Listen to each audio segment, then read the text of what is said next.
In an accident without warning, Jiang Yao, a once famous and peerless beauty, was ruthlessly wiped out by the world consciousness. Her life is everyone's craze, but also everyone's obsession. She is fought over by powerful bosses and surrounded by crazy love. Her every frown and smile is soul-stirring. However, Jiang Yao's life came to an abrupt end at its peak, and he then fell into a strange cycle. After her rebirth, Jiang Yao's identity changed completely.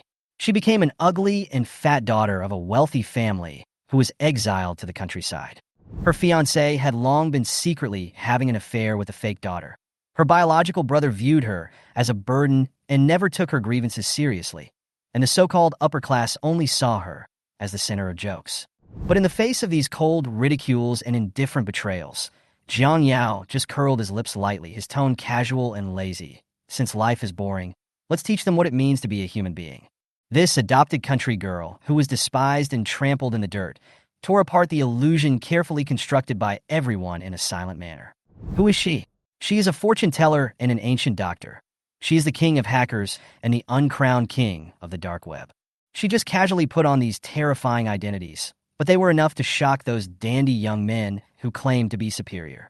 At first, everyone mocked her with disdain. She is just a country bumpkin who has never seen the world.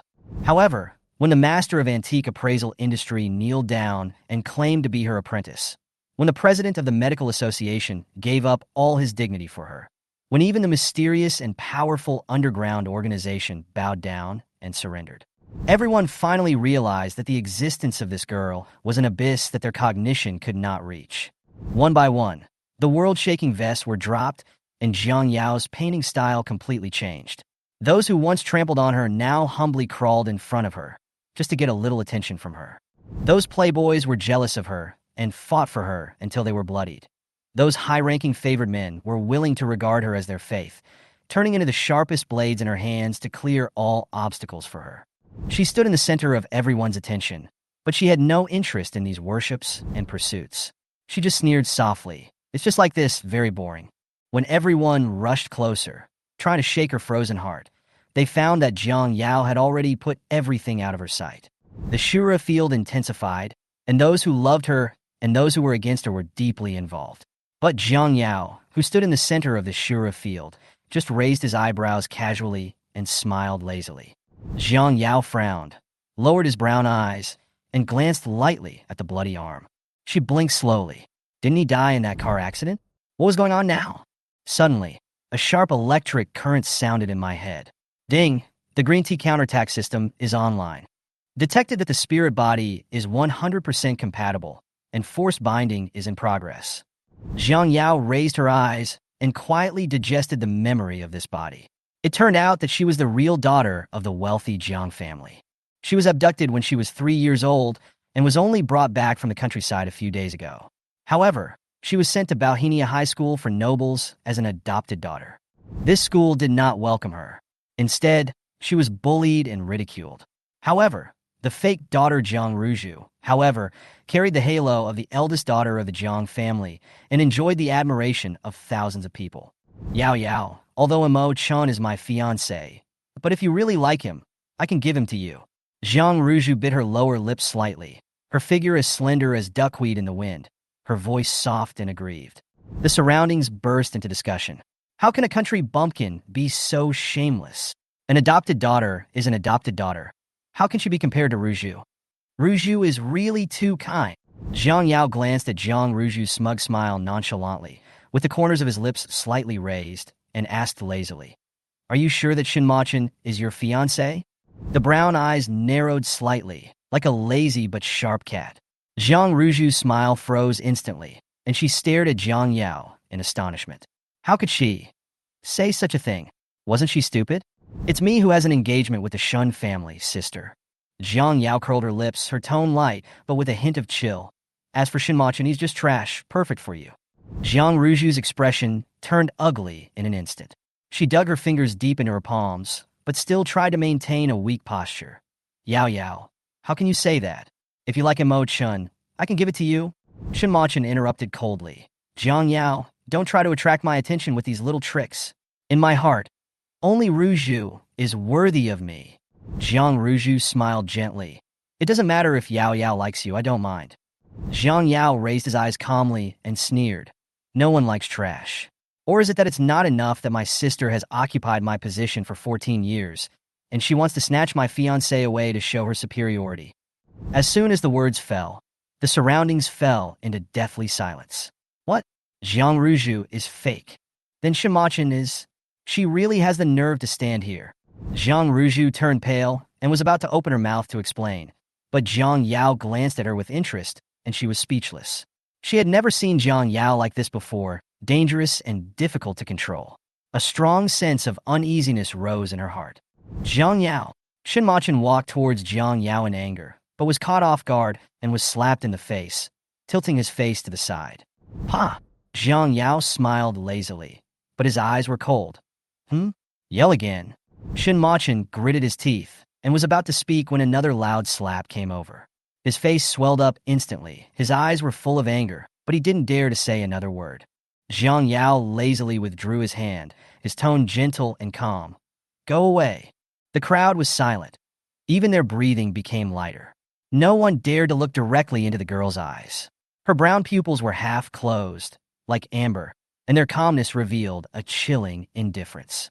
Just when everyone was at a loss, a low laugh came from the second floor. Did you see it? A black-haired boy leaned lazily on the railing, casually tapping his chin with his slender fingers, his tone containing a hint of teasing. What did you see? The boy next to him responded nonchalantly. The black-haired boy raised his eyebrows. His eyes fell on the slender figure downstairs. His eyes gradually became more interested.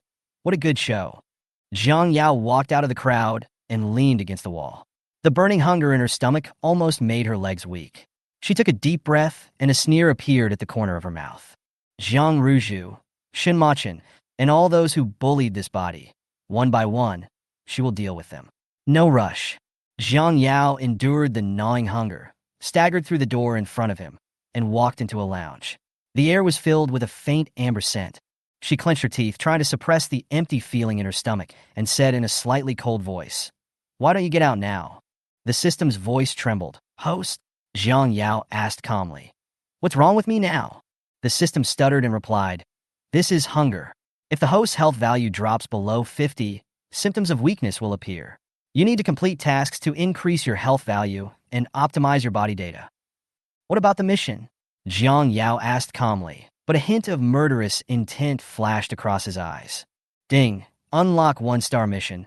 Become the deskmate of school bully Qi Yin. Mission reward, health +1. Hint, current health is 49. If it is lower than 50, it will continue to be consumed. When it returns to 0, the life ends." Jiang Yao lowered her eyes and glanced at the mirror in the lounge. In the mirror was a strange and dull face, completely different from her stunning appearance in her previous life. The loose purple school uniform covers his slightly plump figure, and the school emblem Bauhinia on his chest shines faintly. She didn't care about her appearance, but the corners of her mouth were raised with an arc that had an ambiguous meaning. Jiang Yao pushed the door open and walked out. As soon as she raised her head, she met a pair of dark and deep eyes. The boy's eyebrows were lazy, and the corners of his eyes were a faint peach color. He was smiling naturally, but he had a cold and cruel aura. He looked at Jiang Yao and said in a contemptuous tone, "Are you a thief?" Jiang Yao raised his eyebrows and said in a cold tone, "What?" The boy's eyes darkened slightly, and his tone was casual but sarcastic. "This is my lounge. Tisk, it's dirty." Jiang Yao thought for a moment, then lowered his eyelids. His light-colored pupils were filled with a thin layer of mist. His weak and pitiful appearance almost made people feel pity for him. Qi Yin sneered, as if he had seen through her tricks, and raised his eyebrows maliciously. "Why are you crying? It's like I bullied you." Jiang Yao apologized softly. "I'm sorry, I didn't know this was your lounge."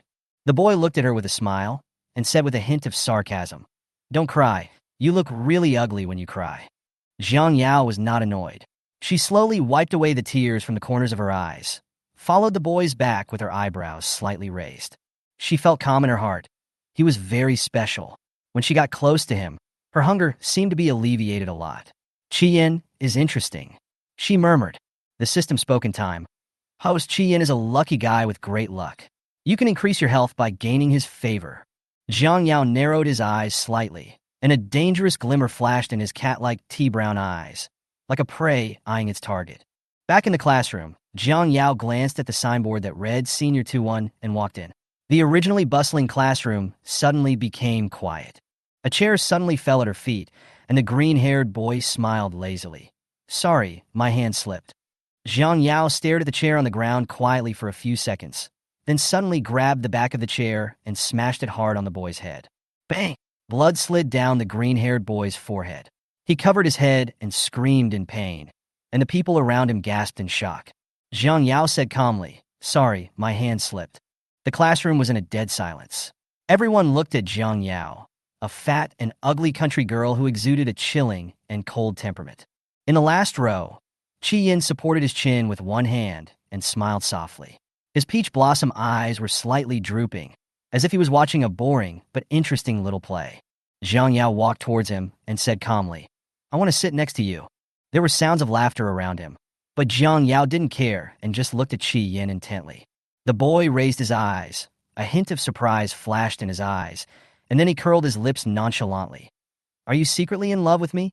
Jiang Yao suppressed her gradually fading hunger and glanced at Qi Yin nonchalantly. He was looking at her with a raised eyebrow, and there was a hint of teasing in his eyes. "That young Jung threw a chair at you, but you didn't cry. I just said a few words, and you started crying." Qi Yan's voice was low, but a little unwilling. "Are all girls you secretly love like this? The more you like them, the more you show weakness." He couldn't help but look at Jiang Yao again, and some speculation began to occur in his mind. If she didn't like him, why would she sit next to him? Thinking this way, everything made sense. After all, there were countless girls in Zijing High School who liked Qi Yin. Even though he had a bad reputation, he still had a handsome face. Jiang Yao was also looking at Qi Yin. With his cold white skin, charming peach blossom eyes, black hair, red lips, and a high nose bridge, he was so exquisite that it made people jealous. "I can sit next to you just because I have a crush on you?" Jiang Yao looked at Qi Yin, pondered for a moment, and said softly, "Then I have a crush on you." Qi Yin was choked, and all the words he had prepared were stuck in his throat. He felt extremely powerless for a moment. He watched Jiang Yao take out the comic book and coat from his desk and throw them back on his desk. "I'll give it back to you," she said lightly. Qi Yan's face darkened instantly, and he snorted coldly. "You are so arrogant."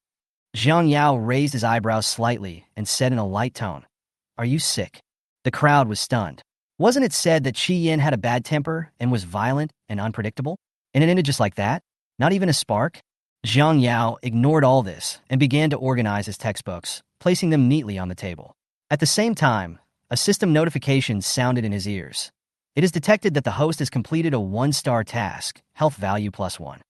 Jiang Yao only felt a warm current flowing through his body. His lips became a little redder, and all the fatigue was swept away. The corners of her lips curled up slightly, and she felt much better. She even felt that these bad second-generation people in the class were not so annoying. Qi Yin slept on the table for the whole afternoon, while Jiang Yao was pondering the past of this body. With such a slow body, the Jiang family actually arranged for her to be directly transferred to the second grade of high school, which was obviously to set off the fake daughter Jiang Ruju.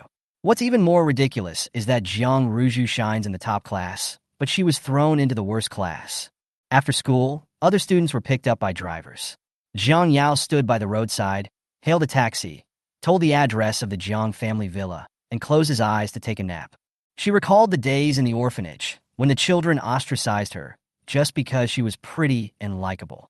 Jealousy is a dangerous emotion, and Jiang Yao understood very early that relying on a man's love to achieve her goals is the most effective means. "Can life points be exchanged for anything?" Jiang Yao suddenly asked. The system hesitated for a moment. "Theoretically, yes." Jiang Yao nodded. "Great. Why is this body so stupid?" The system was silent for a moment, and then replied, "This is the host's body." Before the host's soul arrived, this body was soulless. The host's death was arranged by the world consciousness. Can the world consciousness decide people's life and death at will? Jiang Yao murmured, with a chill in his tone. The system said as a matter of course, "Yes, even I am subject to its constraints." The car stopped at the gate of Zhang's villa, and the driver casually shouted, "Girl, $36.80. Jiang Yao said softly, "I don't have any money." The driver was stunned. "Your family is so rich. How can you be poor? Seeing Jiang Yao smiling but saying nothing, the driver got anxious and rushed straight into the gate of the villa, shouting at the top of his voice. $36.80. Pay quickly. When Jiang Ruju heard the voice, her face turned pale. Where did you come from, beggar? Get out now. Jiang Yao said calmly. Sister, you won't even pay for my taxi fare? Then I can only wait for Dad to come back and deal with it. Jiang Ruju's expression suddenly changed, and she took out a 100 yuan bill and threw it to the driver. Take the money and get out. The driver carefully recovered 63 yuan and 20 cents in coins before leaving. The coins on the ground made a crisp clattering sound. Jiang Ruju sneered. Jiang Yao, you better not play any tricks. This is my home. What tricks can I play? Jiang Yao blinked innocently, her voice soft. Or are you afraid that I will take back what belongs to me? Jiang Ruju was choked and speechless, and a hint of uneasiness flashed in her eyes. Just when the atmosphere was tense and cold, the piercing sound of a motorcycle engine came from outside the door. Jiang Ruju paused, suddenly sprained her ankle, and fell to the ground screaming. Jiang Yao narrowed his eyes slightly, his heart calm. This is such an old-fashioned trick. Before Jiang Yao opened his mouth, a clear young voice rang out. Ruju. She looked in the direction of the voice and saw a tall young man in a black jacket hurried forward and helped Jiang Ruju up, looking nervous. Are you hurt anywhere? The young man had handsome eyebrows and eyes, deep and sharp eyes, and distinct facial features. He looked 70% similar to Jiang Yao in her previous life, but she was more gentle, while he was more heroic. This familiar feeling that welled up from deep in her blood made Jiang Yao slightly stunned. She almost instinctively realized that this person was her biological brother. Brother, she called in a low voice. However, the young man raised his eyes and glanced coldly at Jiang Yao. His eyes were filled with undisguised alienation and disgust, and his tone was as cold as a knife. You pushed Ruju. No questioning, no direct conviction. Jiang Yu, this is her biological brother. But his eyes seemed to be examining an uninvited guest, not a blood-related sister. He already knew about Jiang Yao's existence, and the housekeeper handed her photo to him a few days ago. It was a face that was so ordinary that it was disappointing. Jiang Yu had imagined what his sister looked like countless times in his heart. When she was little, she wore pigtails, smiled innocently, and called him brother in a baby voice while spitting out milk bubbles. However, reality completely shattered his fantasy. Compared to Jiang Yao's rusticity and clumsiness, Jiang Ruju's existence seemed like a redemption. She filled the void in his heart, and he poured all his love into this sister. The entire upper class knew that Jiang Yu loved Jiang Ruju the most. He was even glad that the outside world thought that Jiang Yao was just an adopted daughter. Jiang Yu retracted his gaze and said coldly, The Jiang family will not tolerate your behavior towards Ruju. Brother, don't blame Yao Yao. I fell down accidentally. Jiang Ruju was about to cry and gently pulled Jiang Yu's sleeve. Jiang Yu frowned even more tightly, but his voice was doting and helpless. You are just too kind. Are you my brother? Jiang Yao suddenly asked. Jiang Yu was stunned for a moment, then sneered. My only sister is Ruju. As soon as he finished speaking, Jiang Ruju tugged at his sleeve again and said coquettishly, Brother, my leg hurts so much. Let's go to the hospital. Jiang Yu helped Jiang Ruju up with a sullen face and said in a cold tone, Don't make trouble again, otherwise the Jiang family will not tolerate you anymore. Jiang Yao stood there, watching the two of them leave, the corners of his lips slightly raised, his eyes indifferent. What a good brother. After returning to the Jiang family, Jiang Yao relied on his body's memory to return to his room, a cramped and dark utility room. She glanced around and sneered in her heart. The Jiang family didn't even give her this little bit of face. While he was thinking, he heard footsteps. Jiang Yu stood at the door and said coldly, Jiang Yao, your room was carefully decorated by Aunt Zhang and Ruju. It's fine if you don't want to live in it, but don't be ungrateful. Okay, brother. Jiang Yao lowered his eyes, hiding the hint of mockery in his eyes. Ruju specially opened up her favorite cloakroom for you. You should be grateful. Jiang Yao smiled faintly. Thank you, brother, I understand. She raised her eyes slightly, her eyes full of calmness. But, brother, do you really think Ruju knows nothing? Jiang Yu's eyebrows jumped, and he waved his hands impatiently. Don't target Ruju anymore. The Jiang family will make sure you have plenty of food and clothing for the rest of your life. The next day, at Zijing Noble High School, Jiang Ruju stepped out of the Porsche in high heels, smiling and looking very proud. She walked up to Jiang Yao and said contemptuously, "So what if you are my biological sister? I will always be the one my brother loves the most." Oh! Jiang Yao raised his eyes lazily. His brown eyes were like those of a cat, revealing a dangerous elegance. "So what?" Jiang Ruju was so angry that she choked and said coldly, "Leave Beijing. Country bumpkins should go to the countryside to farm and raise pigs." Jiang Yao tilted his head and smiled harmlessly. "What's wrong with farming? What's wrong with raising pigs? Labor is glorious. Haven't you heard of it? Ding. Unlock a 2-star mission. Labor is the most glorious. Please earn 5 million yuan through labor within 1 month. Mission reward. Health plus 5. Jiang Yao raised his eyebrows slightly and asked the system, "What is my health value?" 48. Jiang Yao sneered, "Rubbish system." The system complained, "The task is a bit difficult, but you can do it." She was too lazy to pay attention and was about to turn around when she suddenly met Qi Yan's gaze. The boy leaned against the door frame of the classroom, his peach blossom eyes smiling, his tone full of teasing. "My little deskmate, you are quite good at talking." Jiang Yao said indifferently. "Isn't young Master Qi also lazy and ignorant of the 5 grains? I'm just supporting you." Qi Yan followed her slowly, with his hands behind his head, walking casually and unrestrainedly. "Don't talk too much." Jiang Yao didn't even turn his head, his eyes looking straight ahead. Qi Yan raised his eyebrows and said dissatisfiedly, "What are you thinking about? How can I make 5 million a month with just these 2 hands?" Jiang Yao said calmly, but his voice was unpredictable.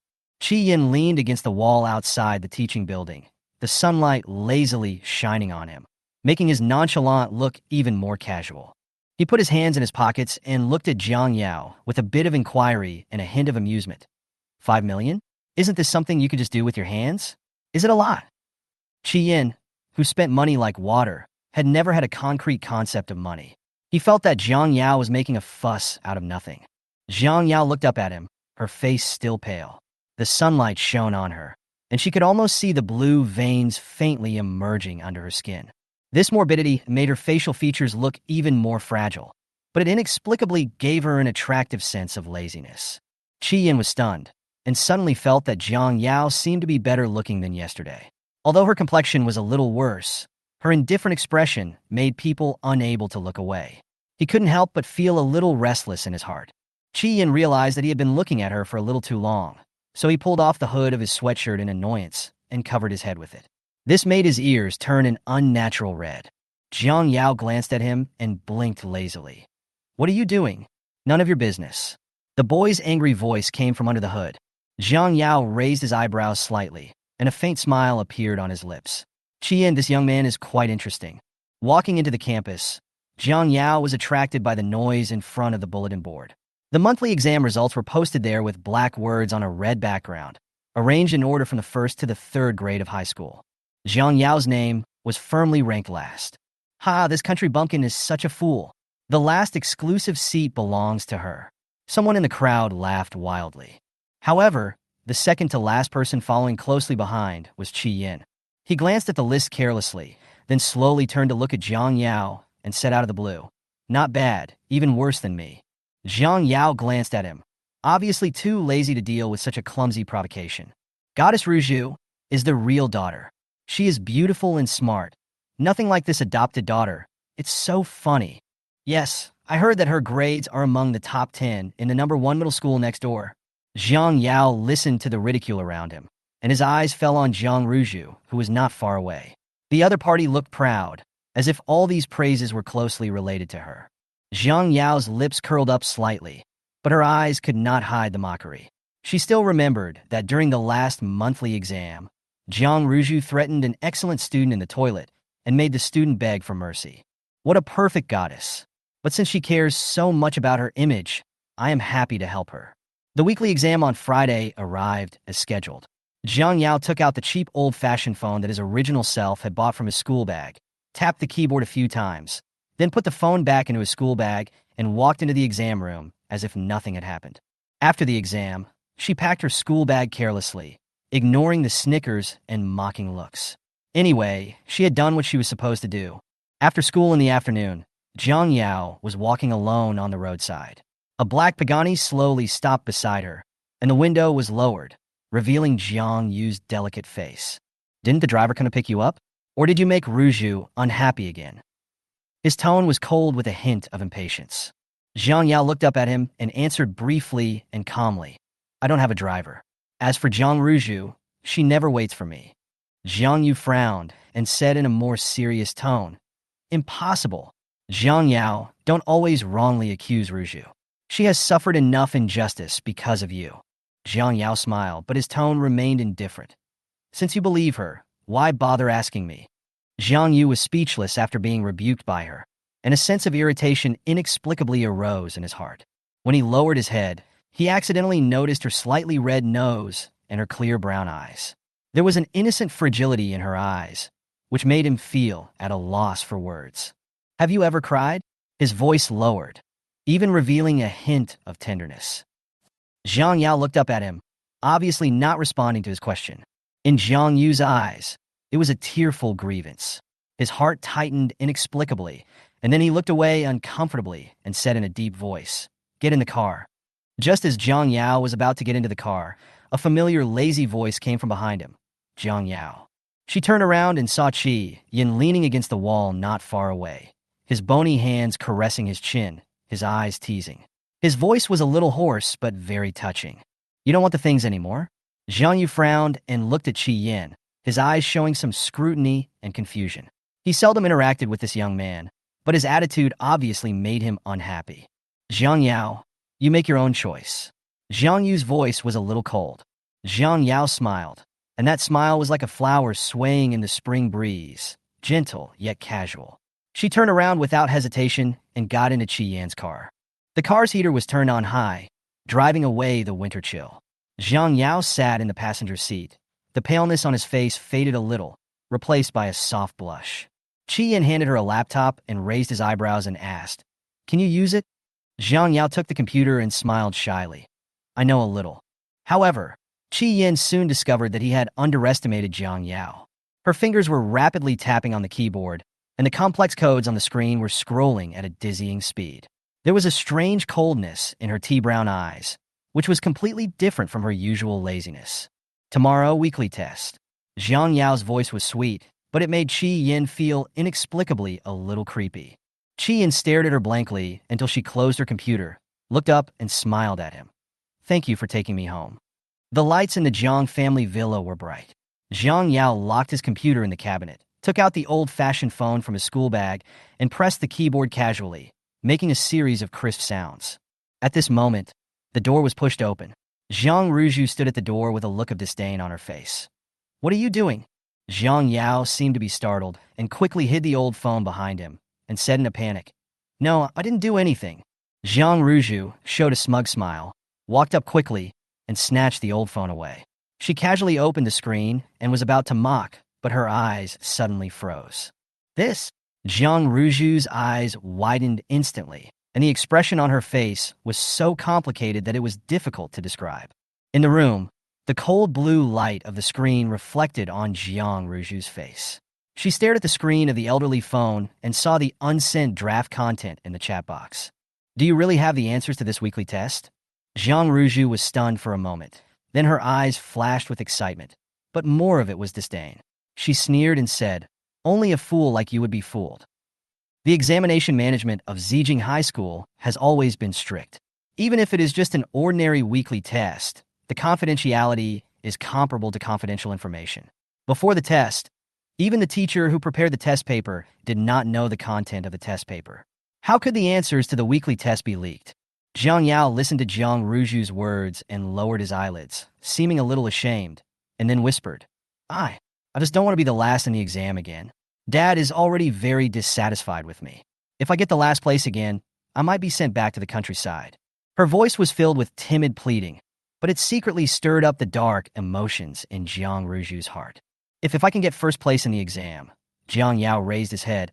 A hint of desire appeared in his eyes, but a hint of coldness appeared at the corners of his mouth. Dad will definitely be very happy. Jiang Ruju's expression changed slightly. Compared to Jiang Yao, she was more afraid of losing the favor of Zhang's father. If she wants to continue to prove her intelligence and excellence, she must do her best to suppress Jiang Yao. But she knows in her heart that her intelligence is just a disguise. With a heavy look in her eyes, Jiang Ruju secretly wrote down the contact number Y in the draft. Then, she pretended to be disdainful and threw the old phone to the ground, and the fragile screen instantly broke into pieces. People from the country are just country bumpkins, she said contemptuously, so disgusting. After Jiang Ruju left, the door of the room was closed, and the air became quiet again. Jiang Yao's smile deepened, and he slowly took out his smartphone from his pocket and tapped a few times casually. Not long after, she received a friend request from Jiang Ruju. Jiang Yao raised an eyebrow, turned, and went into the bathroom, and waited until he finished a shower before lazily accepting the friend request. Almost at the same time, the message alert sounded immediately. Do you have the answers to the weekly test in the second year of high school? Jiang Yao typed a few lines, his expression cold and indifferent, with a hint of unknown meaning. Jiang Ruju, I want one. A low, sneering laugh from a young girl rang out in the room. Why? 100,000 each. Jiang Ruju was silent for a few seconds, then sent a message with suppressed anger. 100,000? Why don't you just go and rob it? Jiang Yao replied calmly. I did the test myself, so I can't guarantee its accuracy, but getting a high score is no problem. Jiang Ruju stared at the message, feeling torn between her conscience and her desires. She gritted her teeth and replied, Can other people buy the answer? Jiang Yao typed, If you don't want others to get the answer, buy it out for 500,000. This attack accurately hit Jiang Ruju's weak spot. For her, 500,000 is a lot, but it is definitely not an amount that she cannot afford. She felt heartbroken, but was also afraid that someone would compete with her, so she finally chose to compromise. At the same time, the system stared at all this in amazement, its tone full of surprise. Host, aren't you a green tea? How come this hacking technique is so powerful? Jiang Yao responded lazily, his expression nonchalant. I learned a lot of different things, I just happen to know a little bit. The system was speechless for a moment, feeling that her coincidence seemed to contain many unsolved mysteries. The next day, the weekly exam was held as scheduled. Jiang Ruju walked out of the exam room with a look of pride on her face. Everyone was talking about her grades, while Jiang Yao stood at the end of the corridor quietly listening to the discussion. The math test was really difficult this time. Goddess Ruju actually got full marks. That's right, she's ranked second in the grade. If it weren't for the great Peiyu, she would have definitely been the first. Huh? Where's that country bumpkin? He's ranked last again. Jiang Yao looked down at the tip of his shoes, no emotion visible on his face. She knew that Jiang Ruju did not copy the answer completely, but made some changes. Otherwise, she might not have been the first in the grade. Yao Yao, why are you standing here? A familiar voice sounded. Jiang Ruju held Shin Machen's hand, with an undisguised smugness in her smile. Shin Machen's eyes fell on Jiang Yao, full of disdain. Stop pestering me. I won't even look at someone like you. Jiang Yao looked at him calmly, with no emotion in her eyes. She just wondered where the confidence of a mediocre man with only good looks came from. She was not interested not only in Shin Machen, but also in those who were standing around and laughing at her. Jiang Ruju explained softly. Yao Yao, Mo Chun is just worried that I will misunderstand. He has no bad intentions towards you. You just came from the countryside and are not used to the environment. It is understandable that you did not do well in the exam. We can all understand. Jiang Yao looked calm and gently lifted his eyelids. What misunderstanding? Misunderstanding that you two are having an affair? Jiang Ruju froze, and Shin Machen was also stunned for a moment. Then he retorted disdainfully. What nonsense are you talking about? The atmosphere instantly fell into an awkward state. Jiang Yao smiled indifferently. Sister is so good. You will definitely do better in the next exam, right? Shin Machen immediately agreed, with a bit of boasting in his tone. Of course. Do you think everyone is like you? Ruju will definitely do better next time. Who is that Peiyu? Speaking of Peiyu, Shin Machen couldn't hide the jealousy and contempt on his face. Jiang Ruju's smile froze for a moment. Then she reluctantly agreed. Yes, yes. That's great. Jiang Yao blinked and said innocently, Sister, please don't let us down. When Jiang Yao returned to the Jiang family in the evening, he met this body's so-called biological father, Jiang Jigua, for the first time. Ruju is so smart. She is worthy of being my Jiang Jigua's good daughter. Jiang Jigua held Jiang Ruju's report card, smiling widely, and patted his thigh with a look of pride. Jiang Yao stood at the door, looking normal but thoughtful. When Jiang Ruju saw her, her eyes flickered slightly, and her smile was weak and tentative. "It's so late. Yao Yao is just coming back?" Jiang Yao glanced at her with a half-smile. Jiang Jigua's smile froze, and when his eyes fell on Jiang Yao, they instantly turned cold with obvious disgust in his tone. "You still remember to come back? Where have you been fooling around so late at night?" Jiang Yao looked at him, her eyes calm. She had no resemblance to this so-called father, and she didn't care about his accusations. Seeing her stubborn attitude, Jiang Jigua became even more furious and couldn't help but yell. "What's your attitude? People from the countryside are uneducated. How could I give birth to someone like you?" Jiang Yao raised a faint smile and said softly, "It wasn't you who gave birth to me." After saying that, she ignored Jiang Ruju's angry gaze and went straight upstairs back to her room. Back in the room, Jiang Yao turned on her phone and saw that Jiang Ruju had already sent her a message, asking her to provide the answers to the next weekly test. 1 million for each answer, 2 million for a buyout. Jiang Ruju was surrounded by the halo of genius goddess, and had long been immersed in the pursuit of everyone, unable to extricate herself. How could she be willing to fall back to her original ordinary position? On the other side, Jiang Ruju stared at the screen, gnashing her teeth and preparing to reply, when she saw another new message from the other side. "Now 2.5 million. Do you want it?" Jiang Ruju almost smashed her phone. She took a deep breath and tried to suppress her anger. She replied stiffly, "Why is it so expensive all of a sudden?" Jiang Yao replied lightly, "Oh, I'm in a bad mood." Jiang Ruju was afraid that if she delayed any further, the price would go even higher, so she immediately transferred the money and replied with gritted teeth, "I want it. Don't sell it to anyone else." Jiang Yao raised his eyebrows, feeling quite happy. The weekly test was held as scheduled. Jiang Ruju had memorized the answers early and wrote them on the test paper without changing a single word. When the results came out, the whole school was in an uproar. Pei Yu, who had always been the top student in the grade, unexpectedly fell to second place, and Jiang Ruju suddenly became the top student in the grade. On the rooftop, Jiang Yao lazily leaned on the railing, squinting his eyes and looking into the distance, saying in a light tone, "This is the last time." Qi Yan's lazy voice came from behind. "What do you mean the last time?" He leaned his hands on the railing. His peach blossom eyes narrowed slightly. His hair was messy in the wind, which made his eyebrows and eyes look more delicate. He looked at Jiang Yao steadily, with a bit of inquiry. "Look," Jiang Yao smiled. "She has been praised highly enough." Qi Yan looked at her. Although he knew that Jiang Yao had two faces, he still couldn't help but feel curious. "What do you want to do?" Jiang Yao turned his head, his eyes carrying a sly smile. "You will know soon. After the weekly exam comes the monthly exam." Jiang Ruju started to send messages to Y 2 weeks in advance, but there was no response from the other side. As time drew closer, Jiang Ruju became more and more uneasy, especially when Jiang Jigua confidently announced, "Ruju, you must do well in this monthly exam. After you are done, Dad will give you a grand birthday party." Hearing this, Jiang Ruju's face became more and more ugly. Just 2 days before the monthly exam, Jiang Yao finally replied to the message without any hurry. Zijing has always attached great importance to the monthly exam. It is much more difficult to get the test paper than the weekly exam. Jiang Ruju grabbed the phone nervously and replied almost immediately after seeing the message. "I know. Name your price." Jiang Yao smiled and typed a few words. 5 million. The answer is for you." 5 million. This number made Jiang Ruju's face freeze instantly. Although she had a lot of pocket money, it was far from enough to pay for the expenses. The blue light of the screen reflected on her face, making her expression uncertain. 2 days before the monthly exam, Jiang Ruju finally scraped together 5 million yuan and transferred it to Jiang Yao's account. It is detected that the host has completed the 2-star mission. Ding! The mission reward has been received. As the system prompt sounded, Jiang Yao glanced at the screen without any extra expression, except that his brows relaxed a little. After her health value exceeded the passing line, she looked at herself in the mirror and found that her complexion had improved a lot and her face had become a little more refined.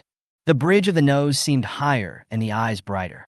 Although the changes were subtle, they made this ordinary face look more lively. The system was shocked, not understanding how the host could squeeze so much money out of Jiang Ruju in such a short time. However, Jiang Yao didn't care about it at all, and lightly packed up and walked out of the room. In the hall of the Jiang family villa, a birthday party is in full swing. As the protagonist, Jiang Ruju appeared in a dazzling manner amidst the praises. She looked around but did not see the figure she hated so much. Her brows knitted instantly, and she felt uneasy. "Where is that bastard?" Jiang Ruju asked Zhang Rongqing beside her in a low voice. Zhang Rongqing sneered. "Who cares about her? She disappeared early in the morning. Just like her mother who died early. She only causes trouble." Her tone was full of contempt, and then she showed a smug smile. "But someone from the Shen family has also come, and Mr. Shun is very satisfied with you. Once the results of this monthly exam come out, as long as you perform well, Mo Chin's engagement will most likely be yours." Hearing this, Jiang Ruju's anxiety was slightly relieved, and she put on a decent smile again. But she always felt that something was about to get out of control. The hall was bustling with activity. Jiang Yu walked up to Jiang Ruju with a carefully prepared gift and handed it to her lovingly. "Happy birthday, little princess." Jiang Yu was handsome, and he was even more charming when he smiled. The girls around him showed envy when they saw him. "Brother Yu is so good to Ruju," someone sighed. "If I had such a handsome brother who dotes on his sister, I would be satisfied," another person echoed. Jiang Ruju raised her chin slightly, smiling with a bit of pride. "Thank you, brother. I heard that brother Yu started preparing for this gift a month in advance." A yellow-haired boy sighed, then laughed. "Sister control is really terrible." As soon as he finished speaking, another person started to tease him. "What a shame he has a country bumpkin sister. How embarrassing." The air suddenly became quiet, and everyone held their breath for a moment. Jiang Yu slowly turned his head and stared at the person who had just spoken expressionlessly, and said in a low voice, "Say it again." The man didn't sense the danger, and continued to say with a smile, "I say, having a country bumpkin sister, isn't it embarrassing for our brother Yu?" Before he finished speaking, Jiang Yu punched him in the face and pinned him to the ground. His eyes were so cold and cruel that it made people shudder. "Your mouth stinks. Did you grow up eating shit? If I hear you say that to her again, I'll kill you." The people around were in an uproar. No one had ever seen Jiang Yu get so angry. He was always gentle and polite and never got angry easily. Jiang Ruju stood nearby, her face instantly pale. She felt a strong sense of uneasiness in her heart, as if something was slipping out of her control. "Jiang Yu." A cold voice broke the chaos in the hall. Jiang Yu raised his head and looked in the direction of the voice, and saw a young girl standing at the door. She was wearing a green dress. Her face was still a little pale, but the exquisiteness of her facial features had already emerged, and her whole person had a more lively beauty. She walked slowly into the hall, with a lazy look between her eyebrows and a casual tone. "What's going on?" Jiang Yu was stunned. He had never seen Jiang Yao like this before, and he couldn't help but feel a strange sense of loss. She seemed to have no intention of involving herself in this storm, and just glanced at it casually. Jiang Yao seemed to have no interest in this farce. She paused and said softly, "By the way, the monthly exam results are out. Remember to check them." After saying that, Jiang Yao turned around and prepared to leave. At this moment, a message popped up on everyone's mobile phone at the same time. "The monthly exam results have been announced." The scene was quiet for a moment, and then there was an uproar. Everyone opened their phones to check their scores, while Jiang Yao stood aside, lazily lowering his eyes, with the corners of his lips slightly raised. "Someone will be surprised," she thought to herself, and the smile on her lips gradually deepened. Chapter 9. Jiang Yao is the first. U0026 third uncle. Is Ruju going to be the top of the class again this time? Yes, Ruju is so amazing. She must be the first place. Jiang Ruju felt a little better when she saw that everyone's attention was focused on her again. No, it's not that exaggerated. Although she said this, Jiang Ruju's eyes were full of pride and showing off. But what responded to her was not the praise from the crowd as she had imagined, but deathly silence. On the transcript, the number behind the name Jiang Ruju is a big 632, ranked 632nd in the grade. There are only 700 students in the entire second year of high school. The atmosphere became quiet. Jiang Ruju was stunned. She yelled, "How could I not be number one?" She had clearly copied the answers onto the test paper exactly. Silence. Silence is Cambridge tonight. Jiang Jigua's face turned pale, and he almost slammed the door and left. "Hey, look at the first place. What's his name?" Jiang Yao? Damn, am I dazzled?"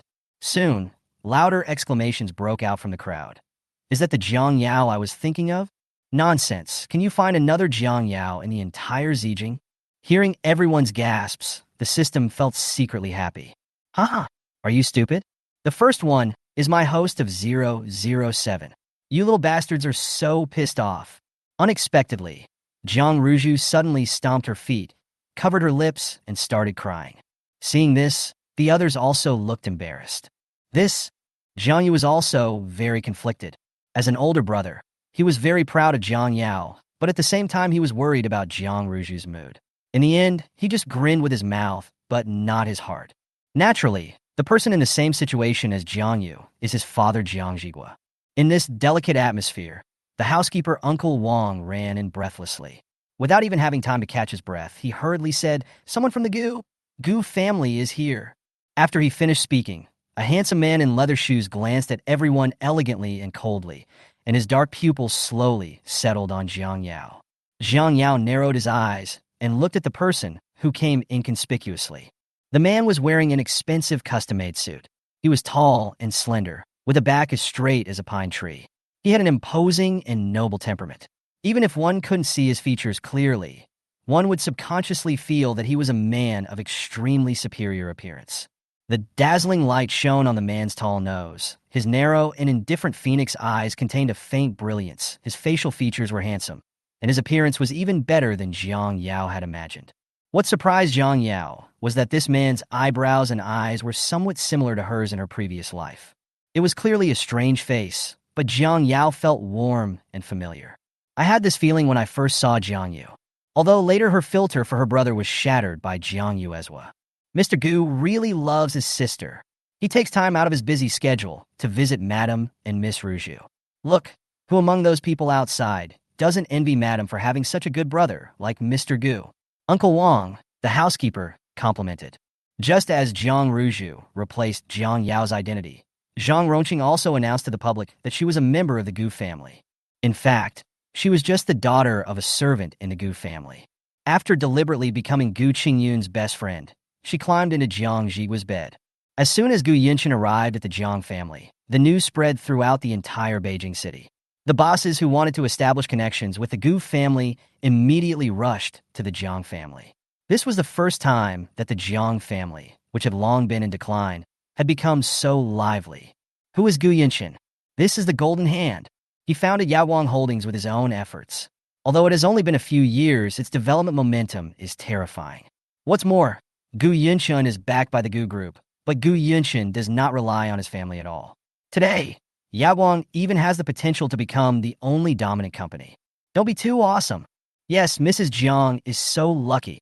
Speaking of which, our family and the Jiang family are somewhat related. Mr. Gu must stay for a drink later. The bosses who were originally reluctant to attend the birthday party suddenly had their eyes light up, thinking that this trip was worth it. Gu Yinchen had a cold expression. His dark eyes were still fixed on Jiang Yao. His slightly purse-thin lips revealed a hint of his uneasy heart. To Jiang Yao, this was a completely unfamiliar man.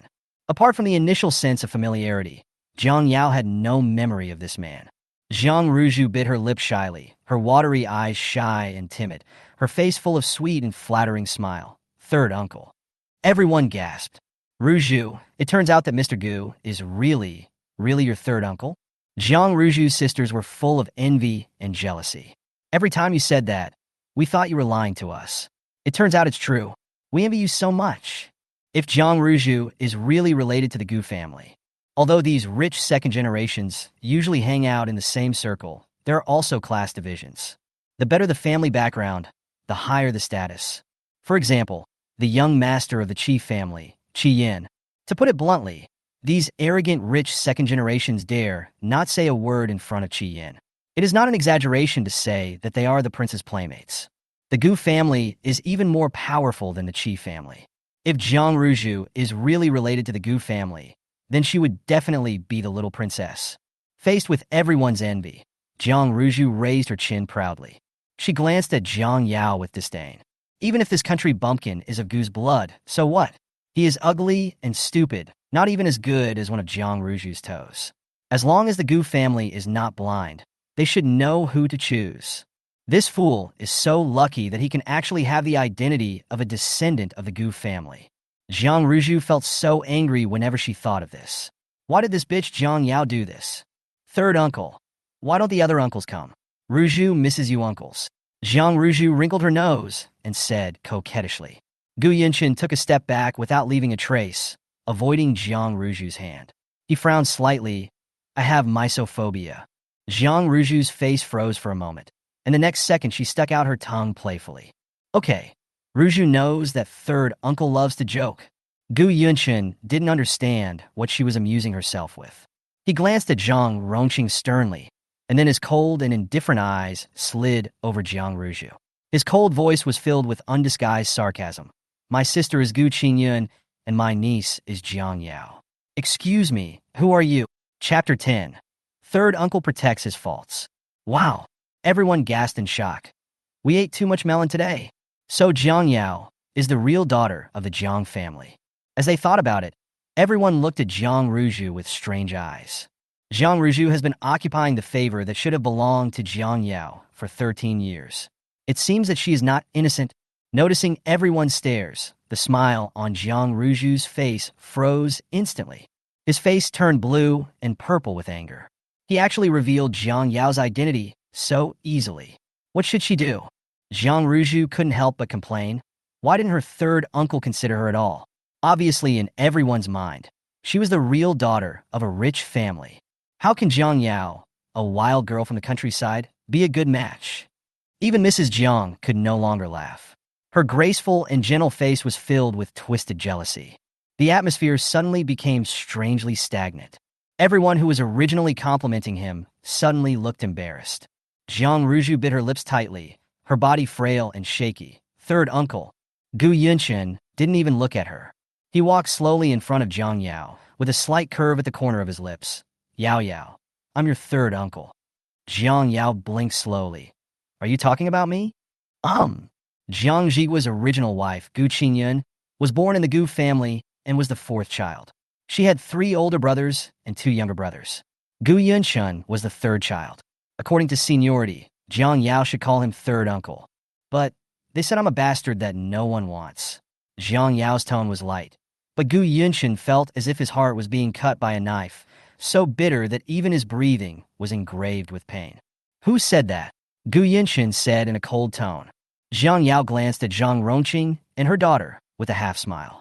These 2 people were cheering happily behind the scenes, but now they have become cowards and are silent.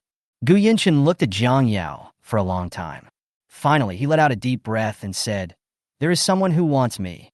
Yao Yao is not a bastard that no one wants. The man's hoarse voice was no longer cold and clear. It was filled with cautious, soothing emotions, and his tone was as clumsy as if he was coaxing a child. Jiang Yao drooped his eyelids. Her eyes were wet and hot, and she opened her mouth in confusion. Third uncle. Very strange. Jiang Yao grew up in an orphanage and is naturally emotionally indifferent. But when facing Gu Yinshin, Jiang Yao seemed to finally have an outlet to vent all the grievances in her heart, and she couldn't help but burst into tears. Good boy.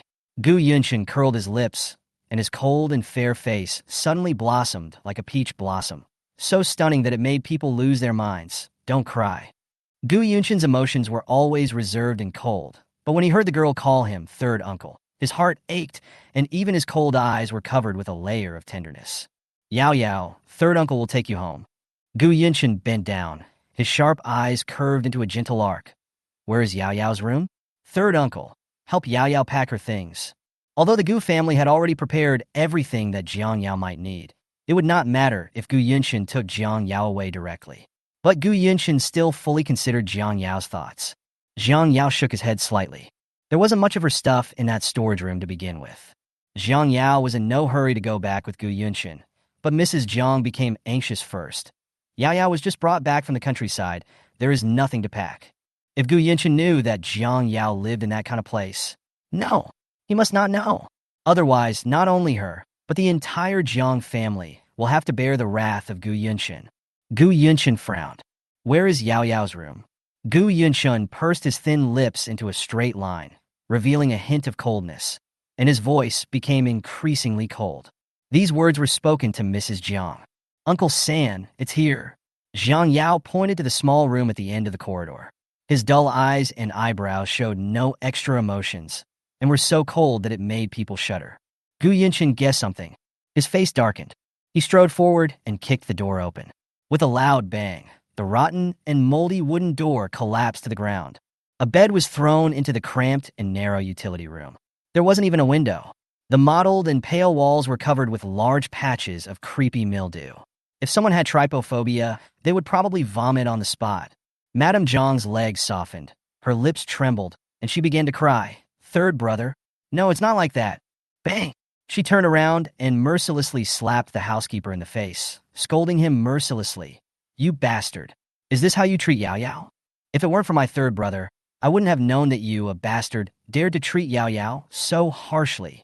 The bosses who had come to the Jiang family specially to curry favor with Gu Yunshin were caught off guard and saw such a big drama. They were all a little confused. But who among those present is not a smart person? They all knew what was going on.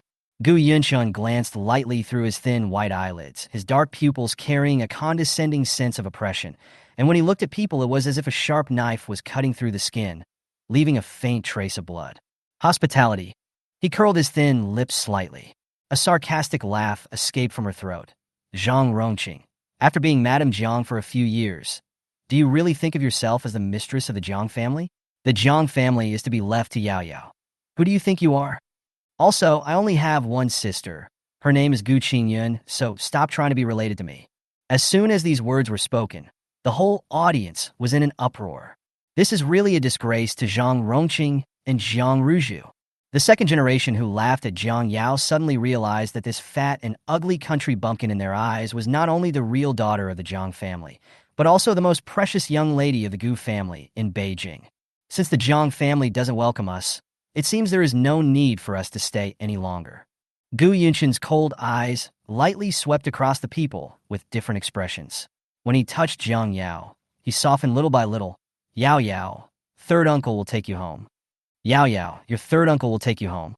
He said it twice. No one has ever said to Jiang Yao, "I will take you home." Jiang Yao has never had a home. But now, she seems to have a home. Jiang Yao hummed softly. On the way to the Jiang family, Gu Yunshin had already finished reading Jiang Yao's information.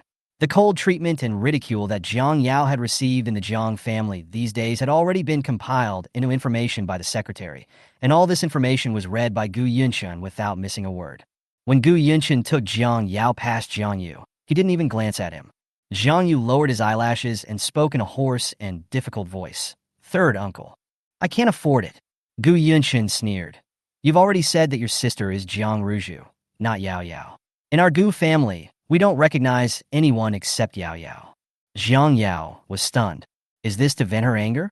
Jiang Yu also stood there in a daze, not responding for a long time. Before leaving, Gu Yunshin curled his lips. His sharp eyes seemed to see through Jiang Yu. "Today is also Yao Yao's birthday. You completely forgot it." Jiang Yu's face turned pale. It turns out that today is also Jiang Yao's birthday. Yao Yao was lost on her third birthday, and he thought he would never forget it. Jiang Yu suddenly thought of something. His expression changed, and he quickly walked to Jiang Yao's room. The small and cramped room had mold spots all over the walls, and there was nothing else except an old folding bed. Chapter 11. Gu Yunshin. Old man Gu eats children. Boom! The string that Jiang Yu had been struggling to hold on to in his mind suddenly broke. There was a rumbling sound in his ears, and the girl's misty eyes appeared in front of him. At that time, he just thought that Jiang Yao was restless and was deliberately finding fault with him. But he never thought that in the corner where he couldn't see, she was treated so coldly. What did he do? What did he do to his own sister? Jiang Yu's feet were unsteady and he felt dizzy and dazed. He gritted his teeth, turned around and stared at Zhang Rongqing, his face grim. "Is this what you said? Careful preparation? How dare you? How dare you do this to Jiang Yao? No, they are all housekeepers." Zhang Rongqing wanted to strangle Jiang Yao to death. "Housekeeper?" Jiang Yu sneered. He didn't believe a word Zhang Rongqing said. If she hadn't indicated it, how could the housekeeper be so bold? "Good, very good." The young man's eyes were cold. He glanced at Zhang Rongqing indifferently, and finally looked at Jiang Ruzhu with a complicated look. He didn't want to doubt Jiang Ruzhu. After all, this is his sister whom he has loved since childhood. Jiang Ruzhu's heart skipped a beat. She burst into tears and sobbed pitifully. "Brother, I don't know anything. Jiang Yao had a blank expression on his face and didn't say whether he believed it or not. I understand.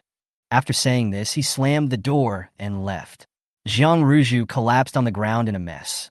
Her face was hideous and ugly. She clenched her palms tightly. Why did that bitch Jiang Yao come back? She should have died in the countryside. In the car, Jiang Yao said helplessly, "Third uncle." Gu Yunshin hummed and said gently, "What's wrong?" "I'm not pitiful really, so stop looking at her, as if she were a poor little thing." A low sigh came from above his head. Gu Yunshin rubbed Jiang Yao's hair and said in a gentle and slow voice, "Our Yao Yao is really pitiful." Jiang Yao paused, and the smile on his lips slowly disappeared. Her brown eyes were half closed. She pursed her lips and thought blankly, "Is this family love? Very strange and very warm." Yao Yao, don't be afraid when you meet your grandfather later. If he dares to give you a bad look, just call him third uncle and he will protect you. Gu Yunshin hesitated to speak. Afraid? Why should I be afraid? After hearing what Gu Yunshin said, Jiang Yao was actually a little curious about this grandfather whom he had never met. "Driver, Mr. Gu, we're here." Gu Yunshin nodded slightly and said lightly, "He eats children." Jiang Yao. The direct descendants of the Gu family live in an old house with ancient charm and charm. Although it is simple, one can clearly see the heritage of the big family. In the hall, although Mr. Gu has a head full of white hair, he looks very energetic. The color of the tea on the ebony wooden table has faded a lot. That girl wouldn't be unwilling to come back, right? Old Master Gu looks scary with a stern face. He paced back and forth with his hands behind his back, his brows tightly furrowed into the shape of a Chan character. How could that be? Dad, just relax. The man who was speaking had a handsome and solemn appearance, and he had an iron-blooded aura that made people feel frightened. He was the eldest son of the Gu family, Gu Yunting. Yao Yao has suffered so much injustice in the Jiang family. She may blame us in her heart.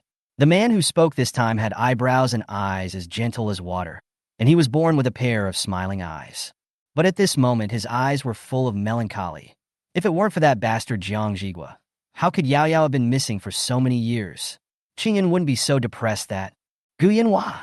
Seeing his elder brother's cold face, Gu Yinhua knew he was in the wrong and simply remained silent. Gu Qingyan is not only a taboo that the Gu family never talks about, but also a thorn in old man Gu's heart. Whoever brings it up will be in trouble. Gu Yinhua secretly glanced at his father and saw that old man Gu was staring at the door eagerly. Ahem. Mr. Gu coughed. Here it comes. When she walked from the courtyard of the old house to the main hall, Jiang Yao noticed a strong, yet tolerant gaze fixed on her. Gu Yunshin was afraid that she would be nervous, so he spoke in a gentle voice. Yao Yao, this is my eldest uncle and my second uncle. Jiang Yao looked at them curiously. Gu Yinhua's fingers holding the teacup trembled. Gu Yunting's back stiffened as he sat upright. Yao Yao, I'm your second uncle. Gu Yinhua didn't care about his gentle and elegant temperament, and excitedly held Jiang Yao's hand. Yao Yao, call me second uncle. Get lost. According to the hierarchy of seniority, you should call me uncle first. Gu Yunting pushed Gu Yinhua away. The man who had been in a high position for a long time was full of iron blood, but at this moment, he was all tender. Yao Yao, I am your uncle. Gu Yinhua was full of resentment. Brother, you are so unkind. Gu Yunting ignored him and just thought that Gu Yinhua was farting. Jiang Yao pursed her lips slightly. The blood-thicker-than-water bond was at work. Even though it was the first time they met, Jiang Yao felt very warm. She called softly, Uncle, uncle. Okay, I'm glad Yao Yao is back. The two grown men's eyes suddenly turned red. Cough. Old Master Gu coughed lightly. Gu Yinhua was confused and asked, Dad, is your throat uncomfortable? Mr. Gu. Idiot. Jiang Yao raised his eyes and saw Mr. Gu with his hands behind his back, saying calmly, Now that you're back this time, you won't leave. It has not been long since Mr. Gu retired from his position as the highest commander of the military, and the murderous aura around him is intimidating. There are dozens of people in the Gu family, and none of them is not afraid of him. Gu Yunshin and the other two could not tell that this was Grandpa Gu's awkward concern, but they subconsciously hid Jiang Yao behind them, just like protecting a chick. Jiang Yao. Dad, Yao Yao must be tired. Let's let Yao Yao have a good rest for a few days. We can talk about anything later. Before Jiang Yao could refuse, Gu Yinhua and Gu Yunshin carried her away on both sides. She looked back. The little old man in the Mingtang had gray hair and a hunched back, but his eyes, which had seen a lot of things, were gentle at this moment. He looked at Jiang Yao as if he was looking at his pride. Don't eat people, Jiang Yao thought. Yao Yao, this is your bedroom. Do you like it? If you don't like it, change it, Gu Yinshan said. The bedroom is decorated in pink tones and is spacious and bright. The bright yellow curtains are covered with a thin layer of gauze, which ripples when swaying, creating a beautiful and dreamy look. Like a little princess room. Seeing that her three uncles were worried that she might not like it and looked nervous, Jiang Yao smiled slightly and said, I like it. That's good. Gu Yinhua breathed a sigh of relief and muttered, those two guys have good taste. Jiang Yao, Gu Yinshan explained, it was your fifth uncle and your youngest uncle. They were busy and didn't have time to come back. Chapter 12 Bloodthirst U0026 Fu Yinshan. Jiang Yao nodded, for fear of disturbing the little girl's rest. And as they all had things to do, Gu Yinshan and the other two quickly left one after another. Jiang Yao lay on the soft big bed, closing his eyes and sorting out what had happened during this period. While thinking, Jiang Yao suddenly felt dry mouth. She didn't care. She sat up and poured a glass of water and drank it, but it didn't relieve the dryness in her throat at all. Hold! She wanted to curse. Jiang Yao closed her eyes and slowly wiped the sweat from her forehead with her cold fingertips. Even without looking in the mirror, she could imagine her pale and weak face. What's the illness this time? She drank another large glass of water, but it had no effect. Jiang Yao clenched the glass, and there was a slight scraping sound between his teeth. She was being extremely patient. The system voice was also panicked. I don't know. Host, how do you feel? Cold. It is the height of summer. Hungry. She had just eaten. The most important thing is that I'm thirsty. Jiang Yao exhaled softly and lowered her eyes. Drinking water is useless. The system said, the host's symptoms are consistent with bloodthirst. Blood. This was the first time Jiang Yao had heard of this. Can drinking blood provide relief? The system voice seemed to lack confidence. I think, right, the host can try it. Before Jiang Yao could say anything, the system immediately started yelling. I'm garbage. Host, stop scolding me. Woo-woo, I'm garbage. I'm glad you know it. Jiang Yao smiled. She blinked slowly. Her health was depleting too quickly. She had to think of a way. Otherwise, all kinds of strange symptoms would pop up from time to time. This was too passive for her. The timing of the task is uncertain, which means that she cannot guarantee that she can add health points in time every time the disease occurs. This meant she would be weak for a long time. Jiang Yao curled his lips. I remember you said that gaining the favor of the fortune child can also increase your health points?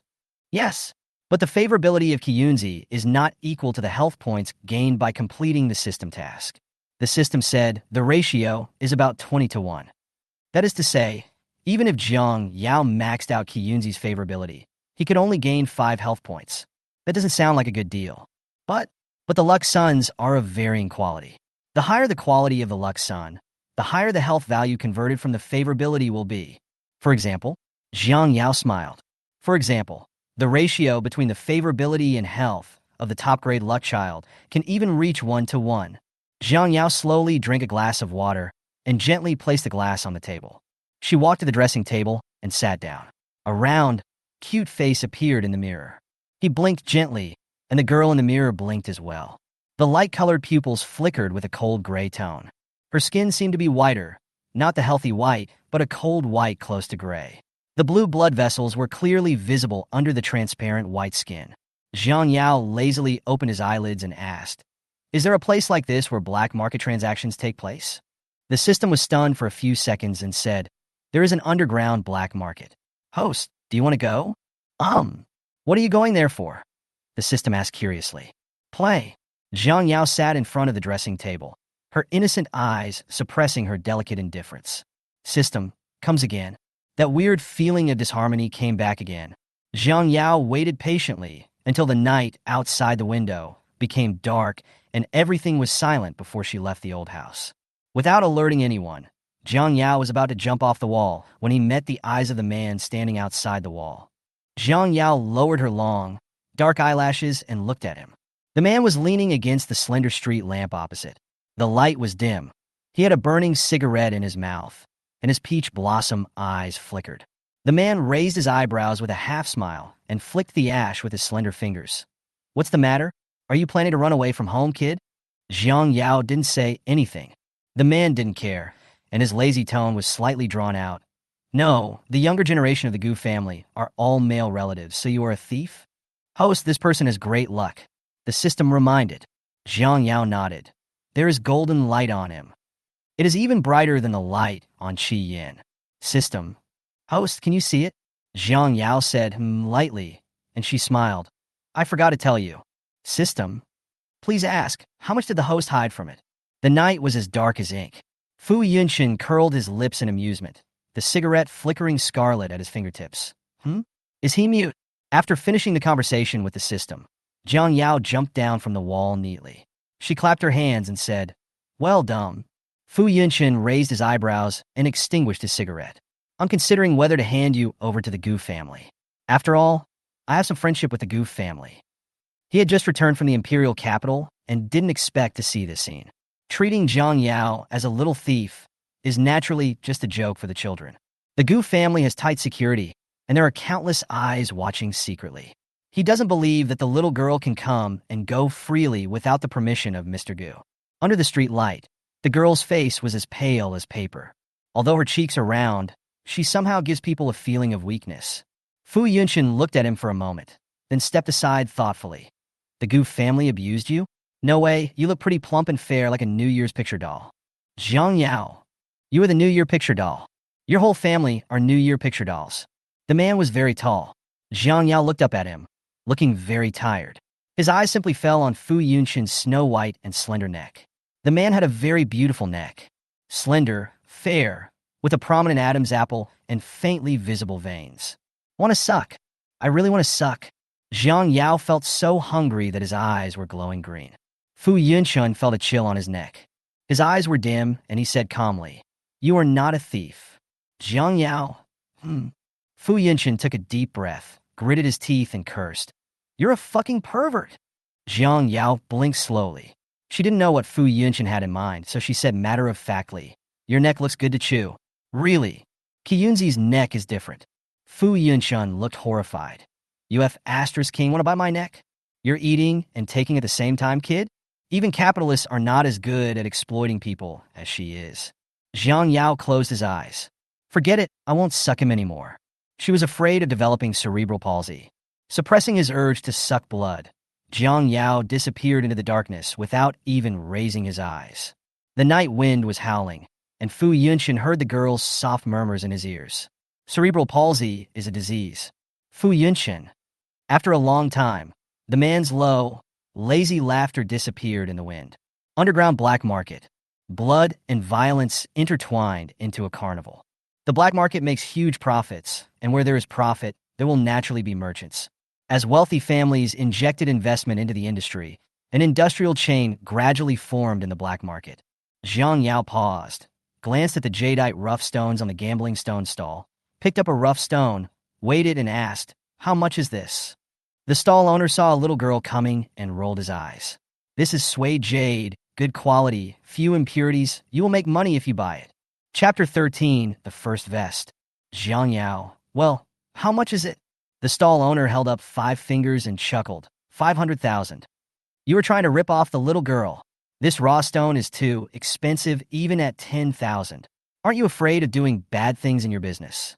A customer nearby frowned upon hearing this. Anyone would feel uncomfortable spending $500,000 on a piece of junk. Not to mention that she is just a little girl who seems to know nothing. The stall owner's face flushed. I picked this stone from Mandalay. How can I cheat a little girl like her? Little girl, do you want to buy it or not?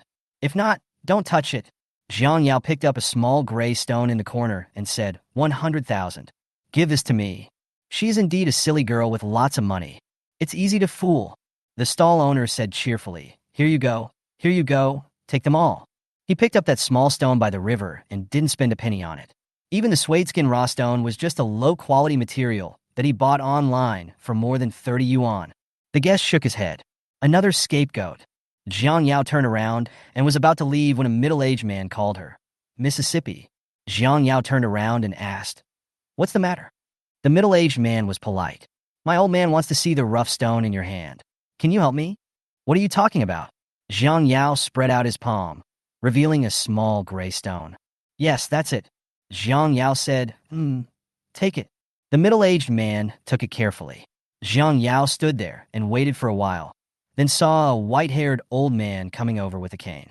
When people around him saw him, they all bowed their heads in respect. Mr. Jung.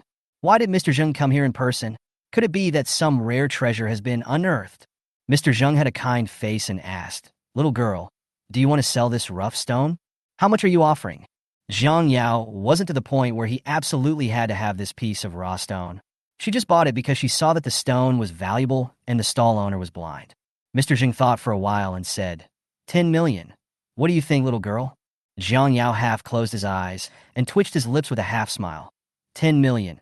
Who are you trying to fool? At this moment, the stall owner's face had lost all color. He never expected that this inconspicuous little stone would be so valuable. Old Jung sighed, knowing that he had met an expert. He originally thought that the girl looked ordinary and figured it was just a blind cat catching a dead mouse, but he never thought that she was a connoisseur. Mr. Jung, 20 million. Okay. Jiang Yao was quite straightforward. Mr. Jung nodded to the middle-aged man, and the housekeeper immediately understood and respectfully handed a black card to Jiang Yao. Miss, there is 20 million in the card. Jiang Yao accepted it without hesitation. Thank you. Mr. Jung. The stall owner was so angry that his eyes turned red. He rushed forward and tried to snatch the black card. This stone is mine. You should give me the money. Bang. Before the stall owner could get close, he was kicked away. Jiang Yao looked up along a pair of long legs wrapped in suit pants and met Fu Yunshin's smiling peach blossom eyes, charming and seductive. What a coincidence we meet again. Old man. Fu Yunshin nodded to Mr. Jung.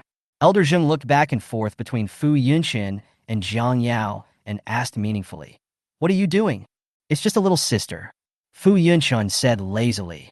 "Please don't treat me as a beast. The little girl is not even an adult yet." Zheng Lao smiled. Little girl will eventually grow up. Fu Yunshin didn't care. Okay, I'll treat you to a wedding banquet.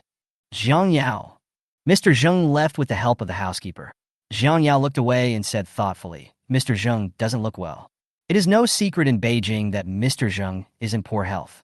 Fu Yunshin said nonchalantly, everyone gets a little tainted when they get older. Jiang Yao didn't ask any further questions and glanced at him. Why are you following me? I'm just bored. Take your brother for a walk? Fu Yunshin smiled and bent down. Jiang Yao, have some shame. She finally understood that Fu Yunshin was a vixen in human skin, and the most coquettish one at that. Fu Yunshin chuckled. Jiang Yao discovered that to her, Fu Yunshin was a walking vampire trap. She clenched her palms, suppressed the urge to suck blood, and moved away from Fu Yunshin unnoticed. What? Fu Yunshin was dissatisfied. Am I a plague? Why are you avoiding me like this? Go ask around. Which of the famous ladies in Beijing isn't lining up to marry me? Jiang Yao believed this sentence. After all, Fu Yunshin has a good-looking appearance that attracts people. Suddenly, Jiang Yao's eyes fixed. This is a gallery. A painting is placed in the most prominent position in the gallery. The face of the falling black and white boy in the painting is blurred, but a crystal tear on his cheek makes people feel suffocated and desperate. Abstract, obscure, and distorted. Next to the painting was a small wooden plaque with 2 lines of regular script engraved on it. Reborn in death, mad in love. The signature is a seductive and alluring evil flower, like Horus radiata. Jiang Yao blinked, confused. Isn't this a painting from her previous life? How did it appear here? Also, selling her paintings? Is that man so poor that he can't even make ends meet? TSK. Do country bumpkins know how to paint? That's right, who was it I thought it was? It turned out to be the bumpkin from the Jiang family. I'm dying of laughter. This is Mrs. Y's famous painting. How can you, a country bumpkin, appreciate it? Several socialites, led by Jiang Ruju, laughed unscrupulously. Jiang Ruju bit her lip with a soft smile on her face. Don't say that about Yao Yao. Maybe Yao Yao just likes this painting very much. Jiang Yao said in a strange tone. I like it very much. How could she not like what she drew? Is this Yao Yao's first time appreciating Mrs. Y's paintings? It doesn't matter if you don't understand. We can understand. Jiang Ruju's face was filled with arrogance. She was raised like a treasure since she was a child. The Jiang family gave her the best of everything. Even their art teacher was the best, a famous master from the National Academy of Painting. It's lucky for a country bumpkin like Jiang Yao to have survived. How could he possibly come into contact with a master of the level of the National Academy of Painting? Facing Jiang Yao, Zhang Ruzhu feels very superior. Fu Yunchen smiled and said in a light voice, "You speak as if you painted this picture." Jiang Ruzhu's face changed. It's not that she didn't notice Fu Yunchen. It was because she noticed Fu Yunchen's presence that Jiang Ruzhu acted so gentle. Otherwise, she would have wanted to tear Jiang Yao to pieces on the spot. But Jiang Ruzhu never expected that Fu Yunchen was actually with Jiang Yao. How can this country bumpkin match up with me? Fu. Master Fu. Chapter 14. Fu Yunchen. She really has improper thoughts about me. Fu Yunchen raised his eyelids and looked cold. Jiang Ruzhu bit her lip unwillingly. Her face looked grim. Doesn't Yao Yao like emotion? Why? Why is she with Mr. Fu again? Su Yin, one of Jiang Ruzhu's followers, immediately responded, "Yes, Mr. Fu, this country bumpkin is not a good person. She even deliberately seduced Ruzhu's fiancé." Oh, Fu Yunchen smiled. There is such a thing? Jiang Ruzhu looked at Fu Yunchen shyly, then quickly lowered her head. It's okay. I don't blame Yao Yao. However, she was just flirting with a blind man. Fu Yunchen's eyes were cold, and he curled his lips. Little friend, do you have such poor vision? Jiang Yao. Like that idiot Shinmachin, Fu Yunchen paused, then bent over and said with a smile, "You might as well like me." Jiang Yao smiled slightly. In Jiang Ruzhu's astonished eyes, she stretched out her hand to pinch Jiang Ruzhu's jaw. Her finger bones turned white, and the girl's delicate eyebrows were full of annoyance. How many times do I have to say it? Shinmachin is a piece of trash, but you are the only one who treats him like a treasure. Jiang Yao smiled slowly. If you bother me again, I will be very angry. Ah! Jiang Ruzhu cried out in pain. She collapsed to the ground in a mess. The places touched by Jiang Yao felt burning with pain. What was even more embarrassing than the physical pain was the mocking looks of the people around her who seemed to be watching a good show. It was like a thorn in the side.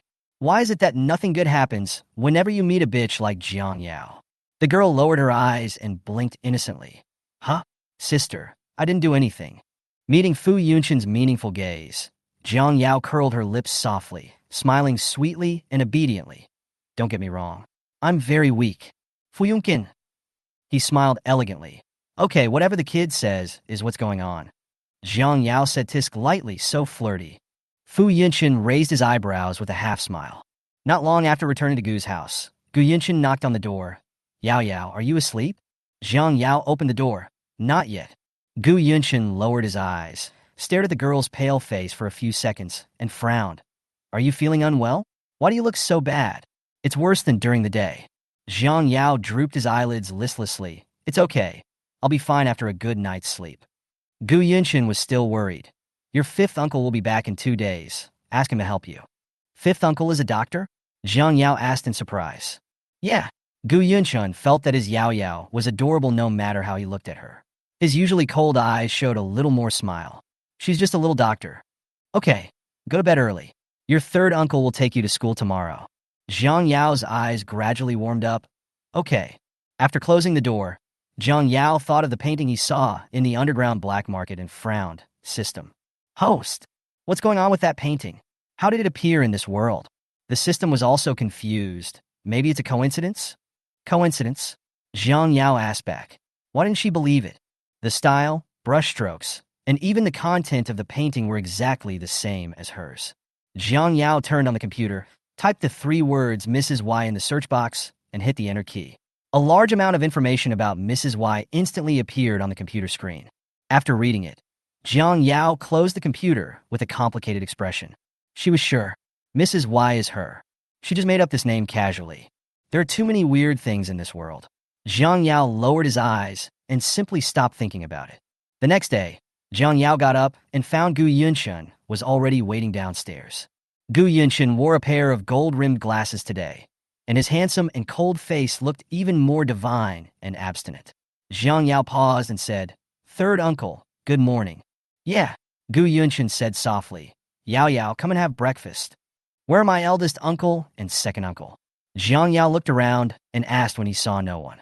Gu Yunchen slowly peeled an egg and placed it on the plate in front of Jiang Yao. Big brother has things to deal with in the army, and second brother is also busy in the company. If Yao Yao hadn't come back yesterday, the whole family might not have been able to get together for the new year. Oh. Jiang Yao, finish the eggs and drink a glass of milk. Third uncle, let's go. Gu Yunshin frowned. Eat more, you're so thin. Where is the thinness? Jiang Yao wants to ask, Uncle San, is your filter too heavy? A black business Maybach stopped at the door of the old house. Jiang Yao noticed something was wrong as soon as she opened the car door. She raised her eyes and met Fu Yunshin's eyes, smiling happily. Vampire trap. The haunting. It smells so good. I want to smell it.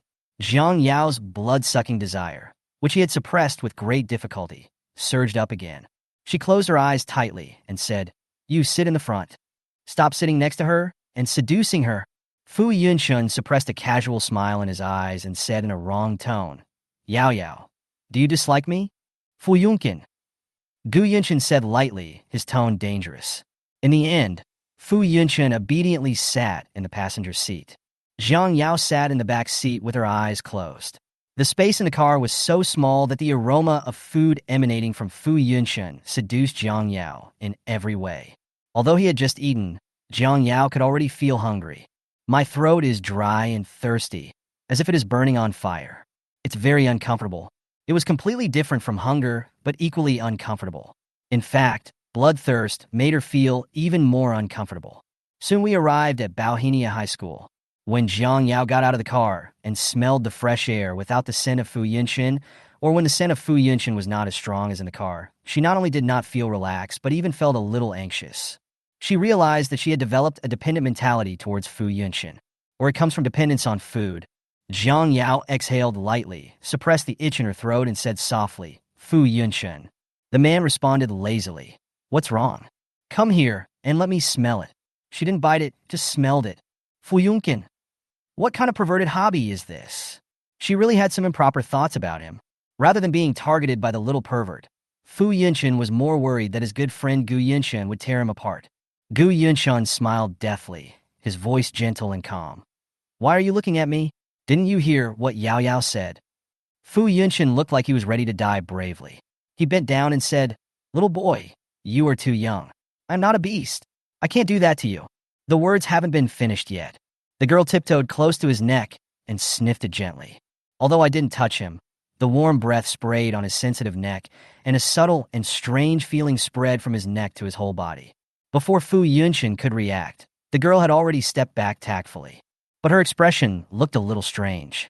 A kind of hidden pain, like the pain a man feels when he has an erection but cannot relieve it. Is it his illusion? Jiang Yao. The boy's shocked and angry voice, slightly distorted, interrupted Fu Yunshin's surprise. Chapter 15, Bullying My Kids. 1 minute ago, Chi Yin stood on the side of the road and saw with his own eyes the girl tiptoeing into the young man's neck with an intoxicated look on her face. The tall man held the girl in his arms lovingly. This man has a face that is full of evil and misfortune. From his perspective, he could definitely see how close they were. At that moment, Chi Yan's ears were buzzing, and all the noise around him was automatically paused. An unprecedented anger and panic rose from the top of my heart. Doesn't she like him? Why should you be so close to another man? Doesn't Jiang Yao know that if you like someone, you must keep your distance from other men? Countless questions filled Chi Yan's mind. Finally, Chi Yan convinced himself that no one had taught Jiang Yao, so she didn't know. It didn't matter, he would teach her. He would teach her.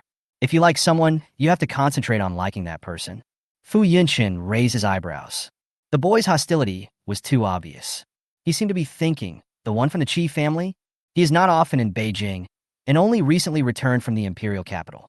He does not know all the younger generations in the wealthy families in Beijing. Jiang Yao felt a heat on his lips. She blinked slowly. Then she saw the boy's slender fingers brushing her lips heavily. It's like erasing some kind of mark. Jiang Yao raised her eyes and clearly saw the jealousy and grievance surging in the boy's red eyes. She curled her lips slightly. It seemed that Chi Yan was not indifferent to her. Stop. Gu Yunshin's voice was cold. He grabbed Chi Yan's wrist and said expressionlessly, You bullied my little friend in front of me. Are you tired of living? Chi Yan lowered her eyelashes in grievance. Jiang Yao, you treat me like this.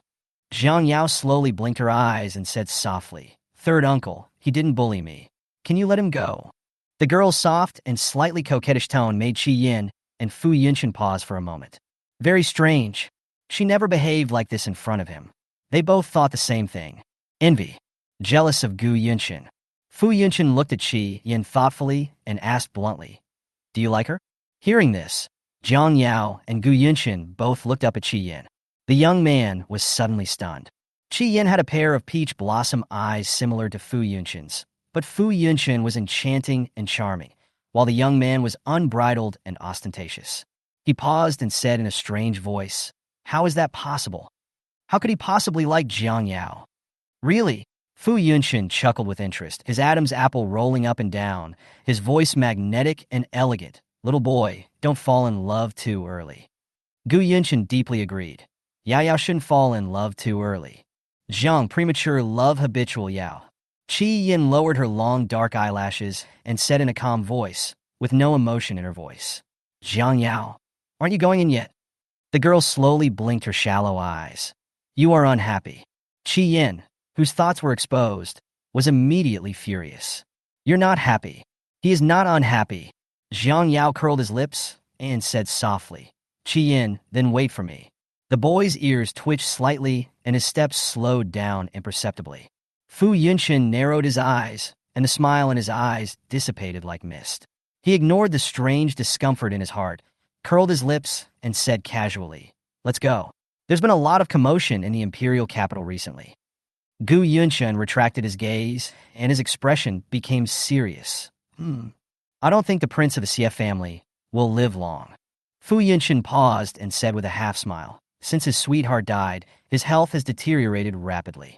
Even the people from the Ancient Medicine Association are of no use." Gu Yunshin slowly stroked his knuckles, thinking, the imperial capital is full of good and bad people, and it is already very turbulent. Fu Yunshin sneered. "You don't know, for such a woman, those wealthy families in the imperial capital almost turned the world upside down. So you returned to Beijing to avoid the limelight?" Gu Yunshin said. "More than that." Fu Yunshin lowered his eyes. "That old man is useless now." The man's eyes flashed with a dangerous cold light. "We have to compete with those good-for-nothings." Gu Yunshin laughed softly. "The Gu family will naturally want a piece of the pie." In Class 1, Jiang Yao stared at the trash can in the back row thoughtfully. "What's wrong?" Qi Yin asked. She raised her eyebrows lightly. "My book was thrown away." Qi Yin's eyes turned cold. Qi Yin knew better than anyone what kind of people these second-generation people were. The breakfast leftovers in the trash were mixed with an unknown smelly liquid, which made people not even want to take a look. It seems that if you look at it for one more moment, your eyes will be stung by the stench. Just as Qi Yin was about to explode, he was held back by the girl. "I'll do it myself." Jiang Yao laughed slowly, and the next second a smile on her lips gradually faded. "You really don't know. I hate it most when others touch my things." "Who did it?" Jiang Yao glanced coldly at this group of naive, second-generation people. No one answered. The atmosphere in the classroom was eerily quiet. They heard the girl suddenly chuckle, without any warmth in her voice. Jiang Yao grabbed the green-haired man she had slashed last time and asked lightly, "Aren't you going to tell me yet?" Whether at home or in Zijing, Yang was always the one who was pampered because of his family background. How could he have ever been treated like this by Jiang Yao? He sneered, "Country bumpkin, even if you were lucky enough to be adopted by the Jiang family, so what? I advise you to go back to where you came from. Zijing is not a place for a lowly person like you to go." "Really?" Jiang Yao smiled. "I really hope you can still stick to your point of view after a while." "Bah?" Jiang Yao smiled and pushed Yang Zheng's head into the trash can. The sour and smelly liquid in the trash rushed into Yang Zheng's mouth, nasal cavity, and even into sticky vomit. "Vomit! Vomit!" Yang Zheng's face flushed red. "You! How dare you?" The girl slowly curved her lips. Her innocent eyes and eyebrows contained a deep coldness. "Say what you just said again." Everyone stared at the delicate girl in front of them. "I didn't even dare to breathe. I'm afraid that I'll be the next one. I'm going to kill you." "Bah!" Qi Yin raised his foot and kicked Yang Zheng. "Just you? Be quiet." Seeing that Yang Zheng was about to faint, a girl with poor psychological endurance finally stood up and said tremblingly, I know who did it." Jiang Yao tilted his head. His tone could be described as gentle. The girl's calves trembled. "Yes, it was Su Yin. She threw your book into the trash can this morning and then dumped a lot of garbage in it. And then she didn't allow us to tell anyone. Chapter 16. Fire U0026 and slap him in the face. Su Yin, one of Jiang Ruju's sisters. Jiang Yao lowered his eyes. She narrowed her light brown eyes. Aren't you happy to see me make fun of you? So you condone her behavior?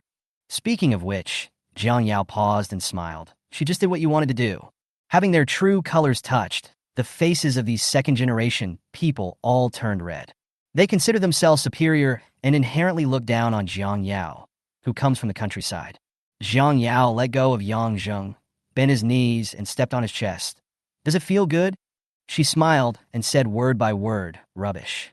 The girl's brown eyes were innocent, and when she lowered her eyes to look at him, there was a hint of superiority and pity in them. It was as if a goddess looked down upon all living beings. Plop, plop. Jung heard his own heartbeat. She had very fair skin, a very pleasant voice, and especially her eyes. Jung had never seen a pair of eyes more beautiful than these. Jung turned his head away without saying a word. But a landslide and tsunami quietly set off in my heart. Is he crazy? That's why he thinks Jiang Yao, a country bumpkin, is pretty? Chi Yin slowly narrowed his lazy and narrow peach blossom eyes, and his eyes slid across Jung obscurely. He smiled. TSK. Why are you blushing? Jung's face turned even redder. I didn't. All of you come with me? Teacher Chai, the homeroom teacher, glanced at Jiang Yao with disdain. Bullying classmates, is this how you were brought up in the countryside? Teacher Chai pushed up his glasses and said in a businesslike manner, I have already notified Yang's parents. Jung's eyes widened. Are you sick? Why did you notify my parents? Being pushed to the ground and beaten by a girl. Isn't that embarrassing enough for him? Teacher Chai misunderstood Jung's meaning. She said kindly, don't be afraid, Yang. The teacher and the school will take care of it for you. What the hell? Jung really felt that this teacher had shit in his brain. Qian was about to follow him to the office. Teacher Chai flattered him with a hint of fear. Mr. Qi, you don't have to go. I will teach Mr. Jiang a lesson. Qian curled his lips, but there was no smile in his eyes. Lesson? He raised an eyebrow. Who? Jiang Yao. Teacher Chai said righteously. Jiang Yao not only took the initiative to sit next to Master Qi and disturb his rest, but also bullied his classmates several times. We at Zijing will never tolerate such a student with poor behavior. Qian was so angry that he almost laughed. Okay, I want to see how you teach Jiang Yao a lesson. Teacher Chai was stunned, feeling that this sentence was strange, but he did not think about it further. There are other teachers in the office. Qi Yin leaned lazily against the door frame, his thick black hair brushing against his flickering eyebrows, like a deep pool, making it impossible to glimpse his emotions. Jung said irritably with his head tilted. I've already said it has nothing to do with Jiang Yao. Don't you understand what I'm saying? He recounted the entire incident of Su Yin throwing Jiang Yao's textbook. I thought this stupid teacher should understand now. Teacher Chai frowned and said, Student Yang, you don't have to protect Jiang Yao. Do you have anything to say? Teacher Chai asked Jiang Yao as a routine, but his tone was contemptuous and disdainful. Jiang Yao's expression remained unchanged. Didn't Jung say everything that needed to be said? Teacher Chai looked down on her, saying that girls from the country could never compare to the daughters of wealthy families, and that they were full of petty-mindedness. It was just a fluke that she was adopted by a wealthy family. Did you really think that she had transformed from a sparrow into a phoenix? You should call Su Yin to confront her. Jiang Yao smiled, instead of trying to convict me with such a critical look. After all, I wasn't the one who started the trouble in the first place. Several other teachers in the office couldn't stand it anymore. Yes, Mr. Chai, why don't you call Su over? Wouldn't the truth be revealed once you ask him? Teacher Chai couldn't hide her anger, but she suppressed her annoyance and reluctantly agreed to call Su Yin over for questioning. While I was calling Su Yin, Mrs. Yang finally arrived. Also coming was Zhang Rongqing. On the phone, Zhang Rongqing almost laughed out loud when she heard that Jiang Yao was causing trouble at school and was about to be expelled by Zijing. He came over happily. Mrs. Yang doted on her son. When she heard that Yang was bullied at school, what could she do? Who bullied my son? Madame Yang was proud of her status and glanced at Jiang Yao arrogantly. Just a little girl like you? Zhang Rongqing despised Jiang Yao for being unpresentable. This kid has only been in Beijing for a short time since he came from the countryside. He doesn't know the rules yet. It's only right for the school to expel our Yao Yao. When these words came out, everyone in the office was stunned. What the hell? How did it come to the point of being fired? You're an interesting person. You convicted Jiang Yao without saying a word, right? Qi Yin sneered. Do you really think no one is backing her up? Zhang Ronqing felt humiliated and was annoyed. But she was afraid of Qi Yan's identity, so she could only apologize with a frustrated look on her face. Master Qi, that's not what I meant. Master Qi doesn't know Yao Yao's character. Zhang Ronqing looked embarrassed. After all, this has happened more than once or twice. Teacher Chai's face was filled with undisguised contempt. Jiang Yao, what else do you have to say? Jiang Yao raised his eyelids and said, Isn't there a surveillance camera? What do you mean? Teacher Chai frowned. Are you saying that I wronged you? Jiang Yao. Yeah. Su Yin came to the office anxiously. Teacher. She didn't expect this matter to become so big. She couldn't help feeling uneasy, fearing that the truth would be revealed. Come here, Su. Jiang Yao falsely accused you of throwing her books into the trash can. Tell the teacher whether this is true or not. Su Yin said with tears in her eyes. No. Teacher, it wasn't me. Have I ever offended classmate Jiang? Why would classmate Jiang want to frame me like this? Su Yin choked up. TSK. The tea was poured on her head. Jiang Yao half closed his eyelids. Yes, I have surveillance. Su Yan's face turned pale instantly. Is there a computer? Jiang Yao asked. After saying that, Qi Yin handed over a computer at the right time. It's been prepared a long time ago. Jiang Yao curled his lips. After turning on the computer, Jiang Yao hacked directly into the monitoring room and retrieved all the surveillance footage from around 6 o'clock. The projector turned on silently. Su Yan's face instantly appeared on the white screen.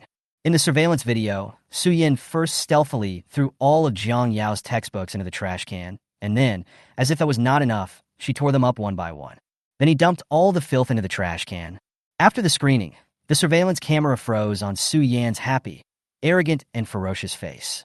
Silence. The office is eerily quiet. Su Yan's face turned pale. It was over. She was completely finished now. Zhang Ronqing frowned and thought to herself, what an idiot. He actually left some evidence behind. Did you understand everything? Jiang Yao raised his eyebrows nonchalantly. If you don't understand, I don't mind playing it again. Yao Yao, forgive others when you can.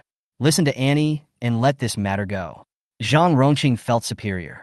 After all, classmate Su didn't do it on purpose, and you didn't lose anything. Are you blind? Jiang Yao smiled. Zhang Ronqing was stunned. What did you say? Jiang Yao. I said you are an idiot. Ha! A chuckle broke the weird atmosphere in the office. Third brother, our little niece, is pretty amazing. Chapter 17, Fifth Uncle. Strong support. The young man's voice was clear and smiling. When everyone heard the sound and looked over, they were all startled. The man had a delicate and handsome face, and was as suave as a jade-faced fox.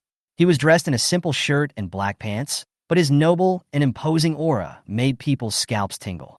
Gu Yunyi's eyes were shining, and he raised his eyebrows nonchalantly.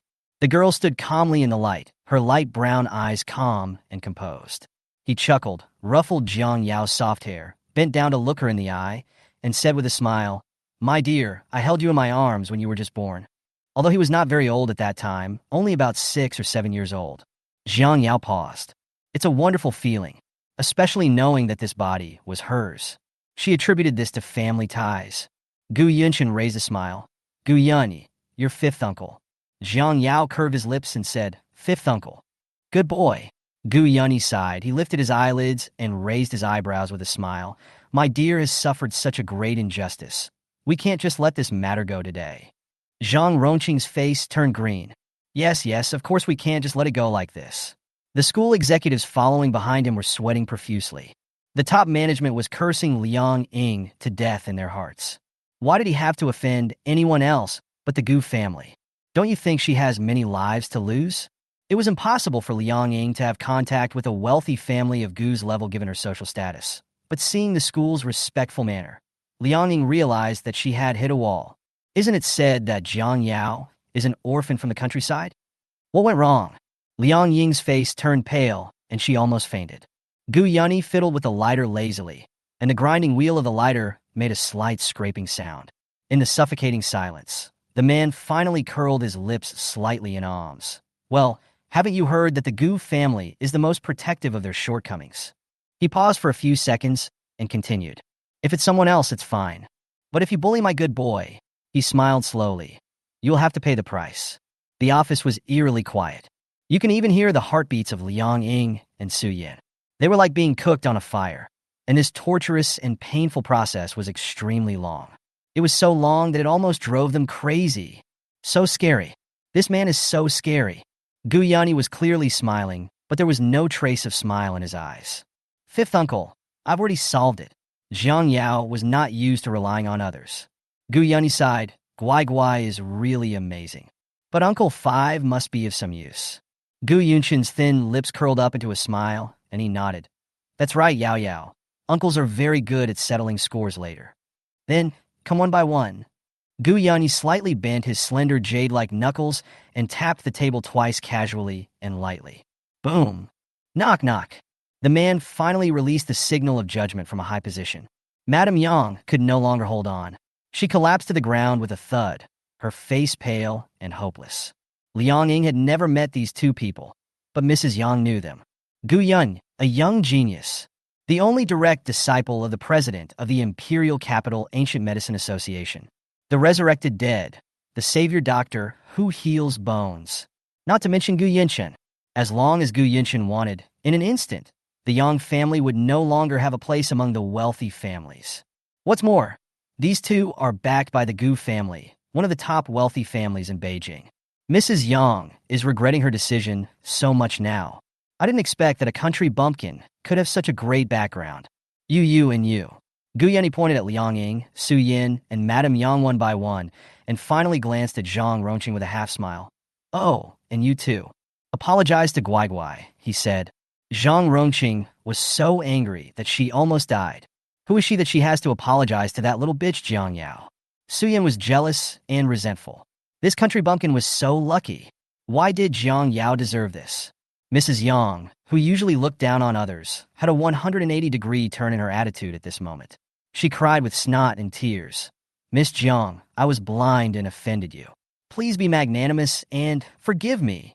Yang Zheng felt very uncomfortable watching his mother begging for mercy in a servile manner, especially from Jiang Yao, whom he had always looked down upon. No matter how stupid he was, he finally understood that there was a world of difference between him and Jiang Yao. At this moment, he is mud. Jiang Yao is a cloud. It wasn't that hard to accept. It was just the difference in status that made Yang Zheng feel unusually painful. He originally thought he could own this cloud, but now he realized that he was not even qualified to touch this cloud. He looked at Jiang Yao. The girl's eyelids were half closed. Her brown eyes were delicate and innocent. Why should I let you go? People always have to pay the price for their arrogance. She is not a saint. It's over. Madame Yang knew that she was finished. Her eyes rolled back, and she fainted. Yang Zheng looked away with difficulty. He stepped forward and helped Madame Yang up, his expression complicated. I will go first. Jiang Yao said lightly.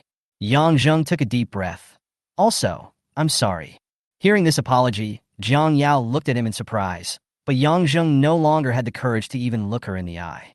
Gu Yun, he said lazily. Next. Su Yin knew that she couldn't afford to offend the Gu family, so she gritted her teeth and said reluctantly, I'm sorry, Yao Yao, I didn't mean to throw your book. It was Jiang. Su Yin. Zhang Rongqing's eyelids jumped.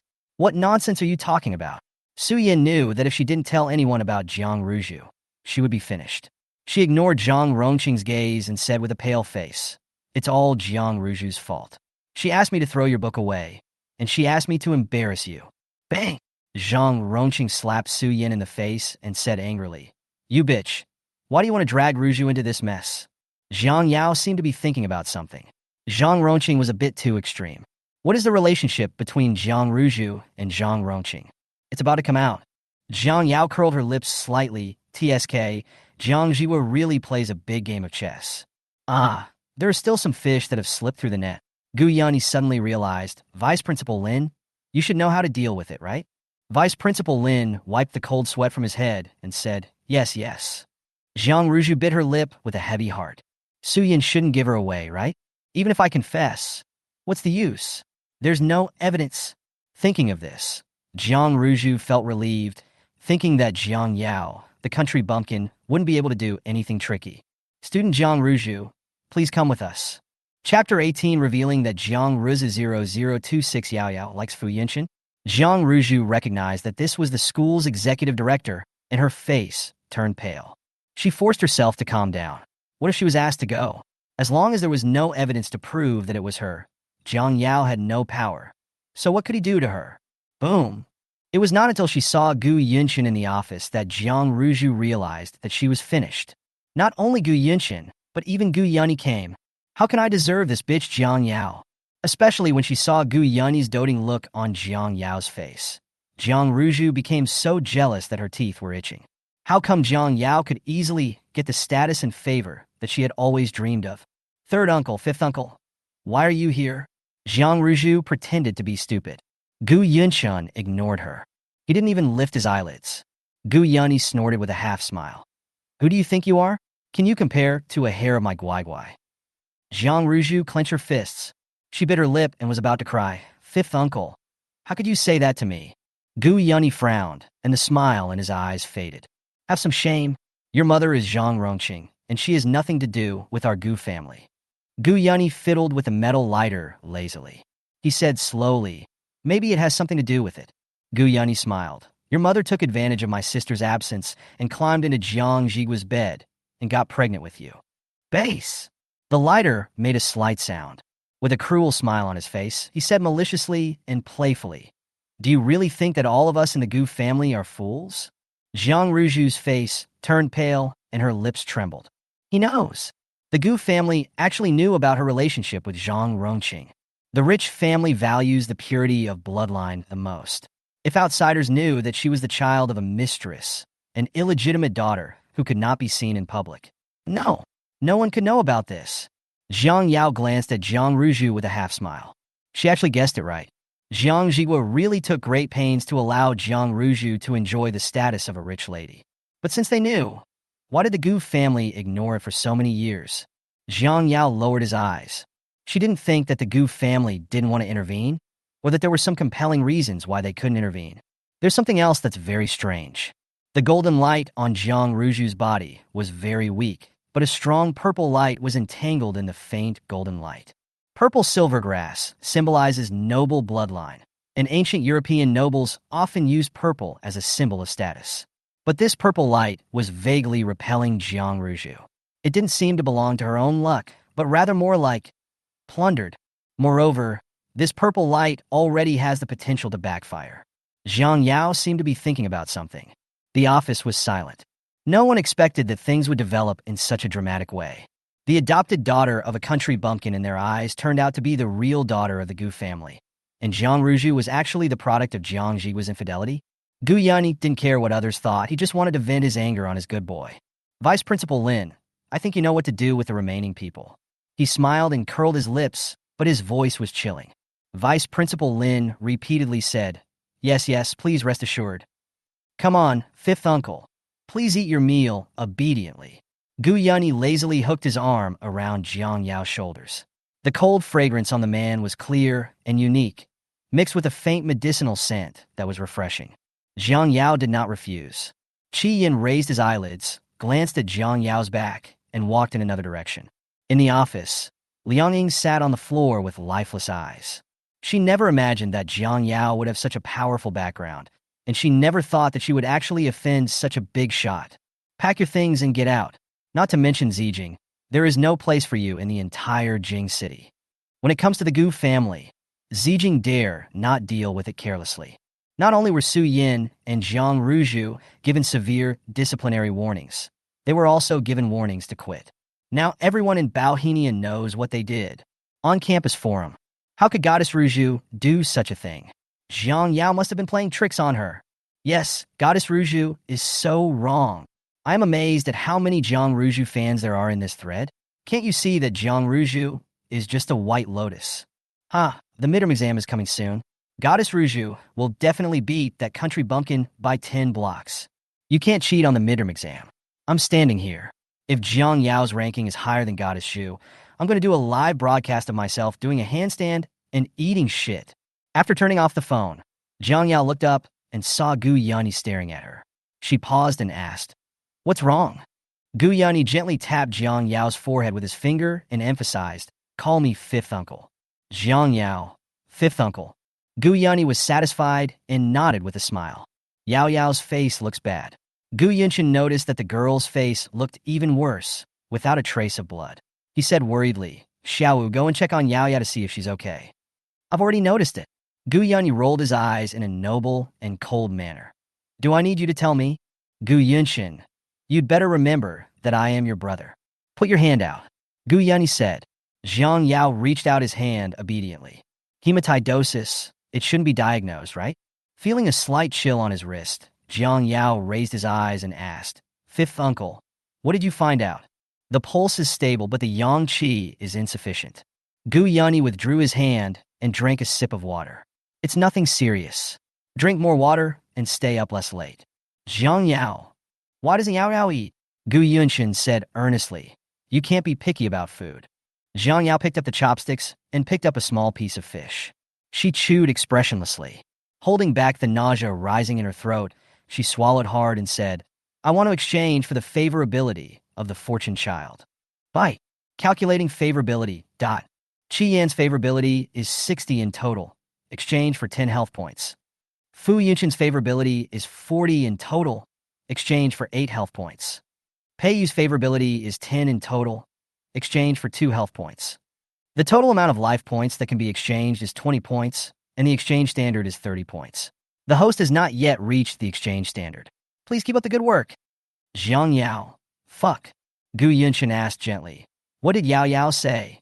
Gu Yunyi smiled. Fuck. Gu Yunshin frowned.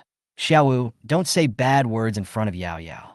The curve of Gu Yunyi's mouth remained unchanged, and his tone was helpless. That's exactly what you said. Jiang Yao nodded expressionlessly. It's me. Gu Yunshin. That's okay. Jiang Yao drank a glass of water slowly and clenched her fingers. She tried her best to restrain her desire to suck blood and asked Gu Yunshin. Third uncle, where's Fu Yunshin? Gu Yunyi raised his eyebrows. What are you looking for that dude for? Blood sucking. She just wants to suck some blood. She couldn't help it. Gu Yunshin pondered for a moment, his face solemn. Yao Yao, do you like Fu Yunshin? Pa. The glass broke into pieces. Sorry, my hand slipped. Gu Yunyi curved his lower lip harmlessly. Fu Yunshin, that playboy, has as many tricks as a hornet's nest. He is not worthy of Guai Guai. Jiang Yao. Gu Yunshin, who had already made a phone call and had perfect execution, said. Fu Yunshin on the other end of the phone. Fu Yunshin chuckled, his tone indescribably dangerous. Wait, I'll be right there. Chapter 19.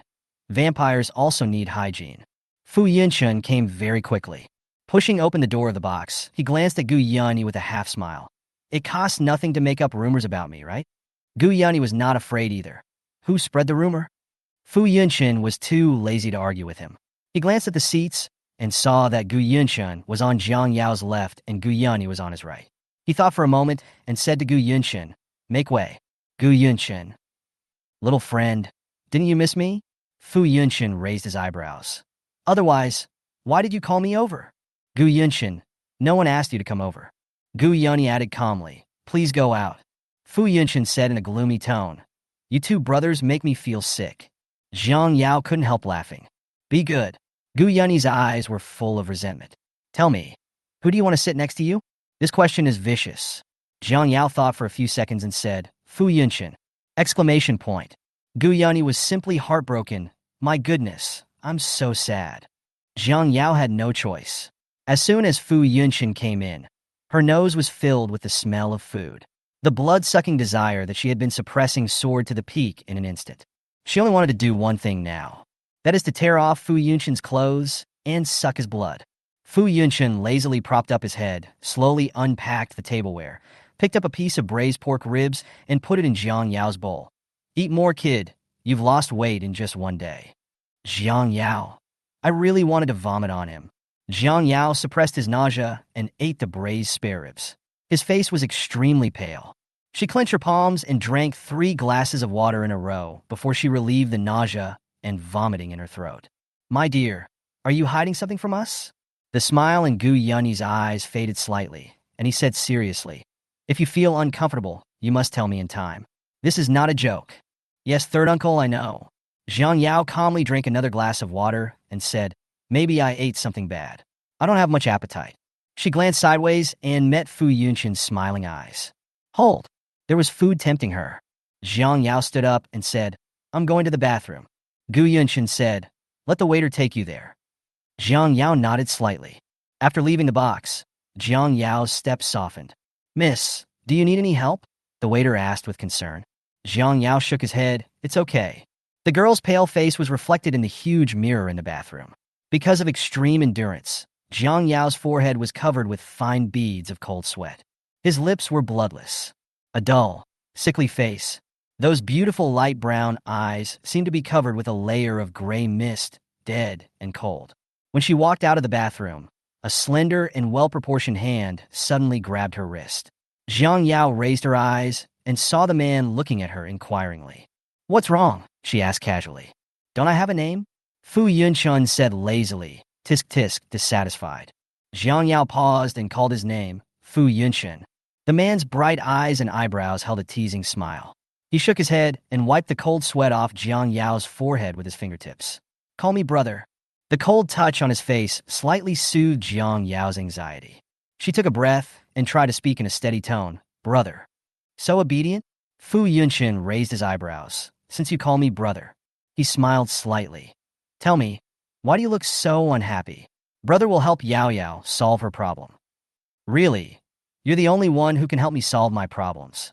Jiang Yao paused and said faintly, "Who made you the first person I saw when my bloodthirst attacked?" That's why she has a strong dependence on Fu Yunshin, or rather, on her food. Fu Yunshin's smile slowly faded. "What the hell?" Fu Yunshin suspected that he was hallucinating. Bloodthirst. He had lived for 24 years, so how come he had never heard of this strange thing called hematuria? To put it simply, Jiang Yao took a slow breath and spoke in a soft tone. She clenched her palms and said, "I have a very strange disease." Under Fu Yunshin's strange gaze, Jiang Yao exhaled and continued, "I can't satisfy my hunger with normal food, nor can I relieve my thirst by drinking water. The only way is to suck blood. Your blood smells delicious." Apart from the initial surprise, Fu Yunshin quickly accepted it. The world is so big that there is nothing strange. Is there still an ancient martial arts association in the imperial capital? I heard that the creatures in there are all cultivating internal strength. They are not normal people. Other people's blood is not okay? Fu Yunshin asked. Maybe. Jiang Yao tried his best to curb his blood-sucking desire. It's not as attractive as you are to me. Fu Yunshin raised his eyebrows. So you treat me as a blood bag? Jiang Yao. Fu Yunshin insisted. You are not after my beauty. You are simply. The man paused slightly, and his tone became strange, greedy. If you insist on thinking so, there's nothing I can do about it, Jiang Yao said. Fu Yunshin. Are you feeling uncomfortable? He asked. Nonsense. Oh, this is how you beg your brother. Jiang Yao closed his eyes, resisting the urge to smash his head, and pulled a standard smile at the corner of his mouth. So, brother, can you be my blood bag? The atmosphere was quiet for a few seconds. Just as Jiang Yao was puzzled, she heard Fu Yunshin say in an awkward tone, "The kind that lasts a lifetime? That's not necessary." Okay, no need. Fu Yunshin's tone turned cold. Oh, you're just going to kick your brother away if he's useless, right? Jiang Yao took a deep breath and smiled. Fu Yunshin. The man responded lazily. You're annoying. Afraid that the little girl would really get angry. Fu Yunshin didn't dare to tease her any further. He tried to recall the few vampire romance movies he had seen.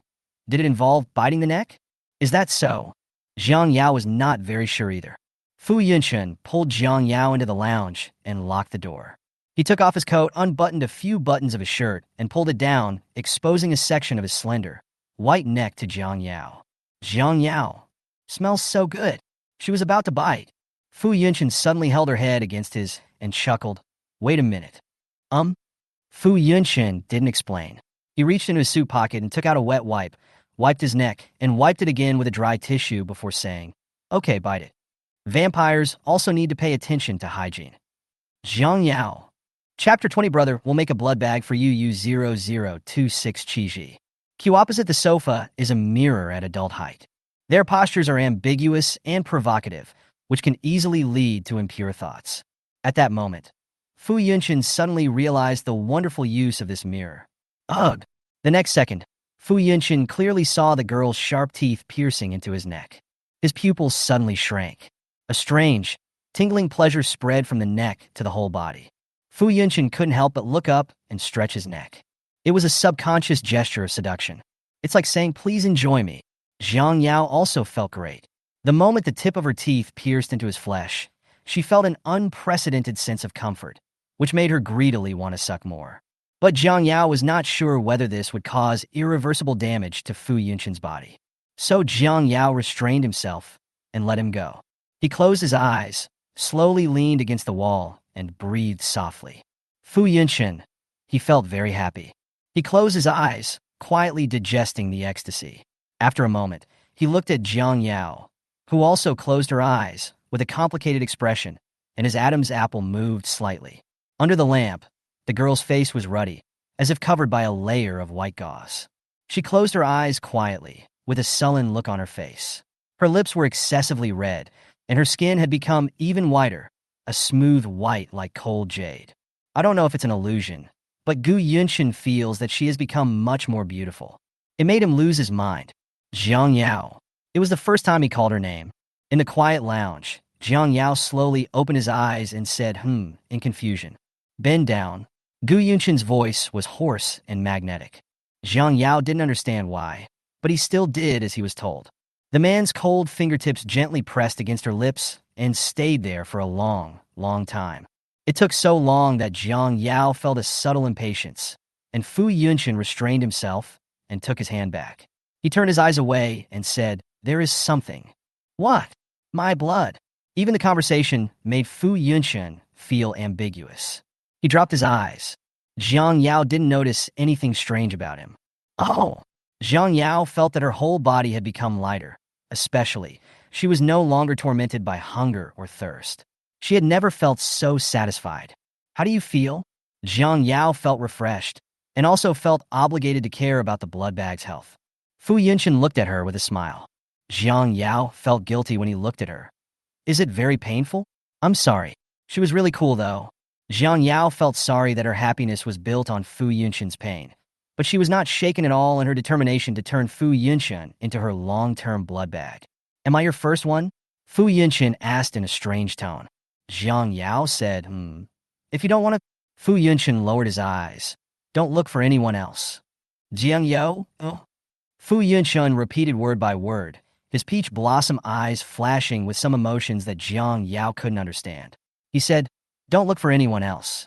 Brother will make a blood bag for you. Jiang Yao thinks Fu Yunshan is a good person. I was very touched, so I said from the bottom of my heart, Brother, you are so kind. Fu Yunshan admitted it shamelessly. Jiang Yao, my brother is the only one in the world who is so devoted to you. Try someone else. Jiang Yao felt even more guilty. Brother, let me treat you to some pork liver. Fu Yunshan said expressionlessly. I don't eat offal. Jiang Yao, do you feel uncomfortable? Jiang Yao was still worried that she had inhaled too much. The same thing.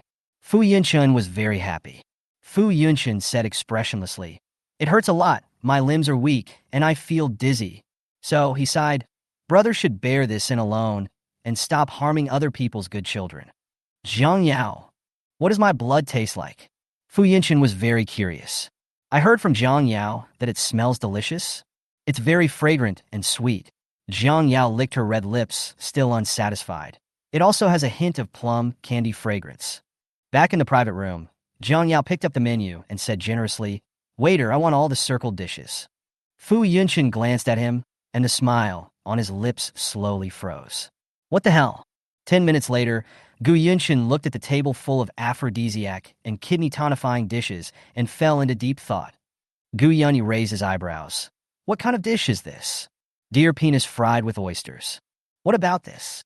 Bullwhip stewed with chicken kidneys. Gu Yunyi, what about this? Jiang Yao took a look and said, Oh, that's mutton and wolfberry porridge. Fu Yunshan breathed a sigh of relief. This was still normal. Normal at all? Gu Yunyi's expression became strange. He looked at Gu Yunshan, took a deep breath and said, My dear, who did you order these dishes for? Him. Jiang Yao pointed at Fu Yunshan, who was concentrating on his phone.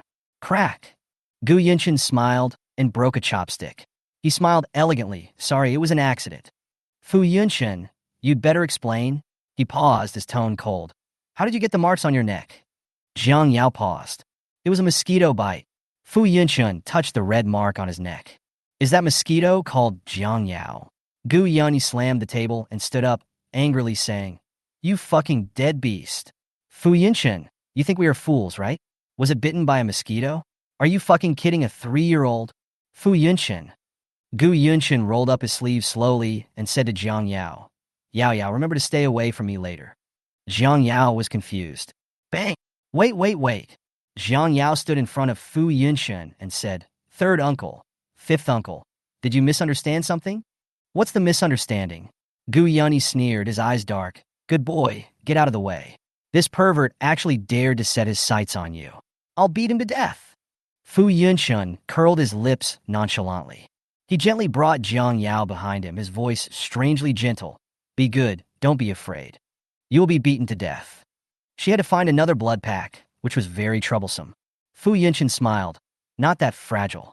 10 minutes later, Jiang Yao realized that he was worrying too much. Even though there were 2 people on the other side, Fu Yunchun was not at a disadvantage. He looked lazy and had no strength at all, but he managed to dodge the attack every time. A series of rapid electric bells suddenly rang. Jiang Yao lowered her eyes and saw the note, Mr. Qi, on the phone screen. She yawned lazily.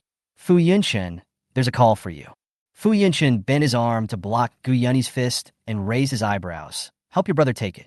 Brother, how old are you? Do you have any shame? Gu Yunyi gritted his teeth. Fu Yunchun thought he was farting. After sucking Fu Yunchun's blood, Jiang Yao was happy to do something for him. She swiped the answer button and put the phone to her ear. Her voice was soft and bright. Hello. There was silence on the other end of the phone for a long time. Jiang Yao felt strange and asked again, Hello, is anyone there? After a long while, a man's low, suppressed voice came from the receiver. Yao Yao. Jiang Yao was stunned. My hands and feet suddenly started to feel cold and numb uncontrollably. She pursed her lips. You got the wrong person. The man scoffed. I got the wrong person. Sorry, your voice sounds too much like my lover, but she passed away a long time ago. Jiang Yao half closed his eyelids. Anything else? It's okay. If Mr. Fu is busy, I'll call him later. The man treated her as an assistant and thought Fu Yunchun was busy, and it was inconvenient for him to answer the phone. At the same time, in the imperial capital, Qi stood in front of the floor-to-ceiling window with a faint light flickering in his eyes. His phone had already been turned off, and he closed his eyes. After a long while, he chuckled. She's really crazy. Everyone she hears looks like her. Mr. Qi, there is news that there are blood diamonds in Mr. Zhang's collection, said the secretary. Qi said, and said, book 2 tickets to Beijing. Chapter 21, Jiang Yao. That's because he's weak. To Jiang Yao, Qi's voice was too familiar. This man is overbearing and tyrannical, but he loves Jiang Yao humbly. Jiang Yao once called him a stubborn wild dog. Qi was not angry. He just smiled, leaned over and kissed the corner of her lips, and said, the wild dog only bends for Yao Yao. Jiang Yao could no longer ignore the strangeness of this world. She clenched her palms and asked the system, What is going on? Madam Y, my painting, and Qi. The system is very good at playing dead, but it is keenly aware of the host's irritable mood. The system thought that it must give its host a reasonable explanation. It was silent for a moment, the fusion of different worlds. Originally, they were 2 independent dimensional worlds. The system was strangely silent, and they merged and restarted silently without us noticing. The host is in a restarted world. This moment, Jiang Yao's mind was clearer than ever before. Therefore, all traces of her past life can be found in this world. Jiang Yao felt her throat dry. She drank a mouthful of water slowly and said in a light tone, This is the first few years since my death. The system said, 5th year. The host's soul left his body due to force majeure. The system's childish voice was particularly steady at this moment, and even gave Jiang Yao an especially serious and unfamiliar feeling. It said everything that was in disorder is now back on track. Host, the system smiled, welcome back. All your doubts will be answered here. After a few seconds of silence, Jiang Yao suddenly said, Do you know what you look like now? System. What? Jiang Yao said faintly, a child who stole adult clothes. The system failed in a second and cried, I just want to be serious. Jiang Yao raised his eyes and saw the 3 big men fighting fiercely. After hesitating for a second, he decided to run away first. The wind in midsummer seems to have been cooked by a raging fire, and it is scorching hot. Jiang Yao subconsciously quickened his pace. Grandpa, hurry to the hospital, hurry. Mrs. Zheng's voice trembled. The old man is a core figure in China's art field. Although he retired from that position a long time ago, his influence is still there. If anything happens to him, it will not only be a loss for the Jung family, but also a loss for the entire China, both publicly and privately. Nothing must happen to Mr. Jung. Lay him flat on the ground. The girl's voice was soft, with a hint of inexplicable coldness. When Madame Jung saw that it was a little girl, she gritted her teeth and said, "Where did you come from, little girl? Get out of here right now, and don't delay my old man's treatment." More and more people gathered around. Yeah, this little girl is too ignorant. Why is she joining in the fun? If she delays Mr. Zhang's treatment, can she afford the loss? She is so young, but she has a very vicious heart. If you ask me, this little girl has no good intentions. Jiang Yao squatted down, put her fingers together, and probed the Fengqi acupoint. After a few seconds, she opened her eyelids with a smile. Even if we send him to the nearest hospital, the best time for treatment has passed. He has a hidden illness, so we shouldn't delay any longer. Jiang Yao doesn't like to meddle in other people's business, but she has unfinished business with this old man. Both Buddhism and Taoism talk about cause and effect. There is a causal connection between her and Mr. Jung, which is weak but cannot be ignored. Lay him down flat. Jiang Yao half closed his eyelids. His tea-brown eyes were extremely cold, which made people inexplicably convinced, and the original doubting voices gradually disappeared. But they were all secretly waiting for Jiang Yao to make a fool of himself. Even Madame Jung frowned. "Are you the adopted daughter of the Jiang family who was brought back from the countryside? I heard from Zhang Rongqing that this adopted daughter is extremely vulgar. Not only is she not good at playing the piano, chess, calligraphy, or painting, she also does not know etiquette, is disrespectful to her elders, and her grades are terrible. She is absolutely good for nothing." Although Mrs. Jung looked down on Zhang Rongqing for being a mistress, she agreed with Zhang Rongqing's evaluation in her heart. It is really crude and useless. "Butler Zhang, what are you waiting for? Take her away quickly," Mrs. Jung said disdainfully. The butler recognized that this was the young lady he met in the black market last time. When he met the girl's calm eyes, he inexplicably felt that this girl might really be able to cure the old man. The butler is someone close to Mr. Jung and only takes orders from Mr. Jung. He laid Mr. Jung flat on the ground and said to Jiang Yao solemnly and respectfully, "Miss Jiang, please do your best to save my old man.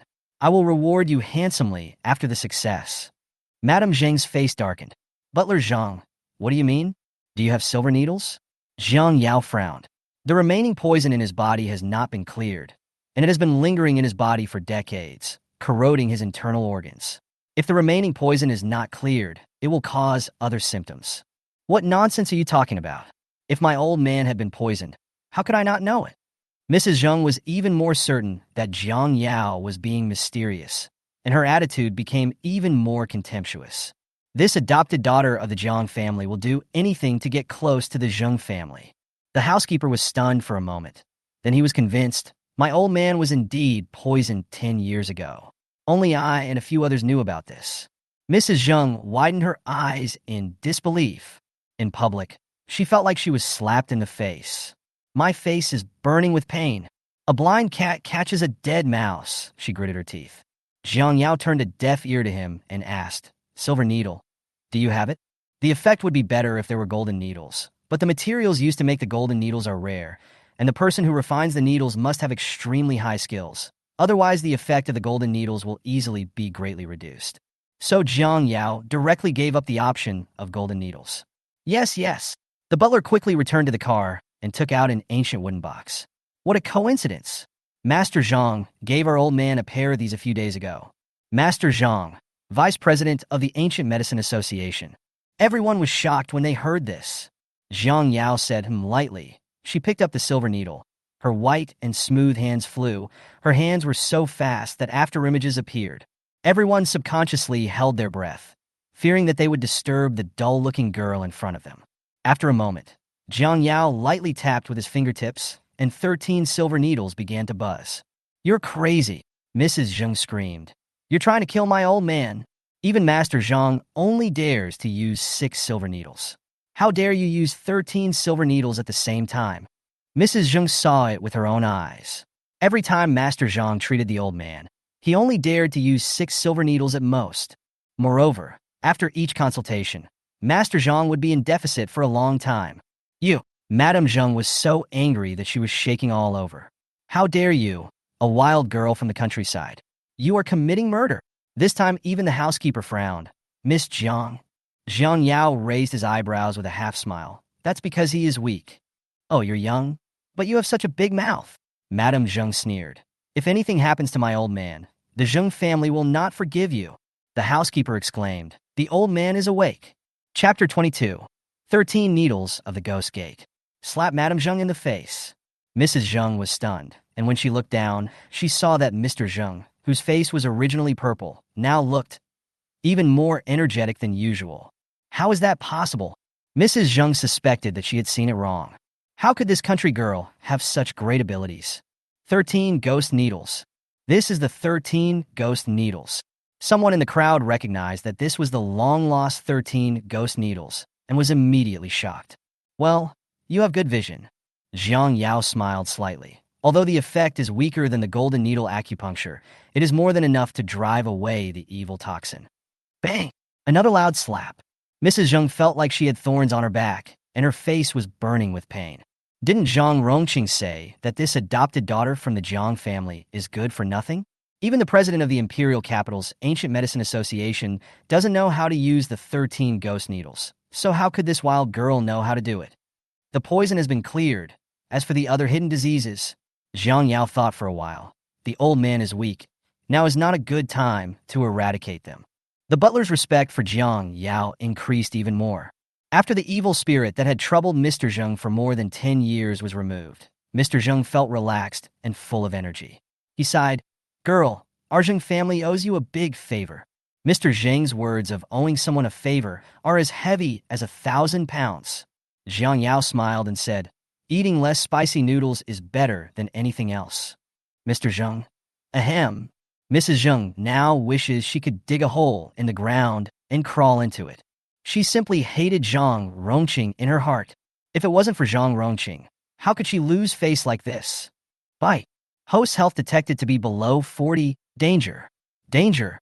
Mandatory unlocking of 3-star mission. Participate in the Bauhenia Campus Art Festival and win the championship. Task reward, health +8.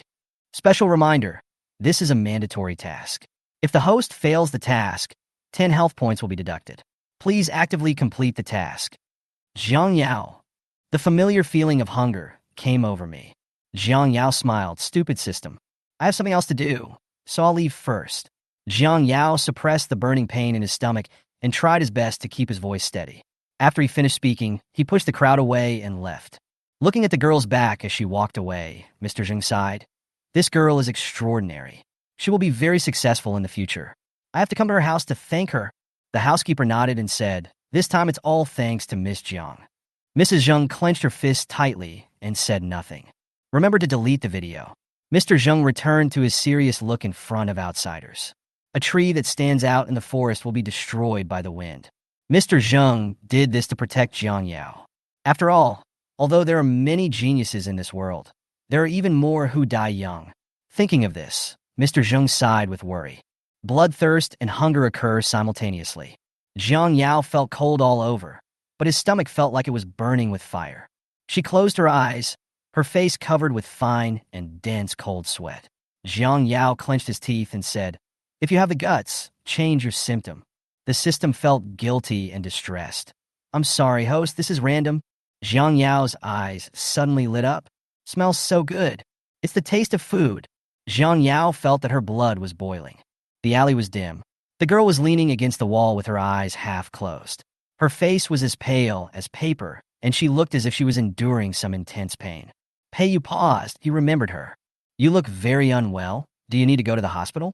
Jiang Yao opened his eyelids and shook his head slowly. No need. Peiyu was indifferent by nature, and seeing that Jiang Yao didn't need help, he nodded and was about to leave. The blue tiles of the alley were damp and muddy. The air was hot and humid with a thin layer of fog. He heard the girl sigh and say, Wait a minute. Peiyu paused for a moment, turned around, and looked at her expressionlessly, his dark eyes cold. Can you suck some blood for me?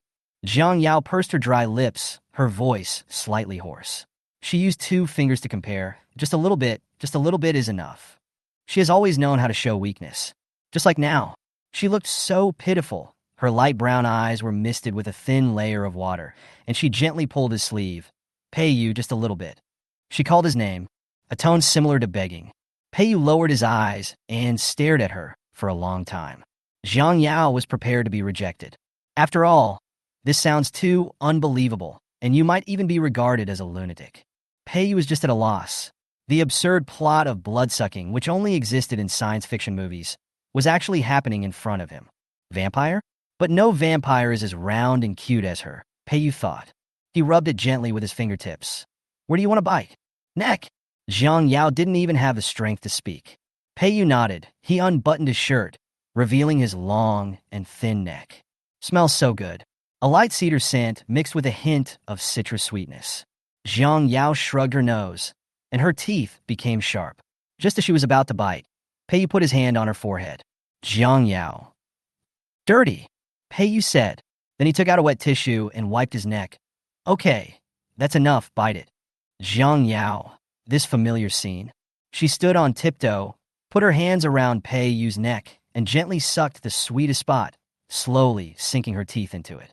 Pei Yu closed his eyes, frowned, and groaned. Then a strange and intense pleasure swept through my body. He couldn't help but hold the girl's waist and hold her closer to him. But the girl quickly restrained herself and let him go. Jiang Yao licked his lips with satisfaction. Your blood is so sweet. Pei Yu pursed his lips oddly. A trace of loss flashed across his eyes. He felt like he was crazy. He actually wanted Jiang Yao to suck more. Pei Yu. Yeah. The alley was still tinged with the ambiguity from before. Jiang Yao raised his eyes to look at him. The young man was tall and a little thin, with handsome eyebrows and eyes as clear as a painting, like the finest jade, or like the towering and indestructible jade-like green bamboo. Just like a gentleman, Jiang Yao remembered the 10 points of favorability Pei Yu gave her. He had met her. I'm sorry for sucking your blood the first time we met, Jiang Yao said deliberately. There was blood on her lips. She looked as beautiful as a demon, but her eyes were innocent and even revealed a carefree and delicate look. Pei Yu pursed his lips and said in a restrained voice, Are you okay now? Yeah, much better. Jiang Yao said, Thank you. This thank you was very sincere. Pei Yu. He said, and said nothing. It's not the first time I've seen you. Pei Yu said, I've seen you before. On the rooftop, when she taught Zhang Ruju a lesson, not only Qi Yin saw it, but he also saw it. The girl looked at him puzzledly. Pei Yu didn't explain. He thought about it and asked, You are a vampire? No. Jiang Yao knew he had misunderstood and explained. It's just that I have a strange disease, and drinking blood can relieve it. Pei Yu, you know that. Anyone's blood will do. Jiang Yao shook his head. No. After receiving this answer, Pei Yu curled his lips, his cold eyes, and beautiful eyebrows. Then you can find me when you want to drink blood in the future. Jiang Yao. Is this a good job? These men are rushing to do it? Aren't you feeling uncomfortable? Jiang Yao asked. I mean, you may be weak for a while. Pei Yu thought for a few seconds and said, It is a bit uncomfortable, but I don't hate it. Jiang Yao couldn't quite understand the train of thought of these men, but more blood bags were not a bad thing for her, so she smiled and didn't refuse. On the weekend, Mr. Jung came to the Jiang family accompanied by the housekeeper. Zhang Ronqing saw that it was Mr. Jung and hurried forward. Hey, Mr. Jung. Mr. Jung didn't know about the Jiang family's troubles. He smiled and said, The old man came to thank the girl from your Jiang family for saving my life. Zhang Ronqing was stunned for a moment. Then she was overjoyed. What a shame that girl Ruju was. She didn't even tell Mr. Jung that she was getting in touch with him. It's not good to be so low-key. Zhang Ronqing thought of that country girl Jiang Yao and sneered. Even if she had the support of the Gu family. So what? She was still not as good as one of Ruju's fingers. The girl is upstairs. Old man, please sit down and have a cup of tea first. Zhang Ronqing smiled from ear to ear. Butler, why don't you go and call the young lady down? Chapter 23, Daily Face Slapping at the Art Festival. 6, madam. The young lady went shopping with Miss Lin early in the morning, said the housekeeper. Zhang Ronqing smiled and apologized. Mr. Zhang, please look at my memory. The girl is not at home, so you made a wasted trip. Mr. Zhang, please stay and have a simple meal. No, Mr. Jung said with a smile. Young people should have more fun. Since the girl is not here, I won't bother you anymore. After a pause, Mr. Jung continued. Your Jiang family really raised a good daughter. She is not as smart and beautiful as Mr. Zheng's granddaughter. Miss Jung is the most famous lady in Beijing. Zhang Rongqing was secretly proud of herself and said with hypocritical modesty. Speaking of the younger generation, the old man's grandson is barely acceptable. Mr. Zheng really likes the little girl Jiang Yao. He said mysteriously, let the two young people communicate more and bond with each other if there is a chance. When Zhang Rongqing heard this, her eyes suddenly lit up. If she could really marry Mr. Zheng's grandson, not only would she be able to benefit from his influence, but she would also be able to walk with her head held high among the wealthy ladies. As soon as Mr. Zheng left, Zhang Rongqing couldn't wait to call Jiang Ruzhu to come back. Why did you ask me to come back? Jiang Ruzhu looked annoyed. I finally got closer to Lin Shuang. Can't you wait until I come back to discuss anything? Seeing Zhang Rongqing's unstoppable joy, Jiang Ruzhu was stunned for a moment. Mom, is there something good? What a great thing. Zhang Rongqing covered her mouth and laughed. Mr. Zheng said he wants to introduce his grandson to you. That's not. Jiang Ruzhu widened her eyes in astonishment. Zheng Jinghe? Among all the men that all the celebrities in Beijing want to marry, Zheng Jinghe must be the one at the top of the list. There is no other reason. Zheng Jinghe is just too outstanding. Jiang Ruzhu was overjoyed. Is this true? How could Mom lie to you? Mr. Zheng came here in person. How could it be fake? Zhang Rongqing said angrily. You are too low-key. You saved Mr. Zheng and didn't even tell Mom about such a great thing. Jiang Ruzhu was completely confused. What rescue? When did she save Mr. Zheng? Jiang Ruzhu felt a little uneasy. Jiang Yao's face flashed through her mind, but she immediately denied it. Impossible. How could that country bumpkin Jiang Yao be qualified to meet someone of Mr. Zheng's level? She pinched her palms so tightly that her nails dug into her flesh. She forced a smile and said, Mom, I'll go upstairs first. It rained heavily on a summer night. There was a moist mist in the air. Qi Yin lay on the table, staring at Jiang Yao nonchalantly with his peach blossom eyes. Didn't you sleep well last night? No. Jiang Yao lowered her eyelids, slowly peeled off the wrapper of the plum candy, and said slowly, I'm just very hungry. Hungry? Qi Yin raised his eyebrows. Here, eat. What to eat? Here. Qi Yin threw the gum on her desk. Aren't you hungry? Jiang Yao. She smiled. Qi Yin, you are very good at achieving a spiritual victory. Have you signed up for the art festival? Qi Yin straightened up. The lines of his arms were beautiful and superior, and his protruding wrist bones looked like an excellent work of art. Jiang Yao stared at his wrist bone for a few seconds and said, Well, sign up and try it out. Have you seen the campus forum? Jiang Yao hummed in confusion. She opened the forum, and the first popular post was a discussion about her participation in the art festival. Hashtag, is that country bunkin' Jiang Yao here to make people laugh? Hashtag. Jiang Yao raised his eyebrows and clicked. It's so funny. Where does Jiang Yao get the confidence to compare with the goddess Ruzhu? The champion of the art festival has always been the goddess Ruzhu in previous years. Is Jiang Yao trying to attract Mr. Shin's attention? I declare that she succeeded. The guy upstairs, Mr. Shin, won't fall for Jiang Yao, a good-for-nothing country bumpkin. Qi Yin suddenly came over, resting his pointed and delicate chin on Jiang Yao's shoulder. He spoke lazily with a faint smile. Jiang Yao, I guess they will be very disappointed on the day of the art festival. The boy's voice was firm. Besides, he tapped his fingertips rhythmically on the table. You need to prove something to them. Jiang Yao turned his head, and the distance between him and Qi Yin unexpectedly got closer. She asked, proof of what? Qi Yin lowered his eyelids and snorted. You are not interested in Shinmachin. You are only interested in Qi Yin. Okay. Jiang Yaocha's brown eyes were half closed. She smiled softly, and her soft voice was indescribably charming and seductive at the moment. They will know. Qi Yin's ears felt numb. He twirled his fingertips uncomfortably. I secretly cursed myself for being useless. The arts festival was held in the school auditorium on Thursday. There are 4 competition items in total, namely piano, chess, calligraphy, and painting. Behind the scenes of the competition, Jiang Yao sat in the waiting area and casually replied to Gu Yunni's message. Gu Yunni, be good, just have fun, don't feel pressured.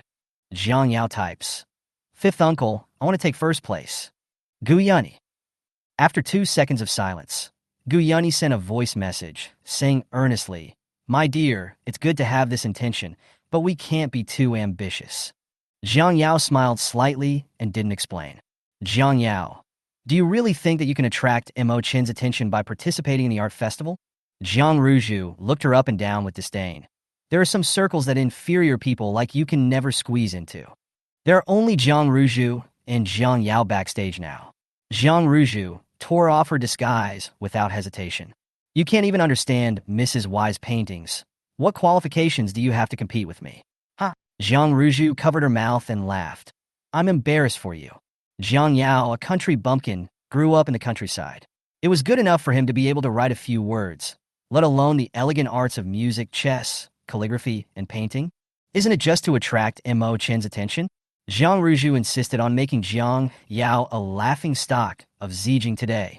Jiang Yao glanced at her and said, well, I'll say this to you as well. Jiang Ruju's face turned dark.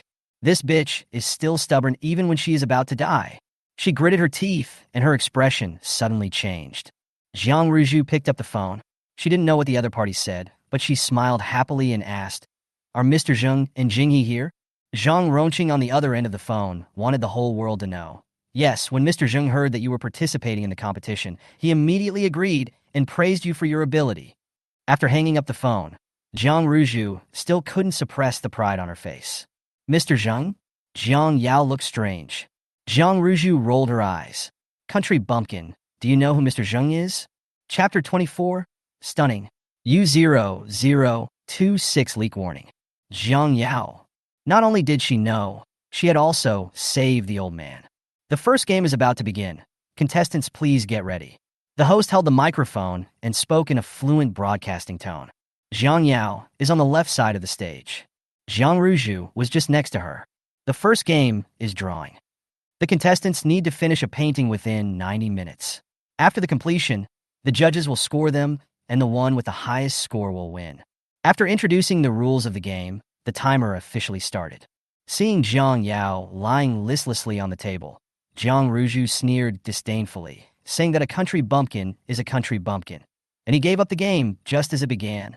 In preparation for this competition, Jiang Ruju had already established good relationships with the judges in advance. What's more, one of the judges is her teacher.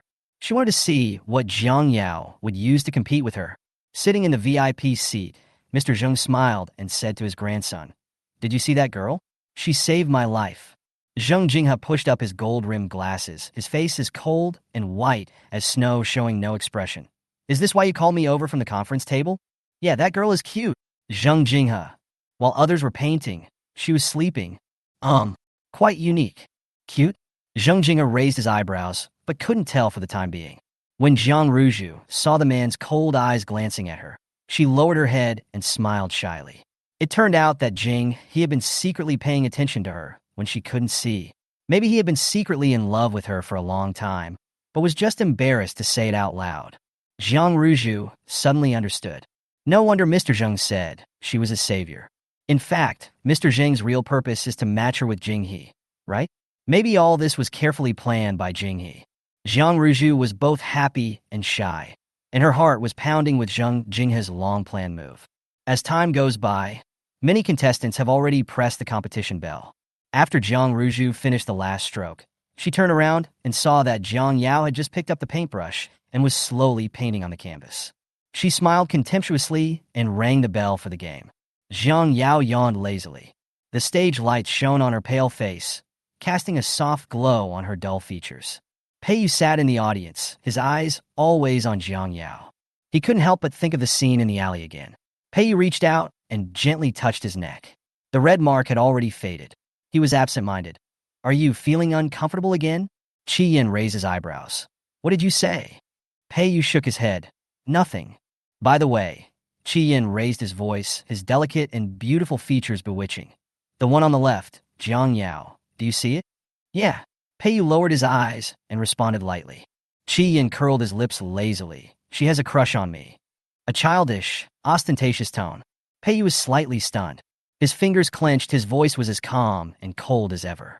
Only Pei Yu knew how flustered he was. Did she say that herself? Rough throat.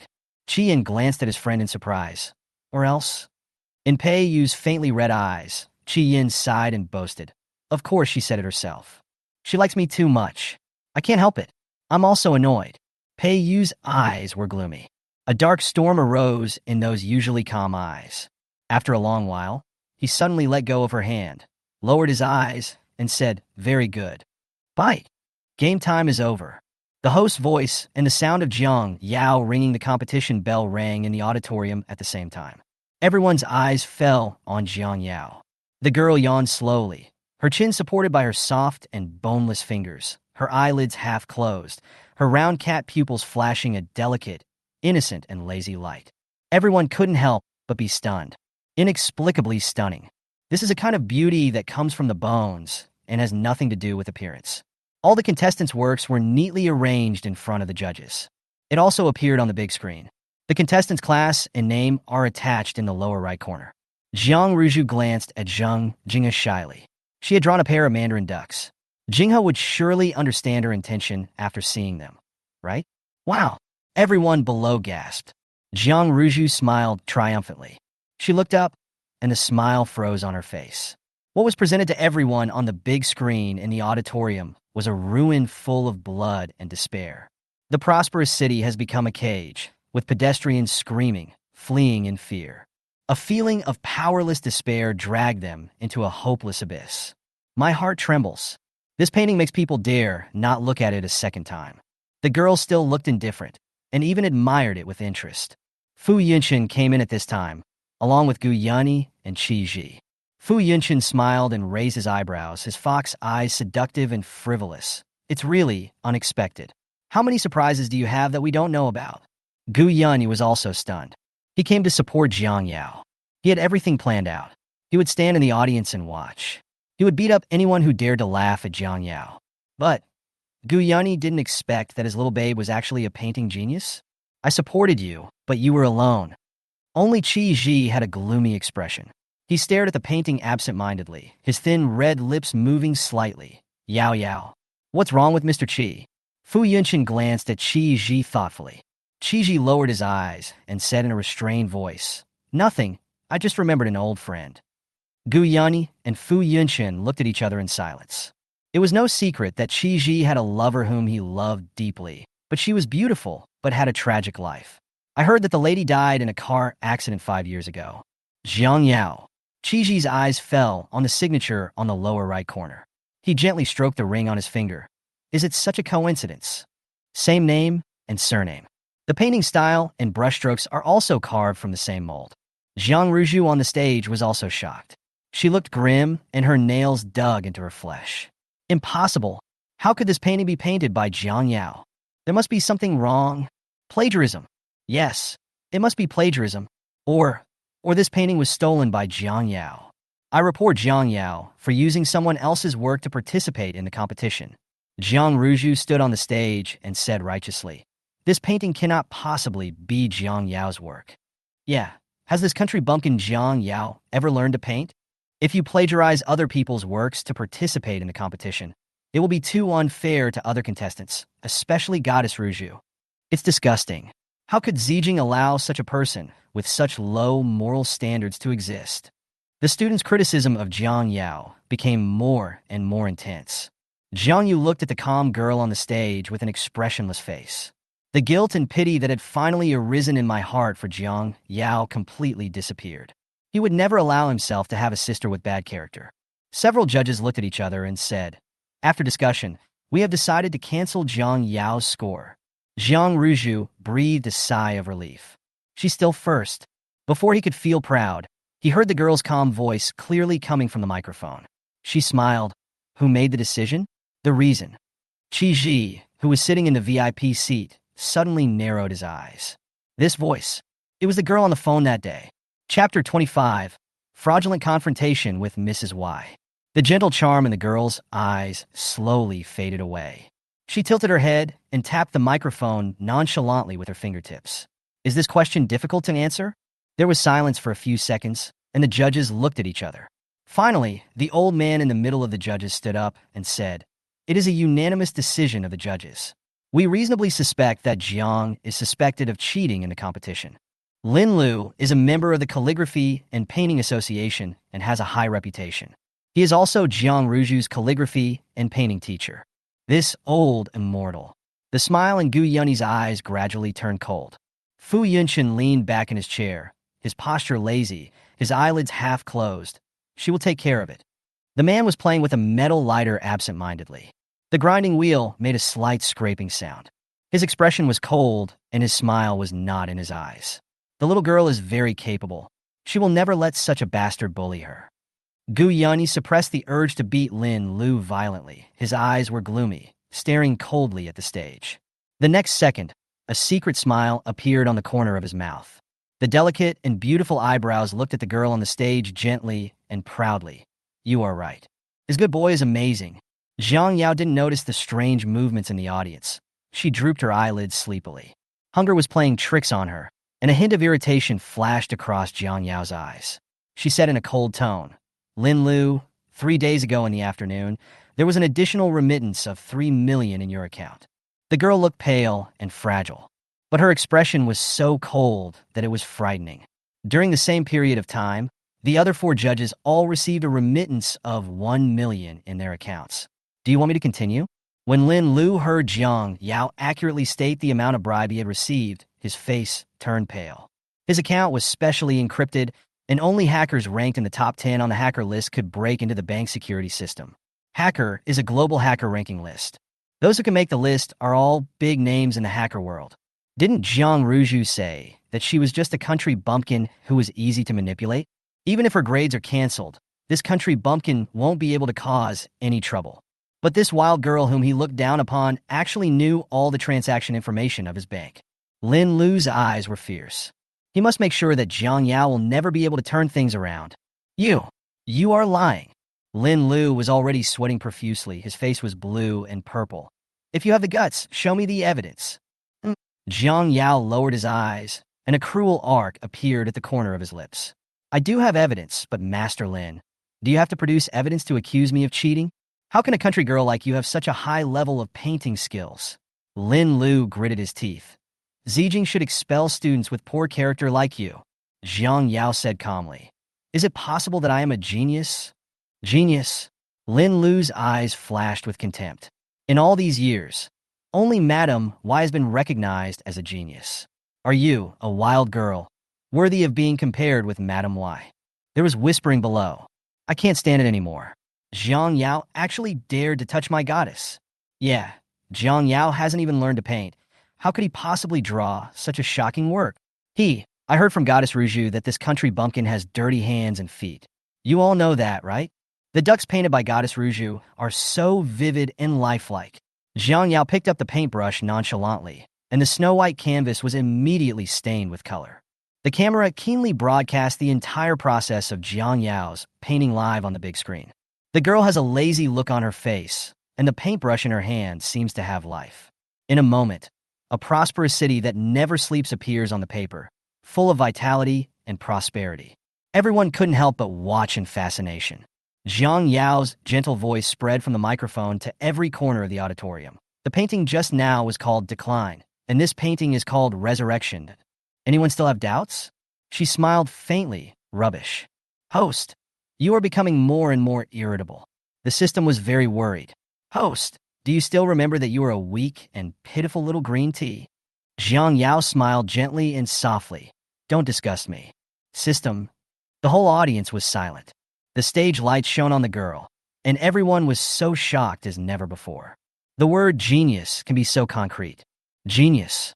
Yes, Jiang Yao is a genius. Why do I feel that this country bumpkin is actually quite good-looking? She has such a gentle voice. But she called you trash. TSK, he is just a little talented, but not as good as Goddess Ruju. Jiang Yu looked at Jiang Yao expressionlessly in the audience. The lines of his exquisite and superior facial features were taut and hard. He clenched his fists tightly, unable to believe that this painting was actually drawn by Jiang Yao. Since you can draw, why don't you speak it out? Jiang Yu's heart felt like it had been punched hard.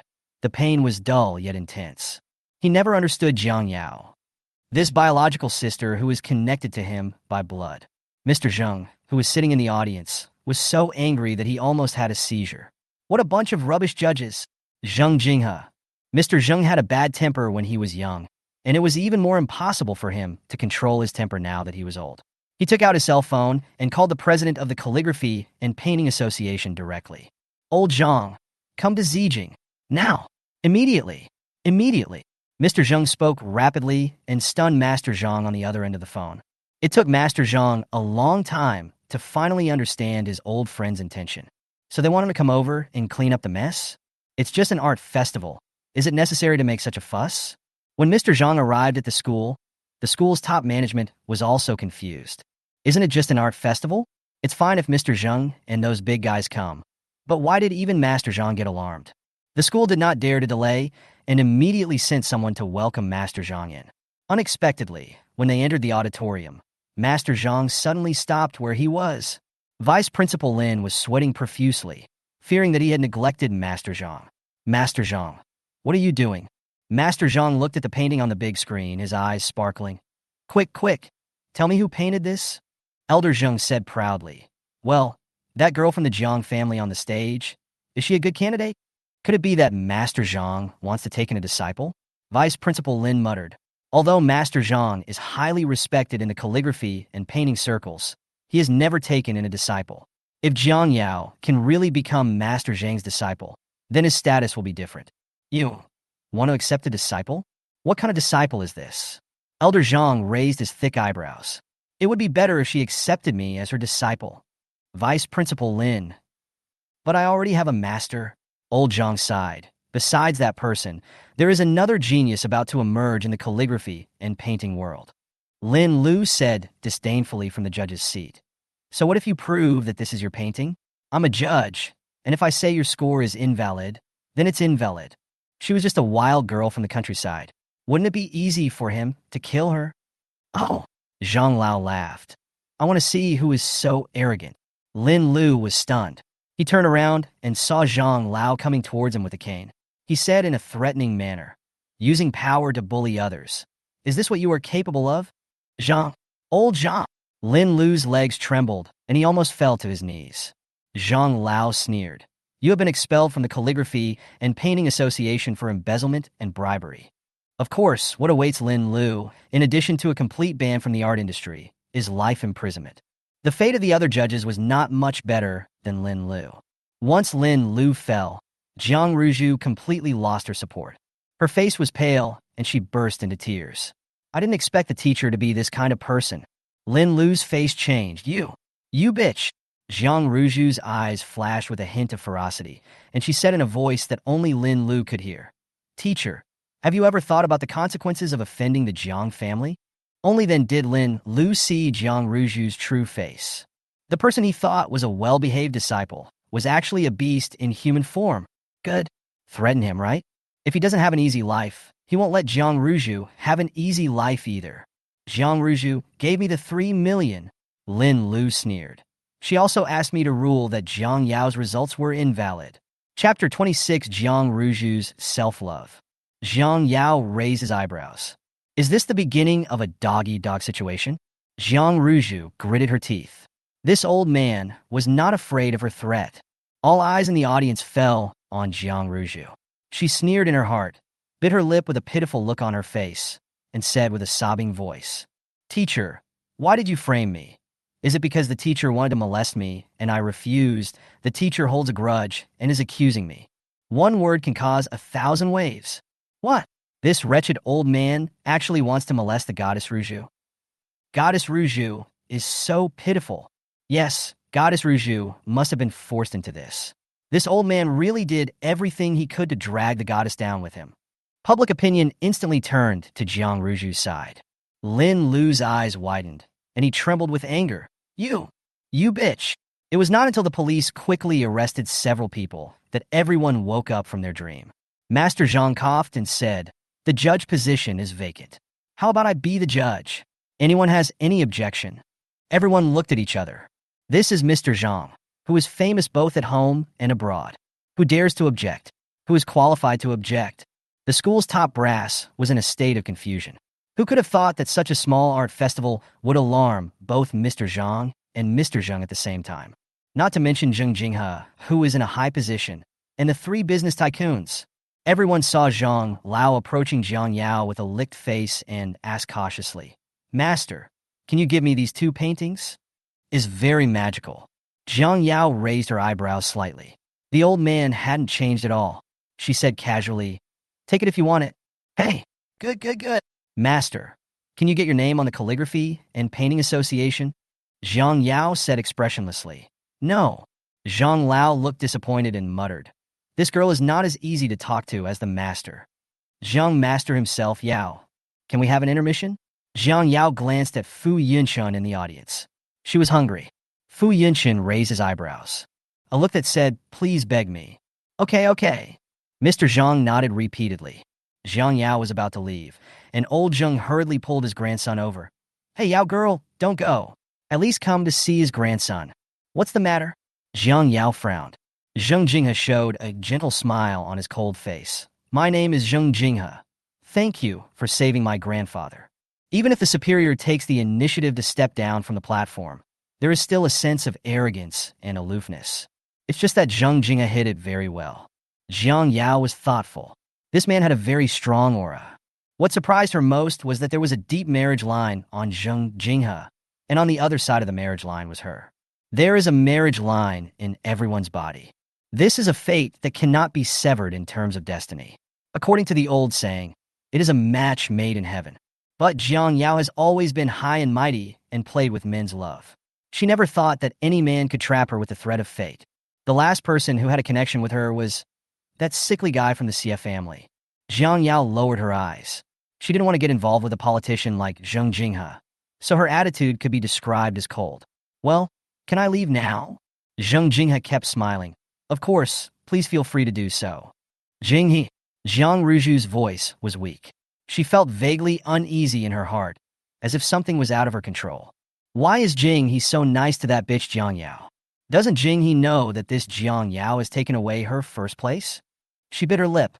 No, she had to make Jinghe and Mr. Zheng understand that she was more worthy of being the Zheng family's daughter-in-law than Jiang Yao, that country bumpkin. Jiang Yao will never be as good as Jiang Ruju. "Mr. Zheng, I'm really sorry to bother you and Jinghe. You are so busy, but still take time out to watch my game."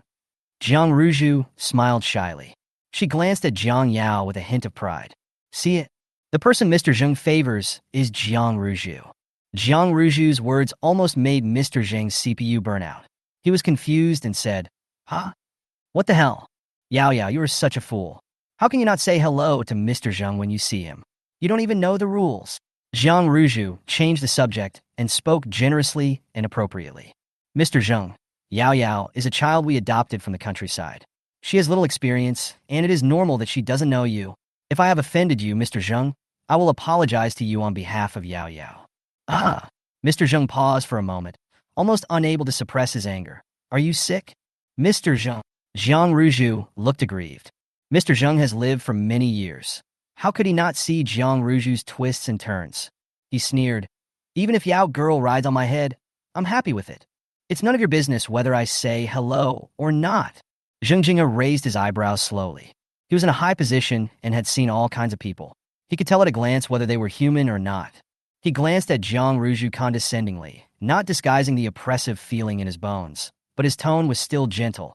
"I would like to advise Miss Jiang not to be so sentimental." Mr. Zheng was outspoken and didn't care about Jiang Ruju's face. He snorted coldly. "I came here for Jiang Yao. Who came for you? You keep calling me a country girl, as if you were so noble." Zheng Jinghe smiled. "That's right.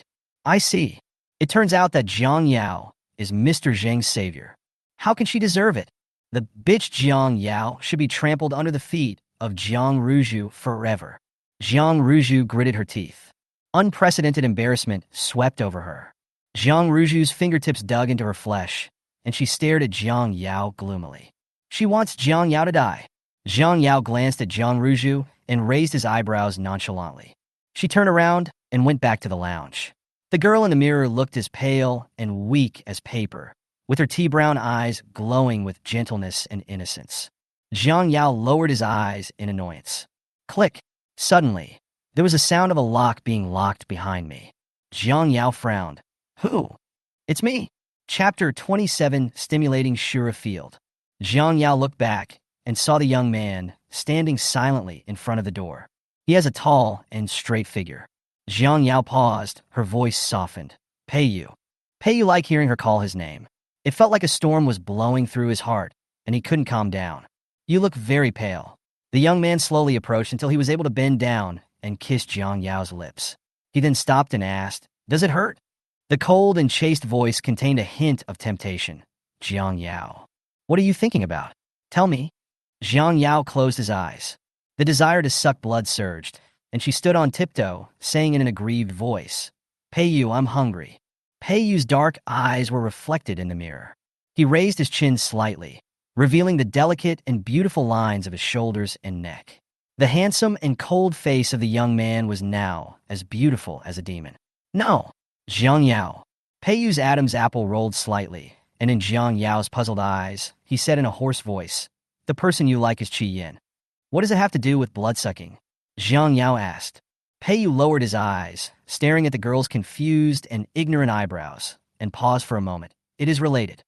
He said word by word seriously, I feel a strong sense of pleasure when you suck my blood. I have checked and found that this kind of pleasure can only be produced during sex. Jiang Yao, do you think this is okay? This is clearly the most ambiguous thing in the world. The smile on Jiang Yao's lips slowly faded. So, when Fu Yunshan had his blood sucked by her, he didn't feel pain, but the same pleasure as her? Lie to her.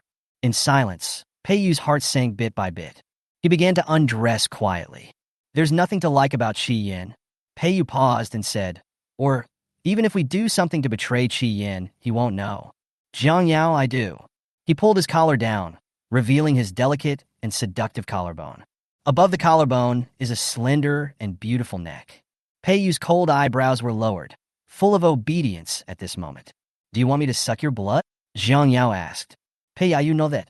The air was filled with the rich aroma of food. Jiang Yao gently grabbed Pei Yu's wrist, stood on tiptoe, and slowly inserted the tip of his teeth into the boy's flesh. The boy's love grows in his flesh and blood. She drank his blood. He developed the passionate love. Pei Yu groaned, and a faint blush rose on his cold and pale cheeks, like a demon monk bewitching people. Jiang Yao paused slightly. She felt a little uncomfortable when she learned that what Pei Yu felt was not pain, but another kind of extreme pleasure. But she was too hungry. I was so hungry that I couldn't control myself. Jiang Yao inhaled for a long, long time. In the mirror in the lounge, Pei Yu closed his eyes, his face intoxicated. So comfortable. It's really comfortable. This surging pleasure almost overwhelmed Pei Yu, making him want to go crazy. After a long time, Jiang Yao let him go, rested his forehead on the boy's chest, and breathed softly. Pei Yu's breathing was also disordered. The atmosphere gradually became ambiguous. Pei Yu lowered his eyes. He raised his hand and gently wiped the blood stains on Jiang Yao's lips. His voice was hoarse. Jiang Yao. Jiang Yao looked up. The young man pinched her chin with his slender fingers, his eyes filled with dark emotions. I don't mind if you like Qi Yin. In this atmosphere of ambiguity and silence, Pei Yu paused and continued. Even if you want me to be the one who can't see the light forever, that's fine. But you have to allow me to be a little greedy. Pei Yu said, allow me to ask for a little bit of sincerity from you. Jiang Yao looked confused. I don't know how the situation suddenly developed to this point. She just coveted his blood. Bang, bang, bang. Open the door. Jiang Yao's heart skipped a beat. She subconsciously pushed Pei Yu away. Facing Pei Yu's hurt eyes, she said with a complicated expression, someone is there. Yeah, I know. Pei Yu didn't really care. Do you mind if I open the door? Jiang Yao lowered his head to check his clothes and nodded after confirming that there was no problem. Pei Yu raised an eyebrow. Behind the door, the smile on Fu Yunshan's lips slowly disappeared, and his casual and romantic eyebrows were so cold that it made people shudder. What are you doing that requires locking the door? He looked at Pei Yu's neck uncertainly. On the slender neck, there are ambiguous, glaring, bright red marks. It was so dazzling that Fu Yunshan couldn't ignore it. Unprecedented anger and despair struck his heart, and Fu Yunshan actually wanted to laugh. He pulled his lips, but after trying several times, his face was still frighteningly cold. In the long and suffocating silence, Fu Yunshan spoke. Jiang Yao, did you suck his blood? Fu Yunshan heard his voice trembling. He was actually afraid. He is actually afraid? Fu Yunqian even deceived himself by thinking that as long as Jiang Yao shook her head, as long as she said no, he would pretend nothing had happened. But Jiang Yao's expression was indifferent, even calm. I inhaled it. The atmosphere became completely quiet. Fu Yunqian nodded. He paused for a long time before he reluctantly raised his lips and said, Jiang Yao, have you forgotten what you promised your brother? It's very uncomfortable to be ill. Jiang Yao said. Fu Yunqian was stunned. What? The girl said slowly, it's very uncomfortable to have an attack. I can't control myself. Fu Yunqian had a complicated expression. Yes, he had seen how pale her face was when she was ill.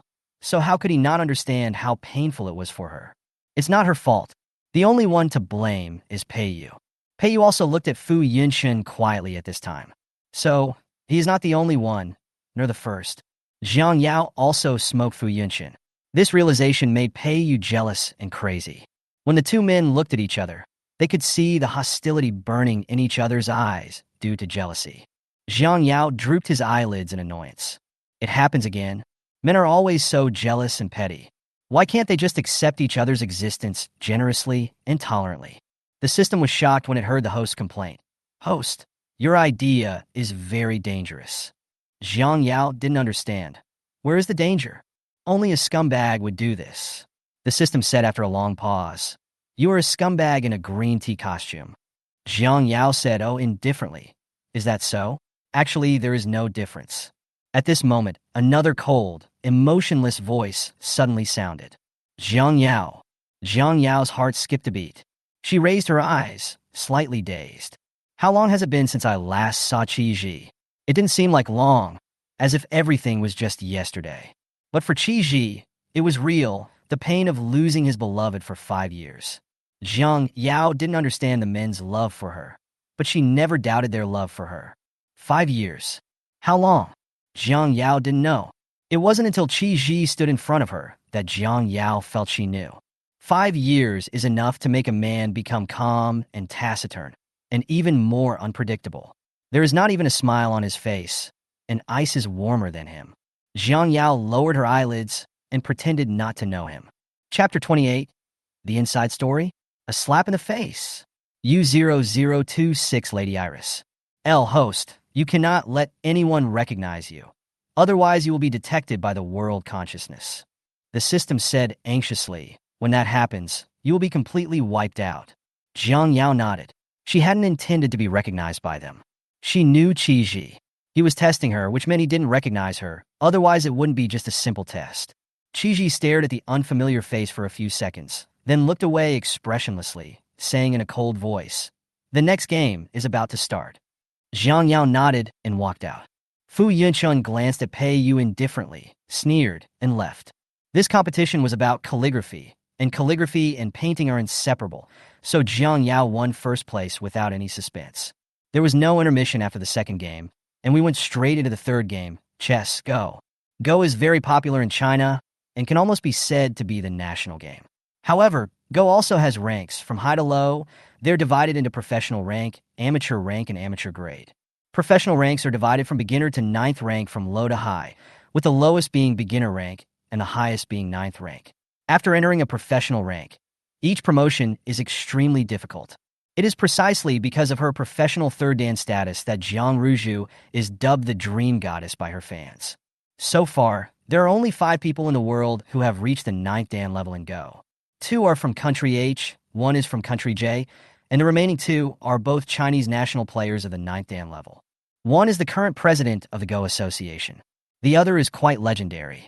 She is beautiful, noble, mysterious, and her every move is as enchanting as a demon. In a global competition, she defeated all the 9th dan players in one fell swoop, and was directly promoted to a full dan professional Go player, becoming famous overnight. After the game, someone asked her name. The woman smiled charmingly, her red lips rosy. Then just call me Madam Iris. Madam Iris remains a legend in the Go world. Countless Go enthusiasts worship her as a deity. There are 17 players on the field, and they will be drawn in pairs, which means that there will be one by spot. Goddess Ruju is a Go genius who can rival Madam Iris. If we don't give her this bye, how can others compete? Ha ha ha, just admit defeat. Heh, I bet the first place this time will be Goddess Ruju. I'll bet too. Goddess Ruju is a professional Go player of the 3rd Dan rank. She'll easily beat everyone else. Jiang Yao is only a little talented in calligraphy and painting. Go requires intelligence. Just look at Jiang Yao's lousy grades to know how bad she is at Go. Jiang Yao was the last one to draw the lot. She picked up the last stick from the stick tube and raised her eyebrows slightly when she saw the words "buy" on it. Jiang Ruju gritted her teeth, her eyes ferocious. You're lucky. Jiang Yao raised his eyebrows with a half-smile. The winner of the first round was quickly decided. 8 people were eliminated, and including Jiang Yao, there were 9 people left. This means that there will be a bye in this round. I'll smoke first, Jiang Yao said slowly. She doesn't want to draw a bye again. Everyone in the audience looked at Jiang Yao, thinking that she was lucky in the first round, but she would be exposed in the second round, right? Jiang Yao randomly picked a lottery ticket from the lottery box. She lowered her eyes and said, "Another bye." The host seemed particularly excited. Wow, is it fake? There must be something fishy going on. Did Jiang Yao get in through the back door?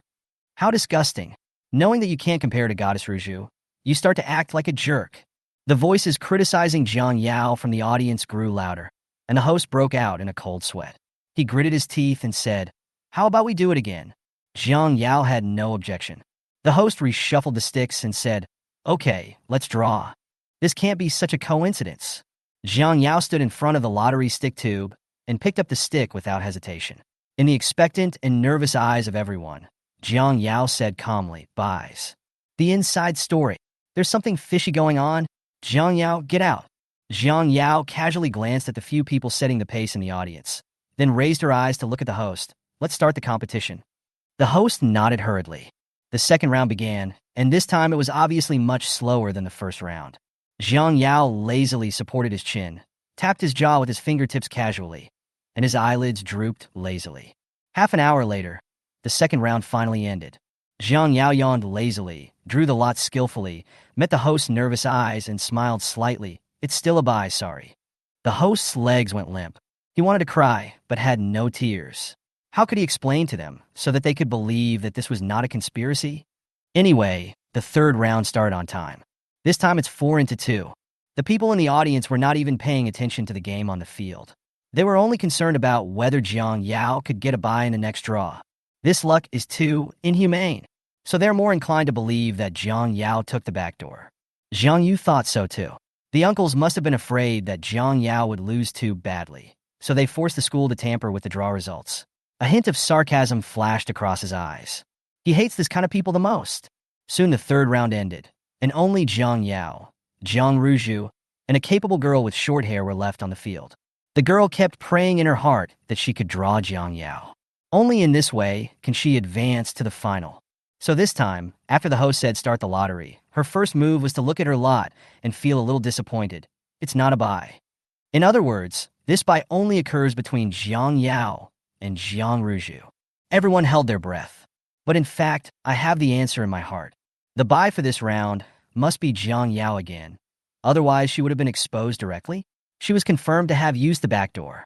Jiang Ruju drew the second lot. Buys. She smiled sarcastically.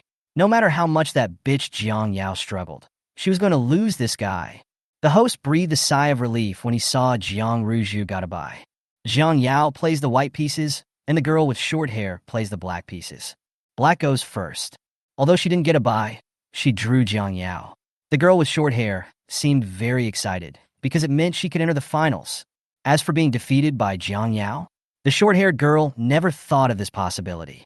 The short-haired girl looked down on Jiang Yao's backdoor behavior. She sneered, "If you lose, don't say I didn't let you win." Jiang Yao lowered his eyes with an indifferent expression.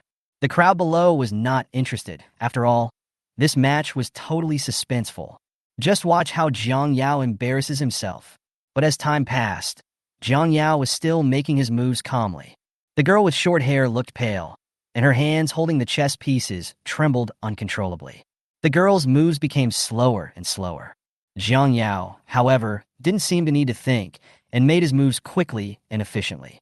She was blind, wasn't she? How could a normal person be so fast? Could this girl be a hired babysitter by Jiang Yao? Even if she's a spy, so what? The next time she faces the Goddess Ruju, She'll be exposed no matter how hard she tries. Within 10 minutes, the girl took a deep breath and said, "I give up." She gritted her teeth and said, "You can play chess? And your rank must be at least professional 7th Dan or above." "I didn't say I couldn't do it." Jiang Yao calmly placed a piece. "This move wins the game." Chapter 29. Jiang Yao is awesome. U0026 becomes beautiful. The girl with short hair came off the stage and officially entered the finals. Zhang Ruju's eyes flashed with sarcasm. "You must have spent a lot of money to bribe your opponent, right?" If Jiang Yao hadn't bribed her opponent, how could she have won the game? Jiang Yao smiled. "You have a say in this matter. After all, the 9 million was not worth it at all." Zhang Ruju's face changed. "You," she sneered. "Besides talking, what else can you do? The Shen family has chosen me as their daughter-in-law, and I am also the one in Mo Chen's heart. Well, I wish you a happy marriage," Jiang Yao said perfunctorily. On the chessboard, Zhang Ruju was the first to place a white piece. Jiang Yao followed closely behind. Zhang Ruju's moves became increasingly strenuous, but Jiang Yao still looked relaxed. Everyone couldn't help but wonder, is this Jiang Yao really that good? Zhang Ruju stared at the chessboard without any ferocity on her face. How could she lose again? It shouldn't be like this. This bastard Jiang Yao should live in her shadow forever. "Sister," Jiang Yao said gently with her signature green tea smile on her lips. "This move is to tell you that all your previous moves were useless." In silence, Jiang Yao gently and fiercely quickly annexed the opposite territory. She is elegant and casual. Just like that, the last piece fell gently. The black pieces made a slight sound when they collided on the chessboard, and the winner was decided. Jiang Yao smiled slightly. "Professional third stage? That's all. Wow." Zhang Ruju couldn't suppress the urge to strangle Jiang Yao and overturn the chessboard. "Impossible. How could you possibly beat me, bitch?" This change came suddenly. Everyone looked at Zhang Ruju in shock, with a ferocious look on her face. Why would the goddess show such a terrifying expression? Maybe I'm too excited. After all, no one wants to lose, let alone lose to a country bumpkin. Have you ever seen a country bumpkin who can draw, write calligraphy, and play Go? Jiang Yao is simply a genius.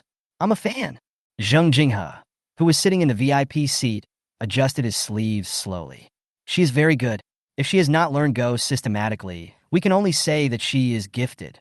Mr. Jung was surprised that Zheng Jinghe would give Jiang Yao such a high evaluation. After all, Zheng Jinghe himself is a monstrous being who can defeat others. But if you think about it carefully, it wouldn't be surprising if it was Jiang Yao. Jiang Yao is awesome. Mr. Jung is Jiang Yao's #1 diehard fan. Even if Zhang Ruju overturned the chessboard, it would not affect the final result. After all, the winner and loser were obvious to all. However, her behavior shattered the goddess filter of many people. The last game is Qin. Jiang Yao drooped his eyelids sleepily. "Don't assign me this kind of task next time." "Why?" The system was delighted. "Host, you are awesome." Jiang Yao. Has Qiyunzi's favorability reached the redemption standard? Jiang Yao asked. "Achieved." Jiang Yao nodded. His expression relaxed a little. There are many types of instruments. Some choose violin, some choose piano, but in previous years contestants mainly focused on piano. After all, the piano is the representative of Western aristocratic elegant music, known as the king of all pianos. The order of the competition will be determined by drawing lots. Jiang Yao is the last one. And what a coincidence, the previous one is Jiang Ruju. Jiang Ruju won the applause of the audience with her song, To Alice. Listening to the cheers from the audience, Jiang Ruju finally felt a little relieved. Jiang Yao, that country bumpkin, probably couldn't even afford a piano. So how could he have learned piano? Thinking of this, Jiang Ruju felt relieved. The first place in this competition is none other than Jiang Ruju. Okay, the last contestant, Jiang Yao, will be playing the ancient Guqin piece Song of the Plum Garden. She despised him in her heart. Jiang Yao, a country bumpkin, had never learned piano. So how could he learn Guqin? He was just trying to attract attention. Jung, the piano started to play. Different from the gorgeous piano, the Guqin has a simple and ancient sound, just like the clear and bright moonlight. Jiang Ruju's face changed and her nails broke. How is that possible? How could Jiang Yao play the Guqin?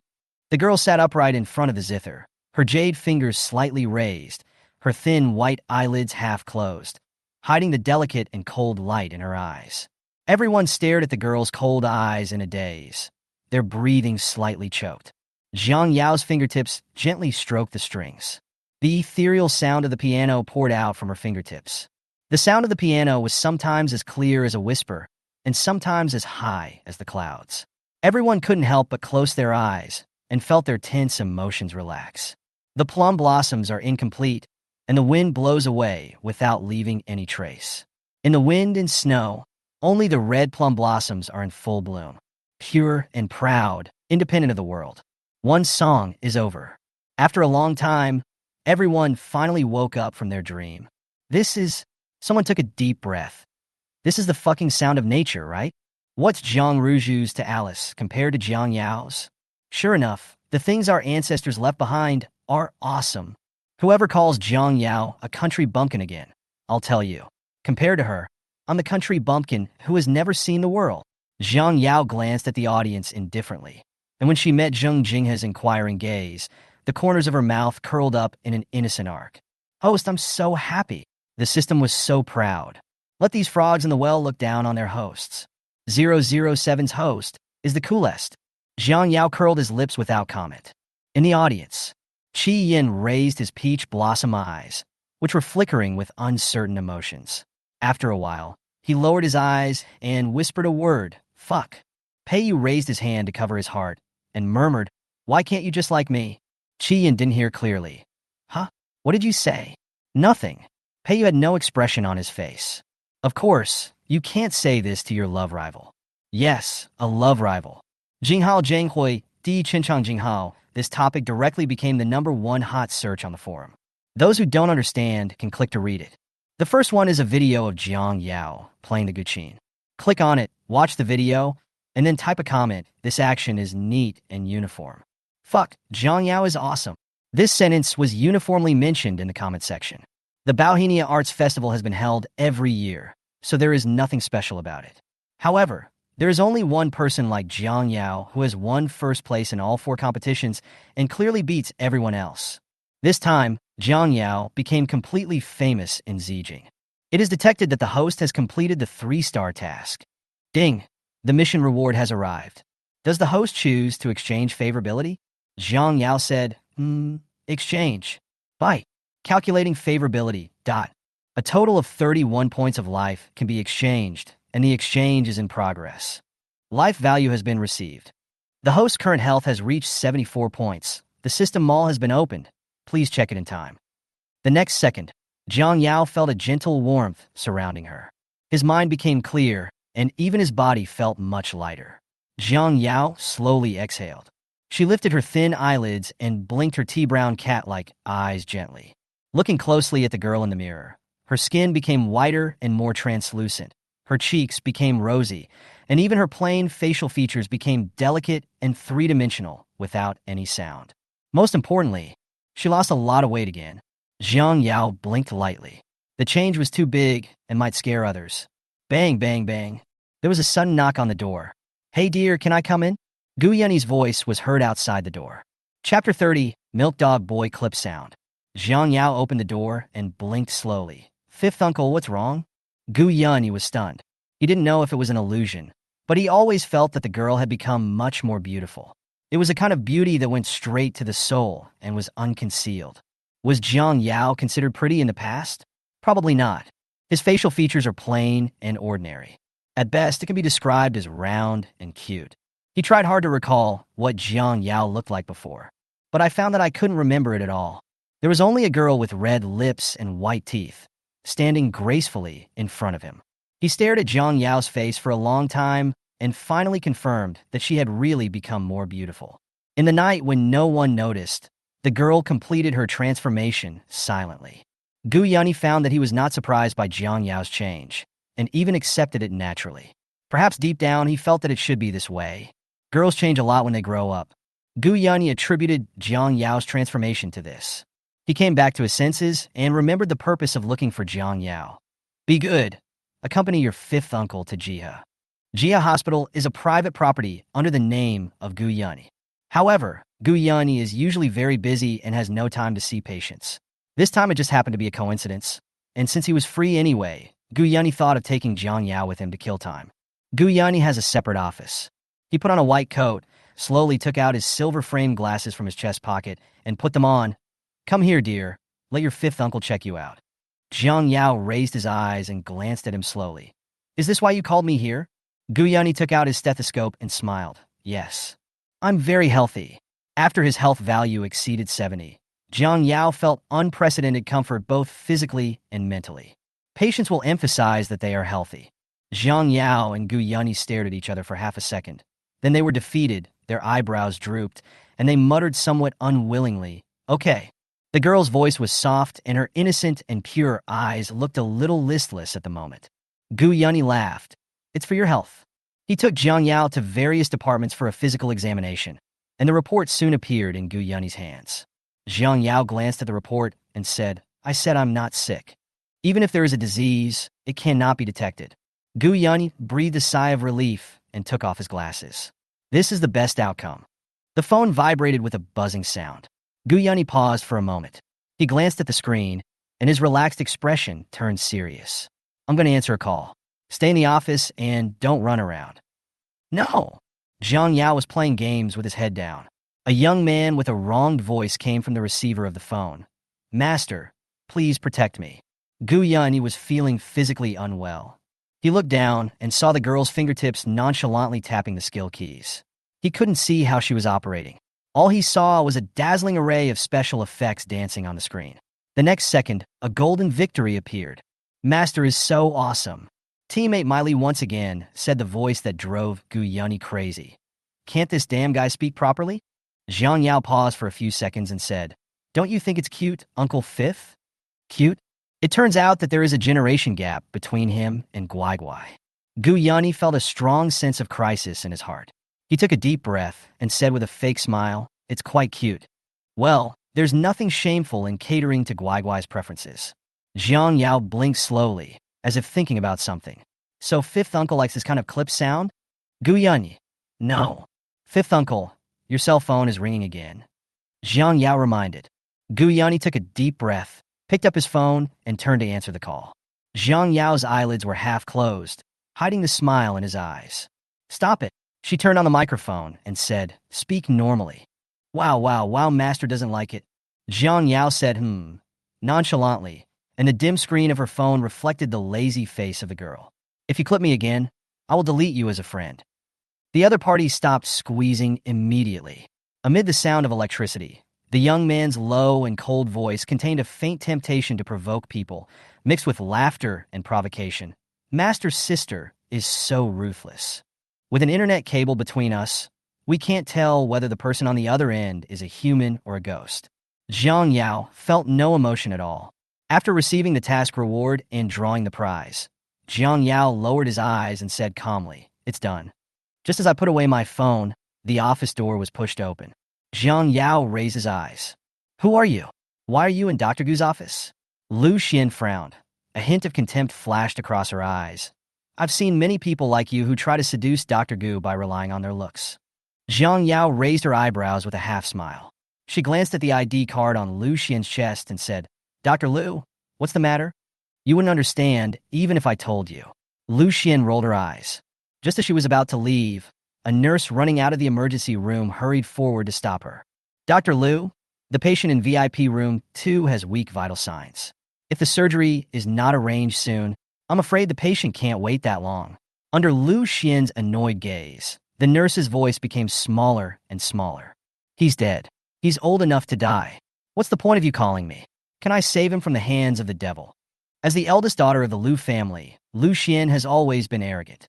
Her identity was no secret, and everyone in the hospital, from the hospital director to the security guards, respected her. Hearing Lu Xian say this, the nurse was stunned, but did not dare to refute. Jiang Yao stood up and said, "Take me to see it." Seeing that it was a little girl, the nurse expressed doubts about Jiang Yao, but there was nothing she could do at the moment, so she could only try her luck. Okay, follow me." In front of the emergency room, an old man with messy white beard was lying on the stretcher. He was covered with a white cloth and his face was dark blue. Lu Xian sneered. "The person has been dead for a long time. Why not push him to the morgue?" Jiang Yao stepped forward to check his breathing, and after a moment's hesitation, he said, There is still hope. Lu Xian taunted mercilessly. You really did everything you could to attract Dr. Gu's attention. The person is dead. Even if you have supernatural powers, you can't make the dead speak. I've seen many girls like you who want to get close to rich families. Listen to my advice. While you are still young, spread your legs. You can still seduce a man in his 40s or 50s. Pa! Ah! Lu Xian covered her swollen cheeks and said in disbelief, How dare you hit me? You drank the enema, right? Jiang Yao turned his head to look at her, his voice lazy. Lu Xian was stunned. What? Jiang Yao smiled slightly and said, Just open your mouth and do it. Lu Xian opened her mouth, but her blood froze when she met the girl's cold gaze. The girl's eyes were cold without any warmth, and her tea-brown pupils had a kind of naive and cruel indifference, just like the cold wind and snow blowing across the vast snowy field. Lu Xian was shocked. She clenched her fists but dared not say another word. Do you have silver needles? Jiang Yao turned to the nurse beside him and said, The sooner the better. The patient can't wait that long. Chapter 31 Resurrection U002621. The nurse looked into the girl's tea-brown cat-like eyes and was speechless for a long time, as if her soul had been sucked away. After a long while, the nurse stammered, Yes, yes. The tumor in the patient's brain has compressed the nerves, the nurse quickly added. Jiang Yao nodded to show that he understood. The commotion at the door of the emergency room attracted more people to come and watch. Gu Yunyi hung up the phone and frowned when he saw the crowded crowd. He was about to go forward to disperse the crowd, but when he heard the girl's calm and cold voice, he stopped. His eyes passed through the crowd and accurately fell on the girl's slightly pale face. A thin layer of sweat broke out on the girl's forehead. Gu Yunyi frowned, pushed everyone aside, stepped forward and whispered, I'll help you. Tianchong Taishue, Queen Lu Mai. Jiang Yao did not raise his eyelids, and his hands did not stop moving. The patient was on the verge of death, and any wrong step would lead to irreversible consequences. Gu Yunyi nodded. Okay. Although he was surprised that Jiang Yao was obviously more skilled in his medical skills, Gu Yunyi knew that this was not a good time to ask questions. When fighting against death, every minute and every second is precious. The clock on the wall ticked, and a suffocating silence filled the air. Ho, ho, ho! Jiang Yao's fingertips moved so fast that afterimages appeared, and no one could see her movements clearly. As her hands flew, the only sound that could be heard was the patient's increasingly obvious breathing. It's done, it's done! A straight line on the ECG monitor stirred up new twists and turns. The nurse covered her mouth to stifle the scream in her throat. The color on Lu Xian's face disappeared, her legs went limp, and she collapsed to the ground. How is it possible? The patient's vital signs are stable. Gu Yunyi supported Jiang Yao and said in a steady voice, Send him to the ward for observation for 24 hours. Notify me immediately if there are any problems. Okay. Several nurses immediately carried out the follow-up finishing work. Everyone's eyes were focused on the girl with tired eyes and brows, and no sound came out of their throats. So shocking. They watched helplessly as the girl brought a dead man back to life. It is no exaggeration to say that it has been brought back to life. Be good. Gu Yunyi's voice was dry. What else can't you do? Even he was not sure that he could save the person, but the girl did it easily. Gu Yunyi guessed that the girl's medical skills were definitely far superior to his. Jiang Yao thought for a moment and said sincerely, I just learned quickly. Even if there is something you don't know, you will learn it after just one look. It's not difficult. Dr. Gu. The jealousy in Lu Xian's eyes was about to burst into flames. She gritted her teeth and said, This thing in your arms is not a good thing. Gu Yunyi frowned and looked at Lu Xian. She's just a gold digger who wants to seduce you and get married to a rich man. The slap marks on Lu Xian's face were red and swollen, and she burst into tears. Dr. Gu, look at the slap on my face. It was given by that bitch in your arms. Gu Yunyi laughed angrily, and a dark light flashed across his dark and noble phoenix eyes. Oh, there is such a thing? Dr. Gu, please make the decision for me. Lu Xian shyly glanced at Gu Yunyi secretly. The man's delicate features were warm and gentle, as handsome as a god. Lu Xian's heart began to pound. A small black ball curled up on an iron chair moved. The next second, Lu Xian's voice came out from the receiver of the phone without any obstruction. You really did everything you could to attract Dr. Gu's attention. I've seen many girls like you who want to marry into a wealthy family. Listen to my advice. While you are still young, Spread your legs, you can still seduce a man in his 40s or 50s. After the recording was over, the temperature in the air became chilly. There was no trace of smile on Gu Yunni's face anymore. The dark pupils were very cold, without a trace of temperature, like an unfathomable icy lake with a dark, world-destroying storm surging inside. Lu Xian's face turned pale. Gu, Dr. Gu? Lu family? Gu Yunni curled his lips, his smile not reaching his eyes. I'll remember that. As for you, you can pack up your things and get out. Jihad doesn't welcome you. Oh, by the way, the man said lightly, I think all hospitals in China will not welcome Miss Lu. Almost the next second, she received a call from home. Idiot! How dare you offend the Gu family? All the company's partners have announced their withdrawal of investment, and the stock price has fallen to the limit. You a money loser. Are you trying to kill your father? Lu Xian's legs went limp. She is finished, and the Lu family is finished too. Jiang Yao did not sympathize with Lu Xian. Her eyes fell on the young man beside her. Jiang Yao walked over to the skinny boy curled up on the iron chair, squatted down, and his brown eyes fell thoughtfully on his almost gray skin. Can you speak? The boy's body trembled. He was very thin, with a thin layer of flesh covering his bones, and even when he curled up, he looked weightless. Jiang Yao lowered her eyes and waited quietly for a few seconds. Just as she was about to speak, the young man carefully pulled her sleeve and pursed his thin lips gently. Can? The voice was hoarse and unpleasant, as if the vocal cords had been burned by fire. Perhaps knowing that his voice was not pleasant, the boy uttered a syllable with difficulty and immediately closed his mouth.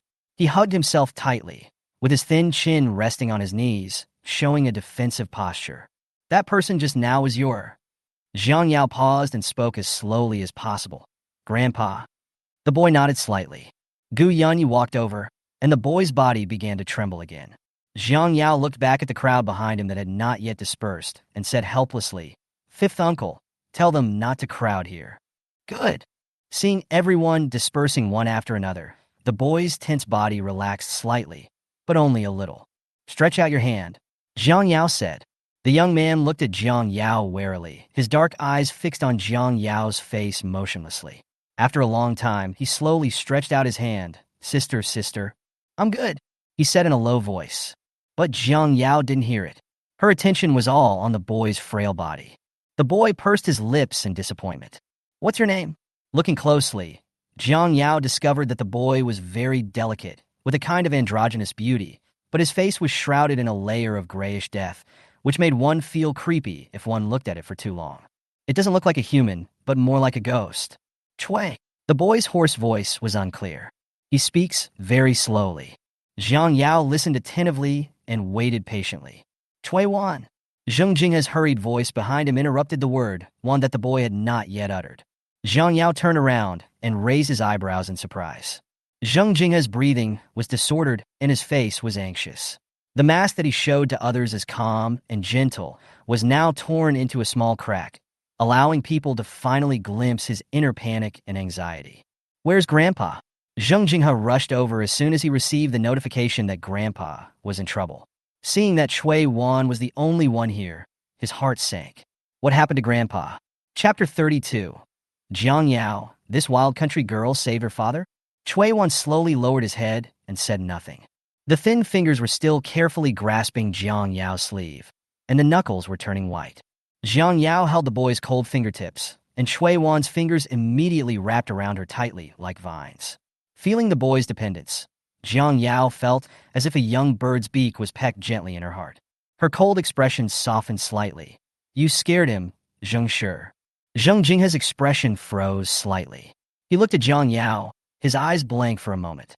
Jiang Yao. The man's cold and noble expression cracked. Jiang Yao nodded, and she said in a clear voice, Chui Wan's grandfather is fine. He has been transferred to the intensive care unit. If nothing unexpected happens, he will wake up tomorrow. The girl's attitude can be described as gentle. But Zheng Jinghe felt even more torn apart. The girl has black hair and red lips. Her cat-like pupils are half closed, and there is a hint of tiredness in her tea-brown eyes. Perhaps because her skin is too white, the contours of her facial features appear particularly delicate and beautiful under the light. He didn't understand why the girl had changed so much in just 1 week. Because of his work, Zheng Jinghe subconsciously considered more, and he carefully said, Your face? You've become prettier, haven't you? Jiang Yao's red lips curled up slightly, and she raised her eyebrows. This is normal. Mayor Jung doesn't have to look like he's worried that I'll go astray. I mean, natural beauty is good. Zheng Jinghe did not observe any signs of plastic surgery on Jiang Yao's face. It is obviously unrealistic to have plastic surgery in such a short time. Like Gu Yunyi, he naturally attributed it to the fact that girls change a lot when they grow up. After all, it was said that the long-deceased Mrs. Gu was a rare beauty in Beijing, so it was only normal for her daughter to inherit her mother's looks. Zheng Jinghe knew Jiang Yao's background very well. Even if the Jiang family intends to conceal it, they hold power, and as long as Zheng Jinghe wants to know, nothing can be hidden from him. Is Cui Wan's grandfather Zheng Shi's grandfather? Jiang Yao tilted his head and asked curiously. Zheng Jinghe's eyes swept across the girls and Cui Wan's clasped hands. He hummed and said, "Maybe Miss Jiang can call me by my name." Zheng City sounds very unfamiliar. Zheng Jinghe lowered his eyes. He thought, after all, Jiang Yao had done the Zheng family a favor, and now he had saved his grandfather. So it was only natural for him to call him by his name or be more intimate with him. But Jiang Yao paused. Zheng Jinghe felt inexplicably frightened, as he felt that she couldn't say anything nice. Mayor Zheng is very old. Wouldn't it be rude to call him by his name? The girl looked distressed.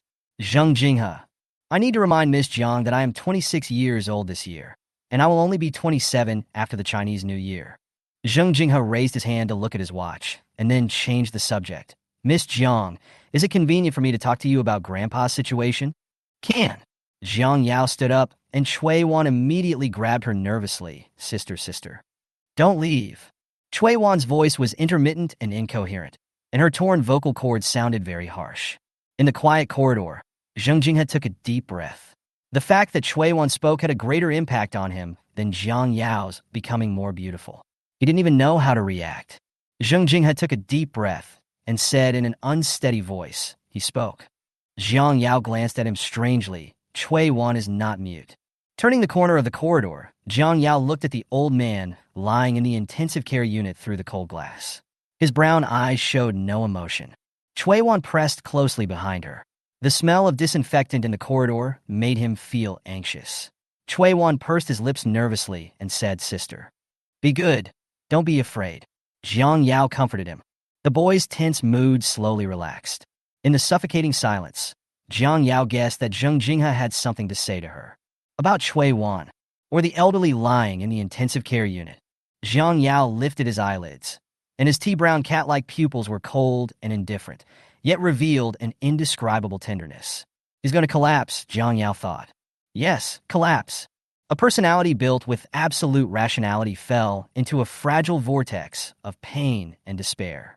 He needs someone to listen to him and save him. Jiang Yao was not willing to play this role. She never wavered in her decision to stay away from Zheng Jinghe. No matter who the other end of Zheng Jinghe's marriage line is, it should be a match made in heaven. But it shouldn't be Jiang Yao. She hated being tied down. So Jiang Yao tried every way to escape and break free, which meant that Zheng Jinghe was destined to be hurt all over in this unrequited love. My mother was born in the Cui family, which is just a small and insignificant family in the imperial capital. Zheng Jinghe said calmly, as if he was telling someone else's story. But fortunately, my grandfather didn't have any complaints about my mother's background, and my father loved my mother very much. 10 years ago, my mother took me back to my grandfather's house to celebrate Cui Wan's birthday. But halfway through, she received news that my father had been injured in an accident, and my mother was extremely worried. Jiang Yao lowered his eyes and responded calmly. After she left, I was left alone at my grandfather's house. Zheng Jinghe clenched his fingertips and closed his eyes. On Cui Wan's birthday, a fire burned everything to ashes. In that fire, Cui Wan's parents, in order to protect me, they didn't have time to escape from the fire. When the fire burned out, only my grandfather, Cui Wan, and I were left. Cui Wan's vocal cords were damaged at that time, and he became silent from then on. No matter who talked to him, he was just immersed in his own world. The doctor said it was a stress trauma. That year, Cui Wan was only 5 years old. Zheng Jinghe's expression became calmer, and he smiled. If it weren't for me, Cui Wan's parents wouldn't have died, and Cui Wan wouldn't have suffered from the stress trauma of seeing her parents die in front of her eyes. Through a window of transparent glass, A hint of pain and fragility appeared on the handsome and noble face of the man. Before they died, Chui Wan's parents said that I couldn't let anything happen to the Chui family. Zheng Jinghe paused. At first I couldn't understand, but later I realized that because I am a descendant of the noble Zheng family, and because of the Zheng family behind me, they would sacrifice their lives to save me. The slender boy gently took Jiang Yao's hand and whispered, "Sister, I don't want to be here." Jiang Yao smiled reassuringly at Chui Wan. Feeling Chui Wan's nervousness ease slightly, Jiang Yao was silent for a moment and said, "But have you ever thought that when they saved you, they were just as a relative of Zheng Jinghe, nothing else?" "Thank you." Zheng Jinghe's mouth curled up gently, his eyelids drooped, and his dark pupils, like deep pools, rippled softly. "Maybe I should think so." When Mrs. Zheng rushed over, her eyes were red and swollen from crying. She could no longer bear the pain of losing her father. "Jinghe, your grandpa. How is your grandpa doing?" "Nothing." Zheng Jinghe returned to his cold and indifferent expression. It was Miss Jiang who saved Grandpa. Mrs. Zheng felt as if she had been hit on the head with a stick and her head was buzzing. Jiang Yao, this wild girl from the countryside, saved her father? Chapter 33, The Prodigal Uncle. Mrs. Zheng clenched her fists. She had not forgotten the feeling of being slapped in the face by Jiang Yao in public. Even the president of the Imperial Capital Medical Association was helpless against her father's illness. Jiang Yao was just a wild girl from the countryside. Not only was she useless, but she was also rude and disrespectful. How could she have the ability to save her father? Mrs. Zheng's face turned pale and blue, and she was filled with shame, anger, and disbelief. Thinking of Mr. Zheng's endless praise for Jiang Yao, Mrs. Zheng took a deep breath, her face full of embarrassment. "Ms. Jiang, thank you for saving my father." Jiang Yao raised his eyebrows. "You should thank me. Otherwise, Mrs. Zheng would have to go to the morgue to find her father." Mrs. Zheng gritted her teeth. This wild girl really has no manners. As an elder, she was able to humble herself and express her gratitude, which was to give face to this wild girl Jiang Yao. Jiang Yao should be flattered and grateful to her, instead of just calmly ignoring her like this. Mrs. Jung was angry and sneered repeatedly. A wild girl is a wild girl, rude and disrespectful. Jinghe let out a light laugh. He could tell at a glance what Madame Jung was thinking. Madame Jung was strong-willed and very concerned about her reputation. To embarrass her in public would be more painful than killing her. But his mother's temper does need to be tempered. Jiang Yao opened her phone and saw that the call interface was full of missed calls from Guyani. She turned off the screen and said calmly, "Mr. Chui is out of danger now. I'll go back first." Jinghe immediately said, "I'll take you there." "No need." Jiang Yao raised his eyebrows. "My fifth uncle is waiting for me." "Fifth uncle?" Mrs. Zheng pricked up her ears and eavesdropped. She frowned, wondering if this wild girl's fifth uncle was also from the countryside. Mrs. Zheng immediately imagined the image of a simple farmer with his back to the earth and his face to the sky. It was not easy to come from the countryside. No matter how much she hated Jiang Yao, she could not change the fact that Jiang Yao was the benefactor of their Jung family. As the head of the Jung family, if she did not express her gratitude, she would definitely be criticized. If this gets out among the ladies in the circle in the future, she will have no chance of living as a human being anymore, as she will be drowned by the spit alone. Wait a minute. Madame Jung stopped Jiang Yao and pulled out a bank card from her wallet. She said condescendingly, "It's not easy for your uncle to come all the way from the countryside to Beijing. This little money can be regarded as a token of our Jung family's appreciation." Jiang Yao. "It's not much money. There's 3 million in the card." Mrs. Zheng was impatient. Seeing that Jiang Yao didn't take it, she handed it over again and said arrogantly, "These 3 million are enough for your uncle to have food and drink for the rest of his life." Jiang Yao. She remembered that the watch on Gu Yunni's hand started at 50 million. "Not quite enough," Jiang Yao said sincerely. "My uncles are all good at spending money." Mrs. Zheng was disdainful. They were just country folks. How much more could they spend money? This wild girl's uncle probably had never seen 3 million. Why was he pretending? Jinghe wanted to help his mother out, so he said tactfully, "Mother, how about you come with me to see Miss Jiang off?" "I can't leave." Madame Zheng forcefully shoved the bank card into Jiang Yao's hand. "All right, just think of it as the Zheng family repaying you a favor.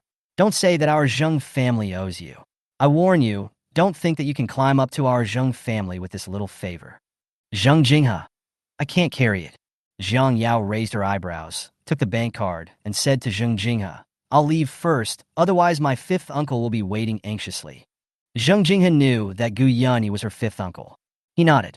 Okay. But Cui Wan didn't want this beautiful and gentle sister to leave, but he didn't know how to start the conversation. So he could only hold Jiang Yao's hand tightly and repeat the two simple syllables sister. Sister, don't go. Sister, Cui Wan said obediently. Sister, don't leave Cui Wan behind. When Mrs. Jung heard Cui Wan talking, she was shocked at first. When she realized that she was calling Jiang Yao, she was shocked and angry. How could a country girl like Jiang Yao be worthy of being the sister of her beloved nephew? Xiaowan, she is not your sister. Your sister is Xiao, Zheng Xiao. Madame Zheng softened her voice. And he will take you home to play with Sister Xiao? Okay. Cui Wan's dark eyes stubbornly stared at Jiang Yao's increasingly blurry back, her finger bones turning white. Sister. Jiang Yao had already left. Madame Zheng said with a headache. She is just a wild girl from the countryside. She will lead you astray. Xiaowan, be obedient and don't call her sister. She is my sister. Cui Wan's voice was hoarse. He repeated word by word carefully. She is my sister. You are not allowed to bully her. Mrs. Zheng felt a chill when she met the boy's dark and gloomy eyes. She gritted her teeth, her heart bleeding with hatred. They were just wild girls from the country, rude and ignorant of etiquette. What kind of drug had Jiang Yao drugged them all? Jiang Yao had no idea of Mrs. Zheng's resentment and dissatisfaction, but even if he knew, he wouldn't care. Gu Yunyi was driving a silver Maserati supercar today. It is parked downstairs in the hospital and attracts a lot of attention. He took off his suit jacket and casually draped it over his arm.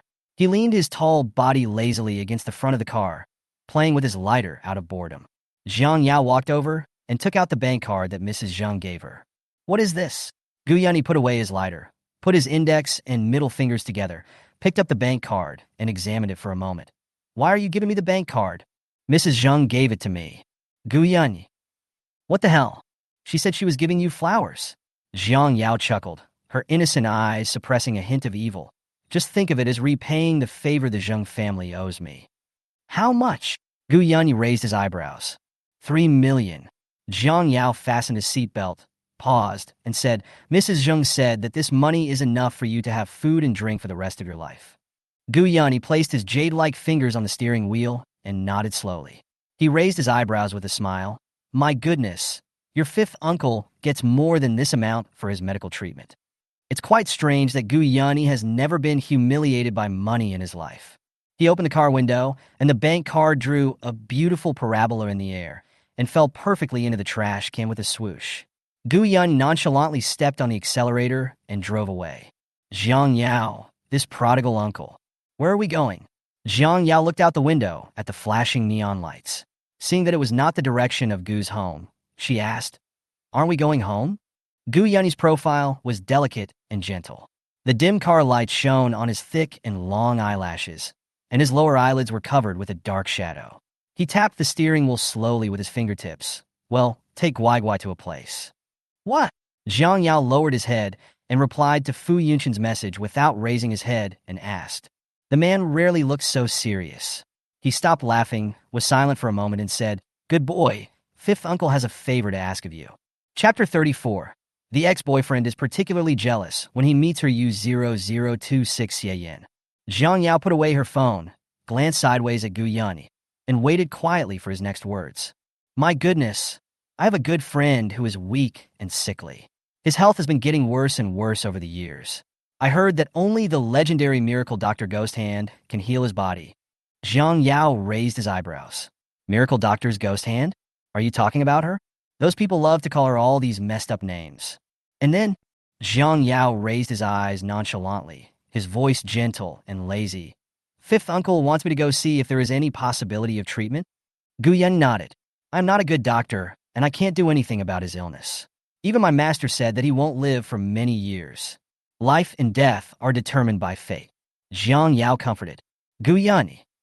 He paused. We have some friendship, and seeing his health deteriorating, I feel a little bad.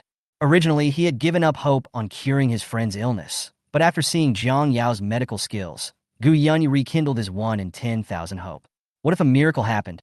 Gu Yunyi glanced to the side, and the neon lights shone through the car window onto the girl's face. Her eyebrows were drooping, and there was a faint blue shadow floating in her eye sockets, which made her already delicate bone structure even more delicate and beautiful. The bottom of her tea-brown eyes seemed to be immersed in endless coldness. Gu Yunyi's long, dark eyelashes trembled, hiding the deep thought that flashed through his eyes. Jiang Yao curled her lips, and the coldness in her expression gradually disappeared. As charming and alluring as spring water, she lifted her thin, white eyelids and said seriously, "Fifth uncle, I will do whatever you want." She cherishes the warmth and kindness given to her by the Gu family. So Jiang Yao also wanted to be happy about what he likes and wish for what he wishes. Gu Yunyi was stunned. His eyes slowly softened. The smile on the girl's lips was reflected in his dark eyes. He slowly raised the corners of his lips and sighed. "My goodness, the Jiang family is blind. I missed out on such a treasure." Jiang Yao smiled slightly. "This is an old villa with a quaint style. The bluestone road is wet and winding. There are a few fallen flowers on the ground, and the air is filled with the faint fragrance of cold plum blossoms." Jiang Yao paused. His heart skipped a beat, and an incredible and absurd guess came to his mind. Seeing the girl stop, Gu Yunyi asked with concern, "What's wrong, darling? Are you feeling unwell?" Jiang Yao shook her head. She pursed her dry lips and spoke slowly and strangely. "Fifth uncle, what is the name of your good friend?" The cold plum fragrance is more intense. It was almost impossible for Jiang Yao to ignore it. "Why don't you come in?" The man's gentle voice and Gu Yunyi's Xie Yin sounded in Jiang Yao's ears at the same time. She lowered her eyes, already having the answer in her heart. But when she heard the man's cold and gentle voice behind her, her back subconsciously stiffened for a moment. A numbing sensation spread from my fingertips throughout my body. What followed was a long and dull silence in my ears. She thought, since Qiji didn't recognize her, it was naturally impossible for Xie Yin to recognize her. After all, Qiji was at least one of her ex-boyfriends, and Xie Yin was at most her ambiguous object, not even the title of ex-boyfriend. Thinking of this, the tense string in Jiang Yao's mind relaxed slightly. "Don't be afraid, baby. Xie Yin is a good person. He is much more reliable than that playboy, Fu Yunqin." Gu Yunyi comforted the girl, while at the same time dragging Fu Yunqin down. "Jiang Yao." Fu Yunqin. The young man in plain clothes stood behind the door, his eyebrows slightly raised. "The one from the Fu family?" Gu Yunyi sneered. "Who else could it be other than that show-off? That vixen has set his sights on my Yao Yao." A low laugh escaped from Xie Yan's throat. The wind blew across his cold eyebrows, and the red mole between his eyebrows was like a gorgeous red plum blossom blooming in the snow, adding a bit of evil to his gentle temperament. Like a demon and like a Buddha. He glanced at Jiang Yao with cold eyes, without any emotion. Just like a breeze blowing across the ripples, it quickly dissipated. "Yao Yao," he whispered.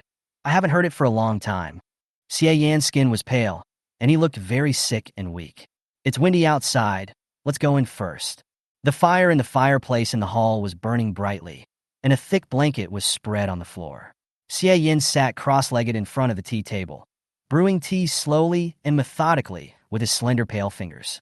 In the mist, his brows were clear, and his temperament was gentle and leisurely. Gu Yunyi pulled Jiang Yao to sit down, his tone rising with obvious pride and boasting. "Xie Yin, this is my goodness, isn't it beautiful?" Jiang Yao felt a tingling sensation on his scalp. Xie Yin paused. His eyes lightly swept across Gu Yunyi's hand on Jiang Yao's shoulder, curled his lips, and lowered his brows. "My dear, aren't you too close?" His voice was calm, without any hint of romance, and it inexplicably made people feel cold all over. Xie Yin looked at her quietly. "I meant the title." Gu Yunyi felt that the atmosphere was strange. He raised his eyebrows and said thoughtfully, "Shouldn't Guai Guai and I be close?" "Xie Yin, what's wrong with you today?"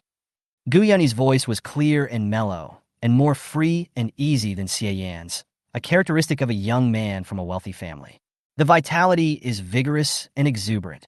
Xie Yin, on the other hand, was lifeless, withered, and desperate. Xie Yin chuckled softly. His gentle eyes and eyebrows made people feel boundless and stunning. "Nothing, just thinking of an old friend." "Old friend." Qiji called her his lover. Xie Yin was not even qualified to call Jiang Yao his lover. He only had old friends and only cared about old friends. Jiang Yao took a sip of tea slowly without saying a word.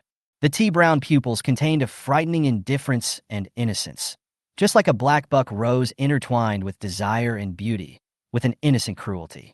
"Host, this isn't your old lover, is it?" The system chuckled and sighed in a condescending manner. Ex-lovers are particularly jealous when they meet. It's over, it's over." Jiang Yao smiled. "You'd better shut your mouth." System. Feeling that the young man's gaze had left her, Jiang Yao raised her eyes to look at him. Xie Yan's bony fingers were slightly bent and placed lightly on the green teacup. The light blue veins were clearly visible under his pale skin. His skin was pale and frail, and he was much thinner than he was 5 years ago. Xie Yan's eyes fell on Jiang Yao's face again, and he rubbed it gently with his cold fingertips. After a moment, he smiled faintly. "Miss Jiang, can I call you that?" This person is always very polite and considerate in his dealings with others. Jiang Yao didn't find it strange.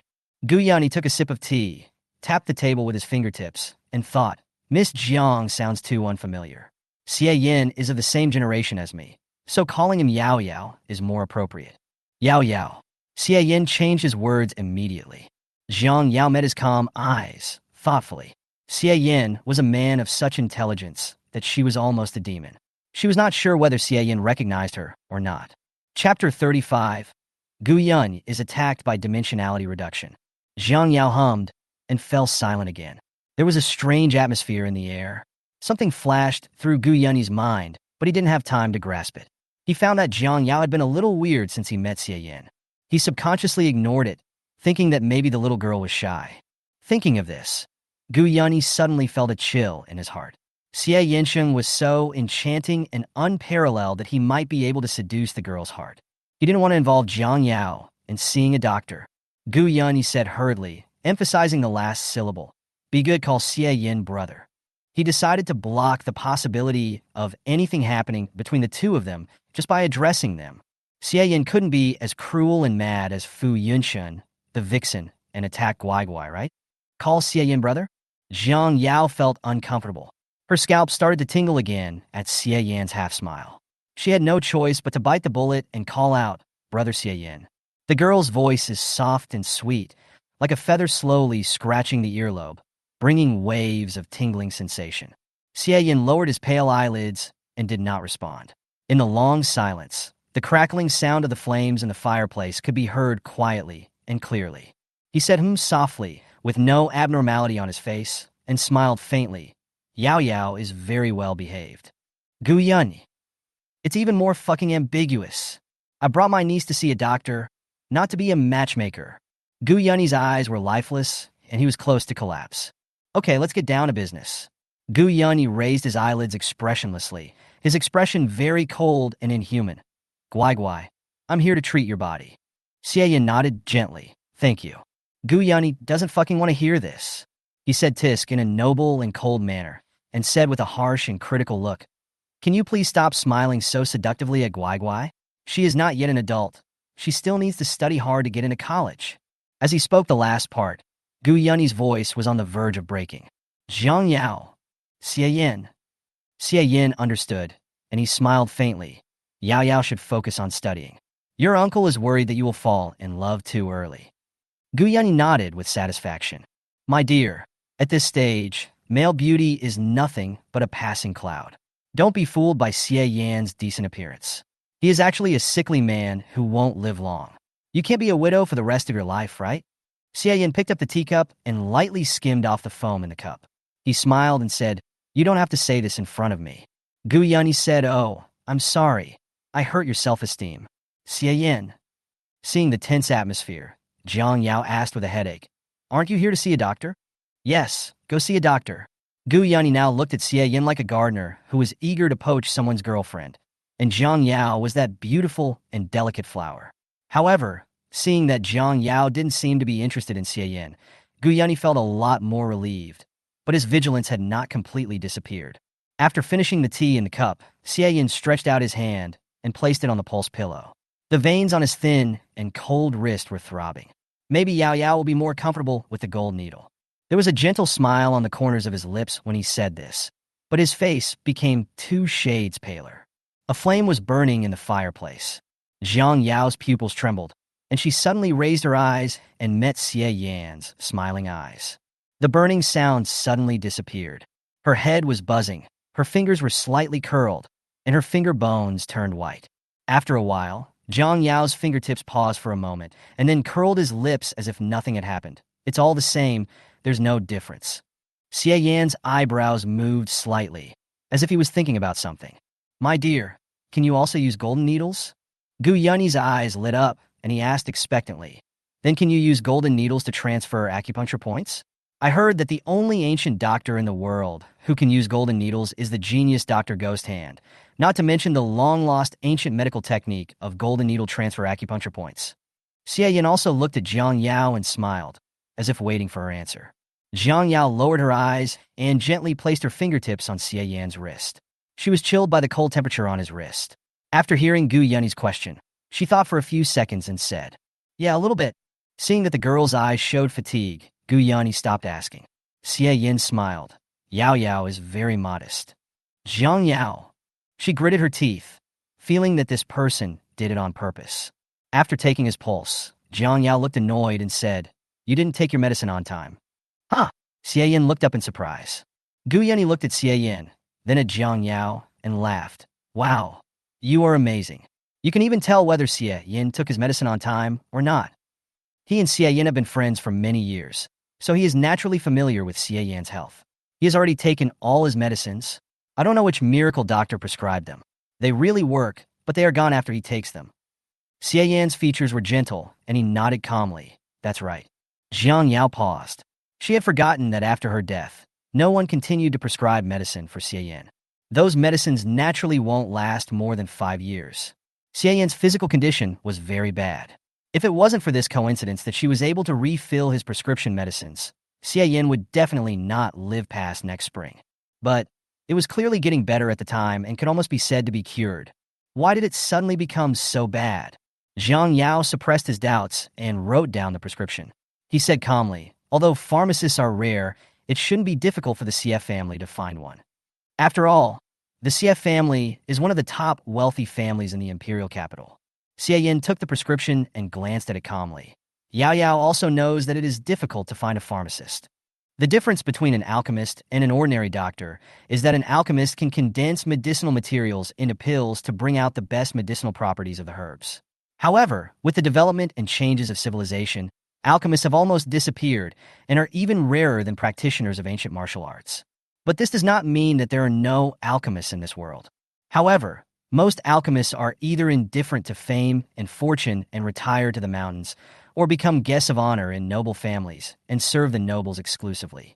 Gu Yunyi raised his eyebrows and said jokingly, My dear, you can't be making medicine? Jiang Yao said modestly, a little bit.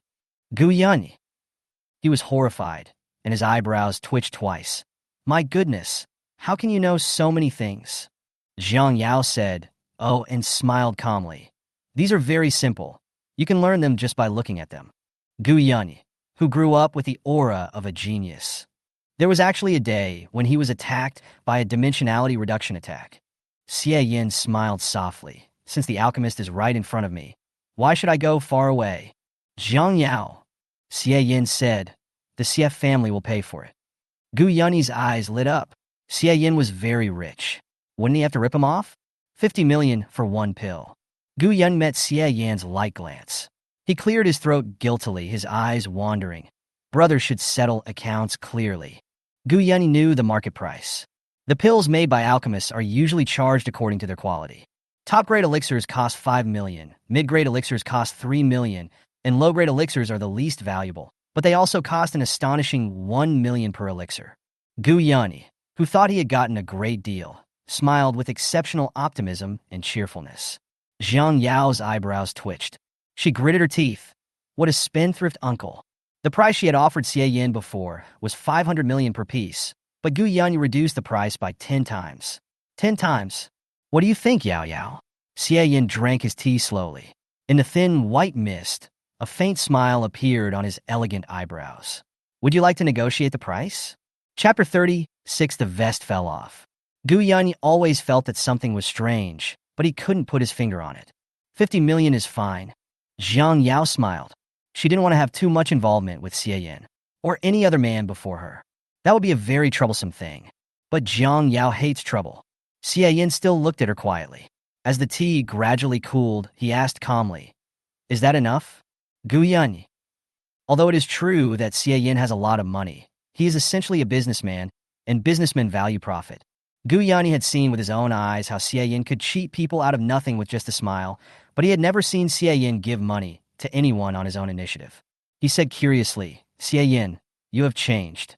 The flames in the fireplace went out with a snap. The warmth in the air quickly disappeared, and Jiang Yao felt the chill seeping into his bones. The chill urged her to leave. In front of Xie Yin, she felt like she was stripped naked, with no privacy at all. Xie Yin looked at Jiang Yao quietly. After a moment, he lowered his eyes and said, "It's getting late. Fifth uncle, let's go home." Jiang Yao pursed her lips. Gu Yun nodded. "Okay."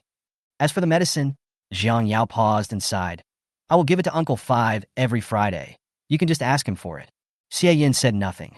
The calm brows were half closed. Not hearing any response, Jiang Yao couldn't help but look up at him and met Xie Yan's eyes as dark as ink. He turned even paler. Xie Yan's eyes were like a dead and calm lake. Beneath the surface, there was a kind of madness that Jiang Yao couldn't understand. Jiang Yao. His voice was so soft that a gust of wind could drown it out. Jiang Yao's scalp tingled. She was too familiar with this tone.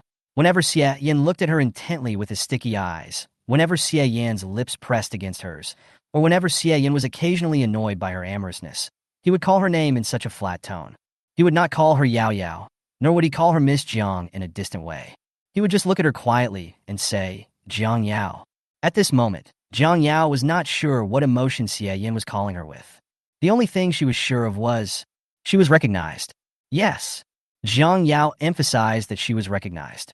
From the first time he saw her, all the rest was teasing. Jiang Yao felt angry. Xie Yan is always like this. There was nothing she could hide from him. Ever. The girl blinked her innocent cat eyes and said, which was the Jiang Yao that Xie Yan should call her. "Brother Xie Yan," she said again.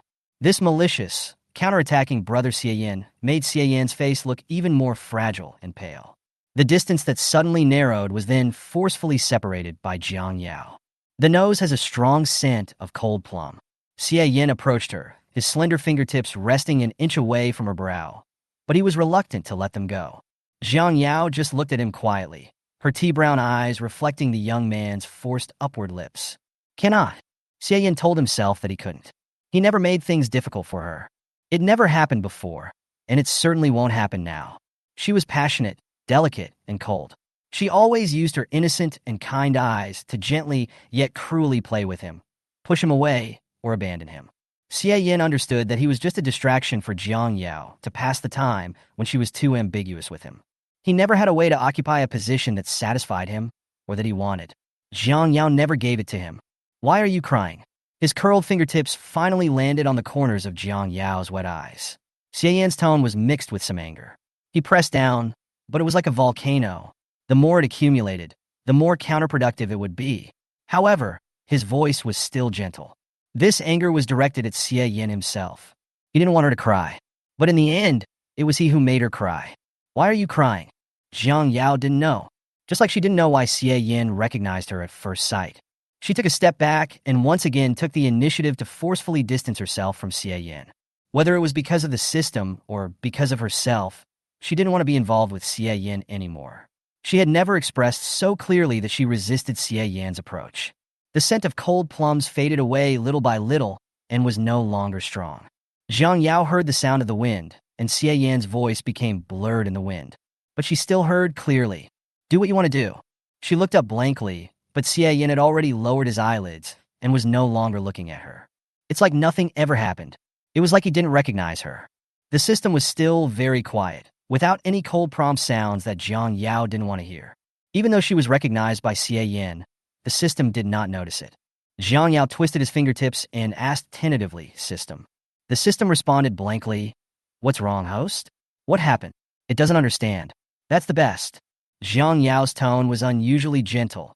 "It's okay." The system blushed and bashfully thought. The host was suddenly so gentle to it. 007 loves the host the most. Jiang Yao. She turned around and through the car window saw Xie Yan standing in the yard. The yard was dark, without any light, and he seemed to be swallowed up bit by bit, but there was a calm smile on the corner of his lips. Jiang Yao suppressed the vague uneasiness in his heart, closed his eyes, but his brows were still tightly knitted. The calmer Xie Yin was, the more uneasy Jiang Yao became. I always feel that there is a sleeping giant buried under the calm ice lake. Everything seems to be peaceful, but the giant beast will eventually break out of the ice. Gu Yunyi looked at Jiang Yao through the rearview mirror several times, wanted to say something, but stopping himself. After enduring for a long time, he finally said, "My dear, Xie Yin is not a good person. You must not be tempted. When you came here, you said Xie Yin was a good person." Jiang Yao opened his eyelids and repeated what he had said before, and then said, "You also said he was much better than Fu Yunxin. Can it be the same? People are most afraid of the word comparison. This is how people's status is determined." In Gu Yunyi's eyes, Xie Yin and Fu Yunxin are now big wolves who have intentions towards Guai. No matter how good Gu Yunyi thought Xie Yin was before, once it involves Jiang Yao, no matter if you are Guanyin Bodhisattva or Tathagata Buddha, even if he is Saint Father Maria, you have to get out of the way. After returning to Gu's house, Jiang Yao met Fu Yunxin's confused and bewildered eyes as soon as he got out of the car. He blinked and blinked again. "No." Fu Yunxin choked up. "Little friend, you." Jiang Yao. "Did you have plastic surgery?" Fu Yunxin's eyes slowly turned red. He took a step forward and rubbed Jiang Yao into his arms. "Does it hurt?" "I think you've always been pretty, really." Jiang Yao's eyebrows jumped. She reached out to push him, but failed. "You are the one who had plastic surgery." Gu Yanni pulled Fu Yunxin away from behind and sneered. "You're so capable of doing this in front of me, Fu Yunxin." Chapter 37: Extreme Beauty. Fu Yunxin was dragged and staggered, but he had no time to be angry. His pair of bright and affectionate peach blossom eyes fell on Jiang Yao, entwining her ambiguously like a vine. "Fu Yunxin, do you have any fucking shame?" Gu Yanyi was getting angry. Dare to touch Yao Yao in front of him. Does this vixen think he is dead? What's going on? Gu Yunxin was disturbed by the noise downstairs. He walked down the stairs slowly and asked with a headache, "What are you arguing about again?" Snort. Gu Yanyi snorted coldly and said nothing. It was even more impossible for Fu Yunxin to speak. Yao Yao. Gu Yunxin's expression paused, a flash of intense surprise in his eyes, and then he regained his composure. He accepted Jiang Yao's appearance as naturally as Gu Yanyi. Jiang Yao nodded. "Third uncle." "Yao Yao, tell me obediently, did you secretly go—" Fu Yunxin lowered his voice. "To have plastic surgery?" Jiang Yao smiled. "I don't know if I've had plastic surgery or not, but you need to have your brain fixed." Fu Yunxin. Her mother is very beautiful, so Yao Yao is naturally beautiful too. In Gu Yunxin's opinion, it was natural for Jiang Yao to become more beautiful. His eyes were gentle and doting. "It's late. You have to go to school tomorrow. Yao Yao, go back to your room and rest first." Jiang Yao nodded and walked up the stairs back to his room. She suddenly remembered that the last time she exchanged for favorability, her health points exceeded 70, and the system mall was triggered to open. This means she can redeem what she wants. "System," the system said in a sticky voice. "I'm here, host." Jiang Yao was strangely silent for a few seconds and said, "Don't discuss me." "Host," the system said in a childish voice. "Host, don't you like 007? Jiang Yao frowned and curled her lips slightly. "I like it. I want to exchange it for something." The last sentence is the key point. The system subconsciously ignored it. If it had a physical body, it would have quietly covered its eyes, its cheeks flushed with embarrassment. The system felt that its operating program was getting hot. "Bite. The system mall is opening. Please select the item to be exchanged. Once exchanged, no returns are allowed." Jiang Yao. Among the many strange products, Jiang Yao's eyes fell on the talent points in the last column. She wants to max out her beauty talent. This was something that Jiang Yao didn't need to consider at all. "I want to exchange for the gift of beauty." Jiang Yao raised her eyes and looked at the mirror. The girl in the mirror had black hair, red lips, fair skin, and a bone structure that looked a bit cold and delicate because of its plainness. Not pretty enough, Jiang Yao thought. She once possessed the most extreme beauty in the world, and no one knew the destructive power of beauty better than Jiang Yao. Ding! Exchange failed. Unexpectedly, Jiang Yao raised an eyebrow. "Why?" "The host's current health is 71, which can be exchanged for 1 health point. 5 health points can be exchanged for 1 beauty talent point. The host's health is insufficient. To open the system mall, Jiang Yao's health points must reach 70. The part of health points exceeding 70 is the bargaining chip that Jiang Yao can exchange for talent points. Jiang Yao blinked and sighed, her voice extremely gentle. Your system is really full of tricks. The system didn't hear this as sarcasm. It comforted Jiang Yao. It's okay, host. Every time your health points increase, your appearance will also be optimized. Optimize it? Jiang Yao's eyelids were half closed, and the gentle charm in her eyes faded a little. But what she wanted was extreme beauty. The next day, when Jiang Yao entered the classroom as the bell rang, all the noisy sounds disappeared instantly, as if the mute button had been pressed. The next second, there were gasps one after another. Fuck, there's a transfer student in our class? She's so beautiful. I think she's even prettier than Jiang Ruju. If she were to compete for the school beauty pageant, there would be no chance for Jiang Ruju, right? Under everyone's gaze, Jiang Yao walked to Qi Yan's side. She curled her lips and said innocently, "Let me in." Qi Yan's nonchalant expression froze. Seeing him raise his eyes, Jiang Yao raised an eyebrow. Is it weird? Jiang Yao. Qi Yan's Adam's apple slid down with difficulty. Yes. Jiang Yao tapped the table with his fingertips, his voice gentle and slow. Can you let me in? The girl's lazy cat-like pupils were half closed, and her tea-brown pupils were innocent and pure. Compared to the Jiang Yao in Qi Yan's memory, the girl was much more delicate and beautiful. Perhaps it was because she had lost weight. She is too thin now. This made Qi Yan dissatisfied, because she doesn't look as healthy as she used to be when she was plump. He leaned back carelessly, leaving a pitiful gap between himself and the table. Qi Yan heard him say in a harsh and unkind voice, "You're so thin, it's enough for you to get in." Qi Yan realized that he was deliberately making things difficult for her because he felt a little unhappy. Qi Yan. The girl called his name seriously. The voice is still gentle. So gentle that it almost melts into water. Qi Yan's heartbeat suddenly quickened, almost jumping out of his chest. He raised his eyelids and said, "Yeah, you're weird," Jiang Yao said. "Did I offend you?" Provoked. It was because of her that he became strange. Jiang Yao. Qi Yan's slender fingers curled slightly, and his heart couldn't help but beat faster. He felt that he was very useless. "Do you still like me?" He desperately needed an answer. Before Jiang Yao answered him, Qi Yan suddenly realized vaguely why he had become strange. But it's very blurry.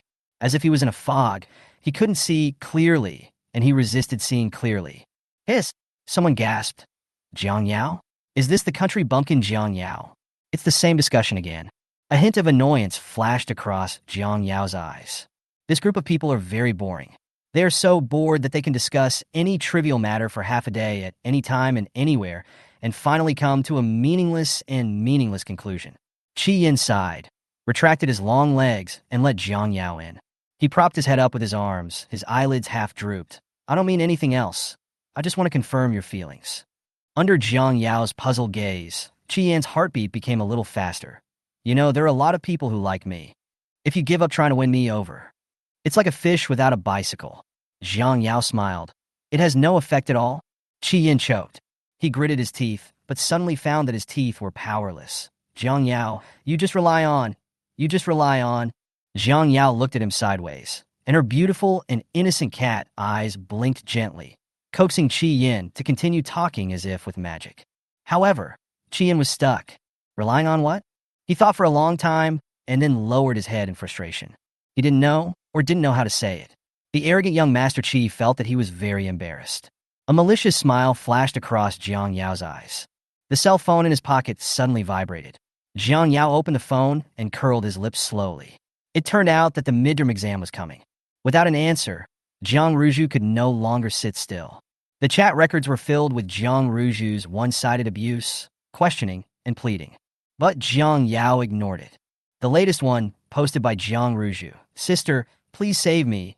Please send me the answers to the midterm exam. I will give you any amount of money you want." Jiang Yao thought for a few seconds and typed, "Very expensive. As long as I can trample that bitch Jiang Yao under my feet, I will pay for it no matter how much it costs." Chapter 38. Beat you 0026, and the whole room was amazed. Qi Yan heard the girl laugh very softly and slowly, but the smile did not reach her eyes. Jiang Yao carelessly pressed the keyboard, making the soft crackling sound of the phone system. "As far as I know, considering the formality and authority, the midterm exam was not prepared by Zijing. She paused and typed. All the test papers were prepared secretly by the professors of Taito University. On the other side, Jiang Ruju looked unhappy. She tightly grasped her phone. What if the professors of Imperial University made the test papers? Since she was able to get the test papers in the previous exams, why not this time? Isn't it just a little risky? It's not like she's not paying. Yes, money. Isn't she just a poor person who is short of money? As long as she spends enough money, won't the answers to the midterm exam be easy to get? Jiang Ruju felt relieved and regained her arrogance. After all this talk, you just feel that the money is not enough, right? I can give you any amount of money you want. Jiang Yao glanced at his phone, and this time, he was too lazy to even answer it. Bite. Unlock 3-star mission. Please get first place in the grade in the midterm exam. Task reward, health +8. Jiang Yao raised her eyebrows and asked from the bottom of her heart, how are the star ratings of tasks rated? System. Depends on the difficulty of the task. But isn't this simple? Jiang Yao couldn't understand. Thinking of this, Jiang Yao also asked the same question. Because the difficulty coefficient of Zijing's test papers is always very high, and Peiyu almost always ranks first in the grade with a score close to full marks in every test. Except for the time when the host assisted Jiang Ruju in cheating. The system thought for 2 seconds and said seriously, Jiang Yao, all in all, it will be difficult for the host to get first place in the grade. Okay. Although Jiang Yao didn't understand, he expressed his respect. The midterm exam is scheduled for June 18th to 20th. For reasons of fairness and formality, the seats of the candidates will be randomly rearranged by the system to ensure that there is no possibility of students forming cliques and cheating. As luck would have it, Jiang Yao's seat was at the end of the top class. The top class is the class that Jiang Ruju is in. As soon as the seating arrangement came out, it was immediately ranked first on the forum. Jiang Yao is so lucky. In front of her is the boss Peiyu, and next to her is the goddess Ruju. She can get a high score just by taking a few glances. The people above are worrying too much. Even if goddess Ruju put the test paper in front of Jiang Yao for her to copy, she probably wouldn't be able to copy it clearly. Have you forgotten that she got first place in the last monthly exam? Someone asked. TSK, the monthly exam is so easy. Even a fool can get first place. She was lucky last time, but she will definitely show her true colors in this midterm exam. Although Jiang Yao's performance in the last Bauhinia Arts Festival was amazing, everyone was pessimistic about Jiang Yao's midterm exam results. Jiang Ruju's die-hard fans have even started setting off firecrackers in advance to celebrate the new year. Goddess Ruju beats that country bumpkin Jiang Yao. Our Ruju is a talented and beautiful young lady from a wealthy family. How can Jiang Yao, that adopted girl from the countryside, compare with us? Tell a joke. Jiang Yao is taking a midterm exam. Anyway, the midterm exam is coming soon as scheduled. The atmosphere in the examination room of the top class was subtle. Everyone secretly looked at the corner in the back row, but it was empty. That country bumpkin is scared, right? He didn't even come to take the exam. One of Jiang Ruju's sisters turned to look at Su Yin. Su Yin, what do you think? Su Yin forced a perfunctory smile. She didn't reveal a word about what happened in the office last time. Others only knew that she was punished, but no one knew the details. Ever since she found out that the Gu family was the one backing Jiang Yao, Su Yin has become much more restrained. But she still hated Jiang Yao in her heart. She had done nothing wrong, so why did the Gu family attack the Su family? Was it because the Gu family was powerful and was one of the top wealthy families in Beijing? Can the top wealthy families be so arrogant? Su Yin clenched her palms. She swore that she would make Jiang Yao pay for what she had done. Ruju, are you feeling unwell? Su Yin saw that Jiang Ruju's face was pale. She wanted to mend her relationship with Jiang Ruju, so she asked with concern, do you want to call the teacher over? No need. Jiang Ruju twitched her lips, but couldn't even smile. That why hasn't replied to her yet. Without getting an answer, Jiang Ruju was worried. What if that bitch Jiang Yao rank higher than her? No, absolutely not. Jiang Yao doesn't even dare to come, Su Yin said in a mocking tone. Jiang Ruju glanced at the empty seat next to her and sneered. She was really crazy. Jiang Yao didn't even dare to come, and she actually thought that Jiang Yao's ranking would surpass her? Even if there was no answer, with her previous knowledge, it would be more than enough to defeat Jiang Yao. Thinking of this, Jiang Ruju's expression suddenly relaxed. Jiang Yao arrived late, 15 minutes before the exam started. The invigilator is the head teacher of the top class. He always likes students with good grades and looks down on poor students. Chun Feng naturally knew Jiang Yao. He had poor grades and an even worse attitude towards learning. He was only lucky enough to get into Bauhinia school because of his connections.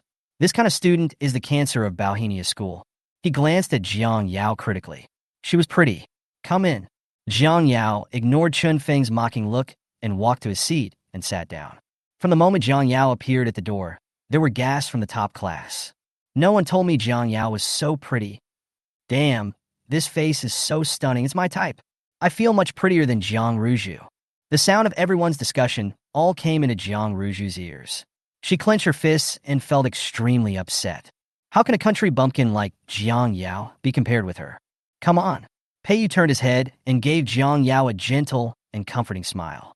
The young man had eyes and eyebrows as white as jade, and his smile amazed everyone in the room.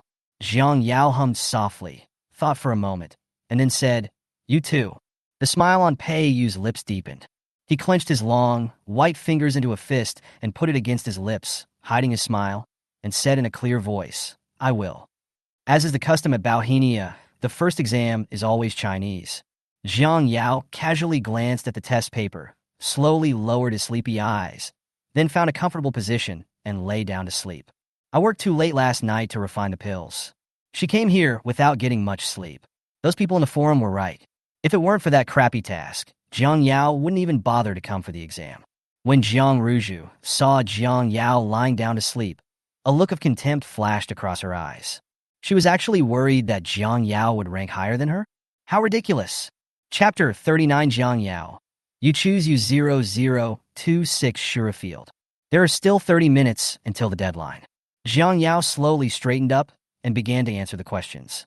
But his expression was still lazy, and he didn't even think and just started marking the card. Seeing Jiang Yao's actions, Jiang Ruju almost laughed out loud. It really made her laugh to death. Is Jiang Yao, this country bumpkin, here to make people laugh? Even if the test paper is difficult, he shouldn't start scribbling, right? The system was also anxious. Host, please at least take a look at the question. I've read it. Jiang Yao blinked innocently. She had clearly read it once when the paper was first handed out. System. I don't believe it. Jiang Yao had no interest in explaining to the system. The second exam is mathematics, which is scheduled in the afternoon. Jiang Yao got the test paper. This time she didn't lie down to sleep. She took a look at the test paper and started filling in the answers directly. As for the big questions at the end, Jiang Yao held his chin with one hand and wrote the steps concisely and quickly. In the eyes of the invigilator, this is no different from writing nonsense. Chun Feng's eyes flashed with a hint of sarcasm and contempt. Some students have poor grades, but their attitude towards the exam is not correct.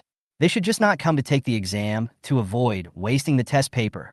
As soon as he lowered his head, he met Jiang Yao's innocent and beautiful eyes. The girl had a calm expression, but her brown eyes were as cold as the wind and snow sweeping across the wasteland, bone-chilling. Chun Feng shuddered all over and subconsciously closed his mouth. Jiang Yao curled his lips in satisfaction, then lay down to sleep. He is too noisy. It's okay to quarrel, but it's not good if it disturbs her rest. More than an hour later, Jiang Yao woke up. Seeing that there were still 10 minutes left before the papers were closed, she propped up her chin and drooped her eyelids sleepily. She thought that she should not refine the elixir, so late next time. However, the pill she made last night should be enough for Xie Yin to eat for a while. Alchemy not only consumes physical strength, but also consumes a lot of energy. Jiang Yao felt a little regretful. She shouldn't have accepted Xie Yan's offer so cheaply. She should have slaughtered Xie Yin severely. Seeing Jiang Yao straighten up, Jiang Ruju became alarmed. Is this country bumpkin trying to copy her? Jiang Ruju quickly turned her body to cover the test paper tightly. She sneered, a country bumpkin is a country bumpkin. He can even do such a shameful thing as copying answers. Jiang Ruju's action of covering the test paper was very big. The math test was difficult to begin with, and the candidates were scratching their heads but could not come up with the answers. Their attention was just being distracted when they heard Jiang Ruju's elbow slamming heavily on the table. I can't finish the test anyway, so it's better to just eat melons and relax. Fortunately, Goddess Ruju blocked it quickly, otherwise Jiang Yao would have copied it. We have to cover our test papers tightly. What if Jiang Yao sees them? How disgusting. Will I die if I don't copy it? Zijing should expel students like Jiang Yao who cheat on exams. The discussion became louder, but Chun Feng did not stop it in time. It was obvious that he felt the same way in his heart, but as an invigilator, he needed to maintain order in the examination room. So he slowly said, "Keep quiet." The examination room suddenly returned to silence. The only sound left was the swish of the pen hitting the answer sheet. Jiang Yao saw Jiang Ruju's test paper. "Well, none of the multiple-choice questions I wrote were correct. The bell rings. It's time to hand in your paper." After handing in her paper, Jiang Yao left the examination room directly. In the corridor, a tall figure blocked her way. She paused and looked up. A faint blush appeared on the boy's cold and white face. He was so anxious that his breathing was not steady yet. "Jiang Yao, what's wrong?" Jiang Yao asked. Pei was silent for 2 seconds. His dark eyes fell from the girl's light brown eyes to her rosy lips. His Adam's apple rolled slightly. "You haven't looked for me since the last time in the lounge of the art festival." Jiang Yao hummed, his eyelids half closed, and his attitude was nonchalant. Pei didn't care about Jiang Yao's perfunctory tone. He continued, "Are you cured of your illness? Or is he going to suck Fu Yinshan's blood?" Whenever he thought of this possibility, Pei became jealous to the point of going crazy. Obviously, he was willing to do so. Jiang Yao then raised her eyes to look at him. She stared at the mole on Pei-Yu's Adam's apple for a few seconds, looked away, and said carefully, "Well, my illness is cured." "Considerably?" Pei-Yu frowned. It was not completely healed. "Is that so?" Pei-Yu concealed the disappointment in his eyes and showed a gentle smile on his face. "If you need anything, you can always find me." The girl lowered her eyes and responded uninterestedly. Pei-Yu didn't want to miss the opportunity to be alone with Jiang Yao. He racked his brains and squeezed out a sentence. "Can I treat you to a meal?" "I'm afraid not." Fu Yunshan's lazy voice sounded. He held a chocolate mousse cake in his hand, his eyebrows slightly raised. "The kid promised me." Fu Yunshan had a smile on his face, but his peach blossom eyes were cold. A faint sense of oppression overwhelmed Pei-Yu. The smile on Pei-Yu's face slowly faded, and he lowered his eyes. "Mr. Fu, you shouldn't mind having me, right? It's just an extra pair of chopsticks." Fu Yunshan said softly. "But Master Pei, do you not know how to write the 3 words light bulb?" "Pei-Yu." At the end of the corridor, Jiang Yao saw Qi Yin walking towards them from afar. Jiang Yao's eyebrows jumped. She wasn't sure how much Qi Yin had heard, but she always felt that he was holding back something bad. The young man had a lazy look on his face, his hands in the pockets of his black sweatshirt, his chin raised sharply. His expression was quite arrogant. "Hey, isn't this our President Fu?" Strictly speaking, Fu Yunshan is of the same generation as Gu Yinshan, and Qi Yin is their junior. But young Master Qi didn't give face to anyone. He is so arrogant and cocky. Fu Yunshan raised the end of his eyebrows slightly and glanced at Qi Yin with his peach blossom eyes. He just smiled faintly and said nothing. He was too lazy to pay attention to Qi Yin. Fu Yunshan felt that Qi Yin was just a simple-minded, purebred husky. Pei-Yu was about to break through his corner, but this idiot didn't notice at all. "Pei-Yu." Qi Yin seemed to have just discovered Pei-Yu and raised his eyelids in surprise. "Why are you here?" "Pei-Yu just arrived." He was already here. Fu Yunshan, big idiot. "Oh." Qi Yin didn't think much about it. He curled his lips at Jiang Yao and smiled casually and flamboyantly. "How is it, little deskmate? Can you pass the exam?" Jiang Yao. "It's okay if you don't pass. I'll give you the bottom score." He deliberately didn't write a single word. I was afraid that Jiang Yao would get the last place again and his self-esteem would be hurt. "Don't be too touched." Qi Yin sighed and said earnestly, "Since I am your deskmate, if you really want to thank me, I can reluctantly accompany you for lunch." Fu Yunshan raised his eyes lazily. "Jiang Yao has an appointment." His voice was elegant and low, and he pronounced every word very lightly, but it was inexplicably creepy. "Who?" Fu Yunshan smiled, but there was no warmth in his eyes. "I." The temperature around me dropped slowly. In the silent confrontation, Qi Yin lowered his eyes, with a confident look of victory in his eyes. "Jiang Yao, you choose." Chapter 40, Do You Really Think I'm a Fool? What's the good choice for Chai? A trace of annoyance flashed across Jiang Yao's eyes. She pursed her lips and said, "Fu Yunshan, let's go." The smile on Qi Yin's lips suddenly froze. He raised his eyes suddenly and squeezed out these 2 words from between his teeth. "Jiang Yao."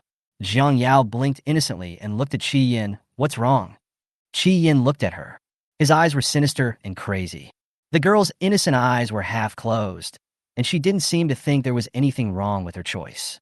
But Qi Yin felt colder than ever before. The chill spread from his fingertips to his entire body, making him feel cold in his bones.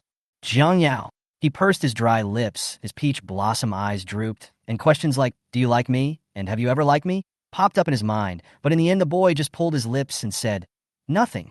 Nothing." He didn't want to know the answer. He wasn't being overly sentimental. "Oh." Jiang Yao held the small cake Fu Yinshin gave her and said, "Fu Yinshin, where are we going to eat? Let's go to the same place as last time." "Oh." Qi Yan's eyes became colder and colder. Pei Yu suddenly felt pity for his friend. He comforted Qi Yan, or perhaps he was comforting himself. "It's just because she promised Fu Yinshin last night." "Really? You must be disappointed too." Qi Yan chuckled. Pei Yu's pupils suddenly shrank. How would he know?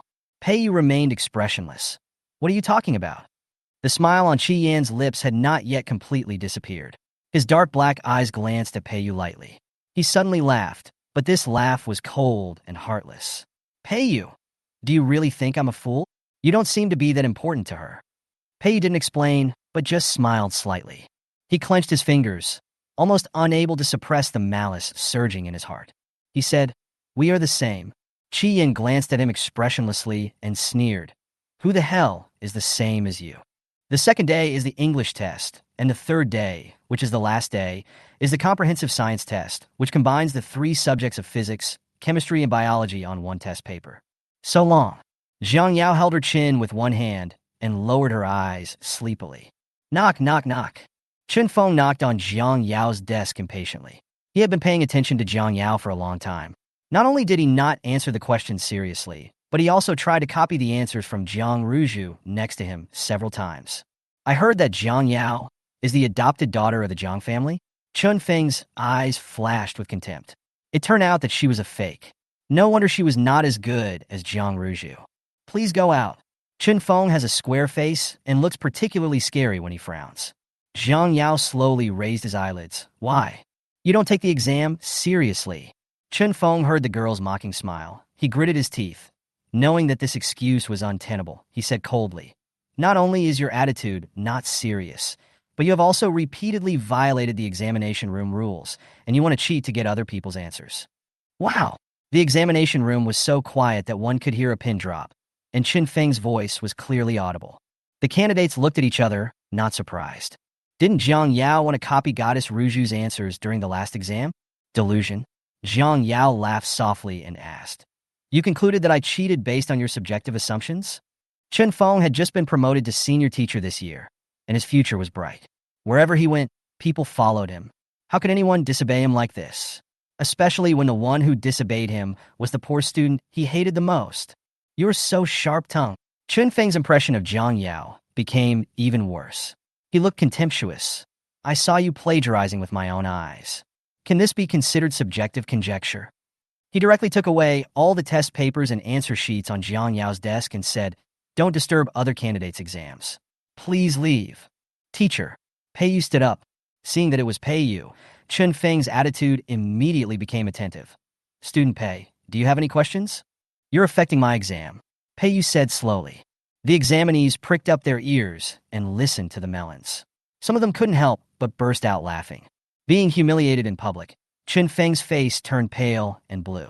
He forced a smile on his face. The teacher is just maintaining the discipline in the exam room. How could it affect Pei's exam? Haha. Since the teacher does not allow Jiang Yao to continue to take the exam, please take my test paper away as well. Pei Yu's attitude could be described as gentle, but Chen Feng couldn't help but sweating profusely. Chen Feng's teeth were trembling. This is against the rules." Pei Yu raised an eyebrow.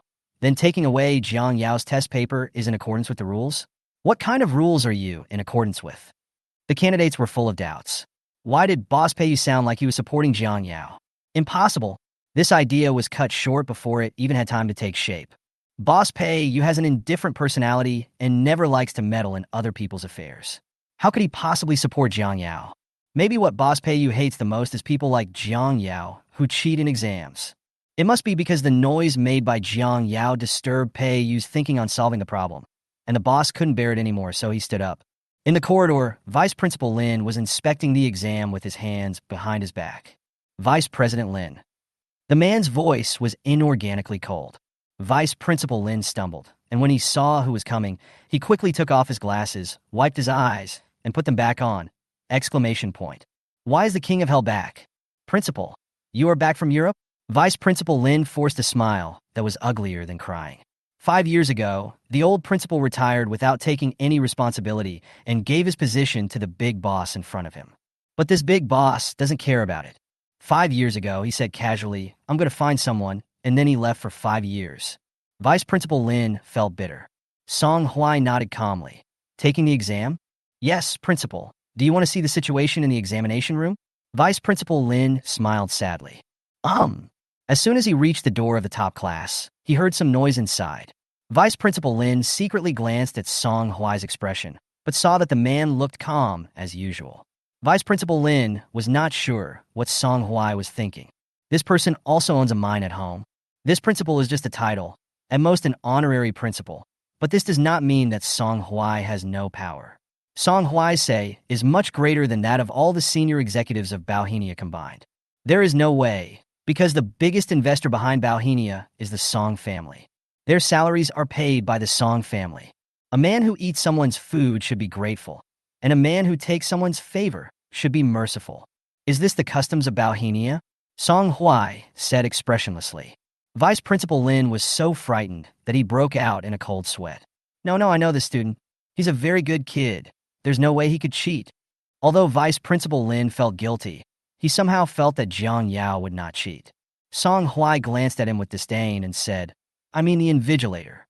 Chapter 41. I'm good at slapping people in the face. In the examination room, Chun Feng was so angry that his teeth itched, but he didn't dare to do anything to pay you, so he had to start with Jiang Yao. You get out now. You are fired by Zijing. Before he finished speaking, the temperature in the examination room suddenly dropped. The gentle smile on Pei Yu's face disappeared. Apologize. Chun Feng was stunned. What? I said apologize to Jiang Yao. Pei Yu's eyes were cold. You were mean to her. Chun Feng's back was covered in cold sweat. Bang! The movement at the door attracted everyone's attention, including Jiang Yao. Jiang Yao raised his eyes, and his expression froze. Song Huai put one hand in his pocket. His tall figure was straight and upright.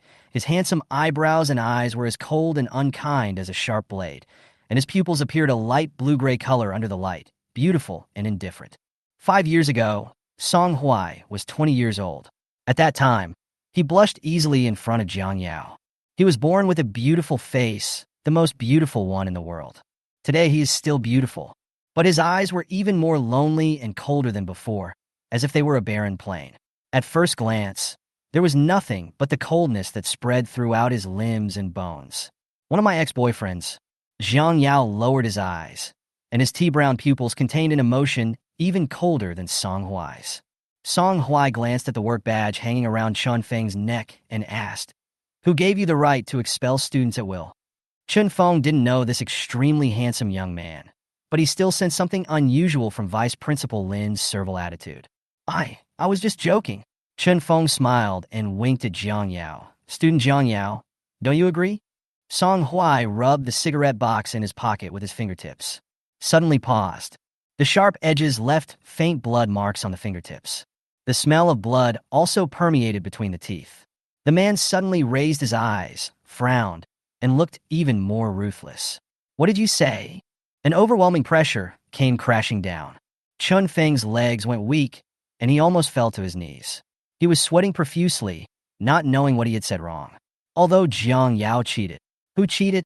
Song Huai let out a chuckle. Even though he knew that the Jiang Yao Chun Feng was talking about was not that person, Song Huai would not allow this name to be insulted. I didn't cheat. Jiang Yao naturally couldn't let Chun Feng put the blame on her. The girl's voice was cool and naturally soft. With Qi Ji as a lesson, Jiang Yao deliberately changed his voice. Song Huai's gaze fell on Jiang Yao's face. Although he knew it was just a coincidence that they had the same name and surname, a hint of disappointment still flashed across his eyes. 5 years. They all said she was dead, but he didn't believe it. He had been searching for so long that Song Huai sometimes felt dazed and felt that her shadow was everywhere, but he could not catch it. Like he could never keep her. You were fired by Zijing. After coming back to his senses, Song Huai said this lightly and turned away. That's not fair. Chun Feng could not accept the fact that he was fired. The salary offered by Bauhinia to teachers is more than 10 times that of other schools. Not to mention there are many hidden benefits every year. How could Chen Feng be willing to leave Bauhinia in such a humiliating way as being fired? If other schools knew that he was fired by Bauhinia, no school would hire him again. Yes, this is unfair to teacher Chen Feng. Jiang Ruju stood up and said righteously, I can testify that Jiang Yao cheated. Jiang Yao was the first to accuse, and teacher Chen Feng is innocent. Chen Feng's eyes lit up. Yes, that's what classmate Jiang Ruju said. I also saw Jiang Yao plagiarizing. This time it was Su Yin who stood up. Seeing that Jiang Ruju and Su Yin had both stood up, the other members of Jiang Ruju's sister group also stood up without blinking. Jiang Yao cheated. She copied Ruju's answers. Pei Yu frowned and was about to speak when he saw Jiang Yao shaking her head slightly. He paused and swallowed the pale words she didn't cheat in his throat. We'll know once the test results come out. Jiang Yao's brows were closed sleepily. She knew that it would be meaningless even if she adjusted the surveillance camera. After all, the act of cheating was very subjective. But it's really a simple thing. The results came out, and then the truth came out. Jiang Ruju sneered in her heart. How dare Jiang Yao say that? Can she show off her results? Chen Feng naturally thought so too. There was a hint of sarcasm in his eyes. Even if your results come out, can it prove that you didn't cheat? Unless you can get first place in the grade. After all, who would say that the top student in the grade cheated? Okay, the girl said lightly, then let's see if I can get first place in the grade. What a big tone. Chen Feng sneered. If you can get first place in the grade, I will resign immediately. Jiang Yao sighed softly and corrected. Teacher Chen, I didn't resign, I was fired. Chen Feng's scalp tingled at the girl's gentle and strange tone. He didn't believe that Jiang Yao, a poor student, could really get first place. Chen Feng sneered. It depends on whether you have the ability. Jiang Yao raised his eyes to look at Vice Principal Lin and smiled. Does Vice Principal Lin have any objection? No. Vice Principal Lin gave a typical smile. Then can I leave? Jiang Yao asked again. Vice President Lin, of course. Jiang Yao nodded. She walked out of the classroom and suddenly stopped. By the way, my answer sheet was taken away by Teacher Chun in advance. In order to prevent Teacher Chun from doing anything wrong, please give the answer sheet to Vice Principal Lin. Chun Feng's face turned ugly when his thoughts were exposed. Everything that happened in the top class examination room had already been posted on the forum in great detail. Some students even initiated a vote. Option A. Jiang Yao ranked first in the grade, and Chen Feng was kicked out of Zijing. Option B. Jiang Yao cheated and was kicked out of Zijing. By the end of the day, Option B had 18,600 votes, while Option A had 2 votes. One of the votes came from Qi Yin. The other vote came from Pei Yu, who registered a Tieba account specifically for voting. It is better to believe that I am Qin Shi Huang than to believe that Jiang Yao ranked first in the grade. Even if Jiang Yao didn't plagiarize, she can't be number 1 in the grade, right? Jiang Yao, get out of Zijing. Breaking news. Jiang Yao plagiarized from Goddess Ruju. I feel sorry for my goddess. Goddess Ruju is so miserable. In the comment section, there is an ID called A Bunch of Stinky Idiots that is particularly eye-catching. A bunch of stinky idiots. A bunch of stinky idiots. At this moment, his ID and his comments formed a perfect closed loop. The discussion on the forum was in full swing, but Jiang Yao felt nothing after reading it. Host, aren't you angry? The system asked cautiously. Angry. Jiang Yao drank a sip of water slowly and smiled slightly. Why should I be angry? Oh, there is one more thing I forgot to tell you. The system was puzzled. What? Jiang Yao hummed softly. I'm pretty good at slapping people in the face. Chapter 42, Another Vest. In just one afternoon, the comments in the forum became increasingly abominable and unbearable to read. Can this country bumpkin please get out of here? Jiang Yao's mother. She's trying to scam us, Ruju. She's not even worthy of carrying our shoes. In addition to the vicious comments, many unfamiliar users with campus IDs photoshopped a black and white photo of Jiang Yao and posted it in the comment section. It's obvious that someone is setting the pace. It was exactly the same as the audience at the last art festival. You really don't know how to live or die. Jiang Yao had an icy smile on her lips, and the dark blue computer screen reflected the gentle but cold light in the girl's eyes. On the other side, the Jiang family. Jiang Ruju looked at the comments in the forum with a look of joy in her eyes, but when she thought of Jiang Yao's face, she felt a little uneasy. Hello. She dialed a number. The call was connected after a few seconds. The man's impatient voice came from the receiver. What's the problem? Are you sure that this forum incident can't be traced back to me? Jiang Yao frowned. What if it is traced back to me? And I didn't mean to go so far. Yes, she just wanted to teach Jiang Yao a lesson. She didn't mean to do anything excessive. Even if the top 3 hackers on the hacker list are dispatched, they won't find you. The man was obviously confident in his hacking skills. He said in a mocking tone, unless your vicious stepsister can find the legendary hacker Queen Kite, she will never know it was you who did it, even in her next life. Kite, a legend in the hacker community. Don't act rashly, because if you do, the entire world's network will be paralyzed. Even Zhang Ruju was familiar with the name Yuan. She sneered. How could that country bumpkin, who only knows how to use an old phone, possibly know a hacker god of Yuan's level? Silently, the rain poured down at night, and the cold air invaded. In a dim rental house. Oh my God! The coke in the man's mouth sprayed directly onto the computer screen. He widened his eyes in astonishment and quickly pulled up his sleeves to wipe the computer screen. Yuan is online. I saw the green light in the lower right corner of the black avatar light up. In the darkness, the faint green light flickered, like jumping notes, strange and elegant. On the hacker website, all the hackers, whether on the list or not, stayed up all night. No one can sleep peacefully tonight. Damn it, don't scare me. Which idiot has offended Yuan again? I'm going to stab his entire family. It's worth it to see Yuan online in my lifetime. As I recall, Yuan was online 3 times. The first time, she bankrupted the largest chaebol family in Country H. The second time, she paralyzed the global network system. The third time, she directly wiped out the largest criminal gang in Country Y. Thanks to the idiot who provoked Yuan. Thanks to this idiot, I can see the master's godly operation again. However, this group of hacker bosses waited until dawn, but there was no movement at all. Question mark? Yuan's temper has improved? Is Yuan walking the dog? Well, we're the dog. This group of hacker bosses never thought that Yuan would condescend to attack the campus network of an aristocratic high school. If they had known, it would probably be even more magical.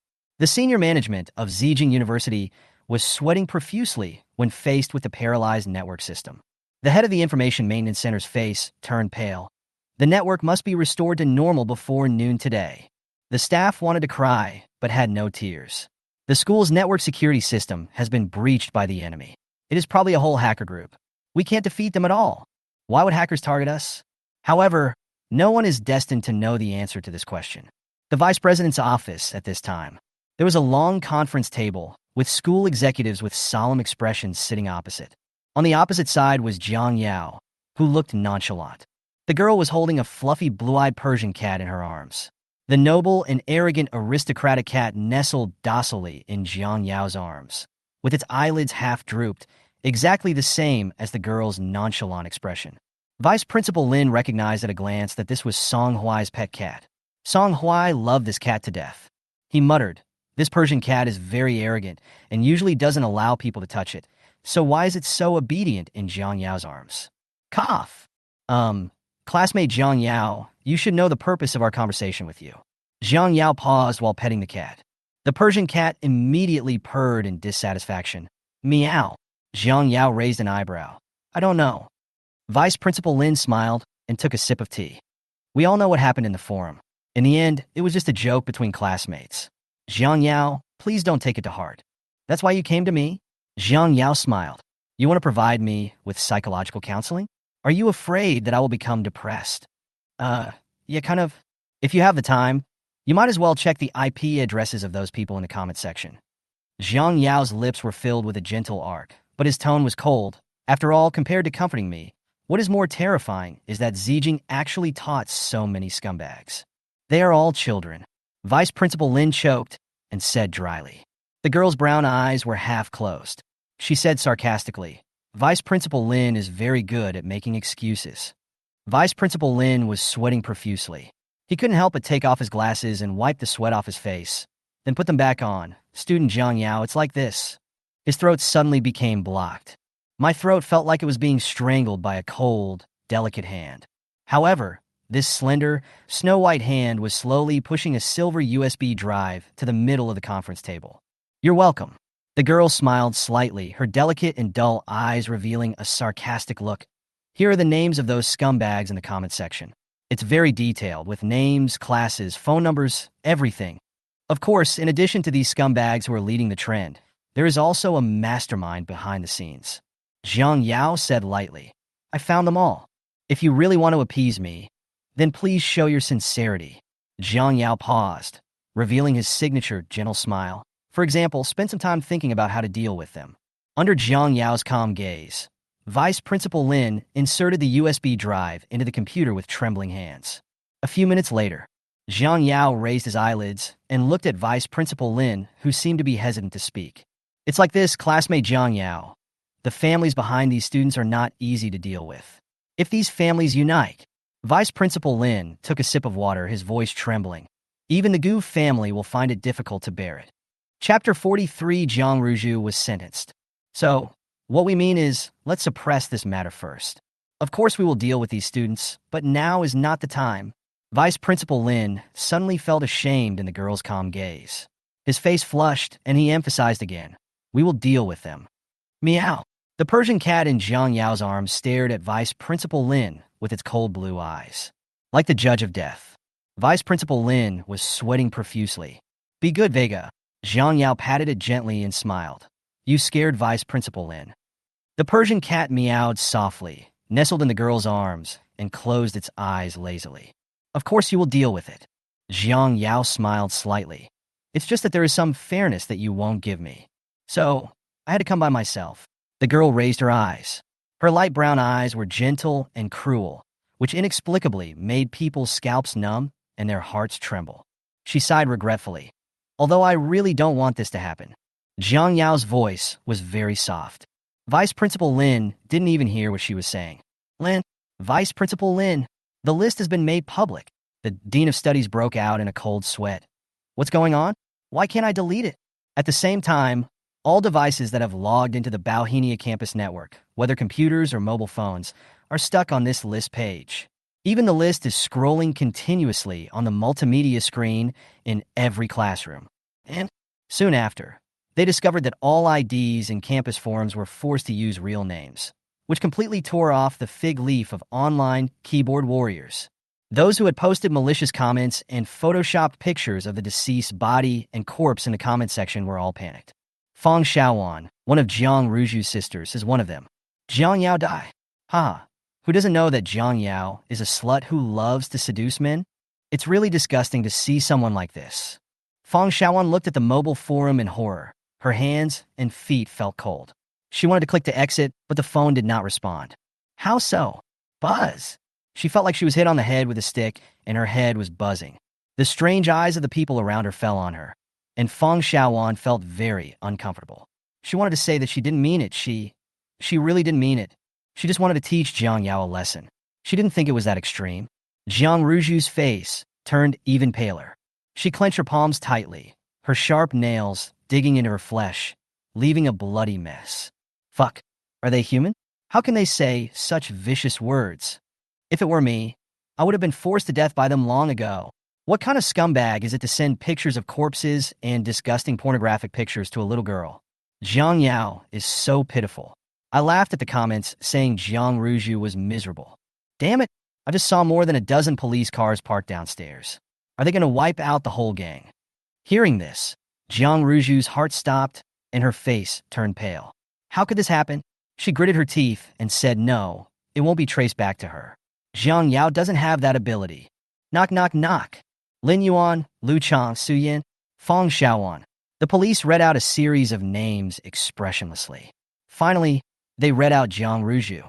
Jiang Ruju, you have violated others' portrait rights and reputation rights. You are suspected of defamation and intentional homicide. Please come with us. Wow, everyone was shocked. Jiang Ruju has always been an image of a goddess who is untainted by the mud. How could anyone have thought that she would do such a vicious thing? Fuck. I've long said Jiang Ruju is a white lotus, but you guys didn't believe it. If she really treats Jiang Yao as well as she says, why does she keep trying to put Jiang Yao down? Isn't Jiang Ruju the legitimate daughter of the Jiang family? Why is she targeting Jiang Yao so much? Jiang Yao, an adopted daughter, can't shake her position, right? Jiang Ruju gritted her teeth and forced an ugly smile on her face. You are mistaken. You are the main culprit, the police said sternly. and we have sufficient evidence of your crime. If you don't accept it, we don't mind making the evidence public. Just like this list. The main culprit. Didn't the hacker say that no one except Yuan could find out what happened to her? Jiang Ruju's eyes went dark. What was going on? It actually led to her. Jiang Yao. She is really capable. Jiang Ruju only hated herself for not being ruthless enough. She should have killed that bitch Jiang Yao directly. I don't want to go to jail. The timid ones burst into tears. I don't want to have a criminal record. I'm sorry, I know I was wrong. I really know I was wrong. I will go and apologize to Jiang Yao. Can you let me go? The police frowned and said, Ms. Jiang does not accept the settlement. She said that you scumbags will be punished as you deserve. The law will give her justice. Some people were dissatisfied. Didn't I just scold her? Why are you being so hypocritical? Take him away. The policeman said coldly. You don't repent. After all these people were taken to the police station, more than half of the people in the classroom emptied out. The remaining people looked at each other and fell into silence. Jiang Yu looked at Jiang Ruju, who was in handcuffs with complicated eyes. Jiang Ruju's face turned pale, and she felt that the last piece of cloth covering her body had been torn off. Brother, did you do what happened in the forum? Jiang Yu's voice was terribly hoarse. He looked even more confused than Jiang Ruju. He didn't understand why his beloved sister, whom he had loved since childhood, suddenly became such a strange person. No, I was wrong. Jiang Ruju knew that she must not lose Jiang Yu's protection. Jiang Yao wronged me. Brother, she has always been jealous of me. Jiang Ruju cried. I don't know why she is targeting me like this. That's enough. Jiang Yu's eyes were cold. At this point, you are still lying to me. Jiang Ruju's face turned pale, and she whispered, Brother, I am Jiang Yao's brother. Jiang Yu said coldly, Jiang Yao and I are... He paused, the closest person in the world. He should have known. He should have known from the day Jiang Yao returned to the Jiang family that Jiang Ruju didn't like Jiang Yao, and she wished Jiang Yao would die. He is blind. He was the one who had always been prejudiced against Jiang Yao. Jiang Yu closed his eyes, holding back the soreness in his eyes. He turned around and was suddenly stunned. Jiang Yao looked at him quietly. Those innocent and pure light brown eyes revealed a hint of irony. Jiang Yu suddenly felt embarrassed. Jiang Yao. His Adam's apple rolled slightly. His voice was hoarse and difficult. You. Make way. The girl held the cat and smiled politely. Be as polite as if you were talking to a stranger. Jiang Yu's face turned pale, and he felt cold in his limbs. He pursed his lips and emphasized, Jiang Yao, I am your brother. You are Jiang Ruju's brother. Jiang Yao curled his lips. The Persian cat in her arms meowed lazily, as if agreeing with the girl's words. Jiang Yu took a step back. He wanted to say no, that's not the case. But he couldn't utter a word. Jiang Ruju will be sentenced. Jiang Yao said slowly, but as long as you come forward, she can be exempted from punishment. She will definitely beg you. Will you ignore her? Jiang Yu, can you ignore her? Chapter 44 The Goos family is her backer. JB, can you 0016WJ? Jiang Yu asked himself. He pursed his lips in silence and spoke with difficulty. Jiang Yao, she is my sister. He couldn't ignore her. Look, I should have known this would be the case. Jiang Yao lowered his eyelids to hide the disappointment that flashed across his eyes. She smiled. Her voice was calmer and colder than ever before. So, even if she hurt me, even if she deserved it, even if she wanted me to die, you still have to care about her, right? I'm sorry. Jiang Yu's face turned pale. It's hard to describe this feeling. Are you feeling uncomfortable? I think so. Jiang Yao found that Jiang Yu could always easily mess up her emotions.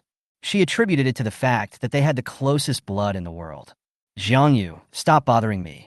The girl said impatiently, with an obvious annoyance across her brows. I really don't want to have anything to do with you anymore. Not at all. She just thought her brother was dead. During festivals, she would at most burn some paper money for him.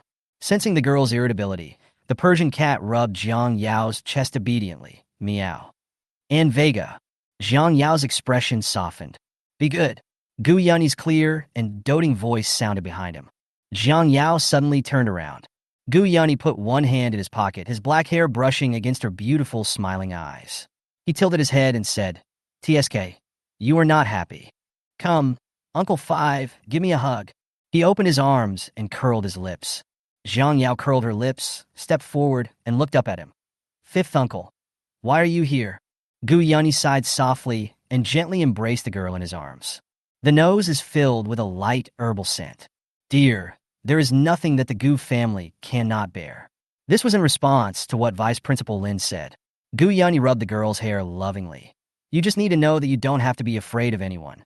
The Gu family is her support. Always. Jiang Yao was stunned, his thin back slightly stiffened. You know? Yeah. Gu Yunyi's eyes were filled with clear heartache and guilt. Sorry, dear, fifth uncle is late. Love is always feeling indebted. She suddenly remembered this sentence. Jiang Yao pursed her lips and said, I have solved it. Guai Guai is very capable. Gu Yunyi sighed, his gentle and doting eyes turned cold. Let the uncles take care of the rest, otherwise fifth uncle will feel that he is useless. Are you still not happy? Gu Yunyi smiled. Fifth uncle will take you to the black market to play. Jiang Yao. Is this the black market she was thinking of? Jiang Yao opened the car door and was startled by the young man's dark and calm eyes. Why are you here too? So Xie Yin was watching them in the car just now? Yeah. Xie Yin smiled and explained. Today is Friday. Come and get the medicine. Jiang Yao. Oh. Gu Yunyi glanced at the rearview mirror and said, Xie Yin, stop talking to Yao Yao. Xie Yin. Yao Yao. Jiang Yao was looking out the window in a daze. When she heard Xie Yin calling her, she subconsciously said, Then she realized that she was a little embarrassed and annoyed. Xie Yin was deliberately teasing her again. What's wrong? She said in a bad tone. Xie Yin didn't care. He curled his lips lightly and said, If you are bullied, speak up. He tried to teach her, as he had done before, not to try to hold on her own. You now? Xie Yin paused and said, You have family. His face became even paler, like thin paper, pale and fragile. Jiang Yao was suddenly stunned. Absurd conjectures flashed through her mind. Don't say anything more, Xie Yin. The girl's voice trembled slightly. Xie Yin lowered his eyes, his slender jade-like knuckles slightly curled, and he whispered comfortingly, It's okay, Yao Yao. Gu Yunyi was confused. He muttered, When did you two become so familiar with each other? Xie Yin smiled slightly, but didn't answer. Some words cannot be said. Underground black market, pawn shop. What? I bought this bag for 800,000 yuan, and you only offer 100,000 yuan? Lu Xian looked unhappy. The boss looked up at her and said, Your bag is notoriously depreciating quickly. If you don't accept the price, please turn right when you leave. I won't give it to you. Lu Xian gritted her teeth and said, 100,000 is 100,000. She was overwhelmed by the bankruptcy of the Lu family. All her assets were frozen and liquidated. In order to fill the hole in the Lu family's debt, she had no choice but to pawn her brand-name bags and jewelry on the black market. Ms. Jung, you are here. The boss's attitude suddenly became attentive. Lu Xian was getting irritated. She turned around and saw Zheng Xiao. Her eyes lit up and she asked, Xiao, why are you here? Zheng Xiao frowned imperceptibly and responded perfunctorily. Well, let's go shopping. Grandpa's 70th birthday is coming soon. Let's see if there is a suitable birthday gift for Grandpa. Mr. Zheng loves collecting treasures. Lu Xian's eyes turned. Xiao, you know I haven't been doing well recently. Can I borrow some money from you? How much do you want? Zheng Xiao is not short of money. Lu Xian gritted her teeth and held up 3 fingers. 30 million.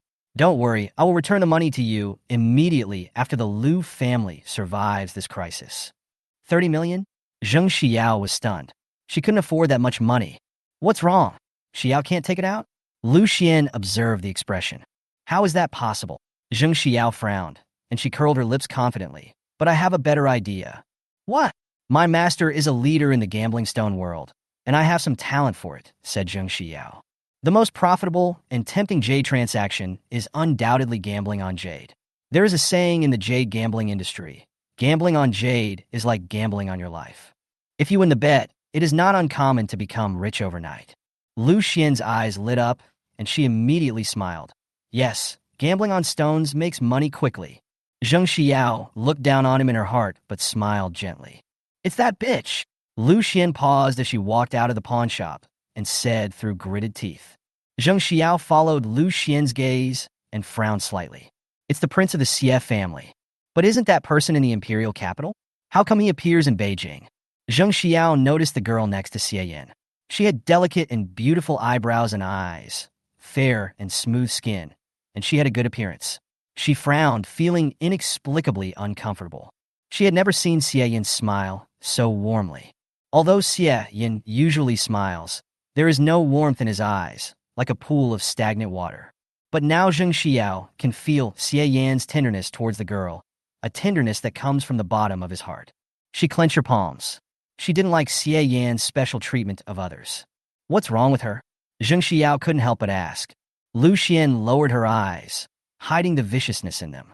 She sneered. It is because of this bitch that our Lu family has ended up in this situation. Zheng Xiao frowned. The Gu family was being too frivolous. They didn't care about the life and death of the Lu family just for a woman. That bitch is Gu Yunni's lover. She's so young, and she hasn't learned anything else, but she already knows how to spread her legs to hook up with rich men. Lu Xian mocked. Chapter 45. Gambling on stones and slapping you 0026 top quality Imperial Green. Zheng Xiao also dislikes this style of work. There was a gleam of contempt in her eyes.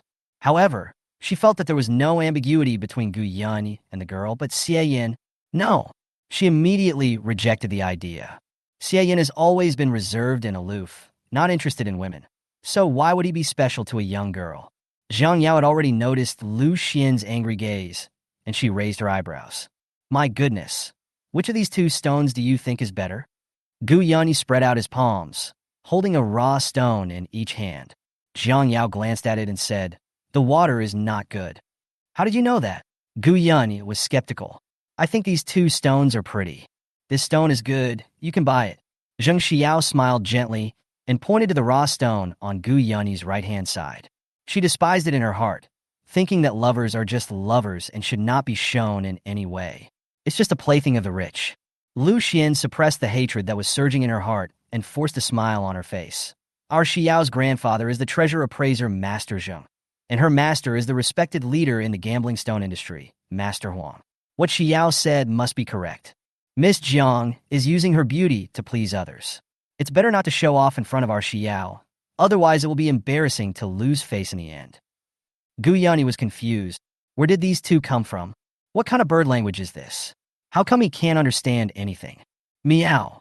Jiang Yao slowly stroked Vega's fur. She whispered, be good and don't bark. Vega licked Jiang Yao's palm aggrievedly. Meow. Got it. Jiang Yao smiled slightly and said with satisfaction, good boy. A cat that doesn't meow is a good cat. The veins on Lu Xian's forehead were throbbing. What did she mean by this? Wasn't she just implying that she was yelling nonsense? Since Miss Jiang can tell the quality of these two stones, you must know something about gambling on stones? Zheng Xiao smiled quietly. She has a classical look, and her smile easily makes people feel good about her. Jiang Yao slowly raised his eyes and glanced at her. Not bad. Zheng Xiao didn't show it on her face, but she sneered in her heart. If you don't understand, then you don't understand. Why pretend? Gambling on stones is very particular. Since Miss Jiang also knows how to gamble on stones, I wonder who her master is. Zheng Xiao stroked her hair and curled her lips confidently. She learned from Mr. Huang, which is Zheng Xiao's greatest source of confidence. Do I need to learn this? Jiang Yao raised his eyebrows. Can't I just take a look and know it? Before he finished speaking, roars of laughter rang out all around him. Ha ha. Of course I have to learn how to gamble on stones. Where did this bumping come from? TSK. I guess Miss Jung is speechless, right? Miss Zheng's master is Mr. Huang, the master of the gambling stone world. He is a legendary figure who would make the gambling stone world tremble with fear if he cuts it with one knife. Ms. Zheng, it's really cheap to talk to a bumpkin like this. Does she think she's picking cabbages? She can tell after just one look? What a fucking boaster. Just wait for a slap in the face. More and more people gathered towards the gambling stone stall.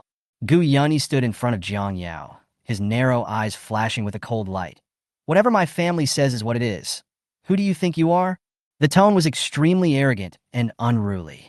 We'll know after we compare them. Which jade is better, the one cut by this country bumpkin or the one cut by Miss Jung? Good. Don't be a coward. If you have the ability, let's compete. Yes. Those who were making a fuss were all stone gambling enthusiasts. Seeing Gu Yunni casting a worried look at her, Jiang Yao raised her eyebrows nonchalantly. Let's compete. Meow. Bye. Mr. Huang. Mr. Huang is here too. Oh my god. A burst of exclamations broke out in the crowd. Mr. Huang is a middle-aged man in his 40s, wearing a top-grade ice green ring on his hand, which is a symbol of his status. Few people in the gambling stone world do not respect Mr. Huang. What happened? Mr. Huang looked at his beloved disciple, saying sternly, Xiao, tell me. Zheng Xiao was afraid of this master in her heart. She clenched her palms and respectfully explained what happened to Mr. Huang. So, everyone wants to see who can pick out the better jade, the student or Miss Jiang. Mr. Huang nodded. Then I will be a witness. No one had any objection to Mr. Huang's testimony. The time limit is half an hour. Each person can choose 3 raw stones. The one who cuts out jade with the higher value wins. The rules are simple. The half-hour countdown begins. The noisy crowd suddenly quieted down. A hint of contempt flashed across Zheng Xiao's eyes. She first carefully identified the patterns, then tapped it with her fingers to listen to the sound of the raw stone. After nearly half an hour, Zheng Xiao finally picked out 3 rough stones. I've chosen. She confidently put the 3 stones she had chosen aside and looked at Jiang Yao, only to see the girl casually pick up a stone and said, I'm fine too. What is this bumpkin doing? Is she here to make fun of me? Ha! Is she really picking cabbages? Is there any need for a competition? Miss Zheng is beating up the bumpkin, okay? Zheng Xiao smiled gently. Miss Jiang, are you not going to be picky anymore? No, 1 piece is enough. Jiang Yao casually threw the stone to Mr. Huang and said in a light tone, start cutting. The stone has many cracks and poor skin. It is obviously low-quality material. An expert shook his head. Even if it is cut, it will most likely be gray sand with green outside and white inside. Huang Lao took a look at it and frowned. He felt that there was something strange about the stone. Start cutting. The gambling stone owner took Zheng Xiao's 3 stones and carefully cut the surface. The first one did not show any green, and the second one started to show purple when it was almost finished. Violet yada ita. Violet jade is not that rare. Until I started cutting the 3rd piece. Just 1 centimeter of the surface was cut, and it started to turn green. The gambling stone owner's eyes lit up. It turned out to be a high-grade ice green. Wow, you are truly worthy of being Miss Zheng. Gao Bingyang Lu's recent auction price is as high as 30 million. You are truly worthy of being Master Huang's favorite disciple. Listening to the exclamations and compliments from the people around her, Zheng Xiao couldn't suppress the joy on her face. She looked at Jiang Yao with contempt, but when she saw Xie Yan's eyes, she felt like she was falling into an ice cellar. The look Xie Yan gave Jiang Yao was gentle, indulgent, and doting. Jiang Yao glanced at Zheng Xiao indifferently and understood. Xie Yan's peach blossom. Does this mean you hate her? Jiang Yao's eyes were half closed, and he looked nonchalant. Miss Zheng has already cut out the high ice green. Is there any need for that country bumpkin to cut it? Someone mocked. Yeah, even if we cut it, it's just a waste of time. Crack. The green will appear when the knife falls. Hiss. Everyone gasped. The atmosphere was eerily quiet for a second, and then everyone exploded. Fuck. This is the ultimate Imperial Green. Chapter 46. Admission to Imperial Capital University without examination. The outer skin of the gray stone fell off, and a piece of crystal clear thin green jade appeared in front of everyone. Mr. Huang's face twitched twice. Then he held up this piece of top-quality Imperial Green, his fingers trembling. Ms. Jiang, I'll offer you 100 million. Can you sell me this Imperial Green jadeite? Mr. Huang's attitude was respectful, but also contained a hint of cautious flattery. Zheng Xiao's face twisted. Teacher, isn't it just a piece of Imperial Green? She was disdainful. But when she saw the reactions of the people around her, Zheng Xiao vaguely understood that this was not an ordinary Imperial Green. I'll give you 200 million. Don't compete with me for it. I'll give you 500 million. Ms. Jiang, I don't know what's good. Please give me this top-quality Imperial Green jade. I'm willing to pay 1 billion for it. The scene suddenly became chaotic. Some people even started fighting to fight for this piece of Imperial Green. Jiang Yao looked indifferent. She asked Gu Yanyi, 5th uncle, do you like this stone? The top-quality Imperial Green that everyone is fighting for is just a piece of stone in Jiang Yao's mouth. After hearing this, everyone was so angry that they couldn't help but vomit blood. This is not a stone. This is the ultimate Imperial Green. I don't like it. I don't have the habit of collecting stones. Gu Yanyi raised his eyebrows and smiled evilly. My dear, as the saying goes, if you don't make money, you are a bastard. Jiang Yao understood. She raised her eyes and said, whoever offers the highest price will get the stone. I'll give you 500 million. 530 million. I'll give you 1 billion. The big brother yelled at the top of his lungs, his voice almost splitting. Look at me, look at me. Jiang Yao. Is there anything higher than 1 billion? Jiang Yao asked calmly. Mr. Huang, who was serious about everything, squeezed in quickly. He smiled ingratiatingly. And me. You forgot about me. How much are you offering? 1.5 billion. When Mr. Huang saw Jiang Yao frowning, he quickly changed his words. No, I'll give 2 billion. 2 billion. Everyone gasped. Who dares to compete with Mr. Huang? Besides, the price is already here. Who the hell can come up with 2 billion at once? This is not just $1 or $2, but 2 billion. In the end, Jiang Yao took Mr. Huang's black card back in a daze, while Mr. Huang happily held the top-quality imperial green jade and went home humming a little tune. Everyone is happy. Zheng Xiao's face looked grim. It's just a blind cat catching a dead mouse. Lu Xian's face looked even uglier than hers. It was she who paid for Zheng Xiao's 3 rough stones. Not only did she get nothing, but she also lost 2 million. Zheng family. Mrs. Zheng held a glass of milk and coaxed with a headache. Xiaowan, come, drink this glass of milk, okay? You haven't eaten anything since you came back from the hospital. This is not good for your health. The skinny boy sat on the sofa without saying a word. Xiaowan, please consider this as a beg from your aunt, okay? Mrs. Zheng felt pain from the bottom of her heart for the only blood left by her brother. She spent more time and effort on Shui than on Zheng Jinghe and his sister. Mom, little brother Xiaowan still refuses to eat? This is what Zheng Xiao saw when she returned home. She walked over and said, why don't we just give him a nutrient solution? Mrs. Zheng clenched the glass tightly, her tone bitter. What are you talking about? Look at what Xiaowan's arm has been stabbed into. By the way, Mom, do you know Jiang Yao? Zheng Xiao was still shaking with anger when she thought of what happened in the black market. Madame Zheng was stunned for a moment, then said with disdain, she, the adopted daughter of the Jiang family, a wild girl from the countryside, with no upbringing. Not even close to her Xiao. Although Xiao is not Madame Zheng's biological daughter, she has been raised and taught by Madame Zheng since she was a child, so she is no different from Madame Zheng's biological daughter. Not like Jiang Yao, that country bumpkin with no parents. Not only is he uneducated, he also doesn't know etiquette. Zheng Xiao sneered. So she is the country bumpkin that Ruju was talking about. So he's from the countryside. No wonder. What's wrong with her?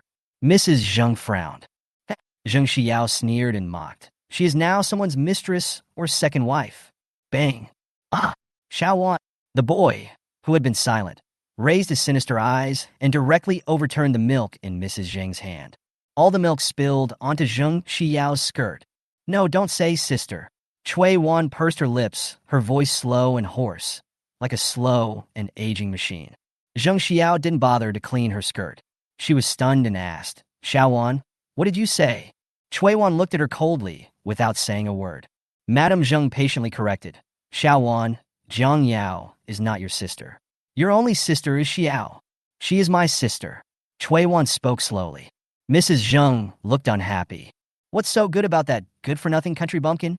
She would never allow Jiang Yao to lead Xiaowan astray. Unlike the chaos at the Zheng family, Jiang Yao remained silent as he looked at the phone that was about to explode.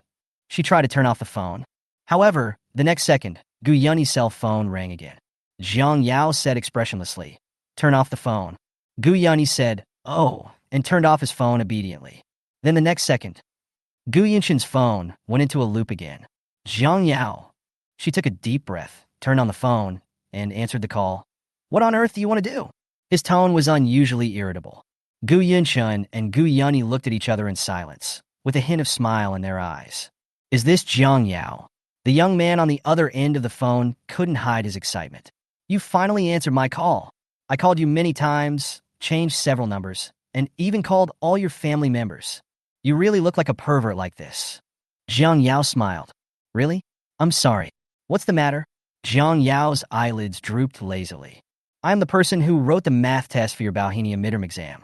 How did you come up with the idea of using Euler's theorem, R plus V equals 2, to prove the conclusion of the last big question? This is simply incredible.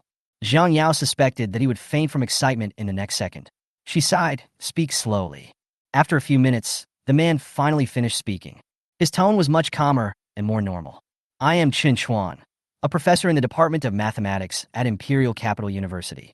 Jiang Yao, you are simply a genius. On behalf of Imperial Capital University, I am willing to admit you without taking the entrance exam. Thank you, but I don't need it. Jiang Yao said calmly. Out of politeness, she still asked, Excuse me, can I hang up now? Chen Chuan. Why can some people remain calm after hearing about Imperial Capital University? Imperial Capital University is ranked third in the world and is the highest institution of learning that countless students dream of entering. Why don't you consider taking the exam? Beep! Before Chen Chuan could finish his words, Jiang Yao couldn't stand it anymore and hung up the phone. She raised her eyes and met the thoughtful looks of her two uncles. Chapter 47 Plagiarism. Good boy. Gu Yunyi took a deep breath. What else can't you do? Jiang Yao thought for a few seconds and said, A lot. Is that so? Gu Yunyi was skeptical and didn't seem to believe it. The next second, the girl smiled slightly, her eyes innocent and well-behaved. But you can learn it after just one look. It's not that difficult. Gu Yunyi. Awesome. Gu Yunchun said in a dangerous tone. Don't say bad words in front of Yao Yao. Jiang Yao. Baohinia High School. The teaching group office was lit all night. All the teachers who graded Zijing's papers fell silent when they saw Jiang Yao's test paper. With dark circles under their eyes, they flipped through Jiang Yao's test paper again and again. Their thumbs were cramped, but they still couldn't figure it out. The silence was not broken until the head of the physics team drank a sip of life-saving coffee and let out the first scream of the early morning. Is this a test paper that a human can complete? This sentence instantly resonated with other teachers. English teacher. In her composition, she used only aristocratic English, and I have never seen many words before. The English teachers hired by Baohinia must have studied abroad and have very strict requirements for spoken English, which means that their spoken English is as authentic and fluent as that of the locals. And Jiang Yao can actually write words that even the English teachers have never seen before. It's simply terrifying. The math teacher also said, I can't understand the formulas she wrote. What's more, the professors from Imperial Capital University got up overnight to help him mark the test papers. Did Jiang Yao really write these answers? One teacher questioned. Can she be that good? The Dean of Studies recalled the girl's overwhelming aura when she was holding the Persian cat in Vice Principal Lin's office, and smiled bitterly. If it was her, it would really be possible. Even the president of Imperial Capital University was alarmed. Just now, the president of Imperial Capital University called in person to recruit someone. What do you mean? The teachers were all very curious and speculated. Could it be that they are admitted without taking the entrance exam? Admission without examination has been offered in previous years. So the teachers were not surprised. The dean took a deep breath and then yelled, Dida University must fucking hire Jiang Yao. Question mark? What is that? Hire her? As a dormitory manager? A teacher joked. The dean of studies rubbed his bald head and said with a headache, Hire her as a real professor. The words fell. The office fell silent again.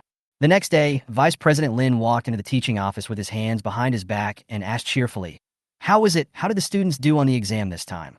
I heard from Imperial Capital University that the exam papers were generally difficult this time. Is Peiyu still the top student in the grade this time? The teachers all looked at Vice Principal Lin with dark circles under their eyes full of confusion. Vice Principal Lin? Were they bitten by zombies? Look for yourself.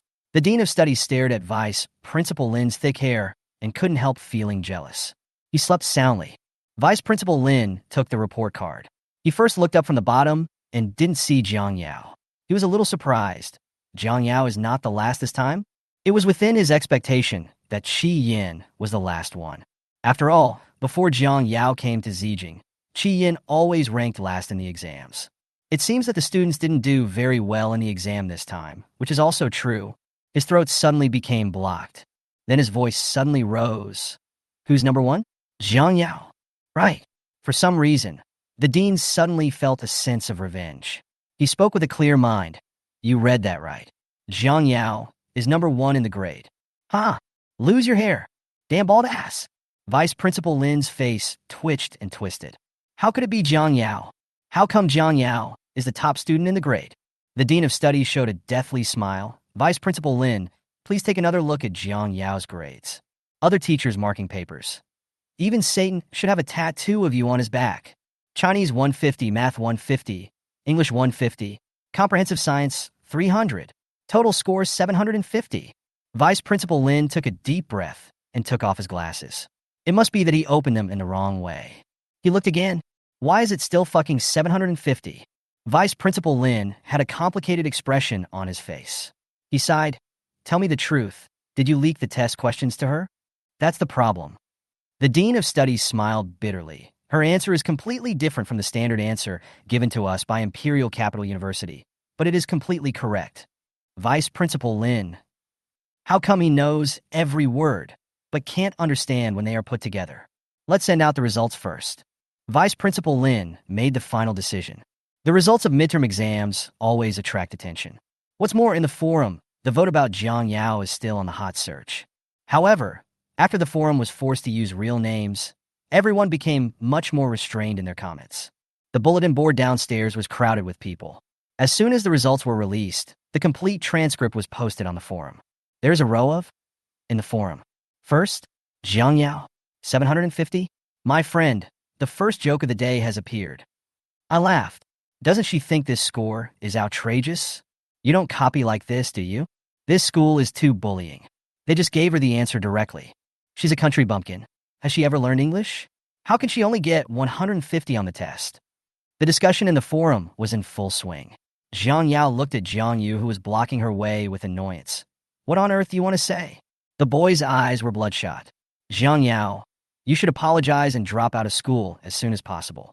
This way you can save the last bit of your dignity. Besides, it's not that the Jiang family can't afford to support you. Jiang Yao was confused.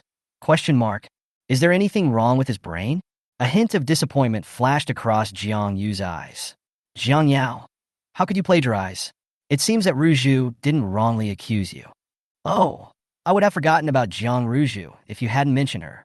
Jiang Yao smiled gently, but there was no warmth in her eyes. As far as I know, the police have sent Jiang Ruju back to the Jiang family because you were the grandson of the Gu family, right? Jiang Yu looked into the girl's tea-brown cat-like eyes and said guiltily, I can't just ignore her. So what qualifications do you have to discipline me now? I'm your brother. Jiang Yu was also aroused. He raised his phone and said in a serious tone, Look at what people in the forum are saying about you. Jiang Yao glanced at him casually and said calmly, That's none of your business. Jiang Yu was stunned. How can you say that? I'm your brother. Now you know you are my brother? Jiang Yao curled his lips sarcastically. Why didn't you remember you were my brother when you went to the police station to bail out Jiang Ruju? Why didn't you remember that Jiang Ruju wanted to force me to death? Chapter 48, Live Slap in the Face. U0026 triggers a hidden task. Jiang Yu, stop being so self-righteous.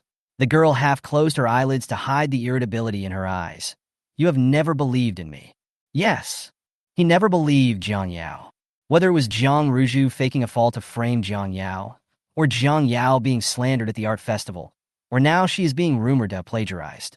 Jiang Yu has never believed Jiang Yao. He only believes what others say about Jiang Yao. Jiang Yu's face turned pale. What followed was a coldness that spread throughout every part of my body. He suddenly realized that Jiang Yao really didn't want him anymore. No! He looked at the girl's back and pursed his lips in confusion. Why couldn't Jiang Yao understand him?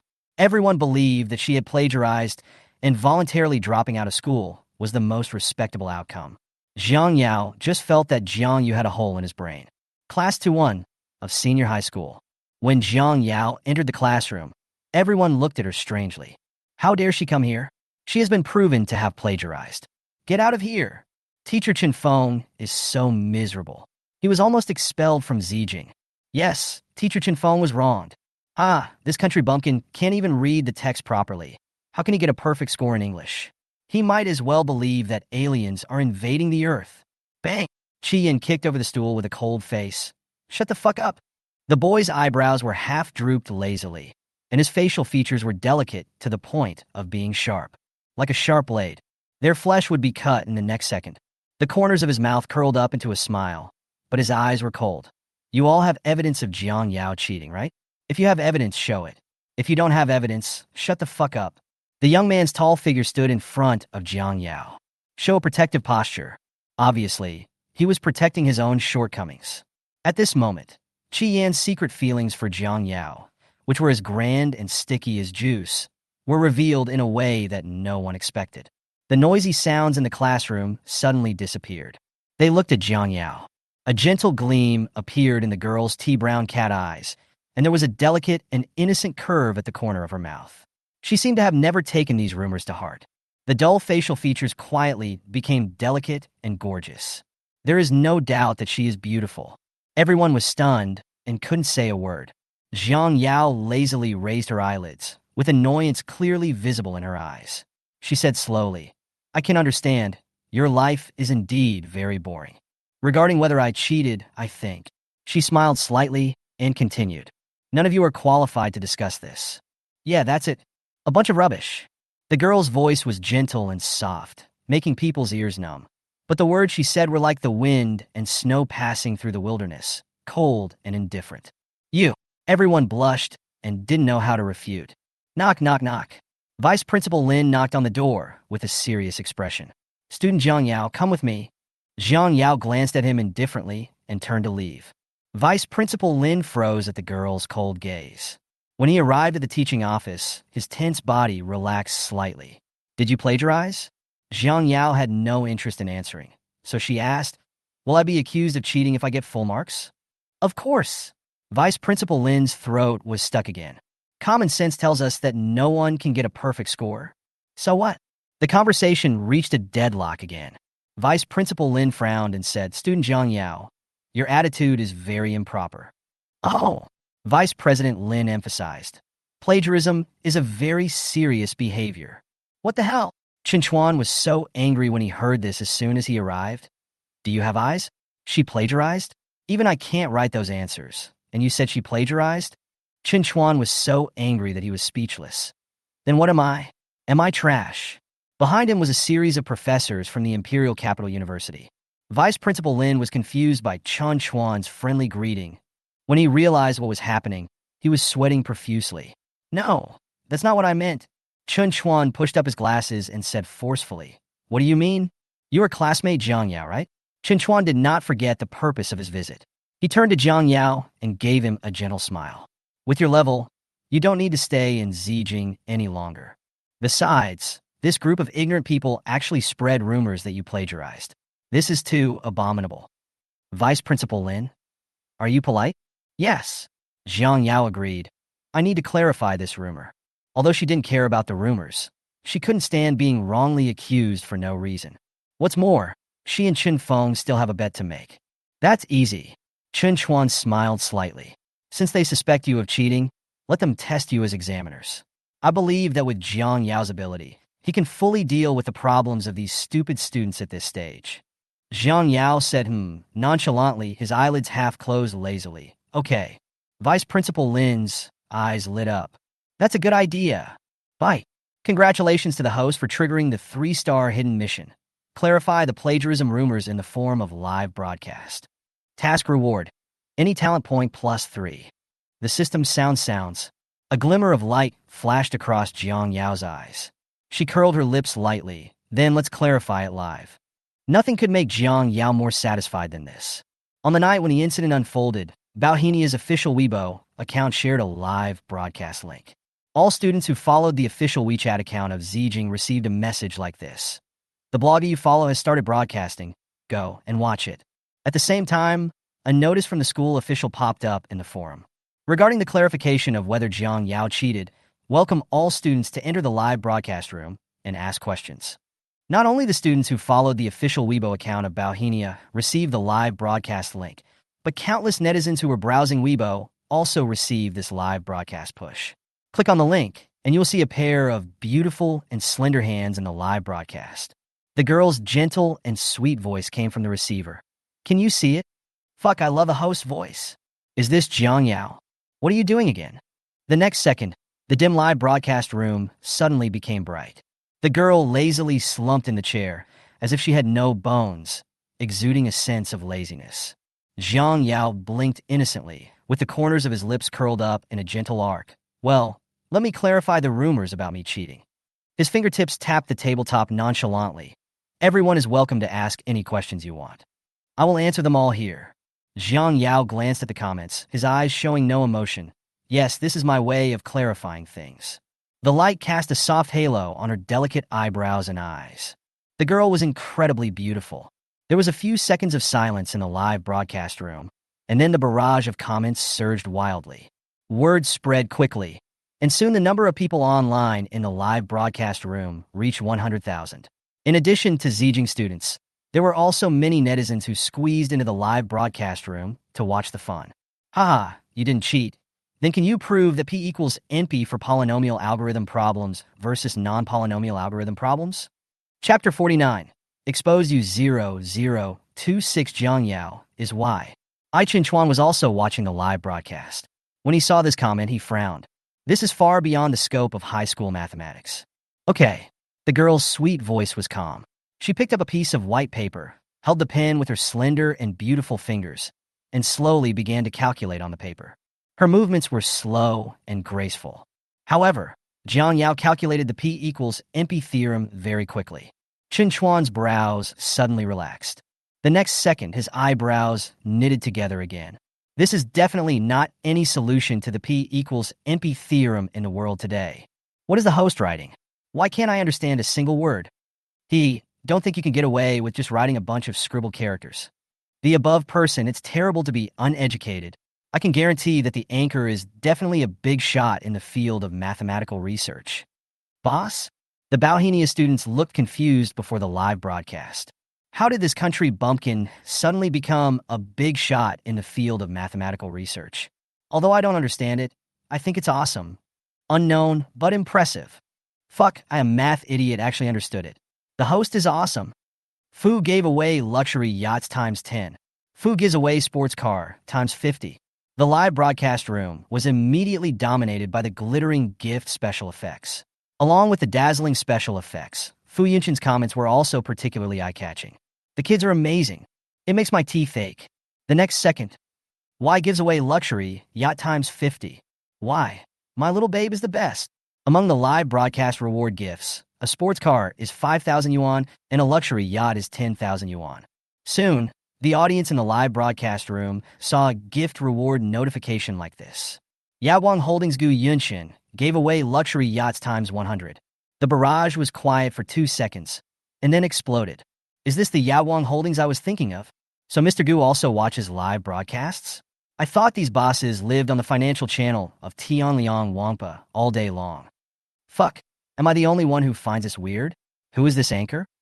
The second generation of Zijing, who were squatting in the live broadcast room and preparing to embarrass Jiang Yao, looked hopeless.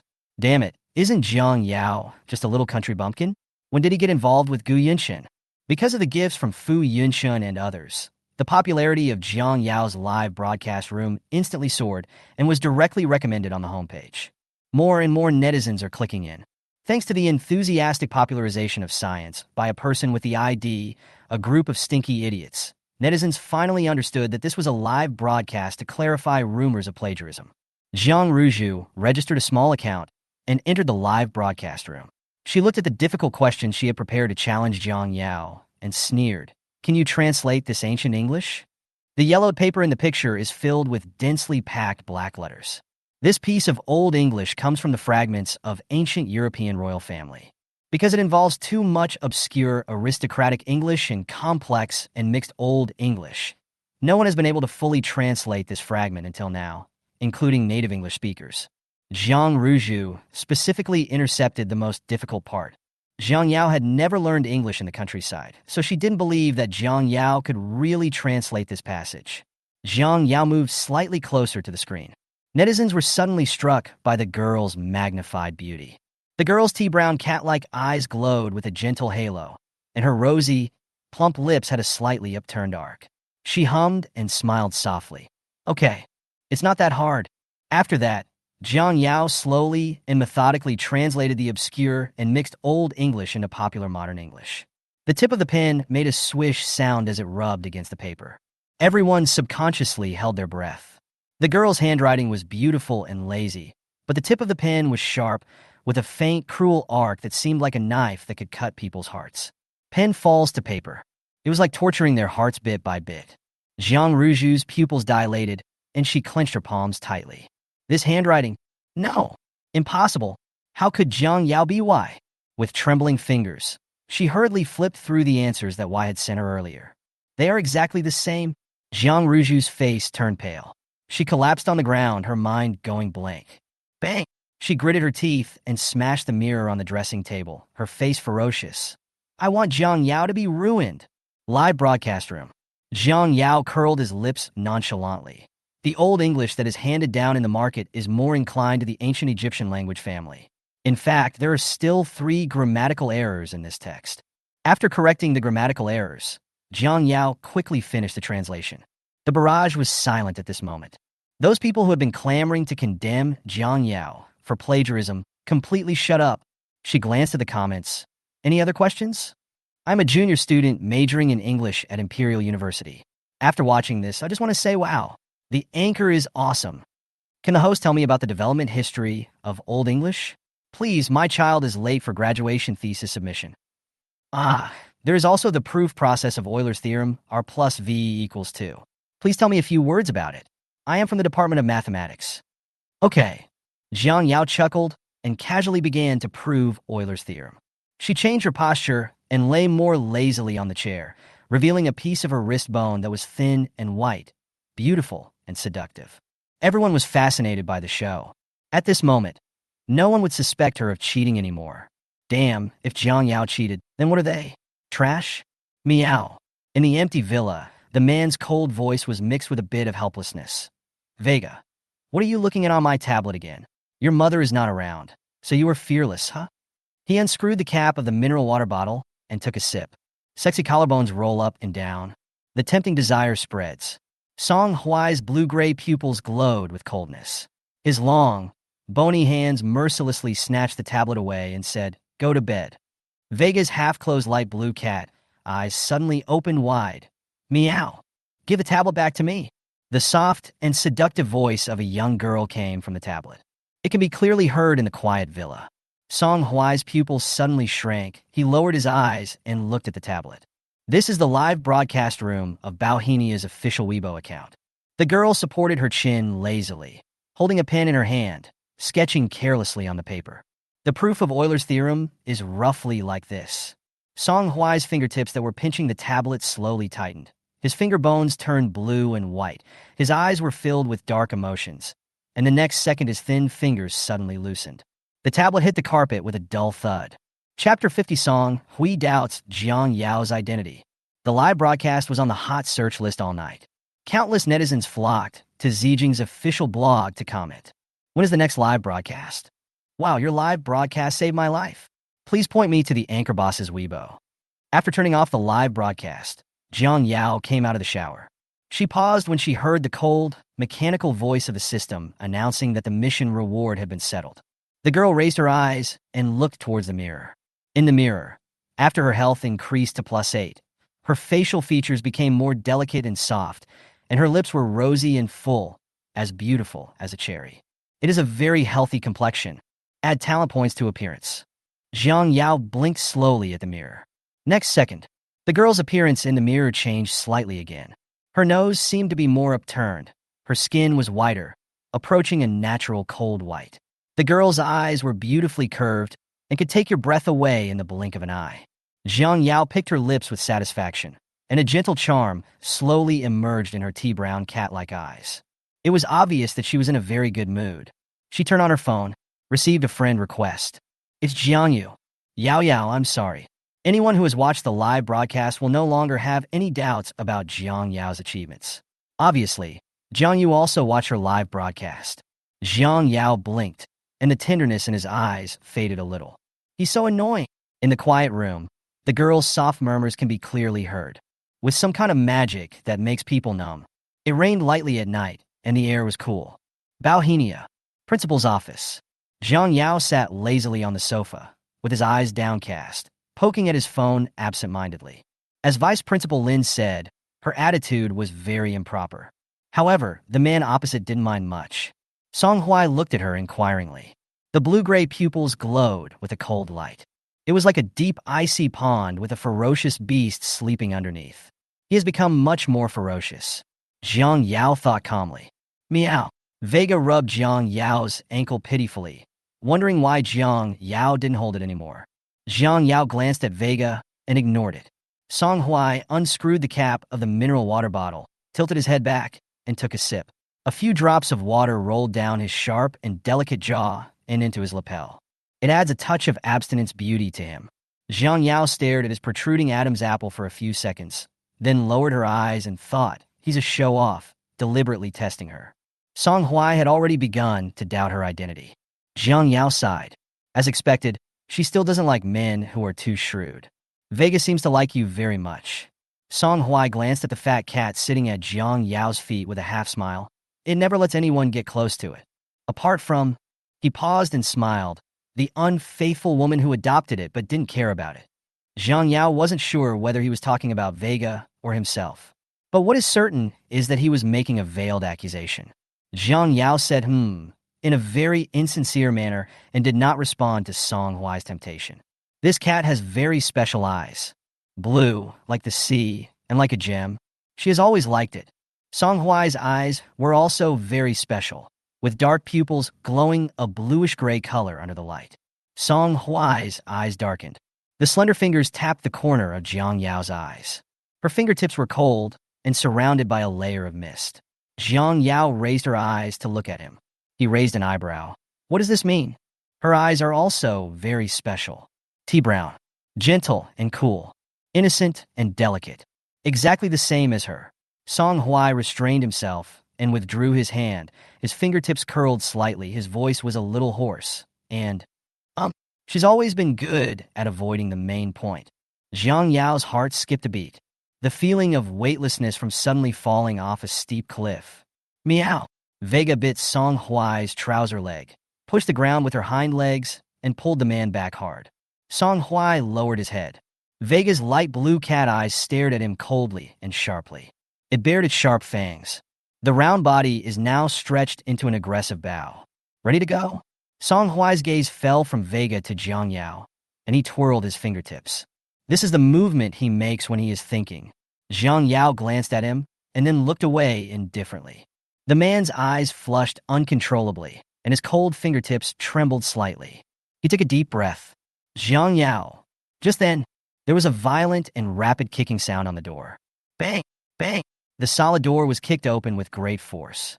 The door lock snapped and broke in two. Kid! Fu Yunchun was breathing rapidly. He glanced at Song Huai expressionlessly and looked at Jiang Yao with his charming peach blossom eyes with a little nervousness. I saw her sitting on the sofa intact. He finally breathed a sigh of relief. There was no smile on Fu Yunchun's face, and his amorous peach blossom eyes were now sinister and cold. Mr. Song, what's the big deal about making things difficult for a little kid? He said coldly. Song Huai knew that Fu Yunchun had misunderstood something, but he had no intention of explaining. He lowered his eyes and spoke in a soft voice. Jiang Yao, do you think I should convince myself that this is just a coincidence? He smiled slightly. Why did you deliberately change your voice in the examination room that day? What are you afraid of? The man's voice was cold. Jiang Yao stood up slowly, with a slight arc at the corner of her lips. I don't understand what you are saying. She paused and said, I like this cat very much. But it's too fat. Vega meowed in grievance. Song Huai glanced at Fu Yunchun's hand on Jiang Yao's waist, then looked at Xie Yin standing at the door. His brows slightly frowned. The doubts that arose in my heart subsided quietly. Xie Yin looks gentle and refined. In fact, the possessiveness in my bones is stronger than anyone else. If she was really Jiang Yao, why could he smile so nonchalantly and even allow Jiang Yao and Fu Yunchun to have contact? It's just a coincidence. Finally, Song Huai convinced himself to think so. He asked Xie Yin, why did you come with him? I have something to ask Mr. Fu. Xie Yin smiled. There is nothing wrong with the answer. In the brief silence, the obscure and sticky emotions in Xie Yan's dark eyes surged clearly and finally returned to calm. He said lightly, Mr. Song has been thinking about something every day. This is a demon. This sentence completely dispelled Song Huai's doubts. Although Song Huai was reluctant to admit it, Xie Yin was indeed extremely smart and upright. If he was sure that she was Jiang Yao, he won't cover up? Since Xie Yin said no, Song Huai clenched his fists and said expressionlessly, I don't have anything else to ask you. Please do as you please. Jiang Yao looked at Xie Yin, and a faint smile appeared on Xie Yan's lips. Those dark eyes were peaceful and tolerant. He hid those sticky, possessive thoughts very well. Even Jiang Yao couldn't see clearly. but she felt a little uneasy. Xiaoyan is definitely not a philanthropist. He would not help her hide her identity from other men. He was best at disrupting the situation, making it a mess, and then he would benefit from it. What on earth does he want? Jiang Yao remained calm, walked out of the office, and asked, Fu Yunshin, why are you here? Chapter 51 Rumor Hot Search U0026 The brothers are furious. Xiaoyan said Song Huai bullied you. Fu Yunshin raised his eyebrows and returned to his usual cynical look. Tisk, when my brother heard this, how can I tolerate bullying my little friend? Jiang Yao. Yao has classes in the afternoon? Xiaoyan asked. Jiang Yao said, without looking at Xiaoyan again. I'm going back to the classroom first. You all go back. If Song Huai embarrasses you again, remember to tell your brother. Fu Yunshin reminded him worriedly. Your brother will help you beat him up. Good. Jiang Yao responded casually and turned to leave. Fu Yunshin stared at the girl's slender back thoughtfully. Strange. How come the little girl is getting prettier and prettier? Is it true that girls change a lot when they grow up? Xiaoyan glanced at Fu Yunshin and smiled faintly without saying anything. It rained last night, and the air was filled with mist and moist water vapor. Jiang Yao was about to enter the classroom when the bell rang, but suddenly he stopped. Chun Feng stood in front of the door of Class 1 with an awkward and fawning look on his face. When he saw her, he immediately came forward humbly. Student Jiang Yao. Jiang Yao raised his eyebrows with a half-smile. It's cold and bleak. Chun Feng shuddered all over, and he said quickly, I was blind and didn't recognize a great man. Jiang Yao. The teacher was also very thoughtful and didn't mean to wrongly accuse you. Please be magnanimous and let me go. Do you still want to continue teaching at Bauhinia? Jiang Yao crossed her arms over her chest, her beautiful cat-like eyes flashing with an innocent light. Although Chen Feng felt aggrieved, he still nodded ingratiatingly, yes. Then you continue to think about it. Jiang Yao smiled gently and said lightly. His face was grim. Jiang Yao, don't go too far. Too much bullying. Jiang Yao paused and looked back. She thought for a few seconds. I'm afraid Teacher Chen Feng has never seen me go too far. The girl's voice was as cool and sweet as a spring. Chun Feng suddenly felt a chill running down his bones. He gritted his teeth and could only leave in shame. The classroom was silent. Qi Yin was not there. Ignoring the looks of those people, some in amazement, some looking at him, Jiang Yao lazily lay down and began to catch up on his sleep. Wake up from a good sleep? The girl at the front table hesitated to speak. Jiang Yao blinked slowly and said in a gentle voice, What do you want to say? Russell had neat short hair, but round cheeks. Her heart was beating fast. Did you read Weibo? She couldn't help but scream in her heart. So gentle and beautiful. How can there be such a perfect girl? What happened? Jiang Yao asked. Russell handed her the phone and stammered. You, take a look at it yourself. Jiang Yao glanced at it. Hashtag shock. Last night, the anchor of Zijing Live was suspected to be a mistress hashtag. Hashtag Jiang Yao is the lover of the fifth son of the Gu family hashtag. These two terms ranked first and second in hot searches respectively. The third most searched is Jinghao Zhengxiao Bei San Jinghao. As Beijing's #1 socialite, Zheng Xiao often shares her daily vlogs on the internet. With the double buff of being a rich girl and a talented woman, her popularity on the internet is no less than that of third-tier female stars. The incident started when a netizen with the ID Xiao Yu Xian Xian posted a Weibo post. The content of the Weibo post is a borrowed photo. The slender girl snuggled intimately in Gu Yunni's arms. The handsome and noble young man lowered his eyes and rubbed her hair lovingly. It looks very ambiguous. The protagonists of this photo are Jiang Yao and Gu Yunni. The caption is, Haha, your top student anchor has secretly slept with countless men. Here are the pictures and the truth. Take them, no thanks. Not long after, Zheng Xiao reposted this Weibo with the caption. Originally, my family wanted to match me up with young Master Gu Wu. It seems that young Master Wu has someone in his heart. I should withdraw early and help them. However, this Miss Jiang seems to be underage. Zheng Xiao has more than 8 million followers on Weibo, and her post quickly became the #1 trending search almost as soon as it was posted. The comment section below are all about comforting their sister. Don't be sad, sister. It's hard to find a 4-legged frog, but there are plenty of 2-legged men. Oh my God, she's already stealing men at such a young age. How dare you steal my sister's man? Die mistress. I also watched the live broadcast yesterday. She's really pretty. No wonder she can hook up with a rich man. Missing out on my sister is that Gu Yunni's loss. That Jiang Yao is not even a finger as good as my sister. The hot search quickly fermented. Soon it became known to everyone on the internet. There are also neutral comments, but they are few and far between. Just wait and see. You really don't know who Gu Yun is? He is a genius doctor who can revive the dead and heal the bones. Would such a person look for a lover? What can be seen from a photo? Netizens are really good at imagining. Just a quick note, this photo looks really good. Jiang Yao, who found out the whole story. It's outrageous. Russell felt that the girl was not that kind of person. She asked worriedly, "Are you okay? These people on the internet are so boring. They say nonsense without knowing the truth." "It's okay."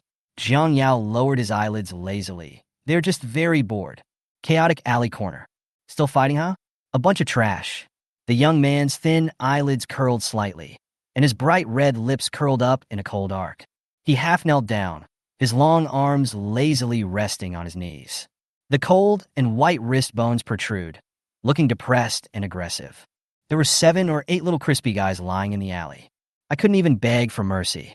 The young man had a casual smile on his face. His black eyes were expressionless under his black hair, and he stepped on their finger bones mercilessly. Click, click. The crisp sound of breaking bones made the young man narrow his eyes subtly. The phone vibrated in my pocket. Gu Yang impatiently opened his phone. He lowered his eyes and saw a link sent to the pinned WeChat group. He clicked it casually and frowned. Exiting the link and returning to the chat interface, he slowly typed a question mark and typed, "Is the person in the photo Uncle Wu?" "Gu Yang, you are so stupid. How could I have a 4th brother as stupid as you?" "Look carefully. The focus is not on the 5th uncle." "Gu Yang?" He clicked on the link again. His eyes paused on the girl in the photo for a few seconds, and suddenly his pupils shrank. "This is his sister." He clicked on the comments section, and after a few seconds, his expression gradually darkened. The temperature in the alley dropped suddenly. He typed, his eyebrows raised with anger. "This is our sister. How dare these people bully her sister like this? Do you think that Gu Yang is dead?" All the brothers who were hiding in the group came out. Their voices were all furious. "No, we can't let our sister suffer such a great injustice for no reason. My sister is so pretty and cute. Of course, this is the cutest sister in the world." Gu Yang was proud of it. Chapter 52. First meeting my lovely sister. Public opinion on the internet continues to ferment. Many netizens rush directly to Gu's official blog to seek justice for Zheng Xiao. Zheng Xiao read the comments, feeling happy but also slightly uneasy.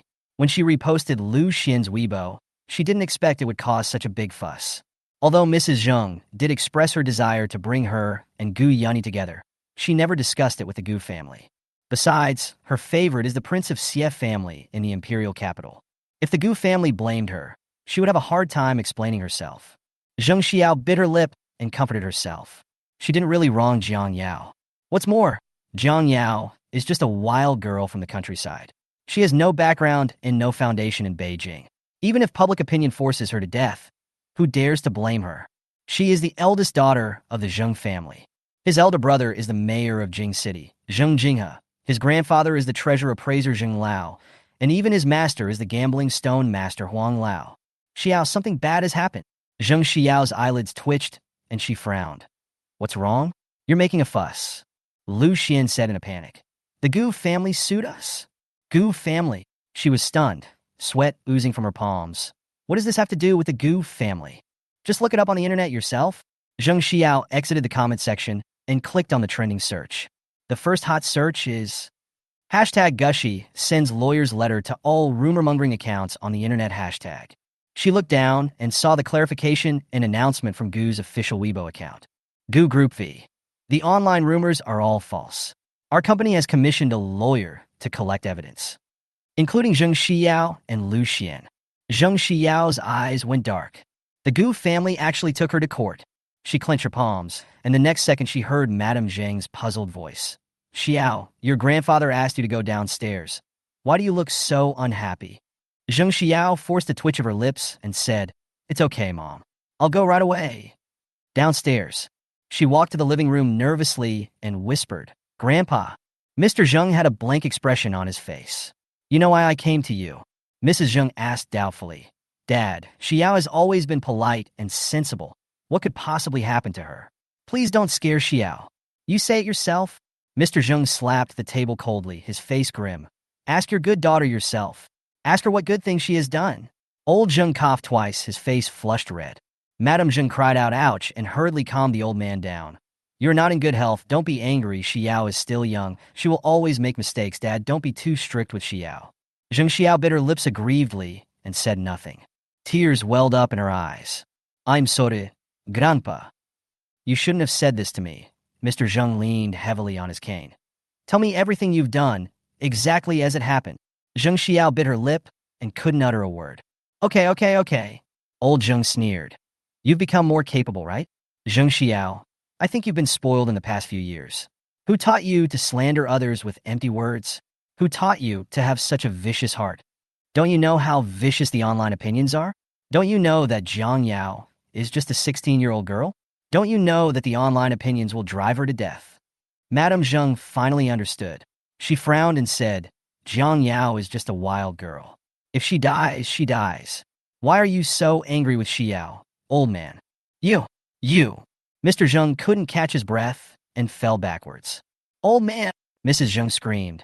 Housekeeper, call a doctor. Mrs. Zheng was frightened and felt dizzy. She held onto the sofa behind her and said, Xiao, come and help Mom. Zheng Xiao's face turned pale and she bit her lip in grievance. I don't understand why Mr. Zheng got so angry at her because of that wild girl. She took a step back and ran out of the Zheng family in anger. After Goos sent a lawyer's letter of warning, online public opinion died down for a short while before becoming rampant again. Of course the Gu family protects their own family. My sister was so wronged. She was bitten by a dog for no reason. Bah! What bad luck!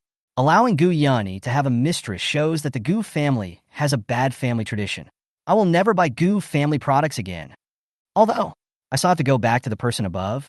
The Gu family mainly produces large-scale military products and researches and develops new technology chips. Under normal circumstances, you can't afford it. The headquarters of Yaoguang Holdings. Gu Yunshin's face was grim. Send a court summons to those who are stirring up trouble in the comment section.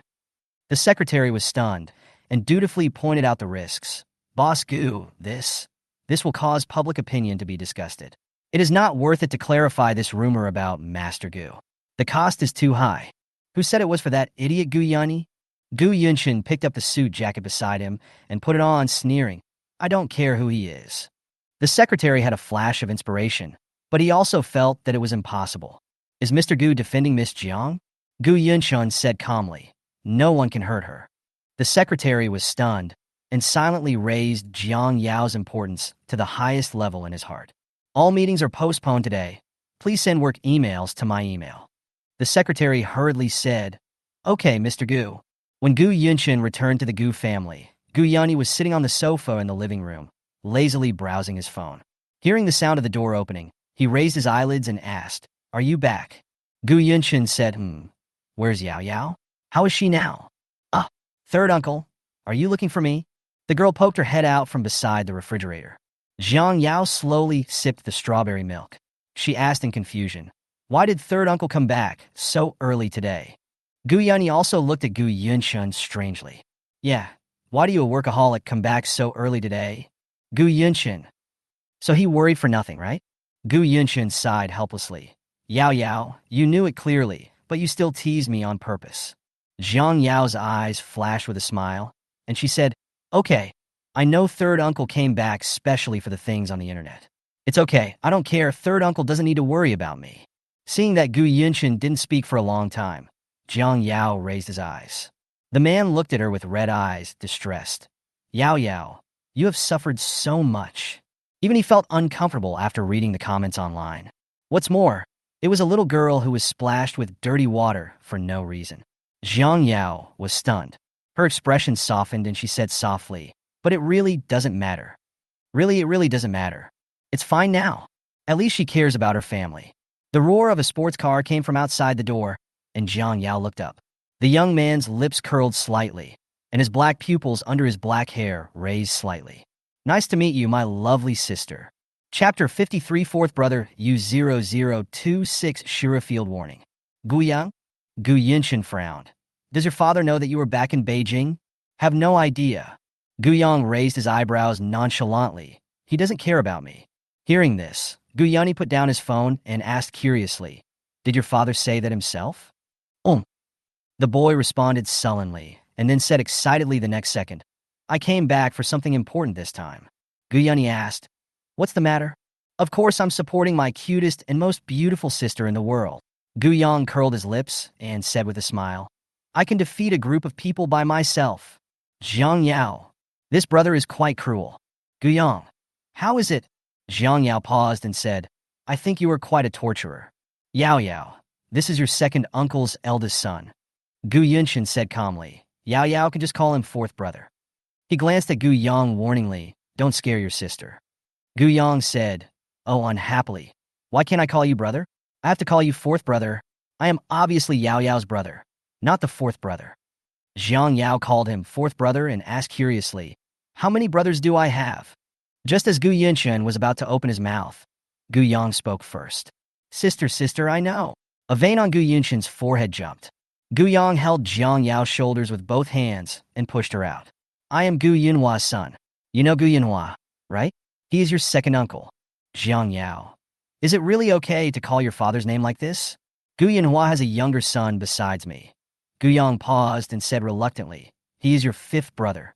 Besides me and your fifth brother, you also have the eldest brother, the second brother, and the third brother. All three of them were born to my great uncle, who is Gu Yunting, your great uncle." Gu Yang took credit for it. He chuckled and said, "How about it, sister? Did I explain it in a very easy-to-understand way?" Jiang Yao nodded. She blinked in confusion. "Wait, when did she get on the bus?" "Fourth brother." She looked at Gu Yang, who was fastening his seatbelt, and hesitated to speak. "What are we doing?" "Brother will take you to have fun. It's quite disillusioning. I originally thought he was a gloomy, handsome guy. In fact, he is a talkative and cheerful puppy." Gu Yang's phone was almost blown up by calls from Gu Yani and Gu Yunshin. He picked up the phone, and the two men's angry shouts came out from the receiver. "Gu Yang, you little bastard, how dare you steal Yao Yao away right under my nose?" "Gu Yang, let me tell you, if you dare to take Guai Guai to a fight, I'll beat you to death when you come back. Take good care of your sister." Gu Yang scratched his ears, replied lazily, "I know," and then hung up the phone neatly. This is a racing club. When the two arrived, there were already quite a few people sitting in the club. A playful gaze fell on Jiang Yao. Jiang Yao raised his eyes. The young man leaned lazily on the sofa, his peach blossom eyes half closed, and his slender fingers casually played with the metal lighter. "It's a family banquet." Jiang Yao didn't expect to meet him here. "Hey, when did Brother Yang come back?" The person who spoke was called Qin Bei, with a cigarette in his mouth. Although he was talking to Gu Yang, his eyes kept glancing at Jiang Yao. Jiang Yao frowned. Gu Yang raised his thin eyelids slightly. "Be careful. This is my sister." The noisy club suddenly became so quiet that you could hear a pin drop. "Fuck!" Qin Bei jumped up from the sofa. "Where the hell did you get a sister that old? A lover's sister, right?" The temperature in the box dropped a few degrees. Qi Yin raised his eyebrows with a half smile. "Stop using bad words." Qin Bei glanced at Qi Yin in surprise and said teasingly, "Okay, Mr. Qi, don't say bad words." The other second generations in the box burst into laughter. Qi Yin didn't care. He looked at Jiang Yao. There was no emotion in his dark eyes, but the meaning revealed in his eyes was very clear. "Sit next to him." Jiang Yao chose to ignore. There were about 7 or 8 boys of similar age in the box. All of them were second-generation members of the same circle. "Is everyone here?" Gu Yang sat on the sofa on the left and pulled Jiang Yao to sit next to him. He glanced at the wine on the table and frowned. "Order 2 bottles of milk." "What kind of milk do you want to drink?" "Kin bai was confused." "Nonsense." Gu Yang kicked him. "My sister drinks. Do you think everyone is like you?" "Okay, what to drink?" Gu Yang thought for a few seconds. "Well, Wangzai milk." "Oh!" Qi Yin laughed softly, his peach blossom eyes sparkling, and his tone was drawn out. "Sister is still old enough to drink Wangzai milk?" The ambient light casts a faint glow. The light and shadow shone on him, making him look lazy, uninhibited and flamboyant. He lowered his brows. Jiang Yao raised his eyes to look at him. Qi Yin was looking at her with his long, dark eyelashes lowered. Their eyes met in the air. He paused playing with the lighter, and the smile on his lips slowly faded. He turned his head away, his Adam's apple rolling up and down. Qi Yin is such a loser, he thought. But at that moment, he heard his heart speaking. "Relatives banquet. You are meant to love her." All the sounds in his ears faded away, and Qi Yin could hear nothing but the sound of his heartbeat that continued like a drum. He suddenly understood the avoidance, retreat, and boredom he had been experiencing during these days. It was because he had developed a feeling for Jiang Yao that he could hardly express. Although he was reluctant to admit it, he had begun to love her alone a long time ago. Guiyang glanced at Qi Yin thoughtfully, then lowered his head and said to Jiang Yao, "He is not a good person. Sister, you must not like him." "Qi Yin, I can fucking hear it." Jiang Yao obediently said, "Oh." Touched by her cuteness, Guiyang smiled softly, ruffled Jiang Yao's hair, and said with a hint of boasting, "Whose sister is this?" "Oh, she's mine. My teeth feel sore. Is everyone here?" Guiyang's voice was filled with joy. "No, there is still one missing." Qinbei said, "Who is?" "Here it comes." The door of the box was pushed open. The man was very tall, and a faint sense of oppression came over me. But he had a smile on his face. Jiang Yao? Fuck. Why did Fu Yinchen come to join in the fun? To be honest, Qinbei was also a little confused. The phone screen was still stuck on the chat interface with Fu Yinchen. "Qinbei. Brother Fu, do you want to come and play?" "Fu Yunkin. No." A few minutes later. "Qinbei. Fuck, Guiyang actually has a sister? When did this happen?" "Fu Yunchen. She's here too?" "Qinbei. Ah?" "Fu Yunchen. Stop talking nonsense, send me the address." "Little boy, do you miss your brother?" Fu Yinchen raised his long legs and walked straight towards Jiang Yao. The moment the words fell, the temperature in the box dropped to freezing point. Chapter 54. Kiss Me Sure Field. "Uncle Fu is talking to my daughter Yao Yao." Guiyang smiled. Fu Yunchen half lifted his eyelids. This generation is not right. Guiyang gritted his teeth. It was obvious that this dead beast had bad intentions towards his sweet and soft sister. "Yao Yao, come and call Uncle Fu." "Jiang Yao." The man leaned back lazily on the leather sofa. His slender arms were resting on the back of the sofa, and his black silk shirt sleeves were half rolled up, revealing a section of his cold, white, and smooth wrist bones. The ambient lighting in the box is dim. The emotions in Fu Yunchen's eyes were dangerous, ambiguous, and turbulent. His peach blossom eyes lowered, a chuckle escaped from his throat, and he said, "It doesn't matter what you call me, kid." The atmosphere in the box was eerily quiet. Qinbei wanted to help out. He took out a deck of cards from somewhere and began to shuffle the cards with his hands, saying as he shuffled, "I have nothing to do anyway. Why don't you play for a while?"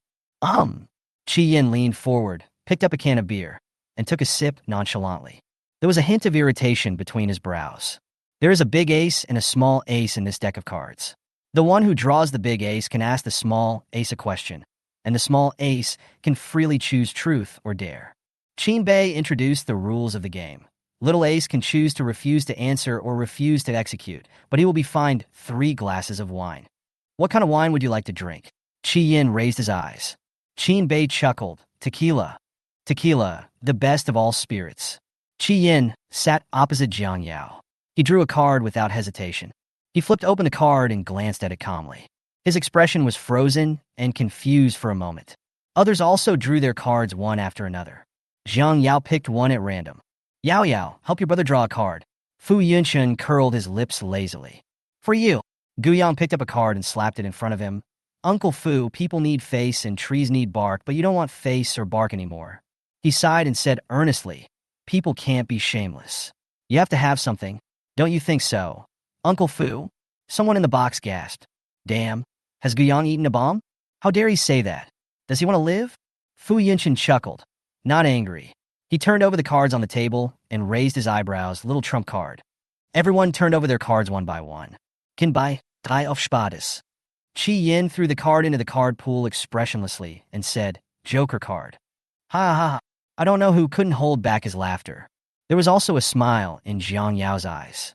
Seeing the young man looking at her, Jiang Yao tilted her head and curled her lips. Qi Yin also laughed. Qinbei saw it and asked curiously, "What are you laughing at?"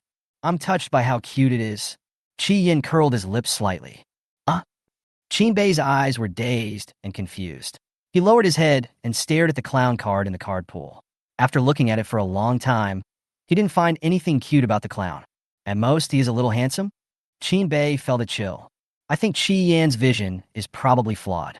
Everyone had turned over their cards, except Jiang Yao and Guiyang. The big ace must be between these two people. Everyone's eyes fell on Jiang Yao. The ambient light shone on the girl's delicate face, giving her innocent and gentle tea-brown cat eyes a gentle halo. Jiang Yao blinked slowly, king of hearts. I'm the big ace. Gu Yang gave an unfathomable smile. Qin Bei gave Fu Yunshan a look that said, I wish you all the best. Fu Yunshan carelessly rubbed the edge of the card, leaving a bright red mark with his fingertips. He half closed his eyes and said calmly, to be honest. When Gu Yang heard Fu Yunshan choose the truth, an emotion similar to regret appeared on his face. But he quickly said, when was the last time Uncle Fu used his hands? Before Gu Yang finished speaking, he suddenly realized something and immediately fell silent. He quickly reached out and covered Jiang Yao's ears. The ears were red as blood. It's over, it's over. Wouldn't his sweet, soft, and cute sister misunderstand him as a pervert? However, he was still a step slow. Fu Yunshan raised his eyebrows and seemed to think for a few seconds. Yesterday night. He paused, then added slowly. 10 o'clock. Jiang Yao looked at him in astonishment. No wonder she called him at 10 o'clock last night and heard something strange coming from the other end. He even lied to her and said he was working out. Fu Yunshan smiled slightly. You pervert. Gu Yang cursed angrily, blaming Fu Yunshan for dirtying the ears of his cutest and most beautiful sister in the world. Food and sex are human nature. Fu Yunshan looked at Jiang Yao. In fact, last night, he just suddenly thought of the secret pleasure he felt when Jiang Yao sucked his blood. But using your hands, it's nowhere near that feeling. Fu Yunshan lowered his eyes with regret. Okay, next. Gu Yang didn't expect Fu Yunshan to be so shameless and actually answered honestly. The one who reshuffled the cards this time was Qi Yin.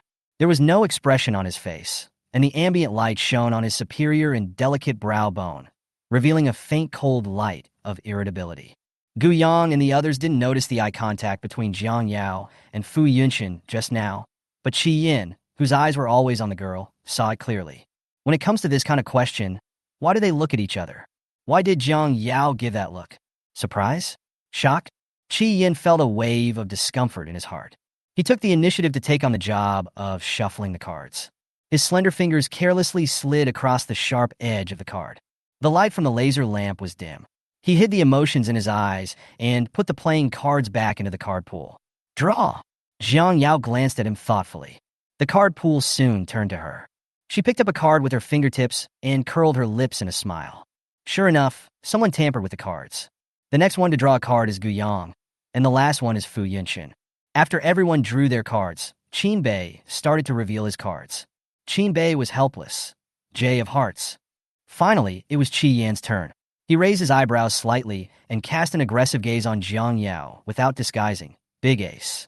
Gu Yang didn't care. He just turned over the cards, 9 of spades. Fu Yunshan followed closely behind, 7 of hearts. Only Jiang Yao has not revealed his card yet. The little ace is here with me. She didn't bother to keep the suspense and said directly, no matter how she draws, this little trump card will eventually fall into her hands. Qi Yin had calculated it clearly. Qi Yin. Gu Yang was not very familiar with him. After all, he had been in the imperial capital for several years, but they were not strangers. My sister is still young, don't embarrass her. Qin Bei glanced at Jiang Yao for a moment longer, somewhat surprised by the protective tone in Gu Yang's words. The last person he met who had a sister Khan was Jiang Yu, and now it seems that Gu Yang also has the potential to become a sister Khan. TSK, scary. Since Gu Yang said so, Qi Yin would not really make things difficult for such a little girl. Qin Bei felt relieved. Bang! Qi Yin gently placed the beer can on the table, his eyes half closed, looking nonchalant. Truth or dare? Jiang Yao said, big adventure. He paused with his fingertips. Then, Qi Yin raised the corners of his eyes, looking seductive and charming. Come here and give me a kiss, okay? Chapter 55 Jiang Yao. Would you rather drink than admit that you like me? The atmosphere in the box suddenly froze. Gia. Qin Bei also felt that he had gone too far.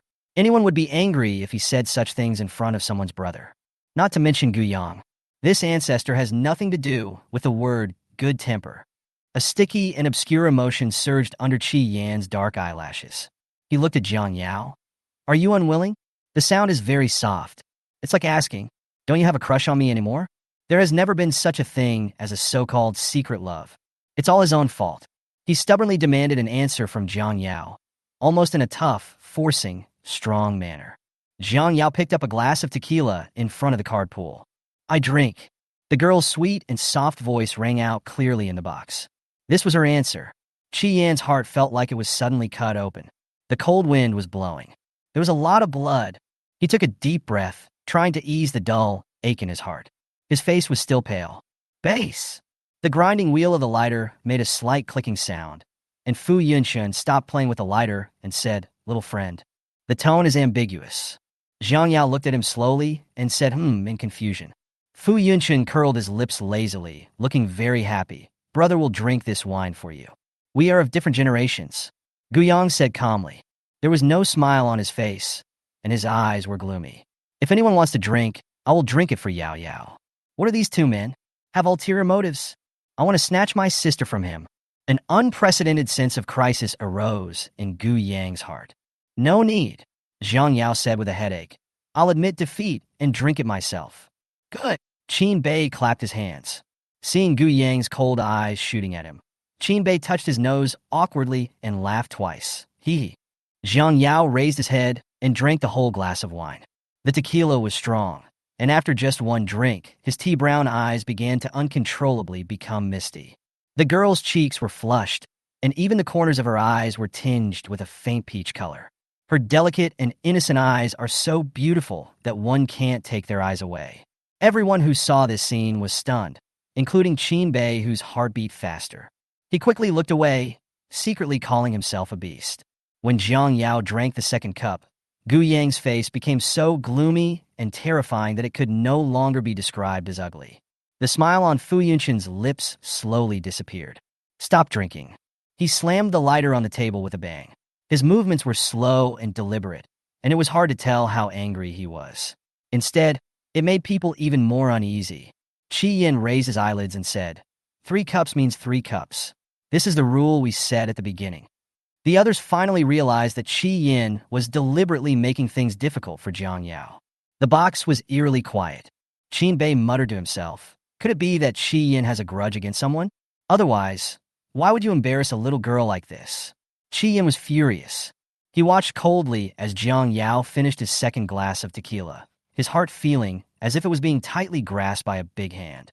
The pain was so severe that he couldn't breathe. The paler the face, the colder the eyes. When Jiang Yao was about to drink the third cup, Qi Yin stood up, snatched the wine glass from Jiang Yao's hand, and drank it all in one gulp. The transparent wine slid from the red, thin, and cold lips along the protruding Adam's apple into the lapel. Bang! The wine glass fell to the ground and broke into pieces. It's hard to tell whether he didn't hold it firmly or it was intentional. His fingertips slowly wiped away the wine on his lips, and he curled his lips in a sarcastic tone. "Jiang Yao, you really played me around." "But," Jiang Yao blinked slowly. "Why don't you let me continue drinking? Are you reluctant to let go?" "Qi Yin?" She raised her brown eyes. The dim ambient light fell into her eyes, and Qi Yin could see it clearly. "These brown cat eyes are beautiful, innocent, and naive. But I don't like it." Qi Yin suddenly felt as if he had fallen into an ice cellar. He took 2 steps back in a daze. "Jiang Yao." His voice was hoarse. "What do you want me to do?" When he realized that he liked her, he suddenly found out that she had never liked him. What should he do? At that moment, Qi Yin saw Jiang Yao's cruelty. He likes her. She was unwilling to return the same emotion. In fact, his love became a burden that was a pity to discard. Qi Yin slammed the door and left. "Keep." Qin Bei and others finally figured out what was going on. Was Qi Yin deliberately making things difficult for Jiang Yao because he was jealous? "I'm going out for a while," Jiang Yao said softly and followed him out. Of course, she wasn't going after Qi Yin.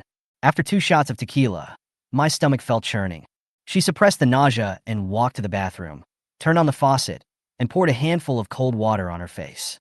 Jiang Yao stood up and looked at the girl in the mirror. The corners of the eyes are rosy and full of spring, beautiful and charming. She gently blinked her light cat-colored eyes, and the innocence in her eyes became even stronger. "Host, are you okay?" the system asked worriedly.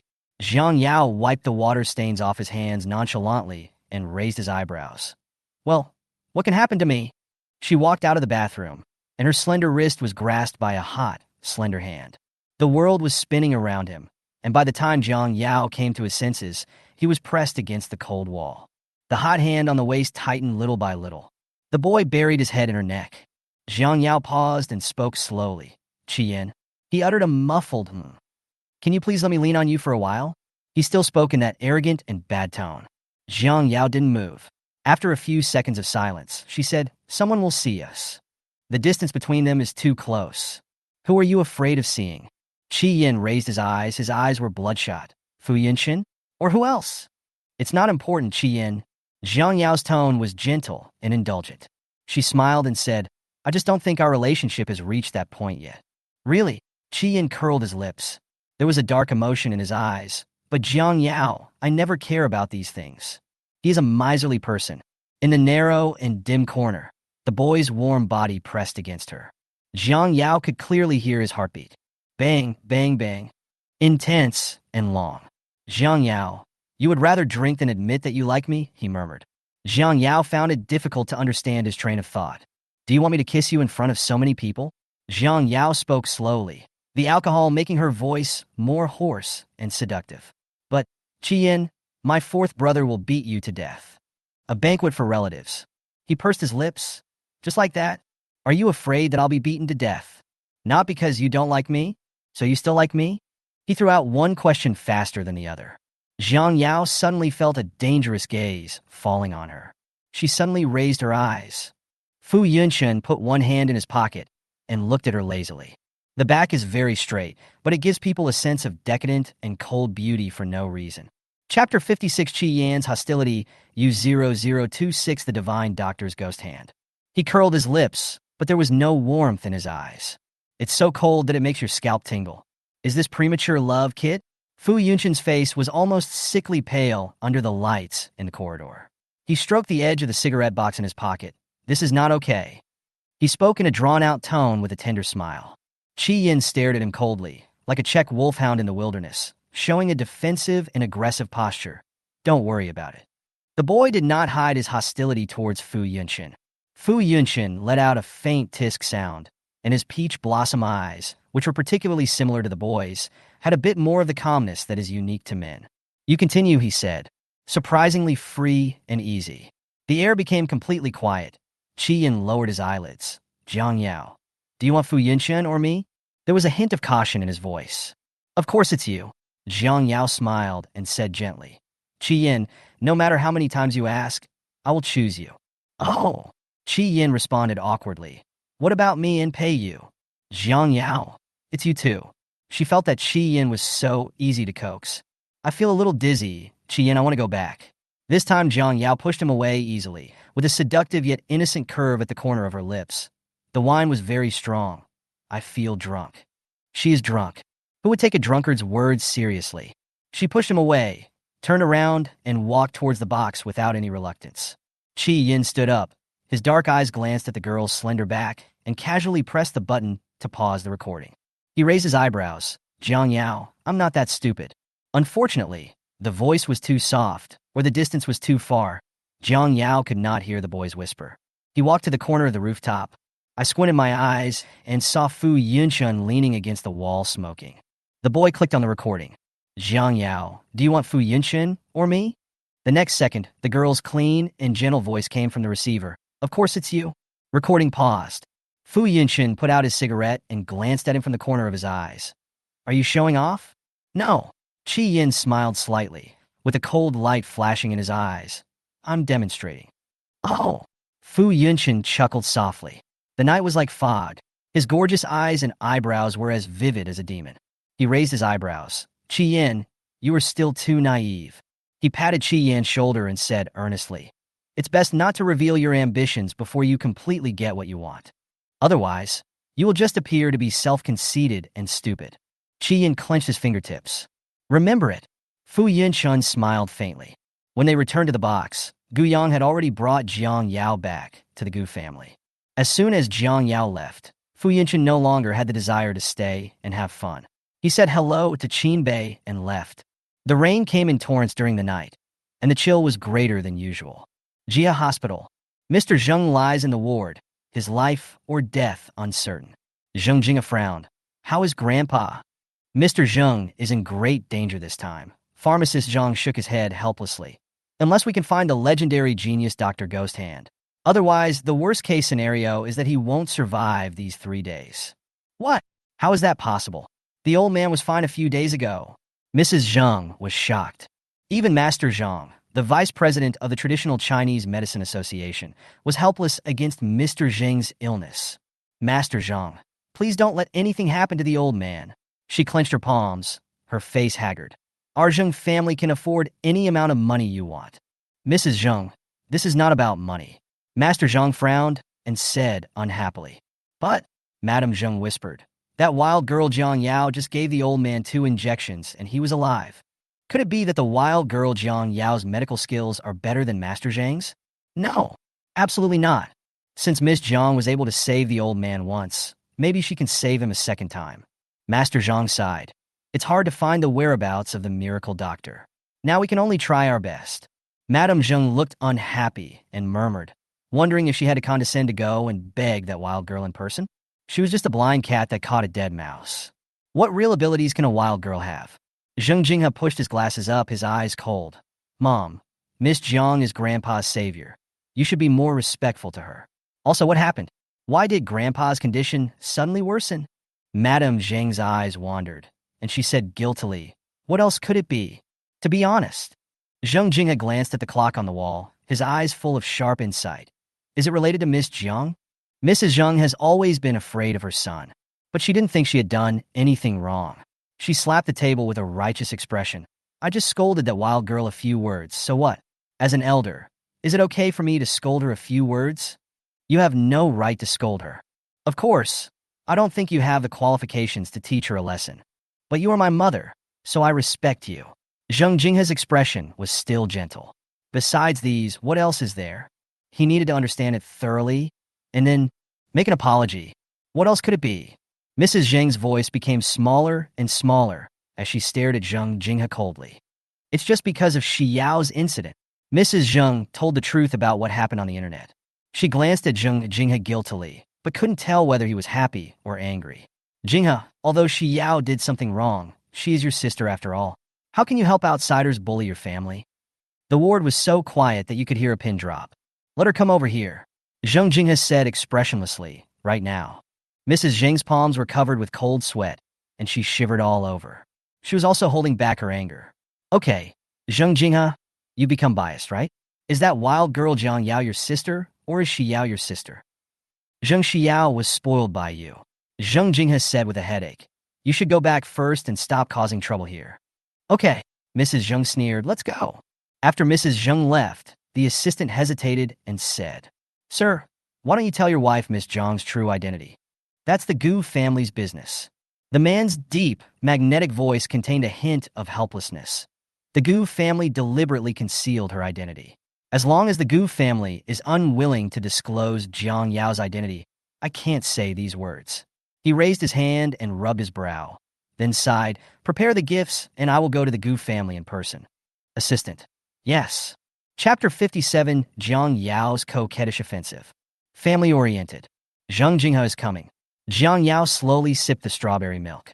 Gu Yunyi asked curiously, my goodness, how did you know that?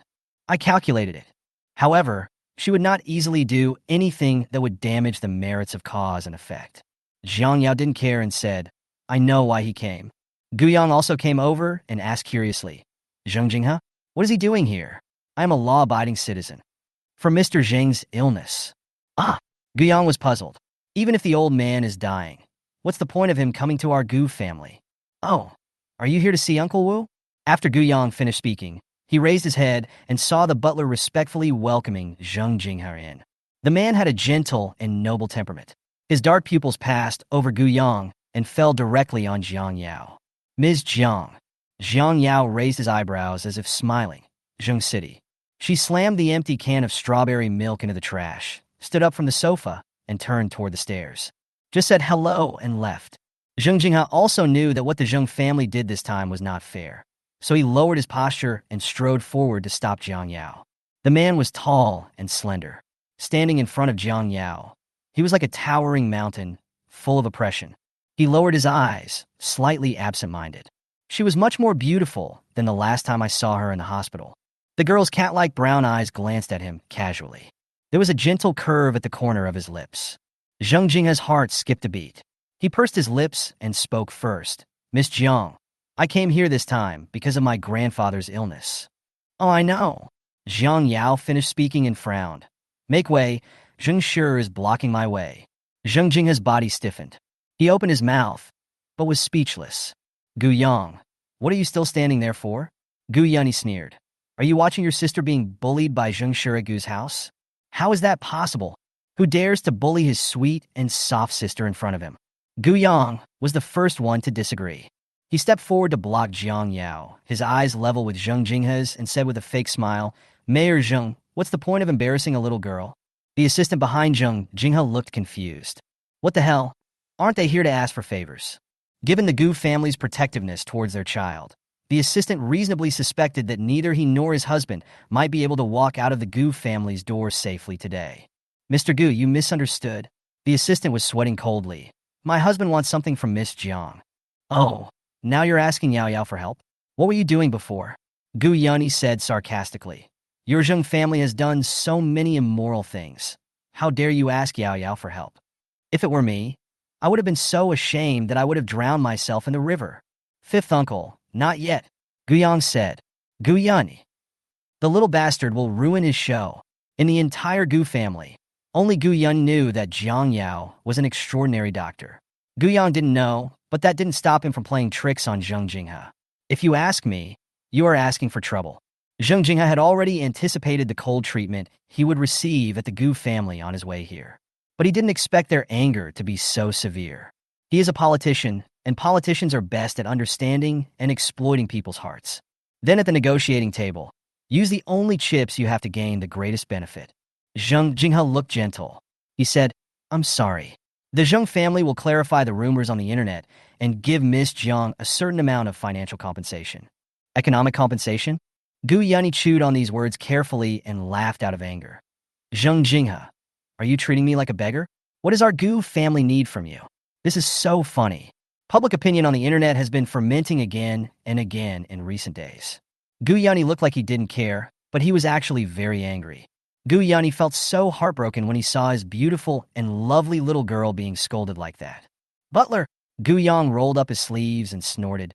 Get these two out of here. How dare they let any filth in here? The butler broke out in a cold sweat. My goodness, this person is from Zheng City. Not just any random person. Isn't this young master too arrogant? Why don't you stop him? Fifth young master. Gu Yunny glanced at him and said indifferently, Why are you still standing there? Didn't you hear what Gu Yang said? Housekeeper. It would be fine if the older ones didn't stop the little one from making trouble, but why did they have to meddle in it? The housekeeper can only pin his hopes on the young lady. Receiving the butler's look for help, Jiang Yao smiled slightly. Didn't you hear what fifth uncle said? The housekeeper smiled and said, Okay. The butler swung a hammer in his hand and respectfully made a gesture of invitation. The hammer almost smashed the assistant's head. Ouch, sorry. He really didn't mean it. The assistant laughed and said, It's okay. The veins on Zheng Jinghe's forehead twitched twice. I just felt that everyone in the Gu family had gone crazy. Even with the best upbringing, Zheng Jinghe couldn't hold it in.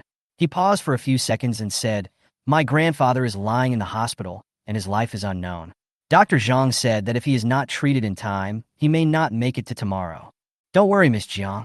As long as Miss Jiang agrees to treat my grandfather, I promise to give Miss Jiang a satisfactory answer. Mr. Zheng's illness really can't be delayed any longer. That old guy is quite cute. Moreover, the karma between her and Mr. Zheng has not been resolved yet. No matter what, Jiang Yao will not stand by and watch her die. But the Zheng family will never have an easy time. After all, she is not a saint. Take me to the hospital first. Jiang Yao sighed. Zheng Jinghe breathed a sigh of relief, and the gentleness on the surface of his eyes faded away, revealing a genuine gratitude. Okay, the car is ready. Be good. Gu Yunny's tone became heavier. Fifth uncle, do you want to go with me? Jiang Yao hugged Gu Yunny's arm with a smile, shook it coquettishly, and said softly, Go ahead. Gu Yunny. He couldn't hold out for a second and was defeated. He said helplessly, Little ancestor, I really lost to you. Gu Yang looked at Gu Yunny, who had betrayed him in a second, in bewilderment. Fifth uncle, you. The moral integrity is lost. Fourth brother. Jiang Yao looked at Gu Yang pitifully. Gu Yang? What fell? He looked down. Oh, it's his moral integrity.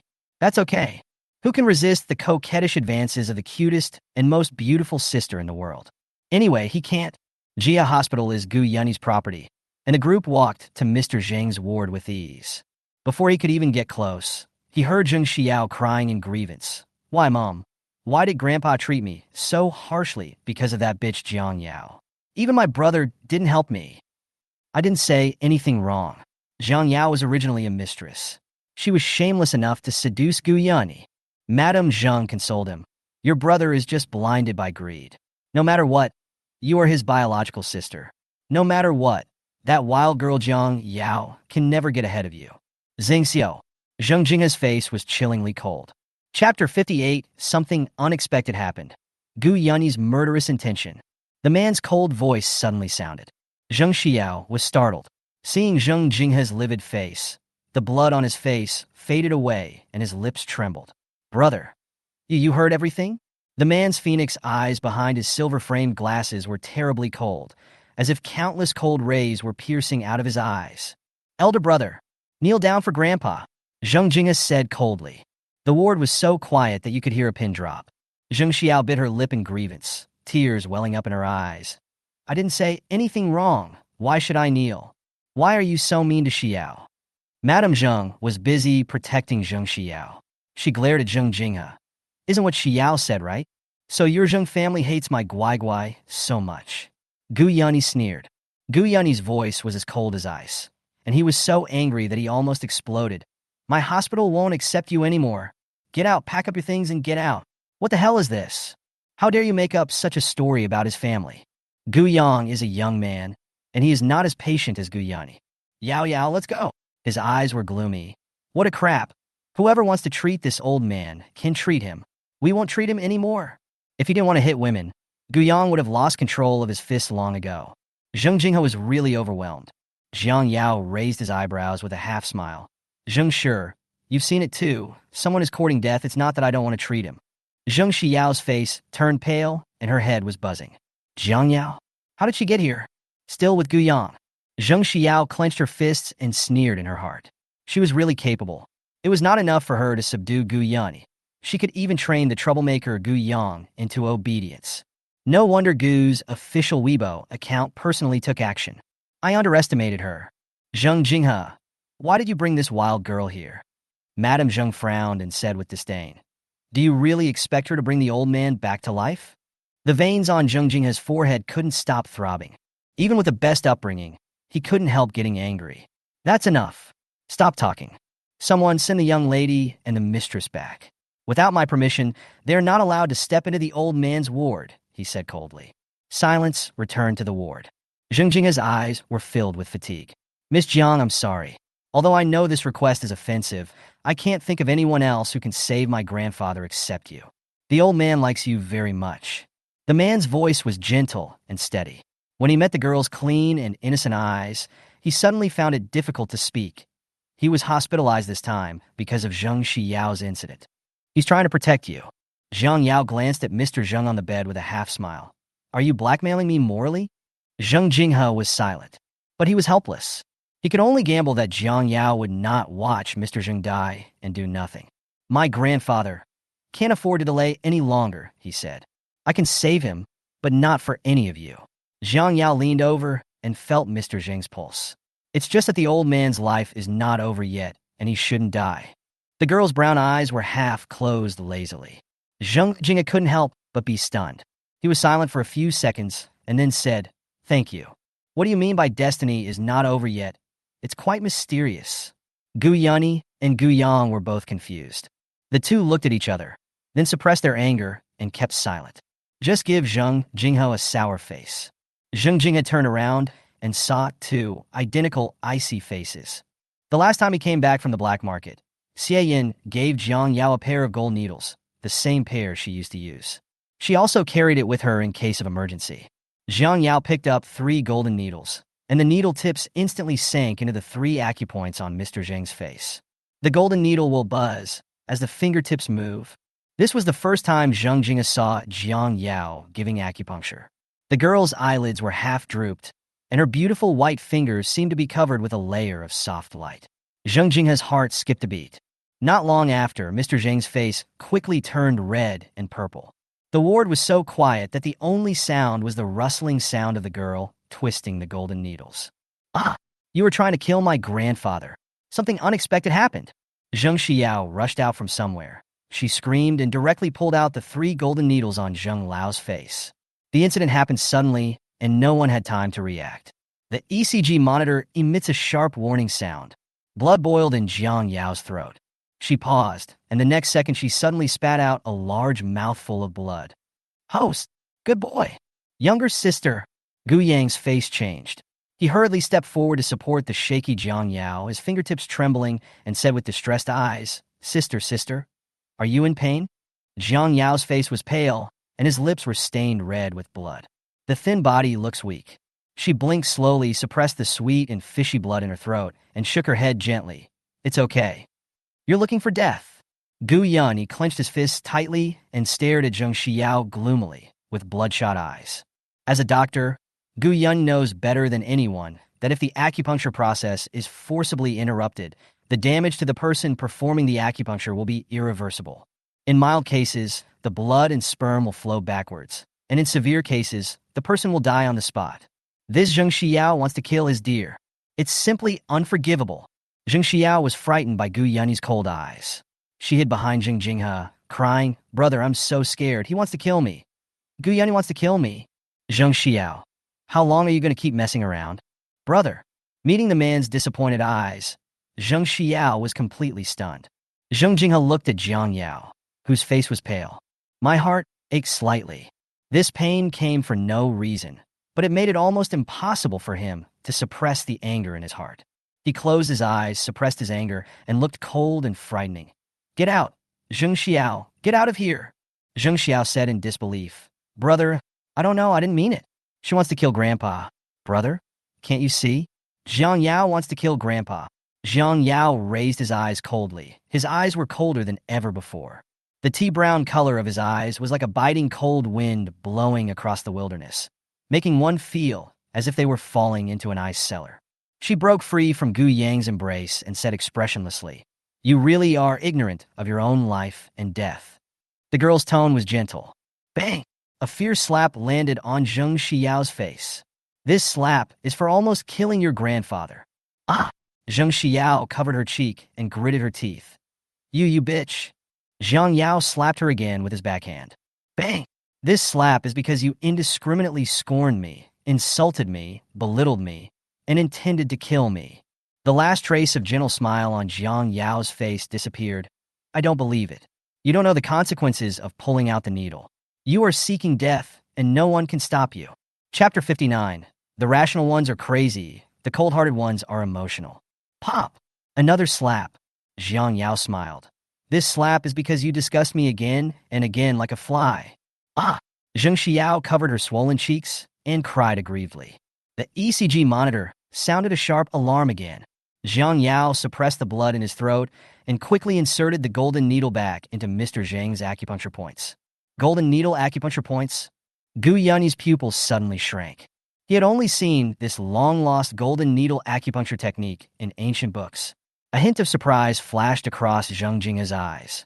In this world, besides that miraculous doctor with ghost hands, Jiang Yao can actually perform acupuncture with golden needles. Who is she? Zheng Jinghe seemed to be thinking about something. Jiang Yao took a deep breath, and his fingertips couldn't stop trembling. She quickly flicked the golden needle, but her face became even paler. The girl's slender body was trembling slightly, with beads of sweat oozing out of her forehead.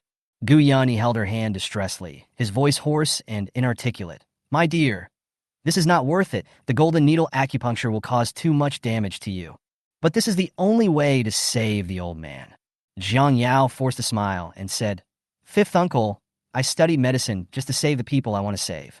When these words came out, even she was stunned. The person she wanted to save? Who is it? Why, I don't remember. There was a piercing pain in his head, and Jiang Yao frowned. Gu Yun was stunned. He slowly curled his lips and smiled, but the smile was very ugly. We are good and kind. Jiang Yao curled his lips. She has nothing to do with kindness. Fifth uncle really misunderstood her. When everything was over, Jiang Yao didn't even have the strength to hold the needle. She curled up her cold fingertips, breathed a sigh of relief, and said, "Okay. Host, how are you?" The system looked at the rapidly decreasing health value and felt distressed. "Host, are you in pain? Are you feeling uncomfortable?" Jiang Yao shook his head slowly. "Host," the system screamed. "The health value has dropped below 30. The girl curled her lips gently. "I know. Because I seem to be blind." Her voice was slow, but the system felt very distressed. The girl's brown eyes seemed to lose all their luster in an instant. It's like a transparent pearl covered with a layer of gray gauze. The dazzling light was completely suppressed. Gu Yunyi was the first to notice that something was wrong with Jiang Yao. He supported the girl, but found that her wrist was pitifully thin. Gu Yunyi frowned slightly. "My dear, are you feeling unwell?" "Fifth uncle, I can't see anymore." Jiang Yao knew that she couldn't hide the truth from Gu Yunyi, so she might as well confess it from the beginning. The ward was so quiet that only the beeping sound of the ECG monitor could be heard. The girl's fragile voice was slow and soft. But in the quiet ward, it was clearly heard by the three men. Gu Yunyi's fingers trembled. His eyes were sore, his heart was in great pain, and his voice was hoarse. How could this happen? Yao Yao. Gu Yang suddenly raised his eyes. He gritted his teeth, turned around, and grabbed Zheng Jing's collar, his expression gloomy. "Are you satisfied? Is your Zheng family satisfied? Our Gu family owes you. Do you deserve to bully our Yao Yao like this? Feel sorry." Apart from this, Zheng Jinghe had nothing else to say. The dark eyes that were gentle in front of others now looked confused and at a loss. Why? Why is this happening? Bang! Gu Yang was furious. He threw a punch at Zheng Jinghe. Heh, is an apology enough? I'm telling you, Zheng Jinghe, Gu Yang, am not done with your Zheng family. The silver-framed glasses were knocked off. The lens shattered all over the floor. Zheng Jinghe stretched out his hand, put his fingertips on the corner of his swollen mouth, and wiped it slowly. Without the obstruction of glasses, his dark and cold eyes were exposed without any cover. After removing the shackles of reason, those were a pair of wild eyes. He silently looked at the girl who had accidentally lost her sight, with a trace of confusion and pain in his eyes, for her sudden blindness and for his disordered heartbeat. The sane are crazy. The cold-hearted become emotional. I'll take you back. Zheng Jinghe didn't bother to tidy up his messy clothes. He picked up the glasses frame on the ground and put it into his suit trouser pocket and said in a calm voice, "No need." Gu Yunyi opened his eyelids coldly. "You should think carefully about how to bear the wrath of the Gu family. Our Gu family must settle this account." The man's fierce aura was so overwhelming that even Zheng Jinghe could feel the faint pressure. He was silent. "Of course, please feel free to do so." Gu Yunyi took Jiang Yao away. "Gu Yang, let's go." Gu Yang was still furious and said reluctantly. He and Zheng Xiao were the only ones left in the ward. Zheng Xiao said cautiously, "Brother." She clenched her palms. Her heart was in turmoil. How could the Gu family protect that wild girl Jiang Yao so much? Zheng Xiao. Zheng Jinghe closed his eyes. "Don't call me brother from now on." He is taking his anger out on others. Angry for Jiang Yao. Zheng Jinghe touched his heart blankly and vaguely realized that something had changed. What is it? He doesn't know. "Brother, you treated me like this for that bitch Jiang Yao?" Zheng Xiao's eyes widened in disbelief. She screamed, "I am your biological sister. It's really crazy." Zheng Jinghe opened his lips coldly and walked out. Everything was dark before my eyes. Without vision, the sense of touch is infinitely magnified. Jiang Yao couldn't help but blink. "Don't move, dear." Gu Yunyi gently wrapped the gauze around Jiang Yao's eyelids, moving very carefully for fear of hurting Jiang Yao. "Be good. It will be fine soon." Jiang Yao was helpless. It's just because the blood and essence flowed backwards when the golden needles were inserted into the acupuncture points. Just recover. She had no way of explaining the existence of the system to Gu Yunyi, so she could only make up a lie. Fortunately, this lie sounds very reasonable and realistic. Neither Gu Yunyi nor Gu Yang suspected anything. Fuck. Gu Yang was browsing Weibo when his eyes suddenly widened. My uncle actually posted on Weibo. Gu Yunyi paused and raised his eyebrows. What did he post? He said the Jung family is a piece of shit. Gu Yunyi chuckled. Well said. But the comment section is saying that he is just trying to gain popularity. Yang knew what was going on in the comments section, even with his eyes closed. He sighed. He didn't want to be a rich young man, but went to the entertainment industry and was blackened by the whole network. TSK, my uncle's brain is not very good. It's not the first day you know he's not in the right place. Yunny cut the gauze and carefully tied a beautiful bow. He rubbed Jiang Yao's hair and said with satisfaction, "Okay, dear, you can move now." "Is he my uncle?" Jiang Yao blinked slowly. Yunny said, nonchalantly, "But it's the same whether he's there or not. Your uncle has a serious brain disease." Jiang Yao. The entire Jung family apologized online. Yang raised his eyebrows. Chapter 60, the four big brothers gave face to Yao Yao.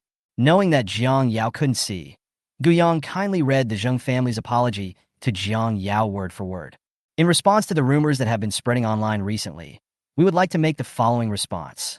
Simply put, the Jung family denied that Zheng Xiao and Gu Yunny were engaged, so there was no such thing as the online rumors that Jiang Yao interfered in other people's relationships. Zheng Jing'a also emphasized that Jiang Yao was the Zheng family's savior.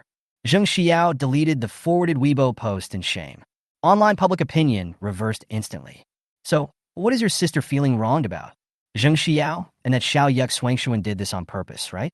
They deliberately threw dirty water on the little girl. I am dying of laughter. After all this time, Zheng Xiao is the only one having fun by herself? I'm convinced this is too vicious. The top student girl felt so wronged, being chased and scolded by Zheng Xiao's brainless fans for so many days. Zheng Xiao's fans have all become cowards. Where's the arrogance they had a few days ago? In the fan group, a big V fan posted. Sister posted on Weibo. Zhao Xiaoyan is one of the fans. She clicked on the link. Zheng Xiao V. How much clarity and justice is left in this world? When Zhao Xiaoyan saw it, she immediately guessed that her sister was forced to delete the blog, so she typed, "My sister is innocent." As soon as this sentence was uttered, it received an immediate response from the fan group. It must be the Goos family, who is using their power to oppress others. My sister has been wronged so much. We want to seek justice for her. Let's go and make a big fuss. Even if it's the Goos family, so what? No one can bully our sister. Protect the most beautiful sister Xiao in the world. On Weibo, netizens watched as public opinion reversed once again and enjoyed themselves eating the symphony. Don't Zheng Xiao's fans have brains? Zheng Xiao's brother is the mayor of Beijing. Who the hell has more power than her brother? She's using her power to bully others. How can she say this out loud? I haven't even mentioned that she used her fans to cyberbully the anchor girl. Zheng Xiao's fans should stop jumping around. Your sister and the Gu family have no engagement. Even if the top student sister is really in love with Gu Yunny, does your sister have any say in it? It's just paranoia. Gu Yang read the comments of netizens to Jiang Yao seriously. They talk so funny. Jiang Yao curled his lips.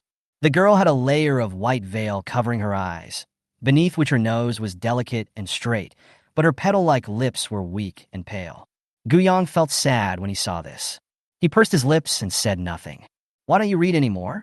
Jiang Yao tilted her head and curled her lips. "Fourth brother? Are you still here?"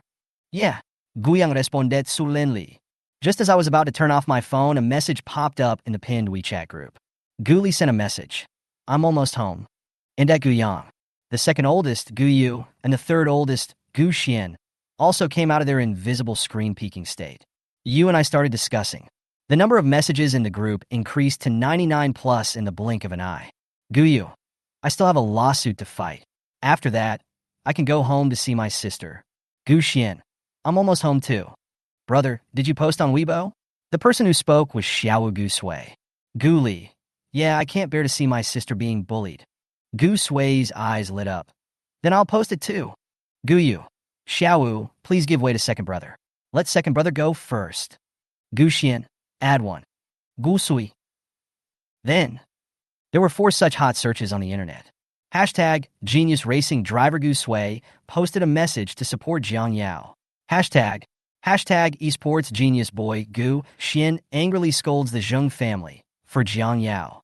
Hashtag Elite Law Firm's elite lawyer Gu Yu Su Zheng Xiao. Hashtag the big shot of the Chinese Academy of Sciences, Gu Li, gave Jiang Yao a chance to show his respect. Hashtag, at this moment, netizens fell into deep thought as they looked at this row of hot searches. Guyang also fell into deep thought. The way they do this makes him look like a wimp. He was silent for a few seconds, then decisively closed his Weibo account. Yao Yao, let's go out and get some sun. There's nothing interesting about all this crap on the internet. What if Yao Yao knew he was such a loser and didn't like him anymore? What if Yao Yao liked other brothers more than him? Guyang would never allow this to happen. Jiang Yao sat in a wheelchair, and Guyang held the armrest carefully, as if he was taking care of a fragile glass doll. The Gu family old house is a private residence. There's not many people around. Jiang Yao closed her eyes sleepily and spoke slowly. Fourth brother. Guyang squatted down, his eyes gentle. What's the matter? It would be boring to keep me company. No. Guyang stroked Jiang do este. The boy's palms were warm and dry, with a faint scent of cedar. How can it be boring to accompany us? I want to eat ice cream. Fourth brother. Okay, I'll go buy for Yao Yao. I want vanilla flavor. Jiang Yao thought for a moment and said, Guyang responded helplessly, okay. He reminded her worriedly, Yao Yao, don't wander around. I'll be back soon. When the eyes become blind, the other senses become more sensitive. Jiang Yao could clearly hear Guyang's footsteps getting farther and farther away. She yawned slowly. Close your eyelids sleepily. The thin white gauze was soaked with a small dark mark. After her health points dropped below 30, Jiang Yao discovered that in addition to losing her sight, she also became prone to tears. There is green grass beside the lake. The cool breeze blew on her face, and the girl's lips curled up slightly. A black Lincoln was parked by the lake.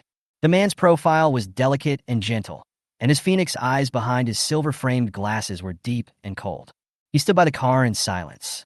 Seeing that the white veil covering the girl's eyes was wet with tears, he pinched his fingertips. Why are you crying? Is it because of those comments on the internet? For the first time, Zheng Jinghe hated himself so much for being in a high position and being in the Zheng family. He quietly accompanied Jiang Yao and stood there for a long time until Guyang came back. A trace of regret flashed across Zheng Jinghe's eyes. He turned and got into the car, saying to his assistant, let's go. The assistant couldn't help but mutter, Sir, you left the mountain of official business behind and came here just to spend some time with Miss Jiang. What's the point? Guyang handed the ice cream to Jiang Yao and frowned. Yao Yao, was there anyone coming just now? Jiang Yao said, Who is it? Guyang asked before realizing that Jiang Yao couldn't see. Who cares who it is? Yao Yao is eating ice cream. Jiang Yao blinked, but she knew who it was. Family-oriented. Gu Xian was curled up on the sofa, lazily poking at the skill keys, his slender fingers killing everyone. Yan Haiyan, is your sister cute? There was also a young boy sitting next to the sofa. He had fluffy chestnut hair and a slightly curled hair on top of his head. The tower was successfully pushed, and the victory came from the phone. Gu Xian sneered. Nonsense, of course my sister is the cutest sister in the world. Oh, Xuanning said, that's definitely not as cute as my master. Gu Xian. He was speechless and too lazy to talk to this online love-brain person. Hearing the noise coming from the door, Gu Xian turned off his phone and showed a rare nervousness on his face. My sister is back. Be careful. Xuanning raised his eyes and looked towards the door. His eyes paused. Chapter 61 reveals Jiang Yao's identity. He clenched his finger bones imperceptibly. Although Jiang Yao couldn't see, he could sense two strange auras in the living room. She reached out and gently tugged on Guyang's sleeve. Fourth brother, is someone coming? Guyang was so soft-hearted. My sister is so soft and cute. He glanced at Gu Xian, who looked nervous and sneered. Oh, no one, the garbage collector. Gu Xian. What's wrong with your eyes, sister? Xuanning's voice was that clean, boyish voice that made people's ears numb. Jiang Yao paused. This voice. Why does it sound so much like the guy she hooked up with in the game? Why aren't you talking, sister? Xuanning asked tentatively. For some reason, Xuanning had a strong intuition that the frail girl in white gauze in front of him was the cold and beautiful master who led him to defeat all enemies in the Canyon of Kings. Who are you? Who are you calling sister? Guyang Frounet. Gu Xian explained. He is the younger brother of our team boss, Xuanning. Puening. Guyang raised his eyebrows. The one from the Shui family? Yes. Puening noted. I don't care who you are. Can you call me sister? Puening. What's wrong with Yao Yao's eyes? Gu Xian frowned. If he hadn't come back this time, he wouldn't have known that his sister had suffered so much. Guyang, why didn't you say anything in the group? You're just a lousy gamer. What's the point of talking to you? Gu Xian frowned, his anger rising. What happened? It's all the Jung family's fault. Gu Yang sneered it. He gets angry when this is mentioned. After he told Zheng Xiao all the evil things she had done, the temperature suddenly dropped by more than 10 degrees. Gu Xian felt a chill all over his body. He turned and rushed into the kitchen without saying a word. Gu Yang stared at the kitchen knife in his hand, and his chattering mouth shut. He asked confusedly, where are you going? Kill someone. Gu Xian was brief and to the point. Gu Yang? How come Gu Xian is even crazier than him? Xuanning picked up a kitchen knife and rushed out without saying a word. Gu Xian was also confused. Where the hell are you going? Xuanning, knifaman. Jiang Yao. Crazy, all crazy. My eyes are fine, Jiang Yao said with a headache. I'll be fine after a few days of rest. Put down the knives. Xuanning squatted down and groaned as she moved closer to Jiang Yao. Sister, do your eyes hurt? Jiang Yao had a blank expression on his face. I don't seem to know you. Xuanning's eyes lit up. Yes, this is the voice of my master. Jiang Yao. You're trying to trick her, right? You've got the wrong person. Jiang Yao's face became even more expressionless. Xuanning's pair of moist and harmless almond eyes were crescent-shaped, with full eye bags. He looked at Jiang Yao with a look that said, I really can't do anything to you. Okay, sister, I recognize the wrong person. How could he have recognized the wrong person? This sound. He could tell even if he turned into ashes. Your brother is calling you home for dinner. Gu Xian grabbed Xuanning's collar and ruthlessly drove him out. Xuanning, isn't his brother in country Y? Looking at the locked door of the Gu family, he fell into deep thought. Inside the room, Gu Xian threw the kitchen knife to the ground with a bang. Jiang Yao was frightened when he heard this. He squatted down and carefully held Jiang Yao's cheek. Why is my sister so thin? Did Gu Yang abuse you? Gu Yang rolled his eyes unceremoniously. All right, it's all his fault. She couldn't see, so she could only gently tug on the corner of Gu Yang's clothes and whispered, Fourth brother.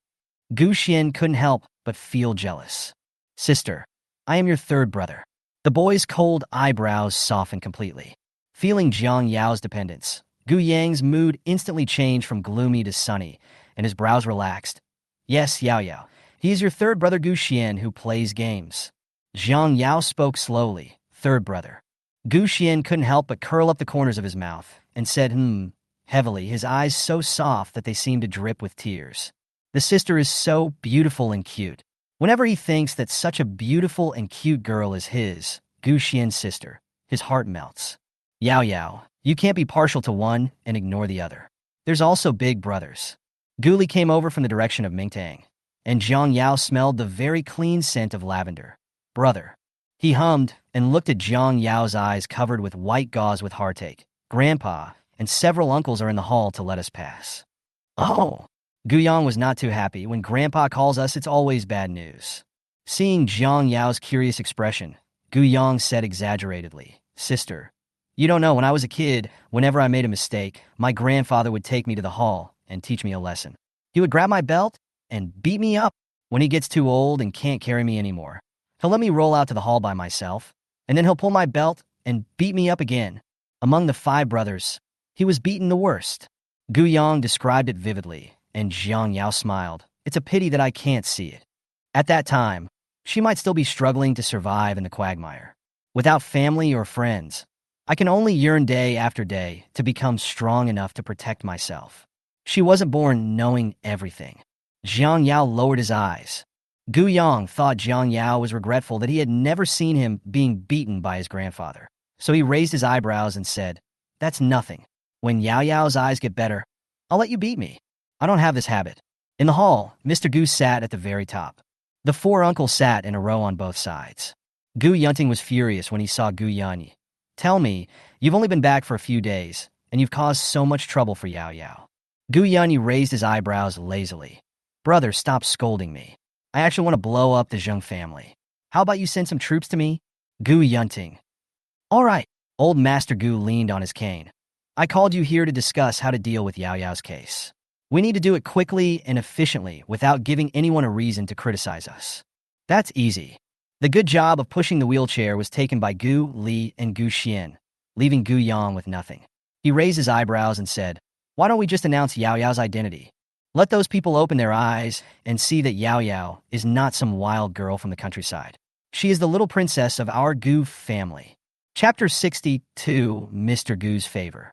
No, Mr. Goo refused immediately. The atmosphere in the hall suddenly froze. Guyang had been beaten by Grandpa Goo since he was a child, but he was the least afraid of Grandpa Goo among the younger generations. He muttered unhappily, "Why not, Grandpa? Do you know what those people outside say about Yao Yao?" Especially Zheng Jing's mother. She kept calling her a wild girl. Gu Yunshan frowned and said, "I support revealing Yao Yao's identity." "I support that too." Gu Yunyi smiled and said, "How can our little princess be bullied by those ignorant people outside?" Although Gu Yunting and Gu Yunhua did not express their opinions, it was not difficult to tell from their expressions that they also agreed with Gu Yunyi. "Hey girl, come with me." Old Master Gu was silent for a few seconds, then stood up and walked towards the study with a hunched back. "My sister is blind. How could she go with you?" Guyang complained. "Mr. Gu." Guyang walked Jiang Yao into the study room with familiarity and comforted her. "Don't be afraid, sister. If this old man dares to hit you, just call forth brother, and he will take the brunt of it for you." Old Master Gu coughed heavily twice. "Little bastard. He's not deaf yet." Jiang Yao curled her lips obediently. "Grandpa won't hit me." Gu Yang's nose suddenly felt sore. He muttered, "Who asked you to be so sensible?" "What?" Jiang Yao didn't hear clearly. "Nothing." "Well, I'll go out first. Remember to call me." But he didn't go far. He stayed close to the study door, fearing that Mr. Gu would be mean to his beloved sister. Obviously, Gu Li and Gu Xian thought so too. The three of them stared at each other, and no one gave in. Study. Under the white cloth, Jiang Yao lowered his eyelids and tapped his knees nonchalantly with his fingertips. Mr. Gu's gaze seemed to have substance. "Are you afraid of me?" "No." Jiang Yao was indeed not afraid. She could feel that Mr. Gu had no ill will towards her. Old Master Gu said, His voice was unrecognizable. "I heard that you are a good doctor." "It's okay." Jiang Yao replied sleepily. "It's acceptable." Old Master Gu looked at the girl who was about to fall asleep and fell into deep thought. Is it so boring to chat with him? Don't be afraid of what happened on the internet. The Gu family will give you justice. Old Man Gu coughed, trying to get Jiang Yao's attention. Jiang Yao said, "Oh, calmly, I can do it myself." Rather than giving her so-called justice, Jiang Yao was more curious about another thing. "Why doesn't Grandpa want to reveal my identity? Is it because you don't acknowledge her?" Jiang Yao's fingertips curled up slightly, and he was actually a little nervous. "It's not that I don't acknowledge you." Gu Lao's eyes softened. "Don't be nervous. Grandpa is just worried that once your identity is revealed, countless dangers and troubles will come to you." "Why?" Old Master Gu sighed helplessly. "The Gu family is involved in the military, politics, and business. In addition to my relationship with the military, the Gu family has deep grievances with many organizations. Those desperate criminals who are willing to risk their lives on the edge of a knife are not easy to deal with." Jiang Yao listened quietly. The agarwood in the study had a calming effect, and she lowered her eyes sleepily. But the next second, what Mr. Gu said made her fingertips numb. Guyang was kidnapped when he was 7 years old and was covered in wounds when he was found. Mr. Gu continued, "Gu Xian was assassinated by a killer when he was 13, and he almost died. Green smoke rises from the incense burner." Jiang Yao curled his lips and said confidently, "But Grandpa, have you ever thought that maybe I have enough ability to protect myself?" Mr. Gu was stunned. A tremendous shock swept through my heart. After a long silence, he shook his head helplessly and said, "I am old. Since Yao Yao isn't afraid, then I, as her grandpa, have nothing to be afraid of." Old Master Gu laughed. "She is worthy of being my granddaughter." The three people who were eavesdropping by the crack in the door looked at each other. Guyang, "Grandpa's laugh is so scary. What should I do if it scares my sister?" Gu Xian, "The last time Grandpa laughed like this, he beat me so hard that my skin was torn to pieces." Guyang frowned. "How about we go and rescue our sister? Grandpa loves my sister very much, so he can't bear to be mean to her." Gu Li showed a helpless smile. "You think too much." Bang! There was a sound of something heavy falling in the room. Gu Yang's heart tightened, and he pushed the door open and walked in. "Sister." "Younger sister." Gu Xian followed closely behind. Gu Li followed slowly behind, shaking his head helplessly. Inside the room, there were pieces of porcelain scattered all over the floor. "Oh no!" Gu Yang exclaimed. "That's Grandpa's favorite Qing Dynasty tea glaze." He and Gu Xian looked at each other, quickly picked up Jiang Yao, and rushed out. Jiang Yao. Mr. Gu. In the study, Gu Li looked at old man Gu awkwardly. Grandpa, I'm leaving first too. Go ahead. Mr. Gu waved his hand. Wait.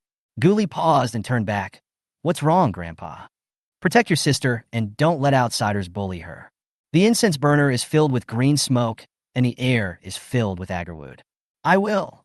Gu Li bent his lip and said gently, Don't worry, Grandpa. On the other side, Gu Yang and Gu Xian breathed a sigh of relief when they saw that Jiang Yao was safe and sound. Luckily, your third brother and I ran fast. Otherwise, Grandpa would be furious. Jiang Yao was confused. Gu Xian explained, Grandpa cherishes his treasures the most. I accidentally broke one of his collections before, and Grandpa didn't give me food for 3 days. More than that, Gu Yang added, during those days, Grandpa beat us up in various ways. And the thing you broke was his favorite tea glaze. Gu Yang patted his chest with lingering fear. Jiang Yao's eyes were confused. But Grandpa said that these were just worthless little things, and he told me to smash them at will. Question mark? Gu Yang's head was full of question marks. Gu Xian glanced at Jiang Yao with pity. Look, his sister was so scared. How could Grandpa say that? Thank God he didn't get angry. He is the unlucky guy who has faced the wrath of Mr. Gu. No one knows how terrifying this is better than Gu Xian. Gu Li walked out of the study slowly, holding a gift box half a person's height in his arms. Gu Xian asked curiously, What is this? Oh, Grandpa gave it to my sister. Gu Li opened the box, revealing 8 sets of precious and exquisite porcelain. He smiled and said to Jiang Yao, Sister, these are all given to you by Grandpa. You can play with them when you have nothing to do. It's also nice to listen to the sound. Gu Xian and Gu Yang looked at each other. They all saw confusion in each other's eyes. Gu Xian felt that the world had gone crazy. Grandpa is not angry. Grandpa is not only not angry, but he also gave so many collections to my sister to play with. Gu Yang's eyes were dull, and he murmured, Did I pick them up? Chapter 63 Shin Machin was scared to death U0026 the domineering and protective brother. Jiang Yao blinked innocently. Although they said it, Gu Xian and Gu Yang were happy for Jiang Yao from the bottom of their hearts. What does this mean? It means Grandpa likes my sister very much. Even the collections that others are not allowed to touch can be given to my sister to smash and play with. That's right, my sister is so cute. How could there be someone in this world who doesn't like her? Gu Yang thought arrogantly. His sister is so nice. Everyone should like her. Grandpa has agreed to announce my sister's identity. Gu Li said slowly, Once Yao Yao's eyes recover, I will announce my sister's identity to the entire city of Beijing. Great. Then I'll give them a good slap in the face. Yes, no one who bullied Yao Yao should be let off. Gu Xian and Gu Yang were discussing heatedly, with each talking at the same time. When the time comes, I will invite all the people who have bullied Yao Yao here and settle accounts with them one by one. Gu Yang rubbed his hands together, his heart filled with evil. Gu Xian said in surprise, Sure, Gu Yang, you have really become smarter. Gu Li was steady and did not participate in the discussion. He noticed the sleepy look on the girl's face and frowned. Are you feeling unwell? Upon hearing this, Gu Xian and the other person immediately looked at Jiang Yao nervously. My sister has been sleepy these days. Gu Yang also noticed it and frowned. This is very abnormal. Gu Li frowned and thought, Let Uncle Wu show it to Yao Yao. As his health points kept getting lower and lower, Jiang Yao started to cry more easily than in the past few days. Just a blink of an eye and tears soaked the white cloth. Gu Xuan, my sister is crying. Jiang Yao. What a misunderstanding. The three of them immediately felt like they were facing a formidable enemy and quickly sent Jiang Yao to Gu Yani. Gu Yani is seeing patience in Jia. Seeing Gu Yang breaking into the room, he raised his eyelids and said tisk faintly, Can you be more steady? The next second, when he saw Jiang Yao in Gu Xian's arms, he stood up suddenly. Guai Guai, what's wrong? Gu Xian, my sister is crying. Gu Yang, my sister is still very sleepy. Gu Li, sister looks very bad. Jiang Yao, I feel fine, not sick at all. I'll take Guai Guai to the examination first. Gu Yani took out the glasses stuck on his chest and put them on, then pushed Jiang Yao to the examination department. As for Jiang Yao's words, I just selectively ignored them. The three young men followed closely behind him, looking eagerly. After the examination, Guyani handed Jiang Yao to the three brothers and said, I'm going to get the report. You three stay here with Yao Yao. Gu Xian nodded. As soon as Shinmachin came out of the second examination room, he saw Jiang Yao. He frowned. Jiang Yao? Why are you here? There was a flash of disgust in his eyes. This Jiang Yao is so annoying. I even chased him all the way to the hospital. However, she has become so beautiful now. Shinmachin was amazed and felt that Jiang Yao was even more beautiful than Jiang Ruju. He thought again of the live broadcast he watched. Shinmachin felt regretful. Although Jiang Yao had not only become prettier but also had better grades, she was just a wild girl from the country. Naturally, she was not worthy of him in terms of status. Jiang Yao paused with his fingertips. I raised my eyes and glanced at Shinmachin. I always felt that this idiot couldn't say anything nice. As expected, Shinmachin asked the next second, What's wrong with your eyes? Are you blind? Shinmachin was still chattering. For someone like you, even if you are disabled, our Shin family will not want a disabled person to be the mistress. However, since you like me so much, Shinmachin said condescendingly, I can reluctantly let you be my lover, but don't dream of the position of the Shun family's mistress. That position is reserved for Ruju. Jiang Yao, Gu Yang, and the other two were completely confused. Where did this idiot come from? Gu Xian was the first to react. He was furious. What the hell are you talking about? Only then did Shinmachin notice the presence of the other three people. He frowned.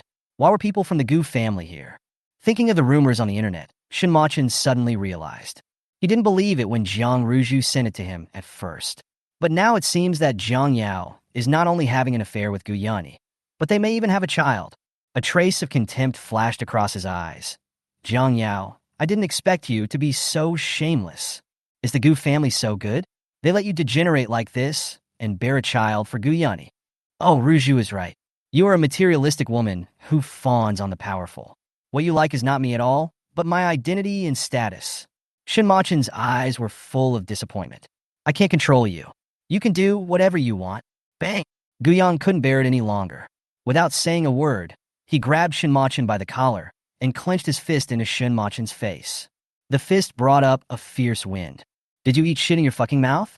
It stinks so bad. Guli covered Jiang Yao's ears considerately. Good boy Yao Yao, don't listen. Jiang Yao. Guyang was not polite at all, and every punch hit the target. Jiang Yao felt heartbroken when he heard this. When Gu Yuni came back with the report form, he saw the corridor in chaos. Gu Yang and Gu Xian were playing whack-a-mole, taking turns hitting Shinmachin. Shinmachin was pinned to the ground, wailing in pain. What's going on? He raised his eyebrows, not wanting to see the fun. Why are they fighting again? A glimmer of hope rose in Shinmachin's eyes. Save me. Gu Xian took the time to raise his head and complain. Fifth uncle. He called Yao Yao a cripple. Swish. The temperature dropped sharply. Gu Yang added. Uncle Wu. He scolded Yao Yao for being shameless. The temperature is dropping again. Gu Li smiled slowly. Fifth uncle. He also said that Yao Yao is only worthy of being his lover. The air is absolutely freezing cold. Oh! A light laugh escaped Gu Yuni's lips. He frowned in disdain. Did you guys not eat? Why are you beating me so lightly? Get out of the way, and let me do it. Bang! Gu Yuni's punch made Shinmachin see stars and bleed. Ah! Do you know who I am? Shinmachin screamed in pain. I am the most favored young master of the Shin family. My grandfather will not let you go. Oh, who is it I thought? Turns out it's Shun Zishan's grandson. Gu Yuni sneered and punched again. Go back and tell your grandfather that if you have the guts, come to Gu's house to find me. Another punch. Vomit. Shinmachin was about to vomit his gallbladder. Gu Yuni frowned in disdain and said lightly, You guys continue fighting. Okay, Gu Yuni has misophobia, but Gu Xian and Gu Yang don't. They just wanted to beat Shinmachin's stinky mouth into pieces. Jiang Yao couldn't see Shinmachin's miserable condition, but from the breath, it could be seen that Shinmachin was about to be beaten to death. She said helplessly, Third brother, fourth brother, come on, if you keep fighting, someone will get killed. Shinmachin escaped death, and the air was filled with the smell of urine. Chapter 64. A blind girl participating in the NHSC competition. Gu Yang frowned in disdain. So dirty. I think so too. Gu Yuni glanced at the half-dead Shinmachin, then looked away indifferently. He brought Jiang Yao to the office and said to Gu Xian and the other two, I have something to say to Yao Yao alone. You guys wait outside. Oh. Although Gu Yang didn't understand, he still responded. Gu Li's eyes were deep, as if he was thinking about something. After closing the door to block the view of the three people outside, Gu Yan held the report in his hand without saying a word. His finger bones were clenched until they turned white. In the long silence, he took a deep breath and said, "Be good." Jiang Yao lowered his eyes and said, slowly. "Do you know that your body is failing?" Gu Yan paused, his voice hoarse. "And it is failing for no reason." He could find no reason. All his life's learning was of no use in front of his good boy. This deep feeling of powerlessness was like a sticky, dark swamp dragging him into the abyss. Jiang Yao didn't care. She guessed it was because his health was too low. "Just rest for a few days," she muttered. But her words were obviously not convincing. At the very least, it is difficult to convince Gu Yan. The girl was thin and weak, with a pale face and no blood. Her eyebrows and eyes are amazingly beautiful, but the layer of white gauze covering her eyes made her look more fragile and sickly. Gu Yan felt uncomfortable. He knew that Jiang Yao had a secret, and since she didn't want to tell him, he wouldn't ask. After all, he didn't want her to be unhappy. Jiang Yao blinked slowly, and everything in front of him was dark. She could see nothing, yet in the unsettling darkness, she could hear nothing either. There was only the slight crackling sound when Gu Yan clenched his finger bones. She curled her lips slightly. "Fifth uncle, have you forgotten that I am a very good doctor? A doctor can't heal himself." Gu Yan was helpless, but he couldn't bear to force her anymore. He put the report into the drawer, took off his glasses, and said in a calm voice, "I'll take you home, dear. Your third uncle has already said hello to Zijing. You should rest well at home these few days. Bye." Unlock 4-star mission. Ask the host to represent Zijing and win the championship in the NHSC National Hacker Competition. Task reward: Health plus 18. Special reminder: 4-star and above tasks will trigger hidden tasks. The host can obtain additional health points and talent points bonus. Please actively complete the task. The cold reminder sound of the system triggering the task rang out. Jiang Yao raised his eyebrows imperceptibly. Under the gauze, the gray pupils were shrouded in a strange glow. She asked the system, "How low is my health now?" The system quickly said, "The host's current health value is 28.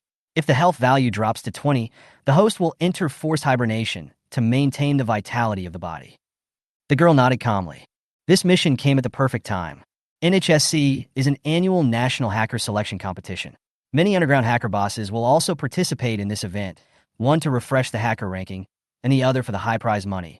In addition to underground hacker bosses, the organizers also release a small number of places to some schools every year. And Bauhinia has a spot to participate in NHSC. Vice President Lin was worried about the invitation letter sent by the NHSC organizer. He rubbed his bald head and said bitterly, "What's the use of this quota for our school? We will be beaten by professional hackers if we go. It's better not to go to avoid embarrassment." The dean didn't say anything. Vice President Lin was about to throw the invitation letter into the trash can. The next second, a slender, pale hand appeared in front of him. "Give me." The girl's voice was flat. Vice Principal Lin looked up and saw Jiang Yao's eyes covered with white gauze. He was stunned. "Jiang Yao?" "Yes." Jiang Yao nodded calmly. She curved her lips slowly and said, "Give me the invitation letter from NHSC. I will participate in the competition on behalf of Zijing." There is a confidence and assertiveness in the girl's plain voice that cannot be ignored. Vice Principal Lin came back to his senses. His voice suddenly rose. "What? You want to participate in the NHSC competition?" Jiang Yao nodded. "Do you know what this competition is?" Vice Principal Lin suspected that she had not even learned the most basic computer programming, so he asked. Jiang Yao's red lips moved, and she uttered a few words lightly. "National Hacker Selection Competition." "Since you know," Vice President Lin suddenly thought of something. "Wait, about the last time the forum was hacked." Jiang Yao nodded calmly. "I did it!" Exclamation point. The Dean of Studies said cheerfully, "It's a waste anyway. Why not give it to Jiang Yao to try?" "That's right." But Vice Principal Lin was scared by Jiang Yao. He was afraid that something bad would happen. Besides, he had never seen a blind person participate in the NHSC competition. Wouldn't it be a joke if he went? Meow. Feeling the softness beside her legs, she bent down slightly, blinked her blue cat eyes, and immediately jumped into Jiang Yao's arms obediently, with such skillful movements as if she had done it countless times. Song Hui stood at the door, thoughtful. Seeing the indifferent man looking over here, Vice Principal Lin suddenly felt pressured and sweated profusely. Give her the invitation. Song Huai's voice was emotionless. His blue-gray eyes glanced at the noble cat in Jiang Yao's arms. Vega, come here. Vega nestled in Jiang Yao's arms and rubbed her soft chest happily. As for Song Huai, he was completely ignored. When Jiang Yao heard Song Hui's voice, she paused petting the cat, and the soft smile that unconsciously overflowed from her lips subsided a little. She patted Vega's warm belly and said, "Go back to your master." Meow. Vega opened his blue cat eyes and looked at Jiang Yao with grievance and accusation. Aren't you my master? Unfaithful woman. After receiving the invitation, Jiang Yao curved his lips and said, "Thank you." After saying that, he turned and left. There are two ways to watch NHSC competitions. One is to watch it on site, and the other is to watch the live broadcast in the NHSC zone set up by the organizer on Weibo. Although Bauhinia has not had much presence in the NHSC competition in previous years, this does not prevent Bauhinia students from being active in the live broadcast room. After all, who can resist watching the live show of hacker bosses? Especially a group of middle school students who have a filter for the profession of hacker. Infield of the game, the audience seats formed a circle around the high platform in the middle. On the ceiling of the platform, four huge live broadcast screens are facing the audience seats. When Jiang Yao came in, the auditorium was already full of people. The camera zooms in sharply. A frail girl suddenly appeared on the big screen, entering the venue with a cane. The girl was wearing a black baseball cap, and under the wide brim, one could vaguely see the corners of her slowly raised lips and her fair and delicate pointed chin. The audience was bewildered. What game is a blind man watching? Chapter 65 Zheng Xiao. Let Jiang Yao lose face in front of everyone. The barrage of comments in the HSC live broadcast room was surging wildly. Fuck, Jiang Yao? Why is she here? The host in the stadium immediately stepped forward and pointed the microphone at Jiang Yao. Little girl, are you here to watch the game? Jiang Yao curled his lips slightly. I can't see. White gauze was covered over her eyes. The host could still feel a cold gaze. He couldn't help but be stunned and joked. If you can't see it, why do you want to come to watch the game? Do you want to feel the hot atmosphere? No. Jiang Yao shook his head slowly. I'm here to participate in the competition. After thinking for a while, she added, it stands for Bauhinia. The girl's sweet and soft voice spread from the microphone to every corner of the venue. Boom. A blind man coming to compete? That's ridiculous. Haha. Is there no one left in Zijing? Let a blind person participate in NHSC. Does she know what level of big shots are participating in the competition?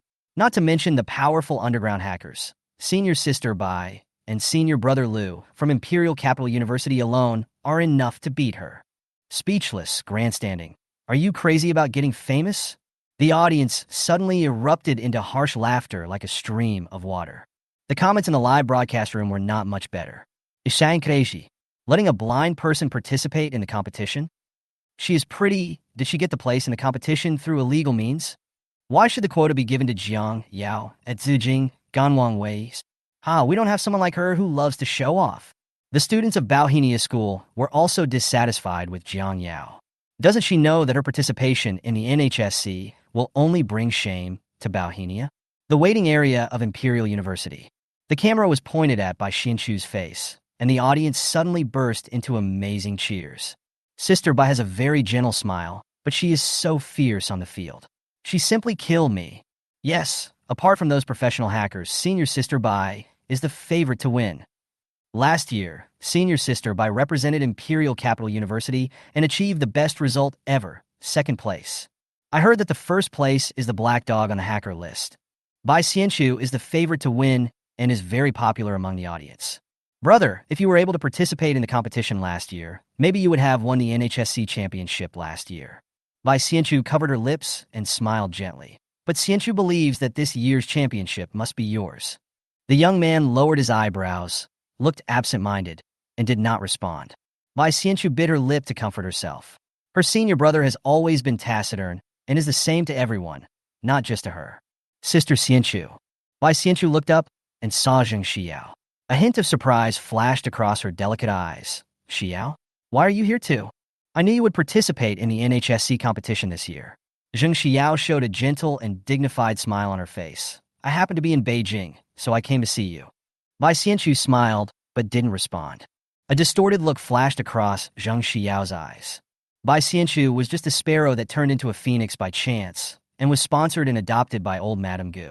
She really thought of herself as the eldest daughter of the Gu family. Thinking of the purpose of coming here this time, she showed a friendly smile on her face again, stroked her hair, and said casually, "Sister Xianchu, you have been living in the imperial capital with Madame Gu. I am afraid you don't know how lively the capital city is recently, right?" At this time, Jiang Yao's face was cut on the live broadcast screen.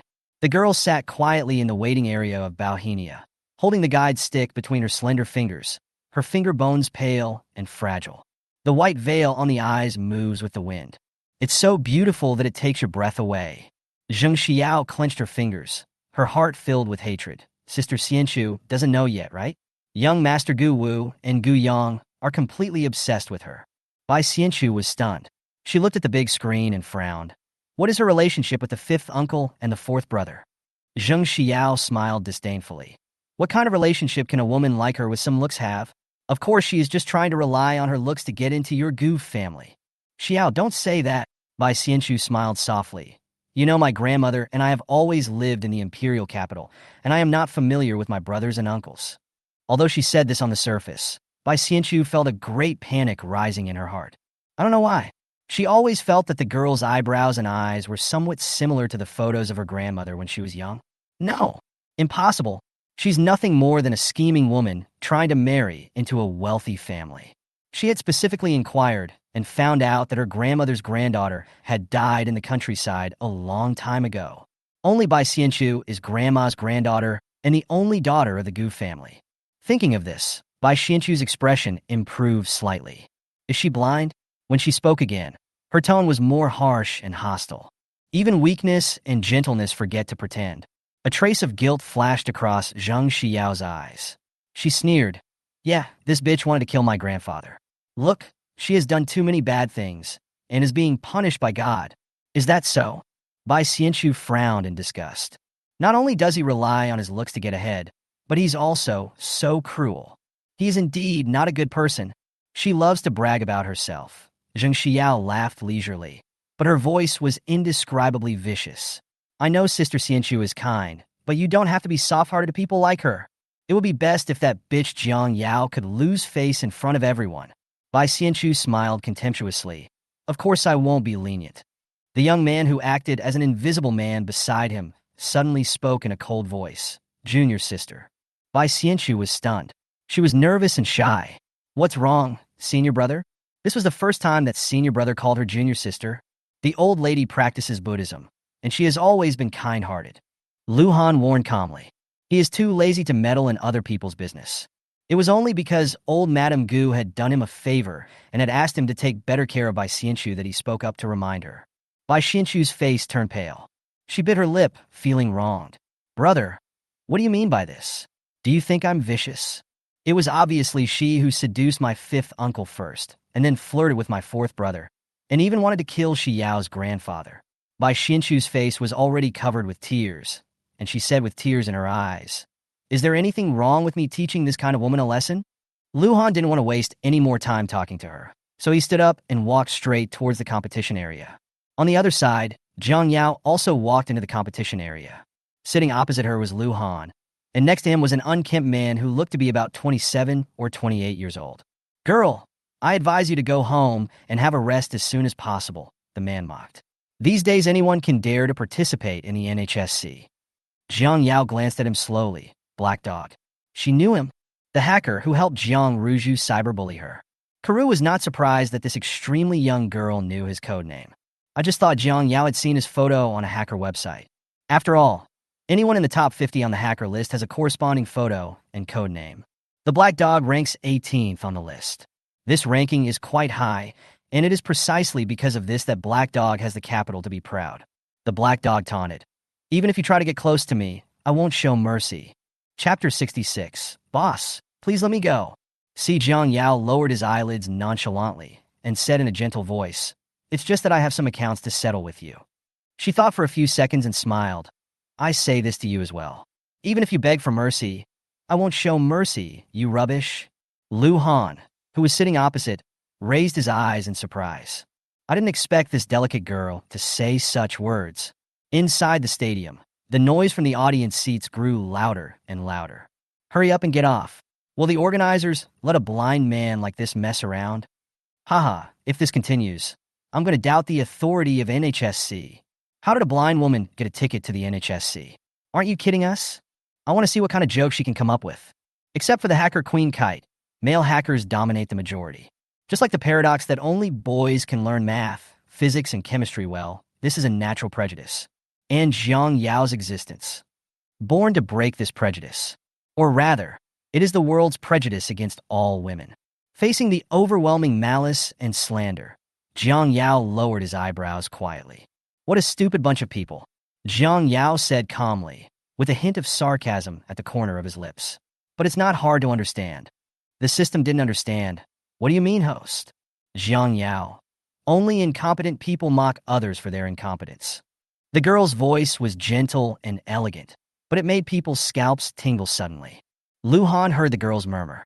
He was startled, and a strange sense of familiarity swept through his heart.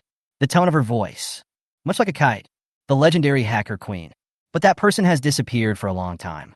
He came to participate in the NHSC competition this time also for Yuan. Ever since Yuan went online on the hacker website, Lu Han immediately locked onto Yuan's IP address.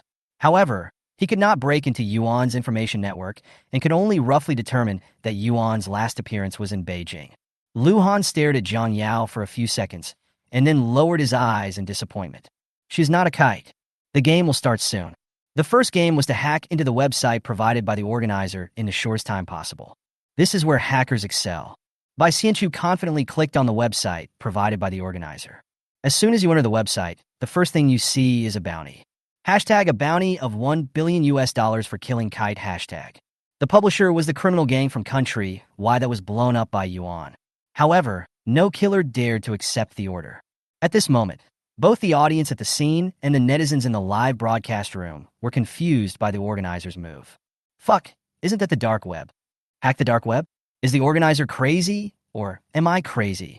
Who is brave enough to go to the dark web? It's not a question of whether you dare, but a question of whether you can, right? After all, how many hackers can break through the security line of the dark web? Bai Xianchu's mind was completely blank. Breaking into the dark web? Are the organizers crazy? The contestants only need to find the security loopholes in the dark web to pass the first round. The host received a notice from the organizer and went on stage. Bai Xianchu clenched her palms, and when she saw the contestants around her all frowned, she secretly breathed a sigh of relief. Pretending. Seeing the girl holding her chin lazily, the black dog sneered. You still have time to leave now, so you don't get embarrassed later. Jiang Yao blinked sleepily. The white gauze was instantly soaked with tears. She touched the cold keyboard and poked at it slowly a few times. I am dying of laughter. Look at that blind man. I guess he can't even find all 26 letters on the keyboard, right? Is she hitting blindly? This is the dark web. Is this blind guy just playing house? The noise from the audience became louder and louder. The comments in the live broadcast room were all mocking Jiang Yao. Jiang Yao slowly tapped his chin with his finger. The girl's raised lips were reflected on the dark blue computer screen. The garbled characters on the screen iterated and replaced rapidly, and the fingertips jumped lightly on the keyboard, so fast that afterimages appeared. The knowledgeable audience gradually frowned. Even the black dog who had been paying attention to Jiang Yao froze his gaze. The venue fell silent instantly. Fuck! The next second, someone exclaimed. The dark blue computer was flashing with flickering white light. Da-da-da! A strange noise popped up in the venue. Not only the audience in the stands, but even the contestants couldn't help but have their hair stand on end. Playing tricks, Bai Xianchu sneered. But the moment the words fell, her computer froze instantly. Bai Xianchu's face turned pale, and she frantically poked the mouse, but there was no response on the screen. How so? She gritted her teeth and broke out in a cold sweat. Fuck, their computers are controlled by the dark web. This is a silent game. Only Jiang Yao was operating the computer carelessly, and the complex codes were iterating rapidly one by one. She curled her lips lightly. Press the enter key. The keyboard made a crisp click sound. This silent game has come to an end. Fuck. She hacked into the dark web headquarters. She actually controls the entire dark web. What does this equate to? It is equivalent to Jiang Yao strangling the lifeline of the dark web. As long as she wants, the dark web will cease to exist completely. Behind the monitor, the man leaned back on the sofa in an elegant posture, his slender, cold white knuckles bent, and he slowly pointed at the table. Very interesting. The organizer, who was smiling on the side, suddenly broke out in a sweat. The dark web is this big boss's industry. If the dark web was really blown up right under this boss's nose, he wouldn't have to live. A hint of interest flashed across the man's eyes. His original intention was to lure you on out, but now it seems that he has a better candidate. Perhaps this girl would satisfy him more than Yuan. Give me her information. The man changed his posture, leaning lazily on the back of the sofa, folding his hands, with a hint of pleasure at the corners of his mouth. The organizer nodded hurriedly. Okay, Mr. Bo. In the stadium, Jiang Yao was still attacking aggressively. Soon, everyone discovered that what appeared on the girl's computer screen was no longer dazzling codes, but a sentence composed of bloody and creepy fonts. The audience couldn't help but feel their scalps tingling. Finished. The dark web won't be angry, right? Dark web, boo-hoo big boss. Please let me go. The audience who saw the content clearly. But the other party obviously didn't expect that this sentence was like winking at a blind man in front of Jiang Yao. Because Jiang Yao can't see it at all. She frowned, wondering why the other side suddenly stopped when the dark web headquarters sent another message. Boss, please stop hitting me, yo. Oh, the website has been penetrated. Chapter 67. A strong slap in the face of U0026, the uncrowned king. Dark web headquarters. Fuck. All the instant noodles in the man's mouth spurted out. Fuck. Why are you doing this again? He typed while crying. Boss, I was wrong. Please don't pick on me and blame me, okay? The man even sent a cute little bunny emoticon. Being embarrassed is temporary, but keeping your job is the real thing. In the live broadcast room, the audience blinked dully. Have you ever seen the terrifying dark web boss act cute? I have. Family members who witnessed history. Fuck, Jiang Yao is really awesome. Everyone else was controlled by the dark web, except Jiang Yao. She actually broke through the dark web. The barrage of comments all contained the 4 words, Jiang Yao is awesome. Host, the person on the other side, is begging for mercy. The system couldn't bear it anymore and felt that the person on the other side was very pitiful. Jiang Yao raised his eyebrows. What did he say? He said, the system brewed its emotions and then cried and wailed. Boss, I was wrong. Please let me go. Jiang Yao. Shut up. System. Okay. Jiang Yao typed carelessly on the keyboard. Give up? The other side immediately sent. Give up. Give up. She stopped her attack, picked up the cane beside her and stood up, slowly saying, Is it not over yet? The host was still immersed in shock, and his words were stuttering. It's over. Jiang Yao nodded. The second game was on the next day, and since it was over, there was no need for her to stay any longer. Everyone in the audience stared in amazement at the slender girl leaning on a cane.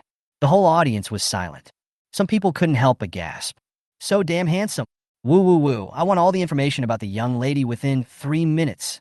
Oh my god, did this young lady get the beautiful, strong, and miserable script? All doubts disappeared. Obviously, Jiang Yao slapped them in the face with his strength. At this moment, she is the uncrowned king. Bai Xianchu bit her lip and stared at Jiang Yao's back with unwillingness and resentment. Brother, how can a blind person like her have such skills? He must have bribed the organizer in advance. It would be great if I could draw her in the second game. Bai Xianchu pinched her palms with a cold smile on her face. Let's see how she can pretend then. Lu Han frowned. The strange feeling of familiarity came to my mind again. What is her relationship with Yuan? The air is filled with a faint scent of camellia. Jiang Yao paused. That was Guyan Zhou just now, right? Yes. I guess he's recording some new variety show. He's very secretive. He doesn't have many fans, so he's quite mysterious. Isn't he not only a big shot, but also backstab Mr. Yi, the actor from the same company?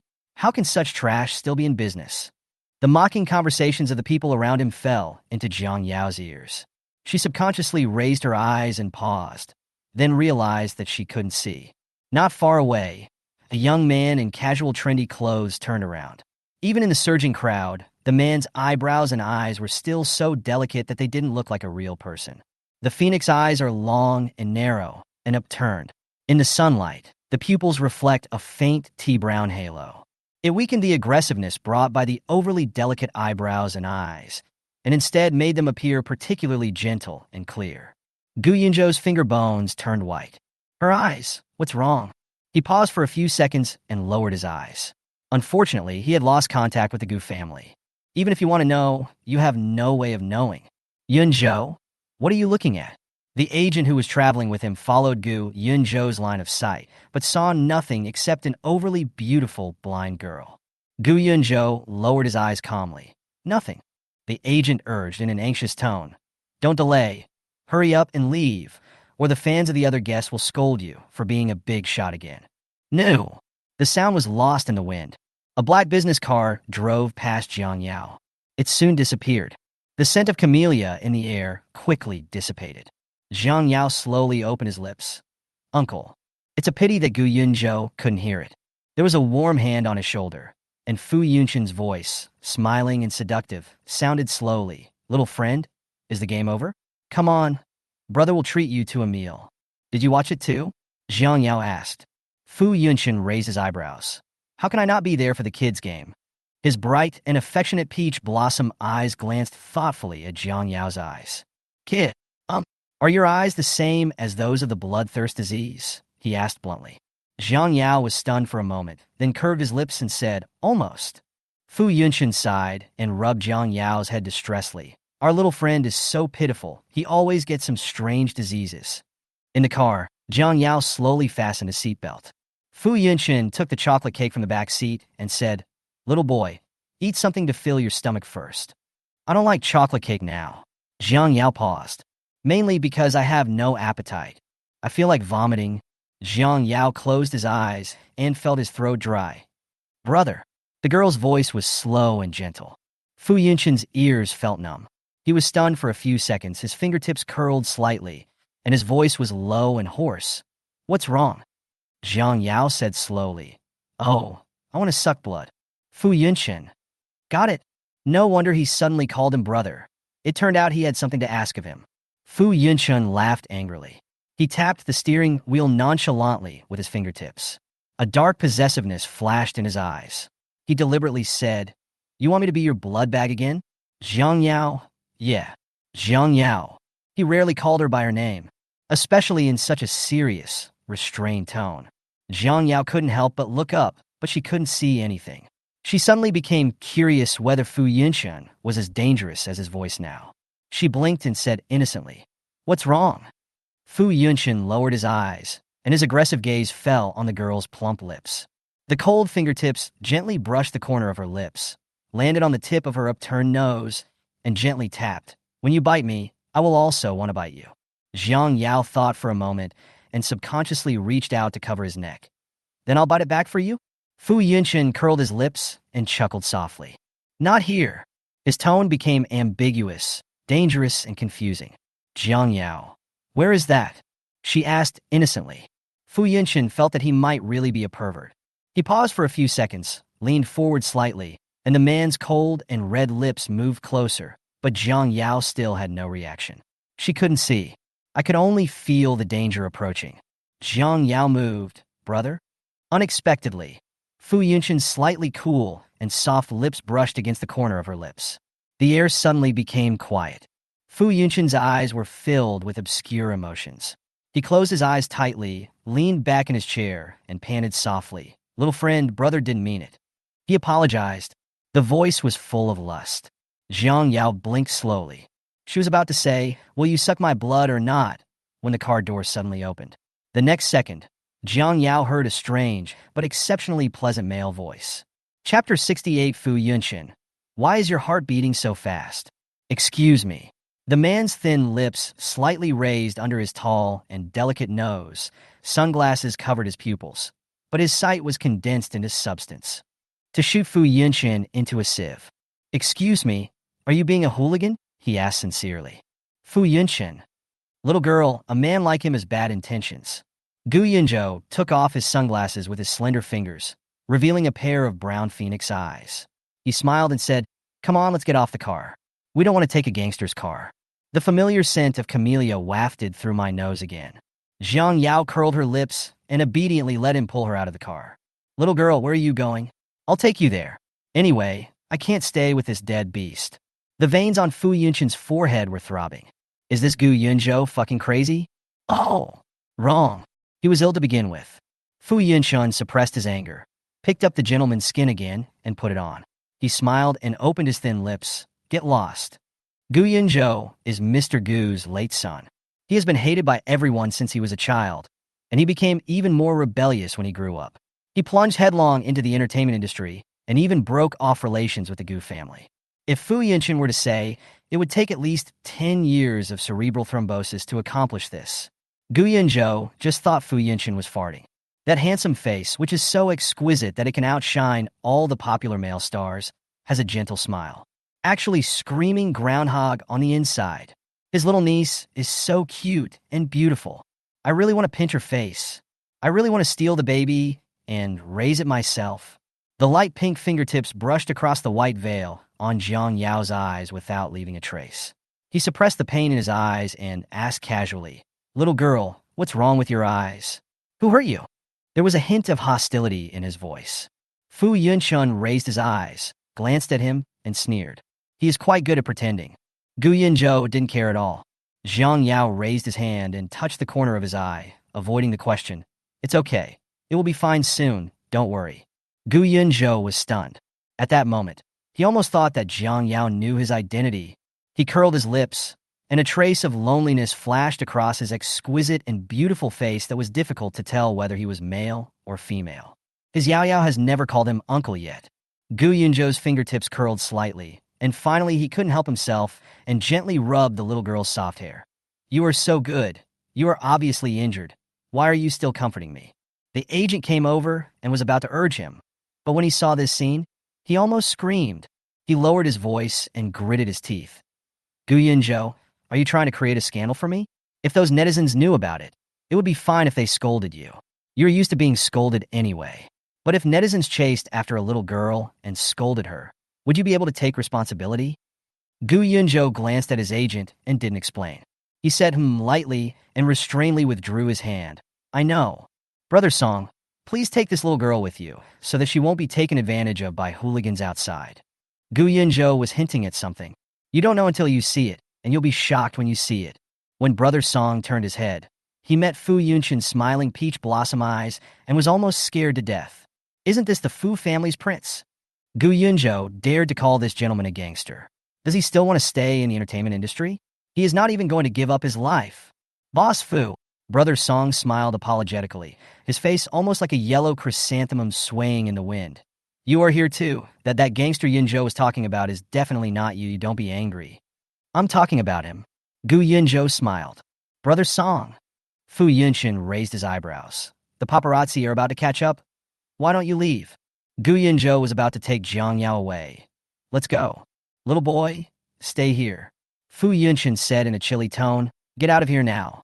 Gu Yunzhou cursed Fu Yunshan in his heart, saying that he was a pervert and had evil intentions. He smiled but didn't smile. Baby, do you want to come with me or stay? The paparazzi caught up with them. Brother Song urged anxiously. Hurry up. If you get photographed by the paparazzi, you'll be blacklisted and trending on the internet again. Gu Yunzhou acted as if he didn't hear it. His gaze was like a moist vine, entwining Jiang Yao gently and restrainedly. Jiang Yao pinched her fingertips. The voice was very light. Uncle, next time we meet, I will remember what you look like. Gu Yunzhou was stunned. He looked at the girl in astonishment, and Jiang Yao curled her lips obediently. He opened his mouth, but found that his throat seemed to be blocked by a ball of cotton, so sour that he couldn't make any sound. Baby. Uncle, see you next time. Jiang Yao retreated to Fu Yunshan's side. She heard the paparazzi behind her calling Gu Yunzhou's name. She whispered, we'll meet again. We'll meet again. He regretted not being able to hear her call him uncle, just like he regretted that he was absent from her life for so many years. But she just said, Uncle. Gu Yunzhou silently put on his sunglasses to hide his sore and red eyes. He said hoarsely, let's go. Brother Song was also stunned. He hadn't yet recovered from the shock of Jiang Yao's little uncle. Hey, okay, let's go quickly. The scent of camellia at the tip of my nose is getting fainter and fainter. Jiang Yao heard Brother Song muttering. Gu Yunzhou, didn't you say you have no parents? Where did such a big niece come from? I have no father or mother. Did I pop out of a stone? Gu Yunzhou retorted. Fu Yunchen looked away, his voice lacking the usual laziness and incomprehensibly gentle. Our little friend is really worthy of being loved. Jiang Yao curled her lips slightly. As soon as Gu Yunzhou left, Jiang Yao's desire to suck blood surged again. Fu Yunchen, I want to suck blood, she said. Fu Yunchen. Back in the car, he lowered the partition, unzipped his collar, took out an alcohol wipe from the storage compartment, wiped his neck, and then said, "Come on, kids, suck it as much as you want." Jiang Yao felt that his preparations were too complicated. She leaned forward and gently wrapped her slender arms around Fu Yunchen's slender neck. Cold fingertips fell behind his ears. An electric current spread throughout his body from behind his ears. Fu Yunchen clenched his fingertips and couldn't help but look up. His Adam's apple rolled slightly under his sharp and clear jawline. "Little boy." His voice was more lustful than before. In the cramped and dimly lit car, it made people feel hot for no reason. "Are you?" "Very comfortable too. But this is too suggestive." Fu Yunchen thought about it and swallowed it back. He closed his eyes, and the dim car light shone on the man's face, adding a bit of sexiness to him. Jiang Yao looked up blankly. The white veil on her eyes fell down, and her brown eyes blinked gently. Fu Yunchen. Your heartbeat." She touched his chest. "Why is it so fast?" Chapter 69. Wei Yao Yao is still a child. The man raised his slender neck high, veins throbbing under his cold white skin, and his hot big hand on the girl's waist slowly tightened with a strong and irresistible force. He opened his eyes, and his dark and deep pupils were filled with ambiguous and dangerous emotions. "Don't you know?" he asked. Jiang Yao looked at Fu Yunchen blankly. Those beautiful and charming brown eyes were filled with an innocent glow. She licked the blood stain on her lips, and the red instantly spread like rouge. "What? Don't you know why my heart is beating so fast?" Fu Yunchen sat up and held Jiang Yao on his lap, face to face. His forehead rested against Jiang Yao's, his voice hoarse and seductive. The temperature in the car kept rising. Jiang Yao moved uneasily. The man closed his eyes, and a muffled groan escaped from his throat. "Don't move." The hot palm patted the back of Jiang Yao's head gently and forcefully. Jiang Yao said, "Oh," slowly. Fu Yunchen laughed softly, his voice slightly hoarse. "Our Yao Yao is still a little kid." "No."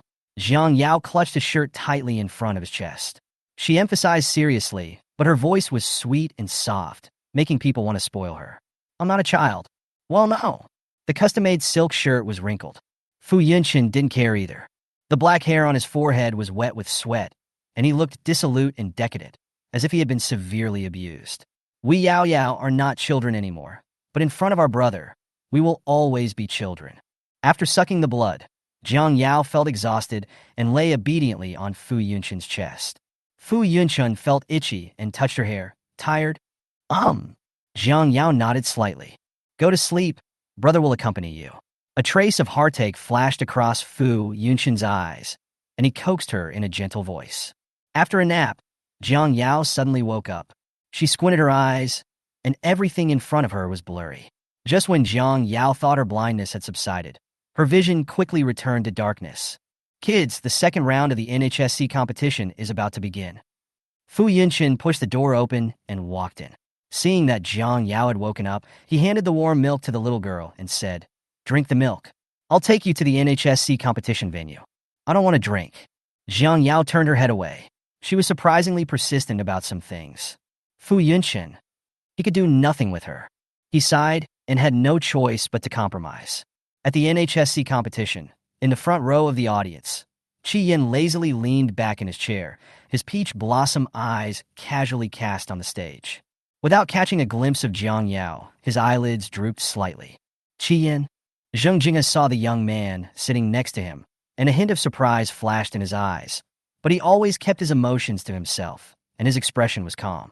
"You are here to watch the game too?" Chi Yin glanced at him and said with a lack of interest. Zheng Jingha was not a talkative person. He nodded and remained silent. "Brother?" Zheng Xiao didn't expect to see Zheng Jingha here. She was full of surprise. She sat down next to Zheng Jingha and complained, "Brother, you have been too busy these days and haven't come home. Grandpa didn't even see you when he woke up." "It's very busy." Zheng Jingha's voice was perfunctory. "Brother, do you know by Xianchu? She almost won the NHSC championship. This year's champion must be Sister Xianchu." Zheng Xiao smiled sweetly. And it would be better if she could slap that bitch Jiang Yao hard in the face. Let her lose face. She didn't watch the competition yesterday, but only heard from by Xianchu that Jiang Yao passed the first round by accident. Haha, the first round can depend on luck, but the second round depends on strength. It's good enough for Jiang Yao, a country bumpkin, not to make a fool of himself on stage. She clenched her palms and pretended to be embarrassed. I heard that Jiang Yao also participated in the competition, but she grew up in the countryside and probably didn't even learn it. Isn't it ridiculous for Zijing to send her to participate in the NHSC competition? Laugh. Qi Yin sneered mercilessly. Zheng Xiao's face froze. Master Ke. You're here too. Miss Zheng's eyesight may not be very good. Qi Yin slowly lifted his eyelids and smiled faintly. What did you just say about Jiang Yao? Zheng Xiao's eyes flickered, and her mind was in a tizzy. Qi Yin is also Zijing's student. He came to watch the game because he was worried that Jiang Yao would bring shame to the school. She rolled her eyes and said inconspicuously, Sister Jiang Yao didn't mean to embarrass Zijing. She might just want to be in the spotlight too much. Young Master Qi, please don't bear a grudge against Sister Jiang Yao. Jiang Yao is a blind man, so he must have made a lot of jokes in the first game. Base. Qi Yin fiddled with the grinding wheel of the lighter slowly and leisurely. He curled his lips lazily, without commenting. Zheng Xiao was delighted, and she smiled even more gently, but Sister Jiang Yao is at an age of vanity. It's normal for her to be unable to resist temptation when she just came to Beijing from the countryside. She pretended to be casual and said, I heard from Mr. Shen that he saw Jiang Yao was pregnant with Gu Yunni's child in the hospital. Bang! The mineral water bottle hit the ground with a sharp thud. The transparent liquid exploded at Zheng Xiao's feet, and she screamed, Ah! Qi Yin raised his lips lazily. Sorry, my hand slipped. The loose tone is unapologetic. Zheng Xiao said aggrievedly. No, it's okay. What a pity, Qi Yin said softly. A bottle of water was wasted. Otherwise, Miss Zheng should really use this bottle of water to wash the bad taste in her mouth. Zheng Xiao was stunned for a moment, and when she realized that Qi Yin was indirectly scolding her for her foul mouth, her face turned pale. Although the Qi family holds an important position in Beijing, her Jung family is not bad either. She doesn't need to be afraid of Qi Yin. What's more, her brother Zheng Jinghe was sitting next to her. Zheng Xiao bit her lip in grievance. What does Master Qi mean by this? Qi Yin lowered his eyelids impatiently. Don't you understand what I'm saying? I told you that you have a foul mouth. Okay, can you shut up? He has always been a ruthless person who never gives face to anyone, let alone expect him to be gentle with women. Elder brother. Zheng Xiao gritted her teeth and hugged Zheng Jinghe's arm. Are you just going to watch your sister being bullied like this? The man withdrew his hand calmly. The eyes behind the lenses were cold and indifferent.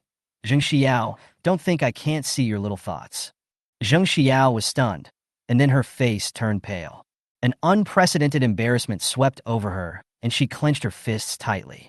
It happened again. What kind of magic potion did that bitch Jiang Yao give to his brother? Zheng Xiao sneered, took out her phone, found the contact column, and typed, Spread the news that Jiang Yao, that bitch, is pregnant. She got pregnant before marriage, and the saliva from netizens alone could drown her. Here she comes. The blind lady is finally here. I came here today just to see the blind lady's god-level skills. After watching yesterday's game, I was so excited that I couldn't sleep all night. The young lady has such beautiful eyes. Someone sighed, but it's a pity that she's blind. Listening to the audience's discussions, Zheng Xiao frowned, feeling uneasy. Live on the big screen, Jiang Yao's eyes were gentle and innocent, and her tea-brown cat-like pupils blinked slightly, making her incredibly beautiful. At this moment, Qi Yin took out a crumpled red ribbon from his pocket and slowly unfolded it. Jiang Yao, look here. Chapter 70. A strong slap in the face to Bai Xianchu. The venue was filled with a roar of excitement.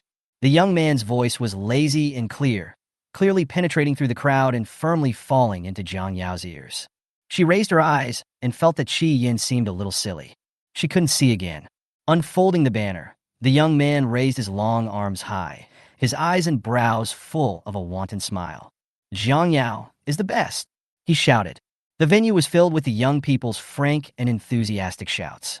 Jiang Yao curled his lips. The young man's face was shown on the live broadcast screen. Under his fluffy and thick black hair, his peach blossom eyes were half curved, and his dark pupils were flashing with a warm light. Zheng Jinghe raised his eyes, and the temperature of his black pupils behind the lenses gradually cooled. He twisted his fingertips.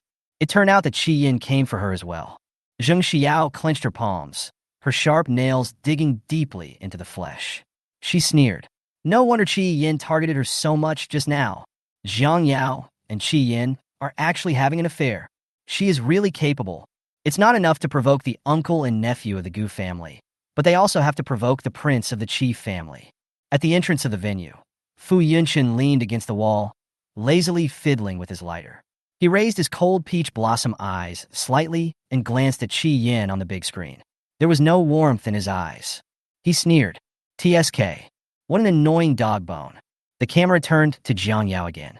The girl slowly sat down in the competition area with the help of a guide stick. In front of her were Bai Xianchu and Lu Han. Jiang Yao lowered his eyelids nonchalantly. Grandma, do you miss Chu-Chu? Bai Xianchu spoke coquettishly into the phone with a sweet voice. On the screen, in the upper right corner, Madame Gu, with her white hair tied up in a bun, had a kind and compassionate look on her face. You little girl. By the way, Grandma, Bai Xianchu bit her lip. I heard that Grandpa and uncles are all in Beijing. Chu-Chu wants to go see them. Madame Gu's face changed. Bai Xianchu immediately acted like a spoiled brat and said pitifully, I know Grandma blames Grandpa for not saving Aunt Yun, but in Chu-Chu's heart, Aunt Yun is Chu-Chu's mother. Chu-Chu also wants to see the place where Mom once lived. Okay, Grandma. Good boy. Madame Gu sighed, her cloudy eyes filled with regret and nostalgia. You might as well go and take a look. Okay. Thank you, Grandma. Bai Xianchu responded sweetly. The camera shakes. Before Bai Xianchu hung up the phone, Jiang Yao's delicate and beautiful face suddenly flashed across the screen. Madame Gu was stunned. Her heart was shocked. Wait. Unfortunately, Bai Xianchu had already hung up the phone. Old Madame Gu clenched the Buddhist beads in her hands absent-mindedly. What's wrong with you, old lady? Did something happen to Miss Xianchu? Chun Sa has been with the madam for decades. Except for the time when Miss Qingyun passed away, she has never seen the old lady look so shocked and sad. Madame Gu slowly twisted her Buddhist beads and said, I am old, and my eyesight is not very useful. I thought I saw that little girl Yao Yao. That girl looks so much like Qingyun. There were tears in the old man's eyes. Mrs. Chun was stunned. You mean the young lady? Madame Gu smiled bitterly and sighed. So many years have passed. Yao Yao had a miserable life, just like my Qingyun. She passed away before she even had the chance to call me Grandma. When Miss Qingyun passed away, you almost cried your eyes out. Madam, please stop crying. Madame Gu said tiredly. After all, my old bones won't live long.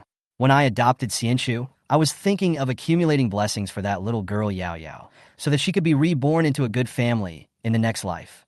On the other side, Bai Xianchu hung up the phone with a look of success on her lips. There was a calculation in her eyes. Although it's good to live in the imperial capital, it's not as good as being the rich daughter of the Gu family. In Beijing, the Gu family is one of the top wealthy families. She knew that Madame Gu had a grudge against the Gu family. Bai Xianchu silently said in her heart, Grandma, don't blame Xianchu for being cruel. The status and glory she wanted can only be given by the Gu family. Although the difficulty was lowered on the first day of the competition, even so, only 11 of the 24 contestants advanced. Among them are Lu Han, He Quan, and Bai Xianchu. Unlike the melee on the first day, the second game adopts a 2-on-2 draw format.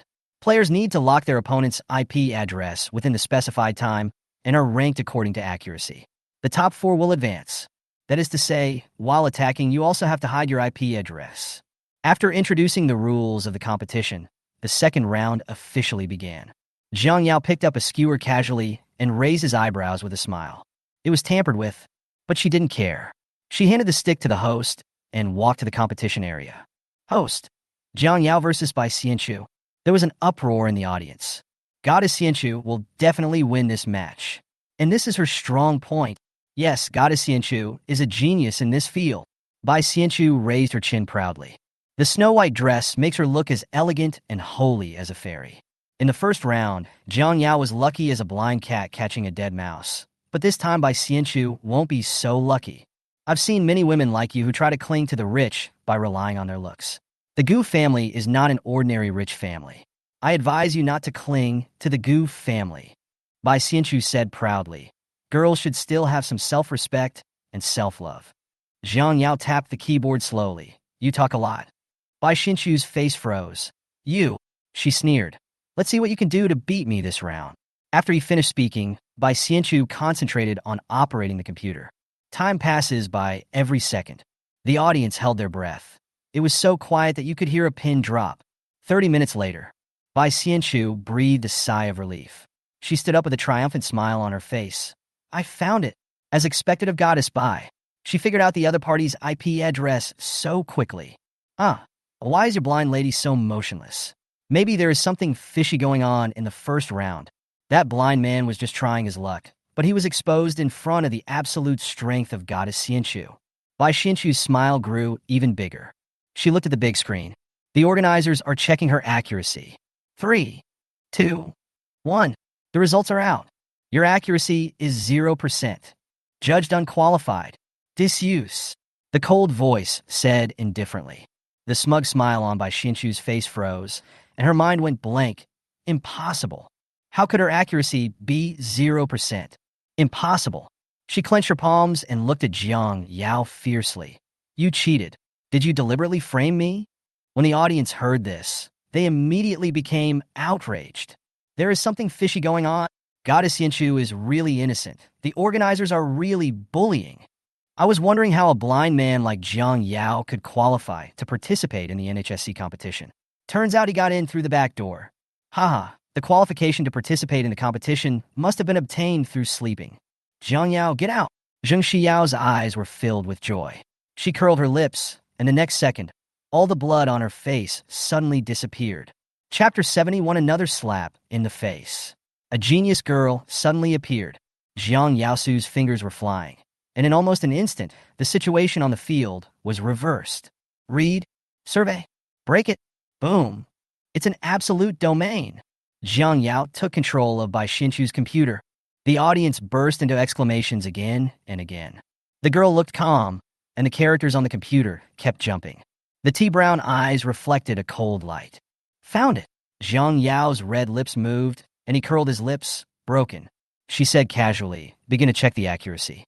The big screen went black instantly. 3 seconds later. The results are out.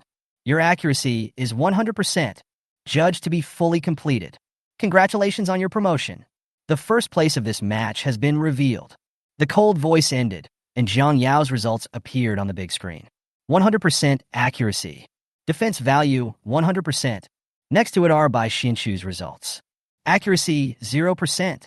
Defense value, 0%. This stark contrast was like a slap in Bai Xianchu's face. Bai Xianchu's face was pale, and there was a buzzing in her ears. No, impossible. She suddenly raised her eyes and said angrily, Jiang Yao, you are playing tricks. Jiang Yao lightly lifted her eyelids. A hint of darkness flashed across her brown eyes, and she smiled gently. You're overthinking. You're not worthy of my tricks. You. Bai Xianchu gritted her teeth. The second game ended, and the 4 contestants who finally entered the finals were Jiang Yao, Lu Han, He Quan, and another hacker who ranked high on the hacker list. Zheng Xiao in the audience was about to bite her teeth to pieces. How could that country bumpkin Jiang Yao be more powerful than Bai Xianchu? Something must have gone wrong. Before the third round, Bai Xianchu complained to Lu Han aggrievedly. Brother, you must help me teach that blind man a lesson. Lu Han said helplessly, Junior sister, your skills are not as good as others. After thinking for a while, he added, she is very powerful. Maybe I am not her match.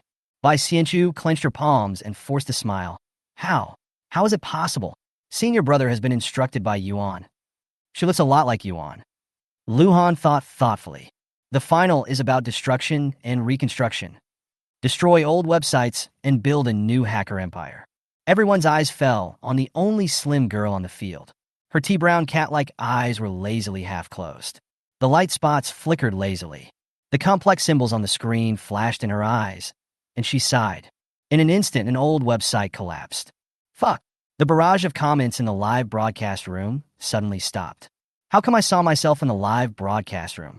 Fuck. What Jiang Yao destroyed was the official website of NHSC. We are currently remodeling our website. That's why we are showing up on the screen.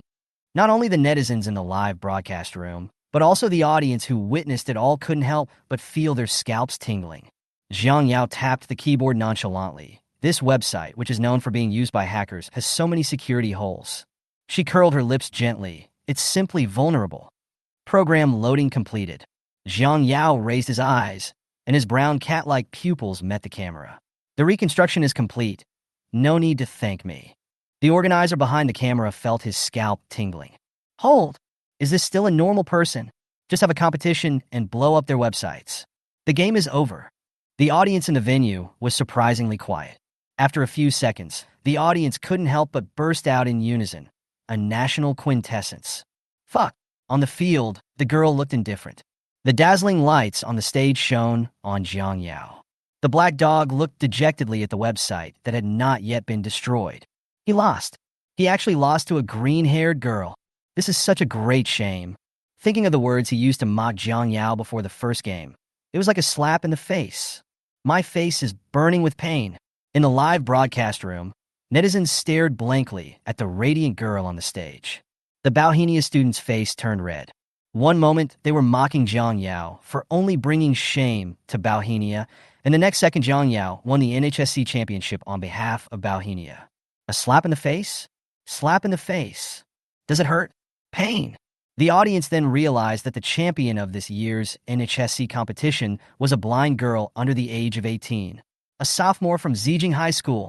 She is a genius girl who suddenly appeared out of nowhere. Vice Principal Lin, who was watching the live broadcast, took off his glasses, rubbed his eyes, and said in a daze, This is the victory? Meow. Vega licked his fingers lazily. Song Huai glanced at it, looked at the girl on the screen thoughtfully, and slowly clenched his fingertips.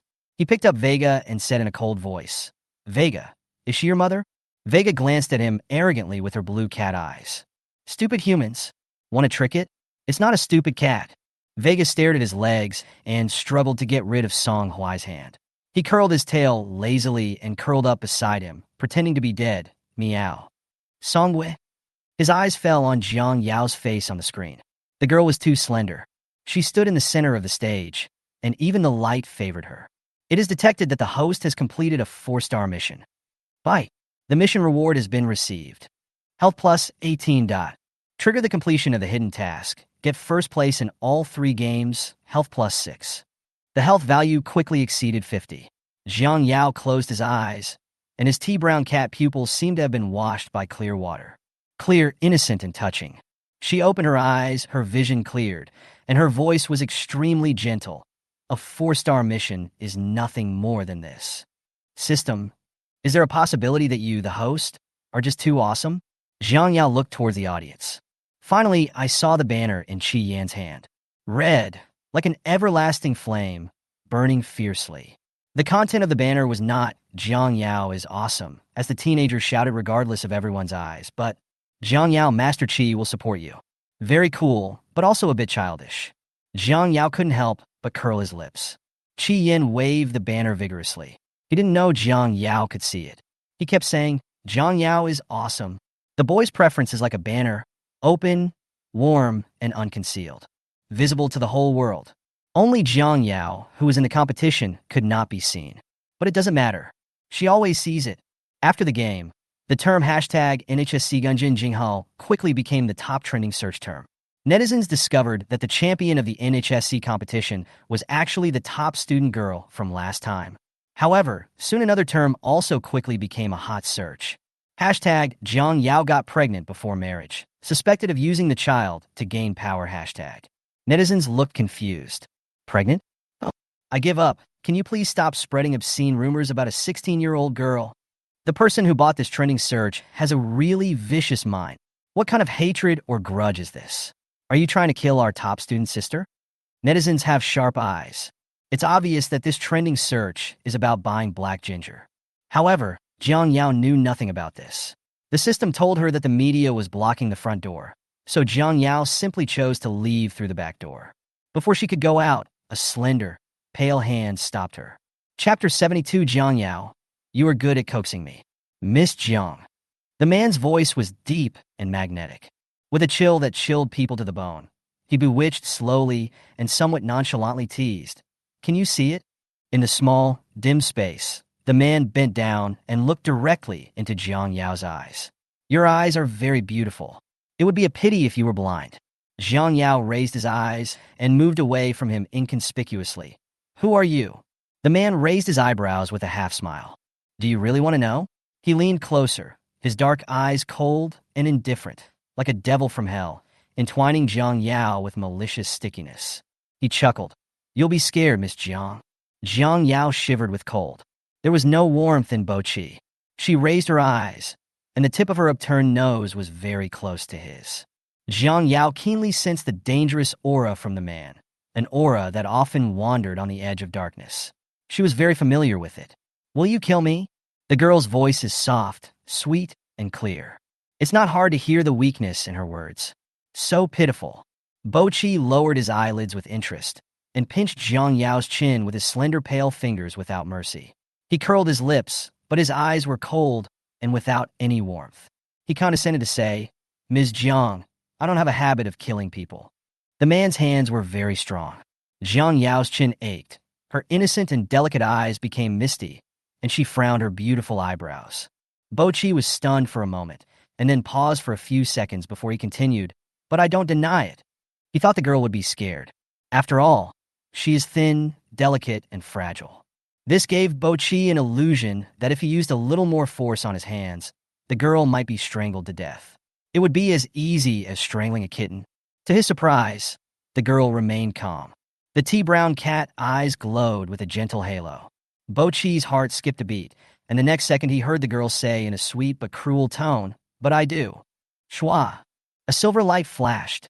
An icy cold temperature suddenly came from my neck. In an instant the dagger pierced his flesh. Bo Chi's expression changed. Scarlet blood dripped down the dagger and flowed all over the ground.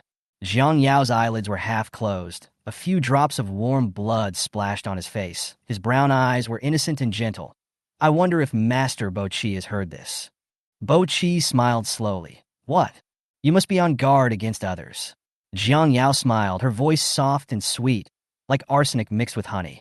She tiptoed closer to him. The more innocent a person looks, she paused and said, the more dangerous it is. Bo Chi curled his lips and hid the interest in his eyes. He grasped Jiang Yao's slender wrist with his backhand and took the slender girl into his arms. I've only heard that the more beautiful a woman is, the more likely she is to lie. The man's rough and warm fingertips slowly wiped the blood off Jiang Yao's face. Miss Jiang is very beautiful, and she is also very good at lying. Jiang Yao narrowed his eyes. He was very strong, so she simply gave in and stopped struggling. What's the matter, Master Bo Chi? Bo Chi smiled leisurely, his handsome face alluring and charming. You are completely different from what I imagined. In particular, she had extremely quick reactions and excellent skills, and even he almost fell into her trap. If it were someone else today, he would have been dealt with by the girl long ago. Bo Chi let her go and touched the wound on her neck. He smiled faintly. Don't be afraid. I'm just very interested in Miss Jiang. If you have nothing to do, stay out of my way. Jiang Yao rubbed his wrist and smiled harmlessly. Bo Chi raised his eyebrows, made way for him, and made a gentleman's gesture. Go ahead. Jiang Yao glanced at him and walked out the back door. The back door leads directly to the underground parking lot.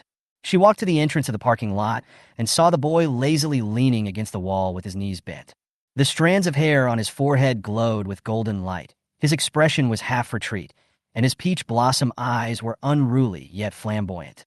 The silver Byzantine necklace around his neck reflected a cold light that was completely different from that of the boy.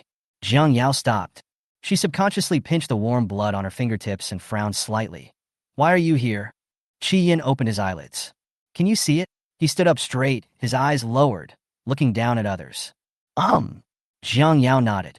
Qi Yin paused for a few seconds and said in a muffled voice, Who made your eyes look like that? Jiang Yao, you haven't told me yet. I didn't even know she was blind until I saw it on NHSC's live broadcast. She never told him that. This made Qi Yin feel that he was not important at all. He was angry with Jiang Yao.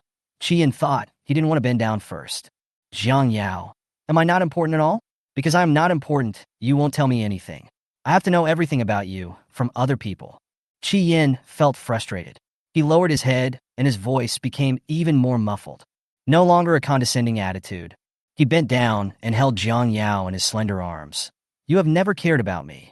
The boy's tone sounded aggrieved and depressed. No. Jiang Yao blinked slowly. The faint amber scent of qi yin surrounded her. At that moment, Jiang Yao suddenly didn't know what to say. She didn't look at him. He lowered his head, looked at his toes, and said slowly, I just don't think it's necessary. What's necessary then? Qi yin immediately asked back. His thin arms were tense, his wrist bones protruding. Jiang Yao, don't avoid it. Should I not avoid his questions? Or should I not avoid his passionate and bright feelings? Jiang Yao couldn't tell. She blinked and said softly, Qi yin, I just think I can handle it by myself. The boy bent down and was about to touch Jiang Yao's lips in the next second. His lazy eyes now showed a hint of aggression. Jiang Yao, have you forgotten that I can also support you? Just like what it says on the banner. Jiang Yao was puzzled. But even if I tell you, will my eyes get better? No, Qi yin, I just don't want you to worry. The atmosphere suddenly became quiet. There was only the sound of the whistling wind in my ears. Qi yin looked at her deeply with his dark eyes. A low laugh suddenly escaped from his throat, and his chest was shaking slightly. Jiang Yao, you are very good at coaxing me. But I am not completely useless. The boy turned his head away, resting his forehead on her neck, his back half bent as if admitting defeat. I am useful. He emphasized, Jiang Yao, I am useful. Whoever bullies you, I will bully him back. Whoever breaks your eyes, I will break his eyes. Qi Yan's voice was no longer that lazy, drawn-out tone. He curled his lips with a biting coldness and hostility. There is nothing simpler in this world than tit for tat. Chapter 73 Qi Yin. Give her all the favor. The boy's voice mixed with the wind gently blew past her ears. Jiang Yao was stunned. I didn't expect Qi Yin to say such a thing. She reached out and gently rubbed Qi Yan's soft black hair, like coaxing a puppy. I just think I can solve it myself. She has always been used to this. There was no one she could really rely on. Qi Yin raised his eyes, his tone fierce, but the corners of his eyes were filled with a pitiful and aggrieved peach color.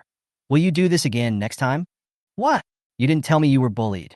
Jiang Yao thought for a moment and said, I don't know. When she was bullied, she retaliated on the spot. It seemed that there was no need to say anything. Jiang Yao. Qi Yin gritted his teeth. Jiang Yao said slowly, you're a little fierce. The boy choked up and couldn't bite his teeth. Why do you think I'm so fierce? She doesn't know. Qi Yin stared at her fiercely. The girl's brown eyes blinked slowly. He suddenly lost his temper. Jiang Yao, I really lost to you. Qi Yin smiled, and his tone suddenly became less out of tune. But Jiang Yao, you have to remember that Master Qi will always stand by you. Just like the banner says. He gave her his back and all his favoritism. Qi Yin. What? In an impatient tone. Jiang Yao blinked slowly. Why are you still hugging me? The young man's thin and strong arms stiffened. A blush crept up the tips of my ears. He hesitated for a long time, raised his hand to lift the hood of his sweater and put it on his head, muttering, You're so annoying. What's wrong with hugging? It won't lose any meat. So stingy. The lights of a black Lincoln next to the underground garage came on. Jing got out of the car and looked at me for an unknown amount of time. His voice was strangely gentle. Ms. Jung, long time no see. Tisk, stop pretending. Qi Yin raised his eyebrows with a half-smile. Don't pretend to be serious if you're crazy. Zheng Jing'a paused, raised his hand to adjust his glasses, and raised the corners of his mouth just right. Master Qi is joking. Ding dee. A silver-white Koenigsegg slowly stopped at the feet of the three people. After opening the car door, Fu Yunshan's eyes fell on Qi Yan's hand that was across Jiang Yao's waist. He smiled. What a coincidence, isn't it? We bumped into each other. Zheng Jing'a. Mr. Fu, what's this? Take the kids home. Fu Yunshan tossed the car keys in his hand and said lazily, Why, City Zheng wants to come too? Need not. Kid? A hint of doubt flashed across Zheng Jing'a's eyes. When did the Fu family have a new child? Fu Yunshan raised his chin lazily and said, Little boy, why are you still standing there? I'll take you home. Jiang Yao raised his eyes and glanced at Qi Yin. The boy's expression remained unchanged, but his hands around her waist tightened little by little. Strong and possessive. Qi Yin was like a Czech wolfhound whose territory had been invaded. He became extremely sensitive. Fu Yunshan, have some shame. He did not make things difficult for Jiang Yao. Instead, he chose to attack another person, Fu Yunshan, who intended to steal Jiang Yao's attention. The puppy has become smarter. Fu Yunchun drooped his eyelids regretfully. Zheng Jinghe was quite surprised that the child Fu Yunchun was talking about was Jiang Yao. He didn't think there was any connection between the two. He softened his tone. Miss Jiang, congratulations on your recovery. A useless compliment. Jiang Yao said, Zheng Jinghe's phoenix eyes behind the lenses fell on Jiang Yao's face. I apologize to you on behalf of Zheng Xiao because her willfulness caused your eyes to be injured. Grandpa is awake now, and he really wants to thank you in person. Zheng Jinghe didn't know what he was talking about, even a little incoherent, but he wanted to talk to her a little more. Even just a little would be nice. Mr. Zheng? Jiang Yao asked. Zheng Jinghe nodded and added, Cui Wan misses you too. In the silence, the boy spoke slowly, yet it was chilling. So, Jiang Yao's eyes were injured by your sister. Zheng Jinghe frowned. That's right, but your mom. The young man clenched his fist with a cold face and punched Zheng Jinghe hard. Qi Yan's dark peach blossom eyes were gloomy and cold. Bang! The silver-framed glasses hit the ground and broke into pieces. Zheng Jinghe's face was no longer smiling. He twisted the corners of his mouth, opened his eyes, and said in an unprecedentedly indifferent tone, Qi Yan, you are pushing your luck. As he finished speaking, he swung his fist at Qi Yan. He seldom gets angry. His gentle and refined disguise faded away, and Zheng Jinghe became crazier than anyone else. As Qi Yan said, Madman, he is just a lunatic. Heartbroken, Fu Yunchun's tone was calm, without a trace of smile in his eyes. Crazy and obscure emotions surged in his eyes. Jiang Yao thought about it and shook his head. The wind and rain stopped suddenly. Fu Yunchun felt his pounding heart slowly return to silence. The kid is very good.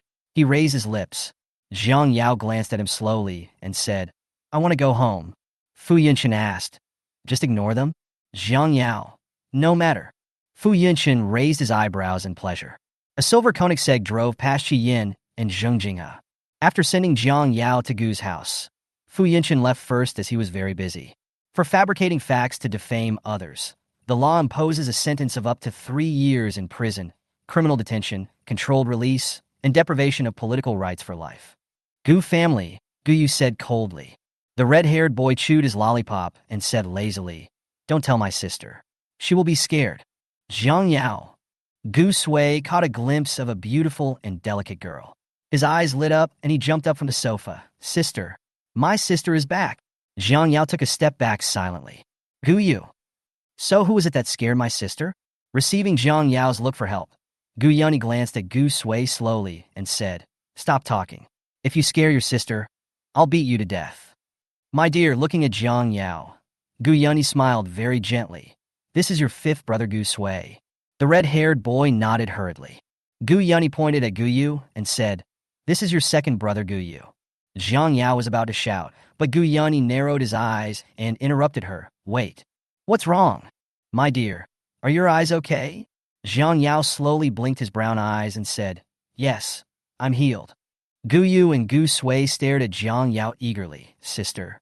Jiang Yao curled his lips and said, 2nd brother, 5th brother. Gu Sui nodded heavily. Gu Yu hummed modestly, his thin lips unable to stop rising. That's great. I heard from Gu Yang that your sister's identity can be announced after her eye disease is cured. Gu Sui clapped his hands, a hint of malice flashing across his delicate eyebrows. What? My sister's eyes are healed. As soon as Gu Yang and Gu Xian came back, they were dizzy with such great news.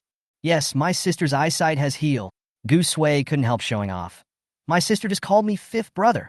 My sister is not only cute, but also beautiful and has a nice, sweet voice. Gu Sui wanted to tell the whole world that his sister was the best in the world. Gu Yang rolled his eyes. Sister has already called me. Ignoring Gu Sui's resentful look, Gu Yang waved his hand and said, Come on, write the invitations. Chapter 74.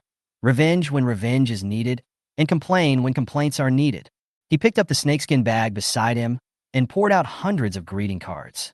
Gu Xian stuffed a pen into each of Gu Yu and Gu Sui's hands. Meeting Gu Yunyi's eyes, he shuddered. 5th uncle doesn't need it anymore, right? Yes, of course. Gu Yunyi sneered. Remember all those rubbish that bullied Guai Guai. Revenge when revenge is needed, and grievance when grievance is needed. Okay, and me. Gu Li walked out of the study slowly and smiled politely. The 6 uncles and nephews got to work immediately.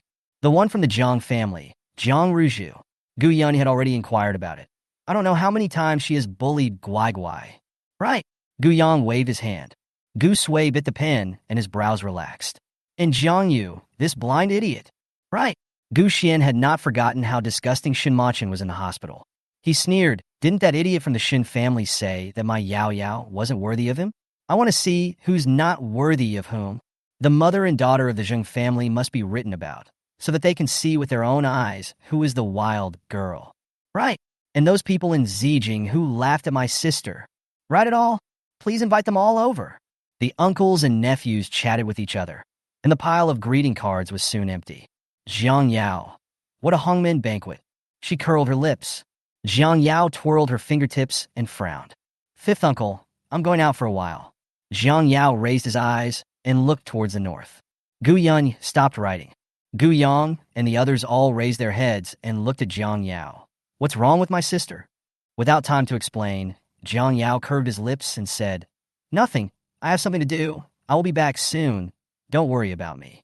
Seeing Jiang Yao's rosy complexion, Gu Yun felt a little relieved, but he still reminded her worriedly, Tell your 5th uncle if you encounter any trouble. And my brother. And me. I will beat up anyone who bullies you, sister. Jiang Yao's eyes warmed up. I will. Lu City. Langshan. The heavy rain suddenly stopped. There was a cool, damp mist in the air. Who told you to go to Langshan? Do you think your life is not long enough? The director yelled into the intercom. The signal is bad, and the sound of the walkie-talkie is stuck with the sound of electricity. Director Chun, there's a landslide here, and Gu Yunzhou hasn't been rescued yet. When will the rescue team arrive? Director Chun frowned. What's the point of you yelling at me? Not even a fly can fly into Langshan right now. You guys try to hold on for a few more days, and I'll think of a solution. Beep! The intercom was disconnected due to loss of signal. Brother Song's face turned pale, and his legs went limp. Director, is it true that the rescue team can't get in? Director Chen said irritably. If I had a way, I wouldn't have waited until now. In despair, a slender figure flashed across the monitor. Brother Song blinked, suspecting that he had seen it wrongly. This is not Yunzhou's. The girl was carrying a backpack, which made her slender figure look even more fragile. In the monitor, the girl opened her brown eyes and glanced at the camera lens coldly. Director Chen couldn't help but shudder all over. Langshan has a steep terrain. Jiang Yao walked calmly and slowly on the gravel towards the downstream bank. The surrounding environment is harsh, like a ferocious beast with fangs, gray and gray, waiting to devour the fragile and delicate girl at any time. She was born delicate and beautiful, like a mountain elf. It's breathtakingly beautiful. The live broadcast room was crowded with comments. Did I see a fairy? Run quickly. Langshan is very dangerous now. Wait, why does she look so familiar? She is the champion of the NHSC competition. The genius girl who blew up the NHSC website and the dark web by herself. Some netizens recognized Jiang Yao. This is a wilderness survival variety show, Wild Pathfinder. The broadcast method adopts the form of online recording plus live broadcast. Because of the gathering of popular guests, the popularity of the variety show has remained high since the first day of its broadcast. And Gu Yunzhou is one of the guests of this variety show. However, since the start of this variety show, Gu Yunzhou has frequently been scolded and has become a hot topic. Scolding him for not having the fate of a rich master, but having the diseases of a rich master. Scold him for doing so many things. Anyway, I get scolded for eating, for speaking, and for drinking water. During a team mission, Gu Yunzhou accidentally encountered a landslide and is now out of contact, with his life or death unknown. No one expected him to live. There are even more vicious haters who cursed him to death. Jiang Yao raised his eyes to look at the sky and walked straight towards the depths of Langshan Mountain. Tents were set up everywhere, and the campfires made crackling sounds. Could Gu Yunzhou really be dead? Who knows, but I saw him buried in the mudslide with my own eyes. 2 men were whispering beside the campfire. One of them was wearing a black windbreaker, looked young, and had a lip piercing and a bad personality. The other one looked more stable, with the most popular flower boy appearance. His shirt was half rolled up and buttoned at the waist, and he was only wearing a thin black vest. It was their turn to keep watch tonight. Click. The sound of branches breaking alerted the 2 men. Who? Yi turned around when Quan Lai fiddled with the branches and said disapprovingly, "Brother Bin, you are making a fuss out of nothing. We are running low on food and drinking water. It's good that Gu Yunzhou is dead. We can save some food." Yi Bin, are you crazy? What if someone hears you? When Quan Lai, Goaro was destroyed by the mudslide. Who can't hear it? He shrugged, unfazed. Shwa. There was a sound of wind blowing by. The blazing bonfire was extinguished in an instant. When Quan Lai shuddered, "Brother Bin, Langshan isn't haunted, is it?" Yi Bin frowned. "Don't scare yourself." A sharp wolf howl was heard not far away. Thick white smoke was emitting from the bonfire. Yi Bin turned around and couldn't help but tremble. The girl stood silently behind the two men, with a smile on her lips. Her features were innocent and delicate, and she looked harmless, but her brown eyes were cold and indifferent, with a sense of naive cruelty to the extreme. This is an extremely beautiful girl. However, when Quan Lai and Yi Bin felt creepy, Jiang Yao glanced at them and said gently, "There is a poisonous snake at your feet.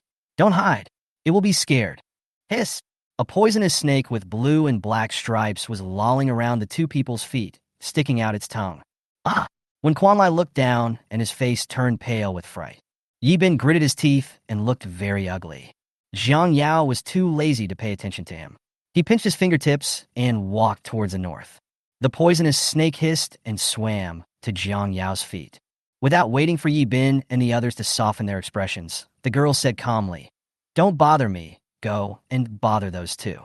When Quan Lai and Yi Bin, the venomous snake went back with a look of grievance on its face. Jiang Yao walked quickly northward to the depths of Langshan Mountain. She paused and asked, "Uncle?" Chapter 75. Gu Yunzhou is still alive. Gu Yunzhou felt that he was really going to die this time.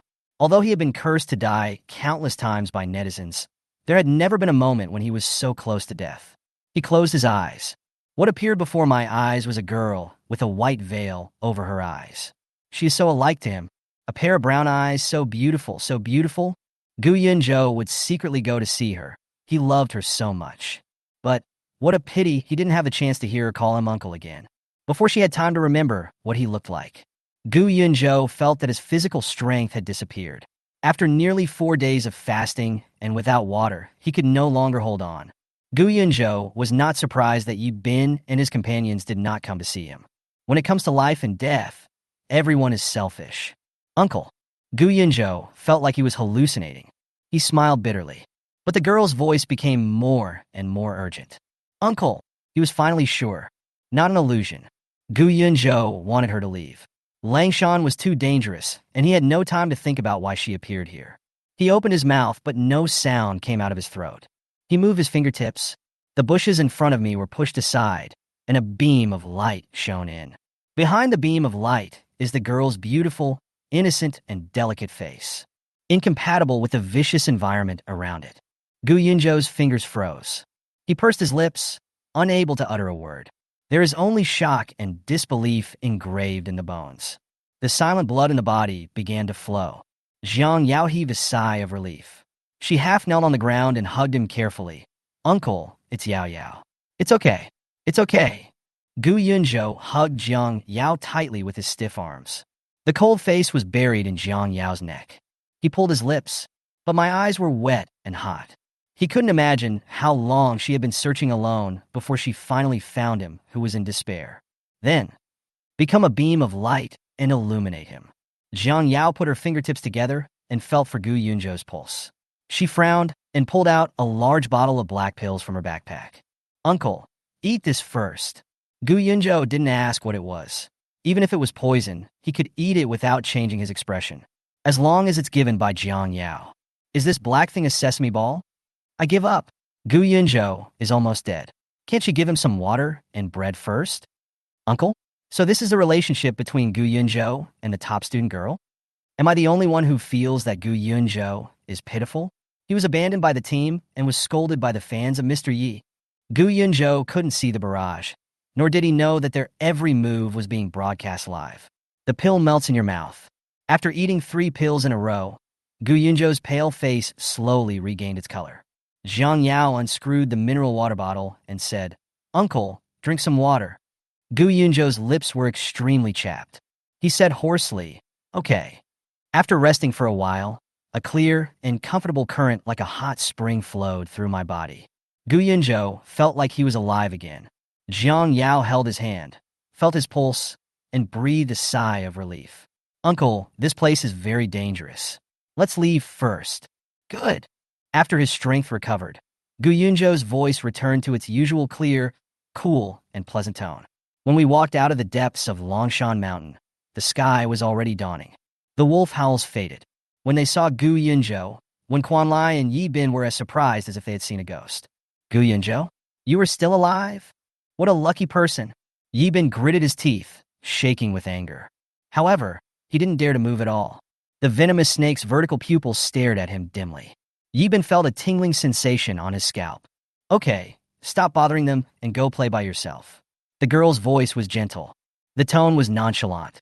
UCI lifted the tent and heard this, then glanced at Jiang Yao casually. He said sarcastically, "Is it stupid? Can it understand what you are saying?" Another tent was opened, and Gu Lele and Yu Ying were frightened by the snakes coiled on the ground and screamed. They went to bed early last night and had no idea what was happening outside. When seeing Gu Yun, a hint of guilt flashed across Gu Lele's eyes. Yu Ying was surprised for a moment, but soon returned to normal. She's like a caring older sister, speaking calmly and calmly, making people feel like they are in the spring breeze. Yunzhou, I'm so glad you're okay. Yu Ying's eyes flickered. Who is this? Gu Yunzhou wanted to show off his baby to the whole world, but after thinking for a while, he restrained himself and said, Jiang Yao, my niece. Gu Lele, I saw you on the trending search. She pretended to be innocent. Is that thing between you and the fifth young master of the Gu family true? Jiang Yao took out a sausage from his backpack, broke it open, and fed it to the little black snake bit by bit. Okay, now you're full. Go play by yourself. How can you waste food? Seeing that Jiang Yao ignored her, Gu Lele was already resentful. When she saw that Jiang Yao actually fed such precious sausage to a creepy dead snake, she immediately frowned in disgust. She accused, Don't you know we're all hungry? What does your hunger have to do with me? Jiang Yao spoke innocently and gently. I haven't settled the score with you yet. Why didn't you give my uncle his share of food? She stood up. Walking up to Yi Bin, who was keeping the food, she raised her eyebrows and said, You think my uncle is easy to bully, right? She is clearly just a 16-year-old girl. But Yi Bin felt a surge of pressure that made his scalp tingle, and it made him sweat profusely and unable to breathe. Seeing Jiang Yao's cold gaze fall on Gu Lele's face, Yi Bin finally breathed a sigh of relief. So scary. Yi Bin didn't even dare to look into her eyes. Gu Lele is a second-tier star in the entertainment industry. She has established a persona of a rich girl who will go home and inherit the family property if she doesn't work hard. The Gu family is considered a small, wealthy family in Beijing. However, compared with top wealthy families like the Gu family, they are nothing.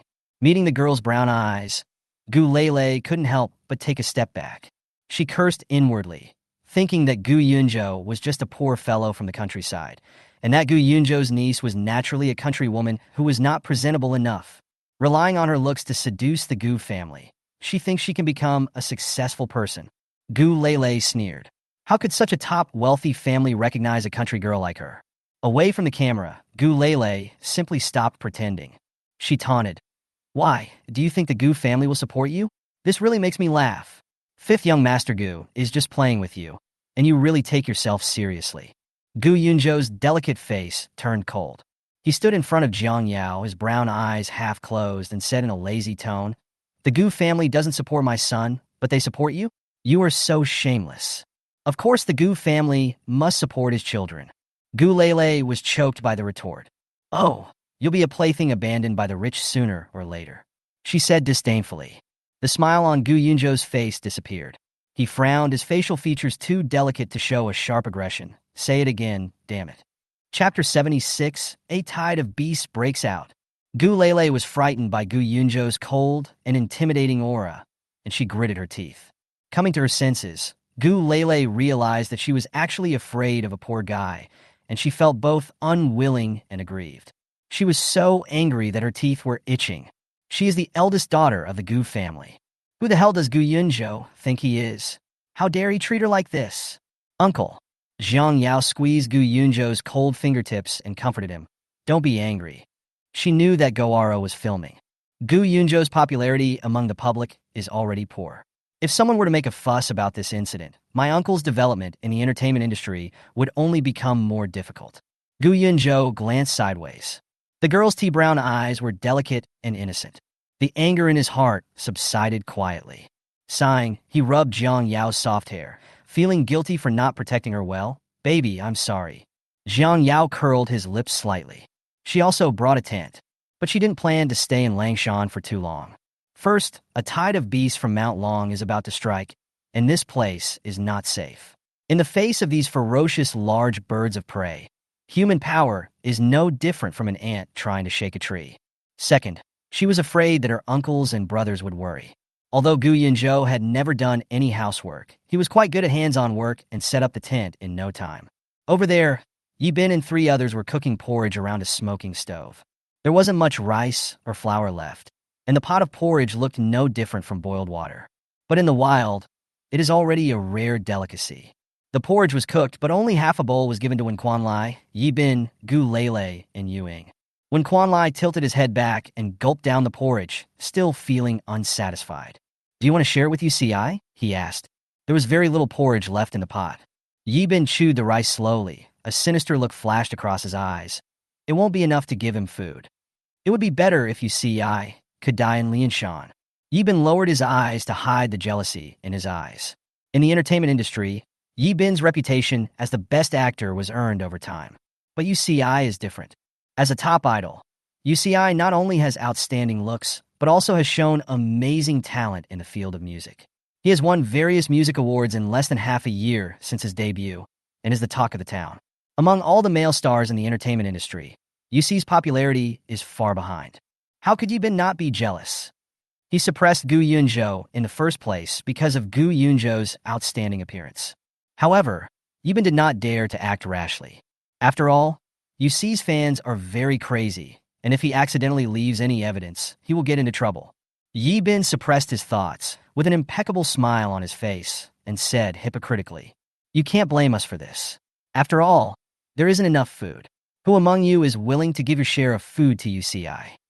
People are selfish." After that, when Quanlai and the other 2 looked at each other, and no one spoke. Yes, no one saw it anyway, and there was no need to put on a show. Even if UCI starved to death, what did it have to do with them? Isn't he arrogant? Let's see if he will come to beg us, even if he starves to death. When Quanlai smiled maliciously. He has disliked UCI for a long time. They were completely unaware that all of this was seen by the netizens in the live broadcast room. Barrage. Damn, when Quanlai is actually this kind of person. I always thought he was a straightforward boy. Yi Bin's attitude is also hard to judge. His eyes look a bit scary. Wouldn't this be group bullying in real life? It feels like Gu Yunzhou was being suppressed and bullied by them in this way. Yuing and Gu Lele's characters have all collapsed. The entertainment industry is really dark. You can only judge a person by his appearance, but not his heart. This live broadcast was also recorded by netizens and uploaded to the internet, where it quickly became the #1 trending search topic. UC's fans couldn't sit still anymore and started rushing into the live broadcast room frantically. In the domestic entertainment industry, UC's fans are known for their terrifying fighting power. When they learned that their brother was being ostracized and bullied on the show, the fan group immediately exploded. Within half a day, the fans with amazing fighting power dug up the negative information about Yi Bin, Wen Quanlai, Gu Lele, and Yuing. This includes the dark material that Yi Bin suppressed and excluded newcomers in his early years. And this newcomer is Gu Yunzhou. A heated discussion instantly sparked online. Fuck, is the entertainment industry so dark? Gu Yunzhou got a beautiful, strong, and miserable script, right? He was framed by his fellow students, abandoned by the company, scolded by his haters, and suffered from depression, and almost lost his life while participating in a show. Among the top 2 domestic entertainment celebrities, I only admire Gu Yunzhou and UCI. As for the online comments, Yi Bin and his friends knew nothing about them. There was thick fog. Jiang Yao frowned.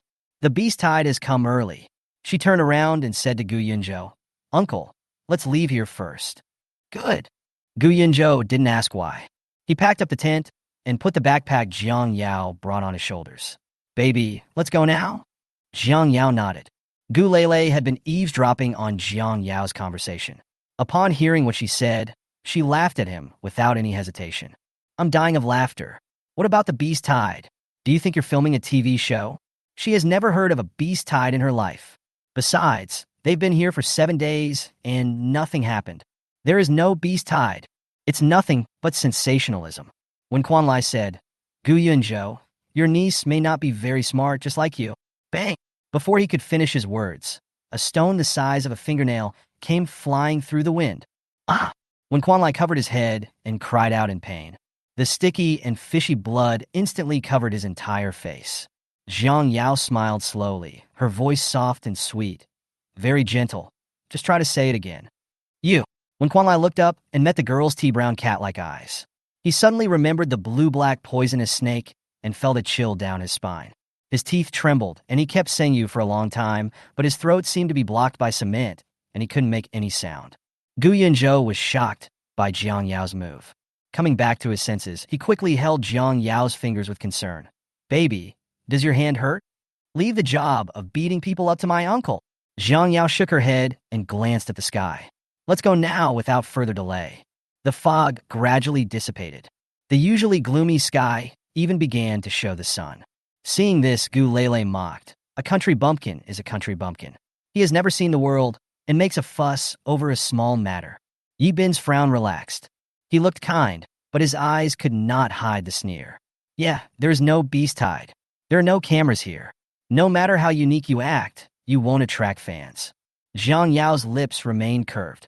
I don't know if I can attract fans, but you're losing them all anyway. Yi Bin didn't care at all.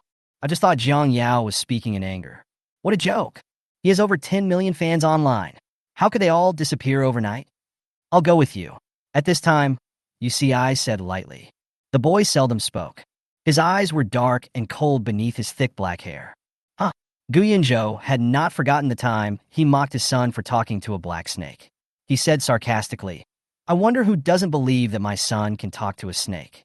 Although he also felt guilty, because he didn't quite believe it either. After all, Gu Yunzhou had only seen such mysterious things as being able to communicate with snakes in novels. UCI remained calm, his knuckles turning pale as he pinched the shoulder straps of his backpack. He said indifferently, in fact, I don't believe it now either. He just felt that there was something really weird here. Since last night, the wolf's howls have become more rapid, as if it is sending some signal to its companions. UCI seemed to be thinking about something. The three of them had just left, when Quan Lai burst into a cry of surprise. Fuck. Chapter 77 Bullying her is really asking for death. There was a dark mass not far away. When wild beasts pass through the land, the earth shakes. Yi Bin looked back and his face turned pale. He ran away reflexively. At this time, Ewing hugged Yi Bin's arm tightly, crying, Brother Yi, please don't leave me alone, okay? There is a natural disparity in strength between men and women. Ewing knew that when Quan Lai was unreliable, and if she was abandoned by Yi Bin, she would be dead. Yi Bin's face changed. He gritted his teeth. Let go first. The beast tide is getting closer. Feeling the ground shaking beneath his feet, Yi Bin broke out in a cold sweat. Get out of here, he yelled. Brother Yi, I'm pregnant with your child. Are you going to abandon me and the child and run away alone? Without any cameras, Yu Ying's survival instinct took over, and she didn't care about maintaining her persona. You bitch! Ah! Yi Bin kicked Ewing away and ran away. Ewing was kicked down. She covered her stomach with her hands, and a sinister look flashed in her eyes. She clenched her fists tightly. Good job, Yi Bin. How could he be so unfaithful and ungrateful? In that case, she would drag Yi Bin down with her even if she died. Ewing is pregnant with Yi Bin's child? When did these two get together? Didn't Ewing hint on the show that Gu Yunzhou had sexually harassed her? Gu Yunzhou was badly scolded at the time. Men cannot be trusted in life and death situations. This beast tide is so fucking terrifying, I even got goosebumps. Why hasn't the rescue team arrived yet? At the foot of Mount Langshan, Jiang Yao raised his eyes and curled his lips. Here it comes. Who? Gu Yunzhou asked. UCI also raised his eyes. At this time, Gu Lele and Quan Wenlai ran down the mountain with embarrassed looks on their faces. Sun Yi Bin also ran over from the other side. Jiang Yao, you bitch. Gu Lele, who was covered in dirt, almost gnashed her teeth when she saw that the girl was still delicate and beautiful. Since you knew the beast tide was coming, why didn't you warn us? You want to kill us, don't you? A country bumpkin like you is so selfish and disgusting. Gu Lele wished she could tear Jiang Yao's face apart. Pa! Ah! Gu Lele covered her face and screamed. You bitch, do you want to disfigure me? Jiang Yao smiled slightly. She pinched Gu Lele's chin. Her brown cat eyes were gentle and cold. If you scream again, I don't mind trying. Just to scare her. Jiang Yao is not interested in this. Gu Lele met the girl's brown eyes and was immediately horrified. Like a blizzard sweeping across the wilderness. Cold and inhuman. She pursed her lips and looked resentful. Help save me? Save me? Yu Ying's hoarse voice suddenly came. Gu Lele turned around and goosebumps suddenly appeared on her arms. A huge tiger opened its bloody mouth. Blood stains could be seen between its sharp teeth, and its ferocious eyes were fixed on Yu Ying. It's like looking at its full meal. Yu Ying's hair was disheveled and her body was covered in blood. There was still sticky and fishy blood oozing out between the legs. The air was filled with a strong fishy smell. Jiang Yao frowned. Just as she was about to step forward, a big hand grabbed her slender wrist. Baby, don't go. Gu Yunzhou tightened his finger bones. Uncle, it's okay. He heard the girl say in a soft and gentle voice. It's too cruel to watch her die, isn't it? Jiang Yao is not a good person, but she has her own principles in mind. UCI looked at Jiang Yao thoughtfully. Jiang Yao bent down and helped Yu Ying up from the ground. You should rest for a while. Yu Ying opened her eyes slightly wide in disbelief. She couldn't believe that the person who saved her in the end was the girl she had always despised. She held back the tears in her eyes and nodded with a sob. The little sister is so gentle. I really want to be Yu Ying. I give up. Gu Lele just called the young lady selfish. Who is the selfish one? What's wrong with our sister being outspoken? Besides, she was not wrong. Since Jiang Yao knew about the beast tide, why didn't he warn them? Isn't that selfish? Is it your sister who doesn't believe it? The comments were noisy, family-oriented. Holy shit, I found my sister. Guyan clicked on the trending search, and what came into view was the girl's cold yet gentle profile. His eyes widened. Jiang Yao did not come back all night, and he and Gu Yunyi were almost going crazy. Before Gu Yang could finish his words, his phone was snatched away by Gu Yunshin. Upon hearing this, Gu Yunyi, Gu Li, and others opened their phones and clicked on the live broadcast link in the hot search on Weibo. Be good. Younger sister. Careful. As soon as they entered the live broadcast room of Wild Pathfinder, their hearts suddenly stopped. The girl is slender and fragile. Behind her were a dozen tigers, staring at her eagerly. The tiger opened its bloody mouth. It seemed as if he was going to swallow Jiang Yao into his stomach in the next second. Just at this moment, Gu Lele suddenly rushed over. Go to hell? She cursed angrily and pushed Jiang Yao into the tide of beasts behind her. The incident happened so quickly that no one could react. Ka! Gu Yunzhou's eyes were bloodshot, and his eyes were red with anger. At the same time, Fu Group, President's office. Bang! The glass broke. The boiling water splashed. Fu Yunshun stood up expressionlessly. He picked up his suit jacket and said, Prepare the helicopter to Langshan. The secretary looked confused.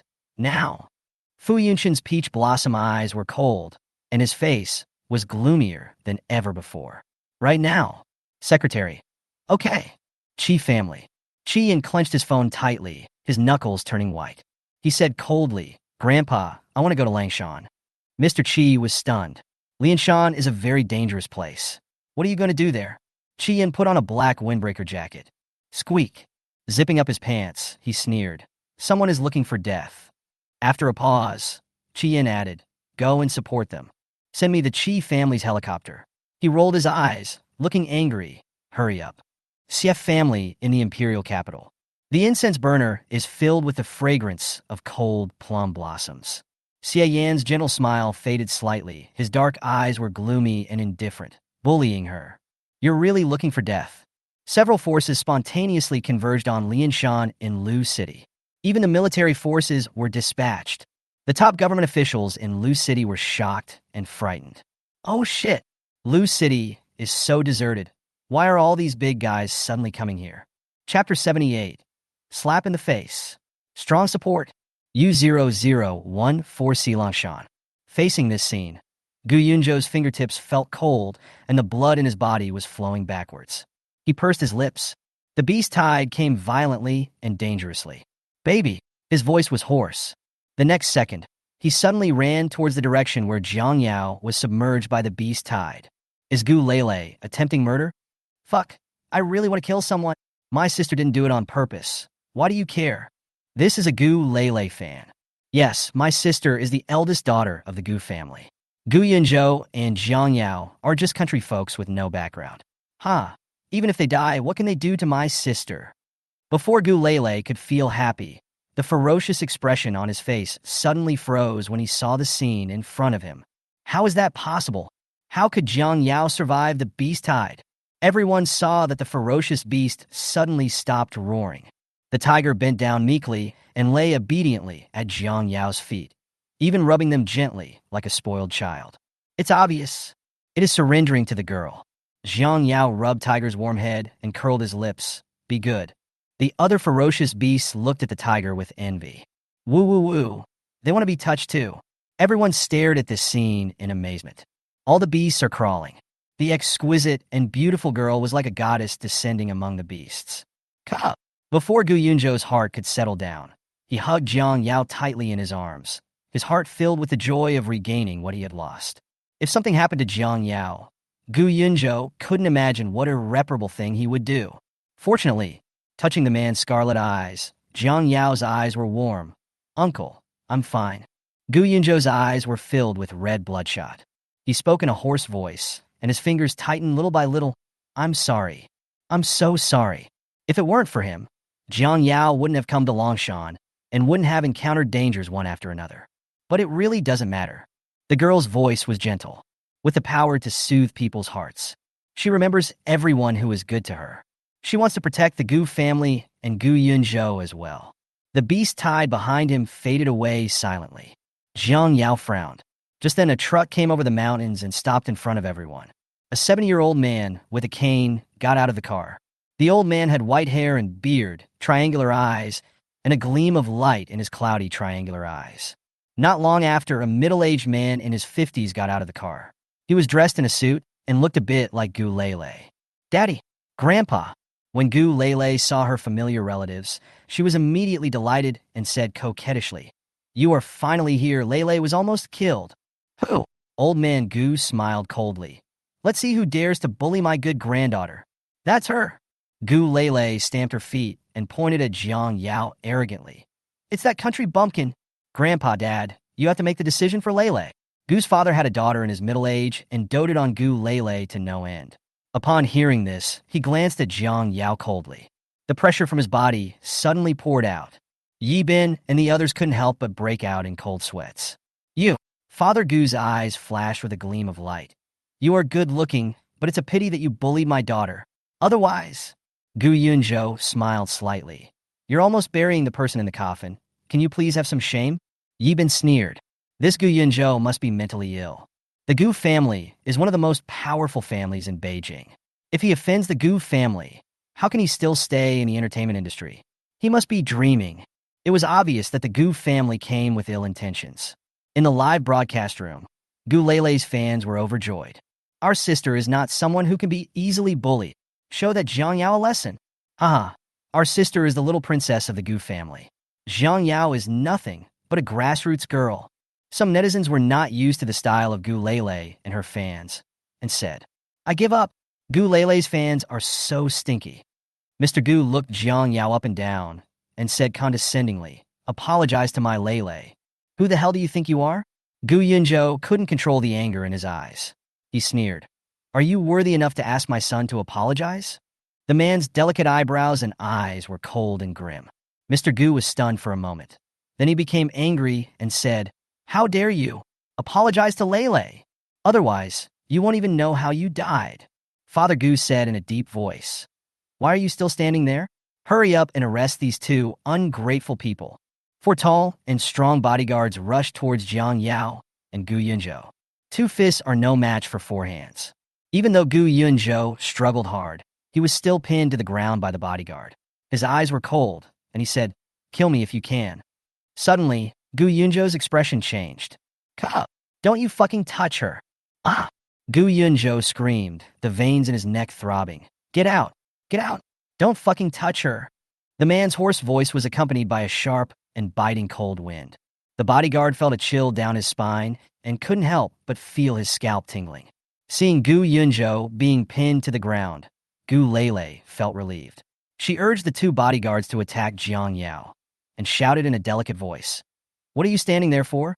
Hurry up and do it." Jiang Yao slowly blinked his brown eyes. The voice was gentle. "You really are. You won't cry until you see the coffin." The bodyguard only felt a gust of biting cold wind blowing past.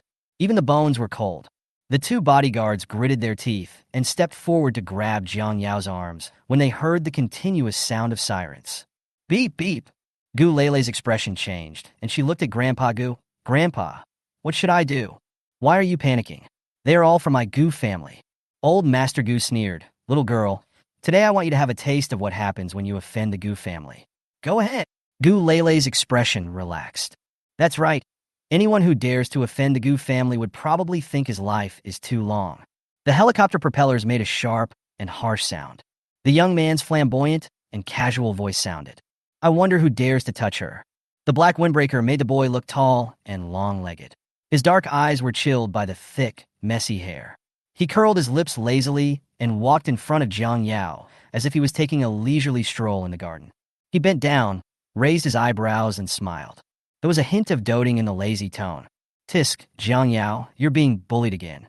Qi Yin turned around. His peach blossom eyes suddenly turned cold. "Just try and see if you dare to touch her." "Young Master Qi?" Mr. Gu was stunned.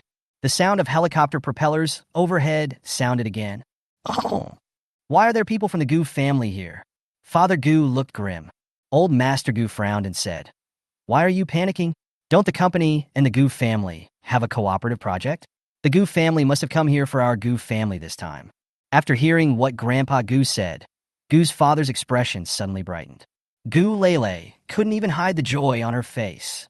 "I heard that the 5 young masters of the Gu family are all outstanding people. If you can get close to one of them, someone from the Fu family is here too." Not long after, Father Gu said in astonishment, "The CF family is here too." Mr. Gu frowned. "Which CF family?" Father Gu was very excited. "The CF family in the imperial capital. The military has also been dispatched." Father Gu was so excited that he almost fainted. He laughed triumphantly. "Our Gu family we are going to be prosperous." Chapter 79, Jiang Yao's Identity. Gu Lele was so excited that she didn't know what to do. Her face flushed with excitement. Gu family, Fu family, CF family of the imperial capital. These top wealthy families that she usually wouldn't even dare to think about are actually related to the Gu family. Gu Lele raised her chin proudly, sneered with disdain. "Oh, Jiang Yao is just an insignificant country bumpkin. So, what if he got lucky enough to be with the prince of the Qi family? What can she use to compete with Gu Lele?" Netizens all know that Gu Lele has a background, but they didn't expect that Gu Lele's background would be so awesome. All the netizens who had spoken up for Jiang Yao at the beginning fell silent. Gu Lele's fans can't wait to beat drums and gongs and bark at any passing dogs. "My elder sister is indeed a little princess. The little princess has been wronged, and so many big families have come to support her. The Fu family, the Gu family, the CF family in the imperial capital. These are really not ordinary wealthy families. Gu Lele's background is so impressive.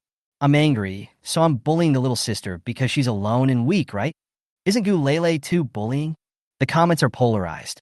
But the fact that Gu Lele deliberately pushed Jiang Yao into the beast tide and killed people is a foregone conclusion and cannot be whitewashed. In addition, her true nature has been exposed.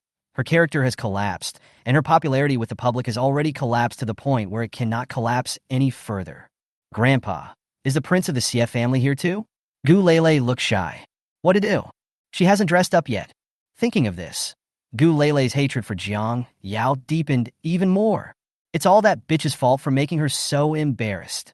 Jiang Yao raised his eyelids and glanced at Gu Lele. "Yao Yao, good boy." Younger sister.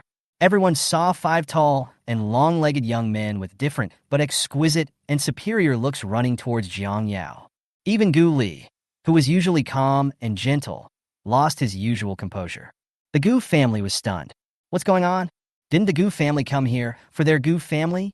Why are they all surrounding that country bumpkin Jiang Yao? Gu Lele's mind was buzzing and went blank.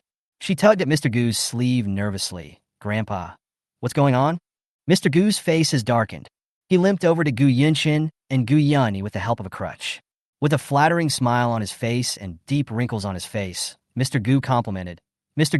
Gu, thank you for your trouble. Gu Yunyi raised his eyebrows lazily.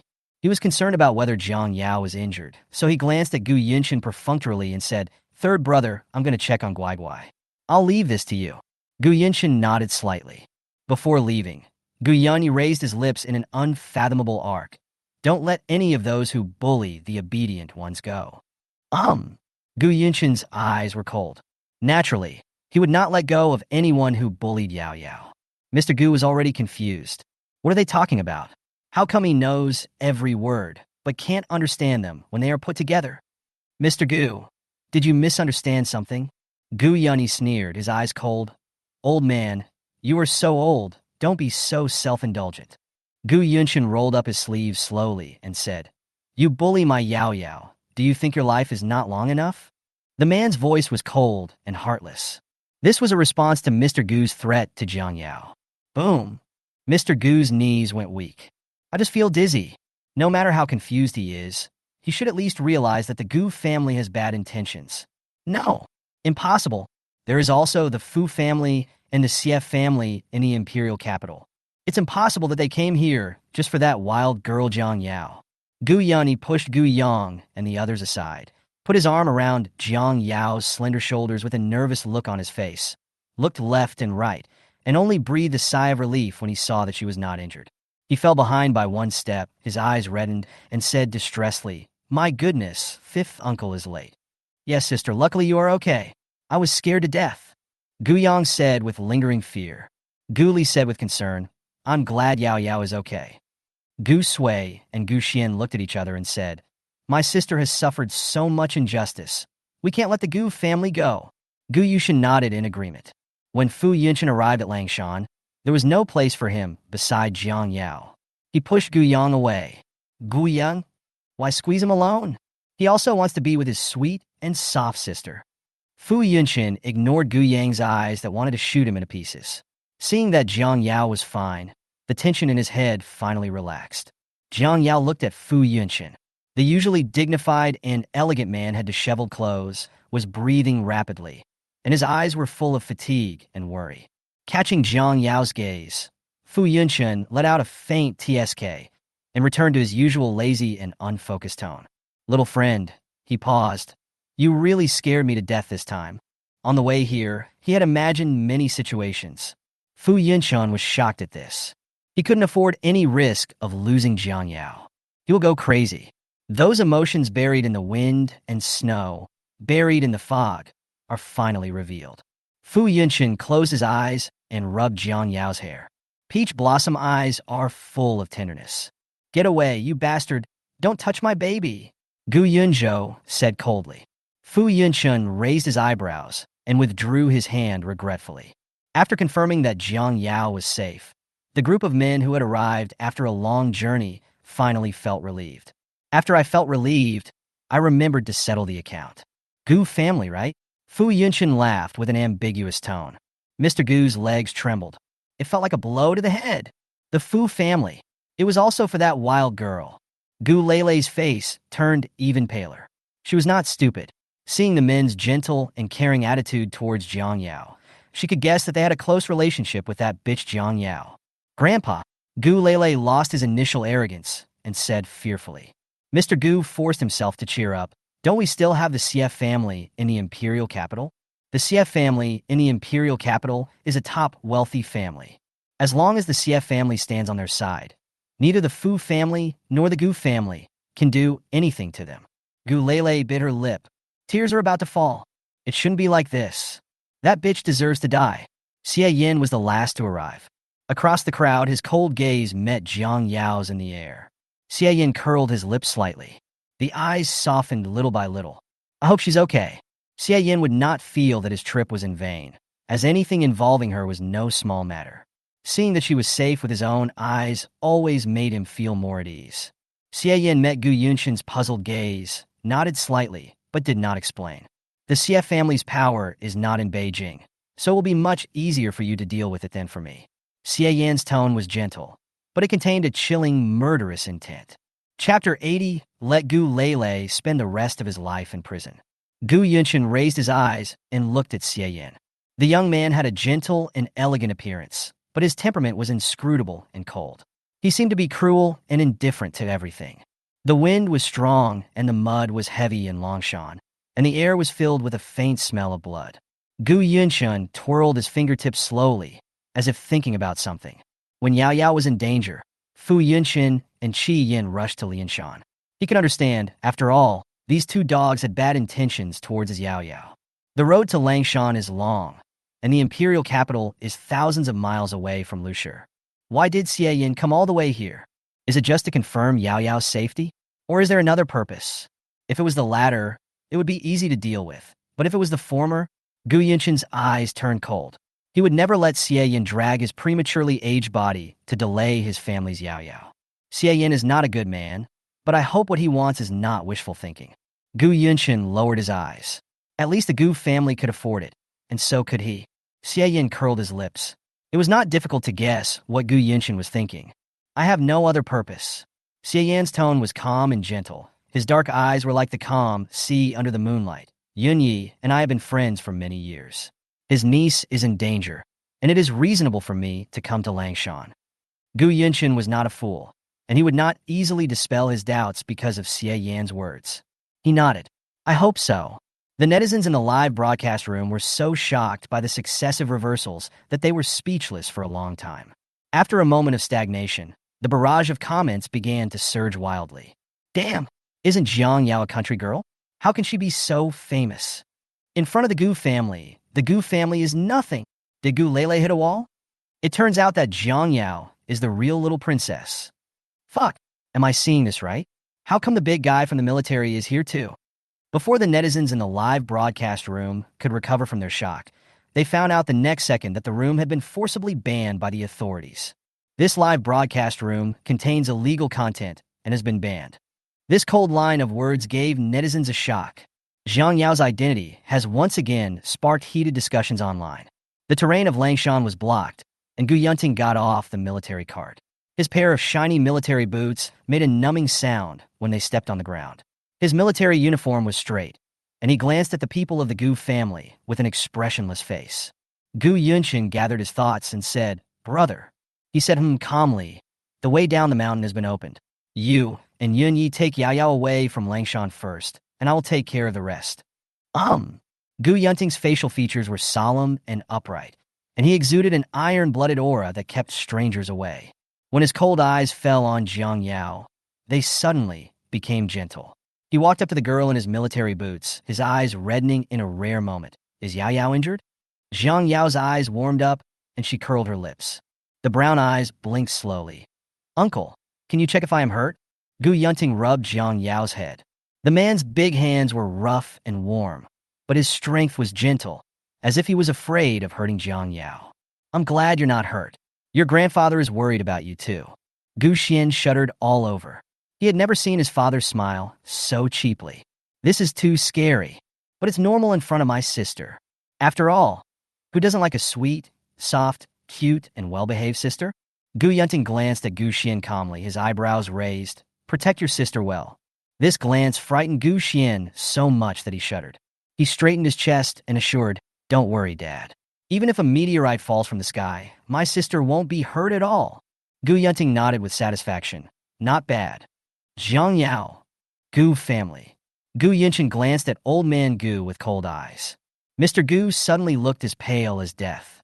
The crutch rolled several times on the ground with a pah sound. Who is that wild girl, Jiang Yao? It would have been fine if it had alarmed the four top wealthy families, the Gu family, the Fu family, the Qi family, and the Xie family in the imperial capital. But now even the military has been dispatched. Gu Lele was so angry that her teeth were itching. Her face was ferocious. How could Jiang Yao be so powerful? Grandpa, I want her dead. Bang! Mr. Gu slapped him directly. Idiot. Why did you have to mess with the Gu family when you could mess with anyone else? Gu Lele covered her swollen cheeks and cried aggrievedly. The grandfather who always loved her actually beat her.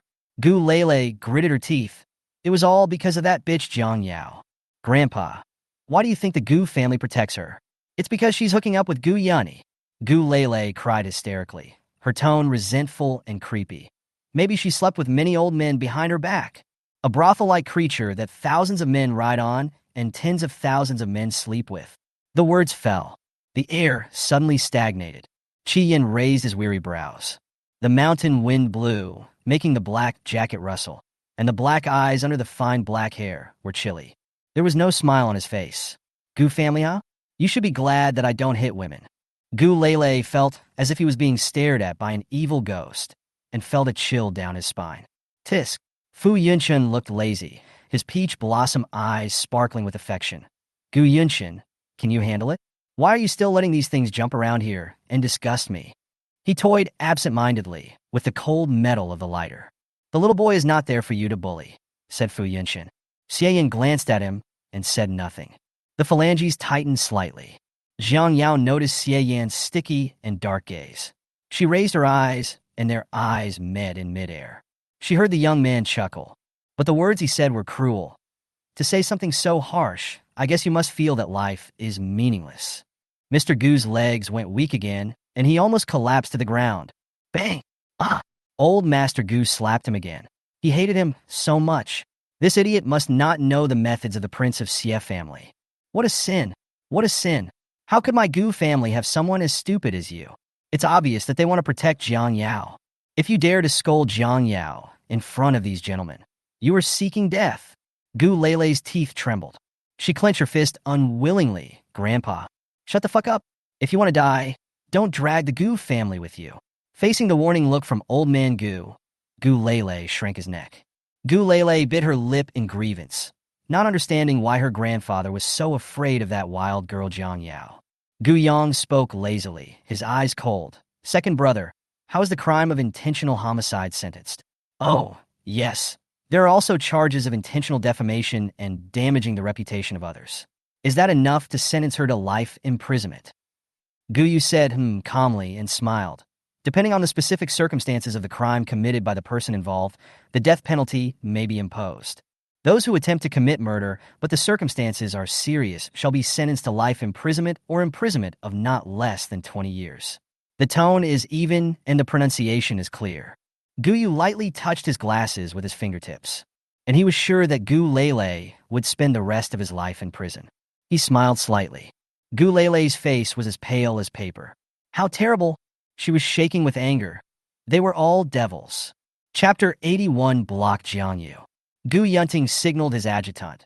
Take away all the people involved in the Gu family for investigation. Don't let any of them go. Adjutant. Yes, sir. Father Gu's face turned pale. You are bullying others by taking advantage of your power. You won't cry until you see the coffin. Gu Yunting's thin lips moved. He took out 2 documents from the folder and threw them in his face slowly. Take a good look. The Gu family's business has been engaged in illegal fraud. You're a scum who eats human blood buns. The military has been eyeing you for a long time. The wind was cold, and the sharp paper cut a hideous bloody wound on Gu's father's face. After seeing the contents of the document, Gu's father's legs went weak, and he fell to his knees with a thud. His face was pale, and his lips trembled uncontrollably. It was actually discovered. Finished. The Gu family is completely finished. Gu Yunting said coldly, detain him and take him away. Adjutant, yes. Grandpa Gu, Father Gu, and Gu Lele all looked as pale as death. Yi Bin, who witnessed all this, turned pale. He was afraid that he would be the next one to be dealt with. Isn't it said that Gu Yunzhou is just a poor guy from the mountains? He is actually from the top wealthy family, the Gu family. Yi Bin's mind went blank. The only thought left in his mind was he's finished. If Gu Yunzhou wanted to take revenge on him, it would be as easy as crushing an ant. However, Gu Yunzhou didn't even look at him until he left Longshan in the police car. After getting in touch with the outside world, Yi Bin hadn't even breathed a sigh of relief before he discovered that all his fans had run away overnight. Now the whole internet is full of his negative information. Yi Bin's eyes went dark.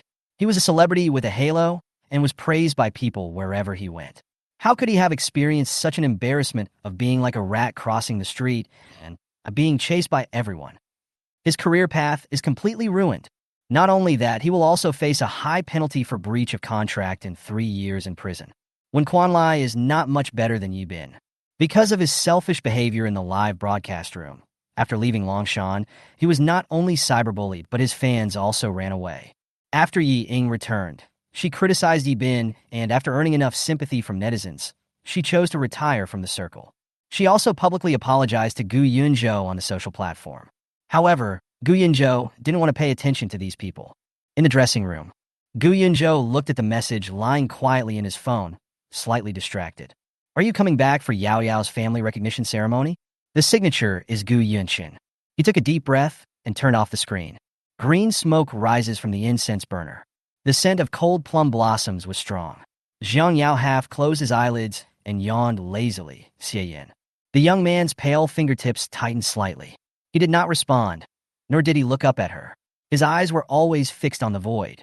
I know, Yao Yao, I shouldn't have come, but I can't ignore it. He curled his lips, and his dark eyes were filled with emotions that Jiang Yao could not understand. Everything involving her would make him lose his mind. But in truth, she never needed him. Jiang Yao blinked slowly. The gentle charm of the tea-brown eyes spreads out like ripples. I'm just curious. She raised her eyes and asked, how did you recognize me? After all, this is incredible, isn't it? Bang! Xie Yan's fingertips trembled. The porcelain cup filled with hot tea fell heavily to the ground. He twisted his fingertips. The calm voice fluctuated for a moment. Don't ask, Yao Yao. As for why, don't ask. They all knew it. At that moment, something flashed through Jiang Yao's mind. Did Xie Yan know about the existence of the system? Or did he know the truth about the fusion of the worlds? What exactly does he want to do? Jiang Yao remained silent. There was a gold-stamped invitation on the table. She recognized Gu Yunyi's handwriting on the invitation and blinked slowly. Are you going that day too? Xie Yan pursed his lips slightly, his eyes filled with emotion. Yao Yao, I want to go. He doesn't want to miss it. Xie Yan was afraid that he would never see it again. He got this invitation from Gu Yunyi. Okay. Jiang Yao nodded. She glanced at the sky and said, I'm going home, Xie Yan. Now Gu Yunyi, Gu Yang, and others were watching her more closely than their own eyes. If I go back late, they will be anxious again. Xie Yan's lips curled slightly. He said in a soft voice, I'm very happy, Yao Yao. Happy? Jiang Yao paused. What are you happy about? Are you happy now? Xie Yan asked back. The sky was dark, the lamp in the room flickered, and the scent of cold plum blossoms wafted over. Jiang Yao thought about it carefully. The Gu family is very nice, and they are all very nice to her. This was the warm family love that Jiang Yao had never experienced before. She nodded and said, happy. That's my answer. Xie Yan said, his tone still gentle. I'll take you back. Jiang Yao did not refuse. The lights in Gu's house were still bright. The housekeeper was busy directing. Come on, move this vase away. Tomorrow is Miss Yao Yao's recognition ceremony. Who are you trying to trip up by putting a vase here? The people working below were very skillful and moved the half-person-high vase away in no time. Miss Yao Yao is finally back. If you hadn't come back, the 5 young masters would have gone out to look for someone else, the housekeeper said sadly. Jiang Yao raised his lips. She lowered her eyes and glanced at her phone, the smile on her lips slowly fading. Jiang, you sent a message 2 hours ago. I am sorry that I cannot attend your recognition ceremony tomorrow. She looked out the window. It was pitch black. Jiang Yao turned off the screen of his phone, then turned it on again after a few seconds. Only after she found Jiang Yu's contact information, deleted and blocked him all, at once did she slowly breathe a sigh of relief. Not so angry anymore, she thought. Jiang family. Jiang Ruju tore the gold-stamped invitation into pieces. There was a ferocious look in her eyes. Why didn't that bitch Jiang Yao die in the countryside? Why did she come back alive? Once the Gu family announces Jiang Yao's identity to the public, everyone will know that Jiang Ruju is just an imposter who has taken over the family's identity. No, the rich and powerful attach great importance to bloodline, and they must never let others know. The dark window reflected the resentment on her face. Mom, since you threw that bitch away, why didn't you kill her at the same time? Now she threatens my position. Are you satisfied? Jiang Ruju screamed hysterically, venting all her anger on Zhang Rongqing. Zhang Rongqing quickly calmed Jiang Ruju down, a sinister look flashing across her eyes. My dear daughter, don't be angry. Mom won't let her threaten your position. Jiang Ruju's eyes lit up, and she hugged Zhang Rongqing's arm. Mom, what should I do now? Knock, knock, knock. The knock on the door was gentle and slow. Zhang Rongqing and Jiang Ruju's faces changed. He composed himself and then opened the door. Jiang Yu stood outside the door, looking at Jiang Ruju with his dark eyes indifferently, and no other emotions could be discerned. Jiang Ruju looked a little unnatural. Brother, how long have you been here? Chapter 82. Jiang Yu sees Jiang Ruju's true face. Jiang Yu lowered his eyes and spoke in a normal tone. Not long. Didn't you say you were not feeling well? Why didn't you go to the hospital? The boy asked. Zhang Rongqing forced a smile on her face. She hasn't been sent to the hospital yet. You two have a good relationship. Since IU is here, I won't disturb you two from developing your relationship. Need not. Jiang Yu took a deep breath. There was no smile on his face. He was as stiff and numb as a marionette. I remembered something else. Feel sorry. After saying that, Jiang Yu staggered away. As he walked downstairs, his vision went dark. The young man held onto the wall tightly with bloodshot eyes, his nails deeply embedded in the wall, bleeding profusely. It turns out that his sister Jiang Yao's disappearance was not an accident. He was only 5 years old at that time. He thought Jiang Ruju was innocent and unaware of the situation, but now it seems that she clearly knew that she had replaced Jiang Yao's identity. She clearly knew that the real daughter of the Jiang family was Jiang Yao. But she said nothing and enjoyed everything in the Jiang family with peace of mind. She even knew from the beginning that Jiang Yao's disappearance was not an accident, but was caused by Zhang Rongqing. Jiang Yu's fingertips trembled slightly. His eyes were confused. Is this still the sister he has loved since childhood? Has he really seen Jiang Ruju's true face? Is Jiang Ruju really as innocent and kind as he imagined? Countless questions filled Jiang Yu's mind. He suddenly thought of the girl's brown eyes. How aggrieved and sad must she have been at that time? He is her biological brother. But he never believed her, never stood by her side, and instead hurt her time and time again. Jiang Yu curled his lips in self-mockery. My heart was in sharp pain. Jiang Yu's face turned pale, and he took a deep breath, trying to suppress the desperate pain. He took out the mobile phone from his pocket tremblingly, frantically found Jiang Yao's contact information, and dialed the number. A busy tone came from the receiver. He was blocked. Jiang Yu lowered his eyes, and suddenly there was a loud bang, and a flash of lightning flashed across his head. The boy's face turned pale. A heavy rain came down. Jiang Yu ran to a telephone booth more than 10 kilometers outside the villa area, emptied his pockets and took out a coin, and dialed the number with trembling fingers. My fingers were terribly cold. He already knew Jiang Yao's phone number by heart. Beep! The call was connected. A glimmer of light appeared in Jiang Yu's eyes. Yao! Beep! The call was hung up mercilessly. Jiang Yu slowly clenched the phone, his knuckles turning white. Jiang Yu twitched his lips and laughed at himself. Why on earth did he think that Jiang Ruju would be wronged after Jiang Yao returned to the Jiang family? While Jiang Ruju was receiving an aristocratic education, his younger sister was left in the countryside to fend for herself. While Jiang Ruju was wearing a beautiful princess dress, his younger sister was in danger of death and was starving. Jiang Ruju took the identity, love, glory, and even the 14 years of life that should have belonged to Jiang Yao. What on earth did she have to feel wronged about? Everything should be back to where it was. Jiang Yu's eyes were bloodshot. He was wrong. It's all his fault? After hanging up the phone, Jiang Yao slowly glanced out the window and raised his eyebrows. Have you seen Jiang Ruju's true face? But it's too late. The girl's tone was very gentle. Lightning flashed by, and the tea-brown eyes were innocent, yet cruel. She pinched her fingertips, thoughtfully. Jiang Ruju's fate is becoming more and more chaotic, and her luck has almost dissipated.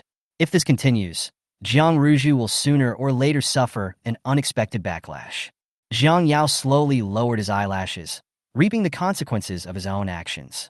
The next day, after a heavy rain, there was still moist mist in the air. A huge reception room. Almost all the families who received the invitation came. No one dares not to give face to the Gu family, not to mention, being invited by the top wealthy Gu family is such a great honor. Those who can be invited are not ordinary families. Unless they were kicked in the head by a donkey, they would not give up the opportunity to get close to the Gu family. However, the Gu family's actions this time are somewhat confusing. The invitation letters were free and everyone got one. But the Gu family is a top wealthy family after all. Even if some people have doubts, they will just think that this is the style of top wealthy families to do things. Generous. Now these small wealthy families are proud to receive an invitation letter from the Gu family. Those families that did not receive the invitation letters were extremely anxious, and even spent a large sum of money to auction off an invitation letter from the Gu family. Lu Xian also received this invitation. She dressed up beautifully, fearing that the limelight would be stolen by other socialites. Lu Xian couldn't hide her joy and spent a large sum of money to order an expensive dress, hoping to win back the ticket to enter the wealthy family through this banquet. She held her head high, like a rooster ready to fight at any time. Apparently everyone else thought so. The Jung family not only received the invitation, but they received 5 of them. Others thought enviously, what a big family it is to have received 5 invitations from the Gu family. Because she received 5 invitations, Mrs. Jung walked with her chest puffed out even when she was among the ladies. Her face was full of red. The Gu family attaches great importance to the Jung family this time. We must also prepare generous gifts. We must not be outshined by others. Mrs. Jung has always been concerned about her reputation. The housekeeper nodded repeatedly. Mom, the invitation says it's a family recognition ceremony. Zheng Xiao frowned, feeling a little uneasy for some reason. Does the Gu family have any bloodline that's lost outside? Madame Zheng was stunned. She thought for a moment and said, Didn't Miss Bai from the imperial capital come to Beijing? This banquet is probably held to welcome this white lady. Zheng Xiao still felt uneasy. Jiang Yao's indifferent brown eyes flashed through her mind.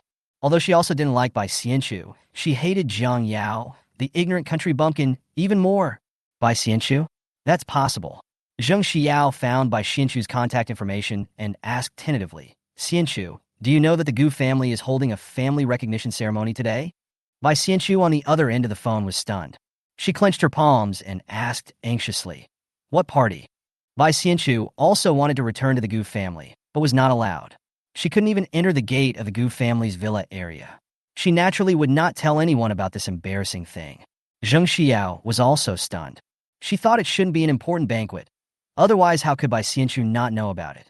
Bai Xianchu is a member of the Gu family. Zheng Xiao smiled jokingly. You don't know yet, the Gu family is holding a family recognition banquet today. It sounds like it's specially held for you, right? After all, you have been in the imperial capital for these years. The Gu family may want to use this banquet to introduce your identity. Don't be shy and refuse to admit it. Bai Xianchu's heart was pounding. The resentment in her eyes disappeared, and Bai Xianchu said shyly, Maybe my uncles want to give me a surprise. Chapter 83 Stunning. The banquet was grand and magnificent with many people attending. Jiang Yao yawned lazily. It's too noisy downstairs. She couldn't get a good night's sleep. The girl's tea-brown misty eyes were beautiful and moist, with a hint of sleepiness. As her eyes moved, she met the gaze of the young man sitting in the booth. Qi Yin raised his eyebrows and raised his hand to hold up the goblet. Wishing her the best from afar, Qi Yin rubbed her fingertips and felt that she had become much more beautiful. This kind of beauty is shocking and touches the heart. Zheng Xiao, who was dressed in her best clothes, was also stunned. She frowned. Jiang Yao? Why is she in Goo's house? Mrs. Jung was chatting with the noble lady, and her face changed when she heard the words. She looked up and saw the girl leaning lazily against the railing in pajamas, with a beautiful sunken collarbone and a natural, pure, and noble air. Madame Jung said disdainfully, A foxy girl is a foxy girl. She has already entered the house, without even having a name. She has no shame. Jiang Yao walked down the stairs. She glanced at Mrs. Jung slowly. Her tone was strange. She felt that these two people were not very smart. What did you say? Mrs. Jung sneered and said nothing, as if she felt it would be embarrassing to talk to her. Today is a big day for us to welcome Xianchu. What qualifications do a country bumpkin like you have to come in? Zheng Xiao smiled, looking gentle and generous. If you offend Xianchu, you might not even have the chance to climb into the rich family. Everyone who had pricked up their ears to eavesdrop looked at Bai Xianchu with envy. It turns out that this person is the eldest daughter of the Gu family. She is so lucky. Bai Xianchu really enjoyed the admiring gazes of the crowd. She glanced at Jiang Yao arrogantly. Even if she won first place in the NHSC competition, it couldn't change the fact that she was a country bumpkin. She, Bai Xianchu, is the noble eldest daughter of the Gu family. Lu Xian was attracted by the commotion here. She was wearing the most fashionable dress at the time. She looked at Jiang Yao with disdain. Poor guy. Get out of here quickly. You are really lowering the grade of the Gu family banquet by being here. Jiang Yaocha's brown eyes were half closed, lazy and gentle. If I'm not here, you may all have to leave. Zheng Xiao frowned, and she took by Xianchu's hand affectionately. Our Xianchu is the eldest daughter of the Gu family. Who do you think you are? I really don't know how you have the nerve to come in. Climbing into a man's bed and thinking everything is fine? Ridiculous. Jiang Yao paused. The eldest lady of the Gu family? She looked at Bai Xianchu and was a little surprised. Bai Xianchu bit her lip shyly. My uncles want to give me a surprise. Oh, Xiao, please don't tell me. You're still embarrassed, kid. Mrs. Zheng smiled, covering her lips. Xianchu is such a sensible and polite child. She is thousands of times better than that wild girl Jiang Yao. Sister, you are here, come on. Go change into your dress. Gu Yang and Gu Xian looked for Jiang Yao for a while. The two of them hurried over to pull Jiang Yao away, and they didn't have time to look at Madame Zheng and the others. It's almost too late. The boy called out sister so quickly and hurriedly that no one else heard it, but Zheng Xiao was stunned. She felt vaguely uneasy. Being ignored by the Gu family. Bai Xianchu's face turned pale and blue, which was very interesting. She convinced herself that her brothers didn't know her yet, and it was normal for them to be unfamiliar with her. That bitch Jiang Yao is lucky.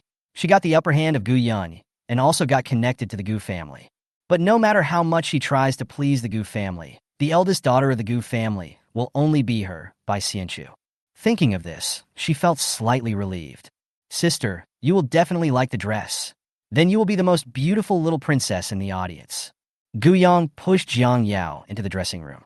He and Gu Xian were guarding the door on the left and right, like two huge mountains. The Gu family specially invited the internationally renowned makeup artist Ke. Ke was troubled by Jiang Yao's face. It's perfect. After a moment's hesitation, he only trimmed Jiang Yao's eyebrows and put some lipstick on her lips. Ms. Jiang, I don't feel at ease accepting this money. Ke joked. Jiang Yao curved his lips and smiled.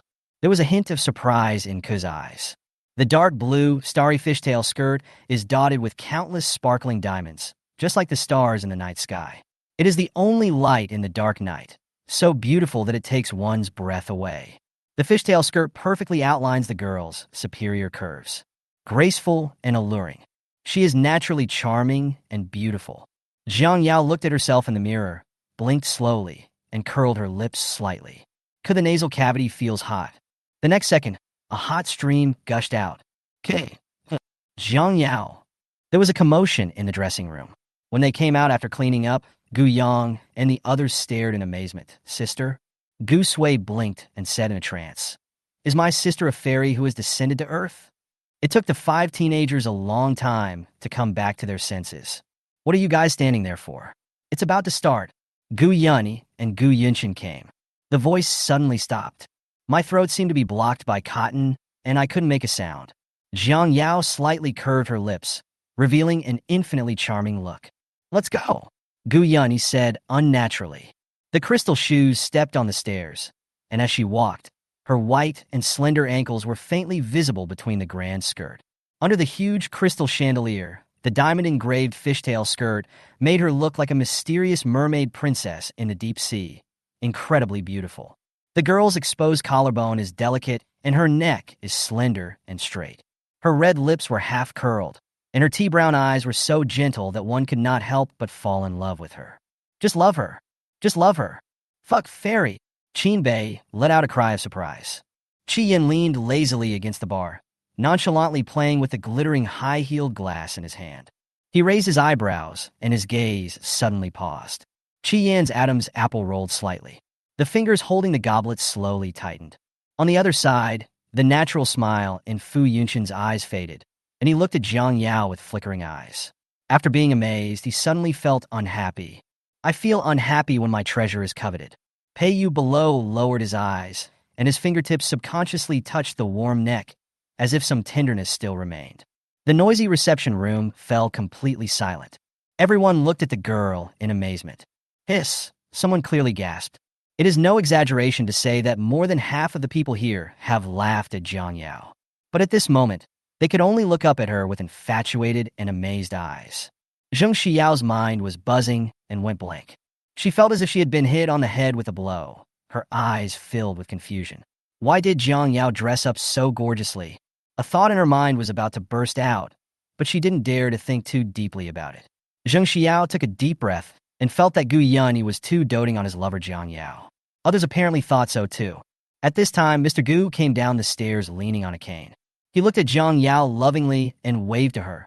Yao Yao, come here, Grandpa. Chapter 84. Jiang Yao is the legitimate eldest daughter of the Gu family. The living room echoed with Mr. Gu's powerful and loving voice. The whole room was in uproar. There was an eerie and quiet atmosphere in the air. Zheng Xiao below clenched her fists. Her face felt like she had been slapped hard in the face, and it was burning with pain. She frowned. What was Jiang Yao's identity? It's okay that the whole Gu family dotes on her in every way. Even Mr. Gu, who can stop children from crying at night, is so kind to her. Among the elders of the wealthy families in Beijing, Zheng Xiao is most afraid of this Mr. Gu. Countless questions lingered in Zheng Xiao's mind. She took a deep breath and forced herself to calm down. This Jiang Yao couldn't be the eldest daughter of the Gu family. Thinking of this, she slowly calmed down. Xianchu, you are Mr. Gu's granddaughter. No matter how much Mr. Gu likes Jiang Yao, she can't compare to you. Zheng Xiao's voice calmed down. I don't know whether he was comforting by Xianchu or comforting himself. Bai Xianchu forced a smile, her eyes flickering slightly. Maybe Jiang Yao can really marry into the Gu family. Zheng Xiao chuckled disdainfully. His eyes fell heavily on the girl on the stage, who was so beautiful that she didn't look like her real self. The girl's posture was noble and elegant. Her tea-brown eyes were delicate and innocent. Her red lips were half-curled and charming, and her dark blue skirt swayed gorgeously. She looked innocent and beautiful like a spoiled child, but she had a chilling aura. Jiang Yao lowered his eyebrows and glanced at Bai Xianchu, who was biting her lips in grievance. Bai Xianchu clenched her fists, and she looked very pitiful in the crowd in her fairy-like white dress. Her eyes were red, and she didn't understand why her grandfather was so kind to that wild girl Jiang Yao and turned a blind eye to his real granddaughter. Jiang Yao wants to take away everything that belongs to her. The more Bai Xianchu thought about it, the more aggrieved she felt. Her eyes were determined, and she would never let Jiang Yao succeed. Under everyone's gaze, Bai Xianchu ran to Grandpa Gu with a look of admiration on her face and called shyly and sweetly, Grandpa, I'm Xianchu. Do you remember me? Bai Xianchu wanted to ask Mr. Gu if he had called the wrong person. But when she stood in front of Mr. Gu, she inexplicably didn't dare to say that. Bai Xianchu tried hard to maintain a smile on her face. The others looked at each other and nodded in agreement. That's right. Bai Xianchu is the daughter of the Gu family. I don't know what Mr. Gu is doing. What's the big deal about inviting Jiang Yao to the recognition ceremony? Old Master Gu didn't say anything. He lifted his sagging eyelids, and his bright eyes pierced through Bai Xianchu's disguise like a sword, seeing through her entire body. Under the overwhelming pressure, Bai Xianchu's face turned pale. She forced a smile, a thin layer of cold sweat seeping out of her forehead, and whispered, Grandpa. Jiang Yao glanced at her casually. The 5 Guyang brothers were standing next to her. Jiang Yao heard them whispering, Guyang, where did this idiot come from? Gu Xian shrugged.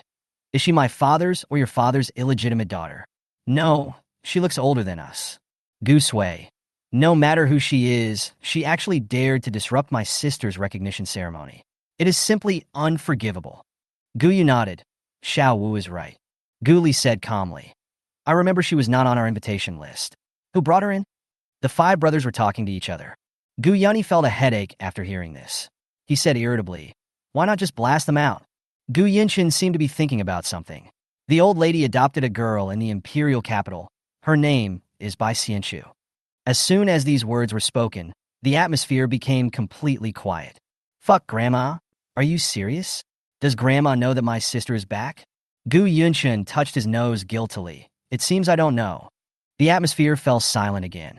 Meanwhile, Bai Xianchu's eyes were still filled with tears, and she bit her lip pitifully. Grandpa, don't you remember Xianchu? The white skirt fluttered in the wind.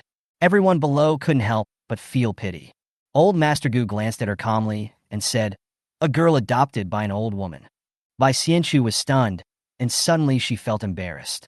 She didn't expect that Mr. Gu would point out her identity directly. She pinched her fingertips and forced a smile.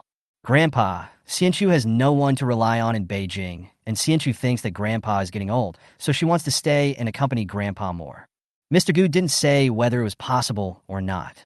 He nodded calmly. His sharp eyes swept across everyone in the living room. Zheng Xiao couldn't help but tremble.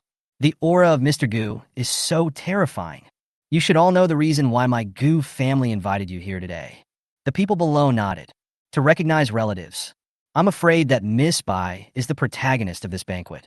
But why is Mr. Gu so close to Jiang Yao, a wild girl from the countryside? Where does this put Miss Bai? Even if he dotes on her, he can't dote on her in such an irrelevant way. Everyone couldn't help but complain inwardly.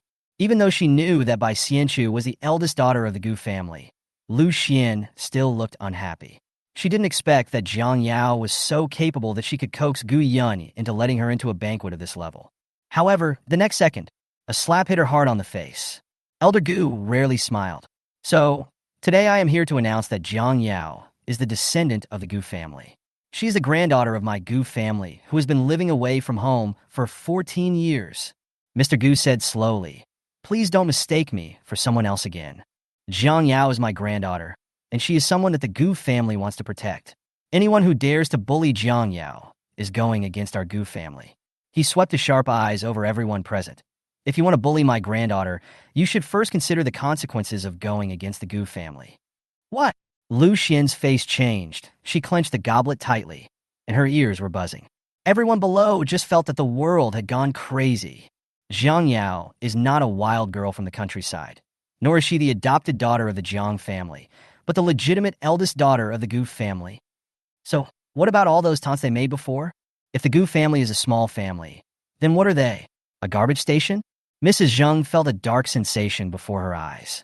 Thinking of the ridicule I made towards Jiang Yao before the banquet started, I felt like a thorn in my side and wished I could find a hole in the ground to crawl into right there. And then, Zheng Xiao took a deep breath. She had guessed it a long time ago, and although it was hard to accept, she would not lose her composure like Lu Xian. How is this possible? Bai Xianchu felt like she was slapped in the face. Her face was painful and swollen. Is Jiang Yao the baby girl who should have died in the countryside long ago? She is not dead. Noticing everyone's gazes, Bai Xianchu forced a gentle and kind smile on her face. It turns out to be my sister. I didn't recognize her. She lowered her eyes.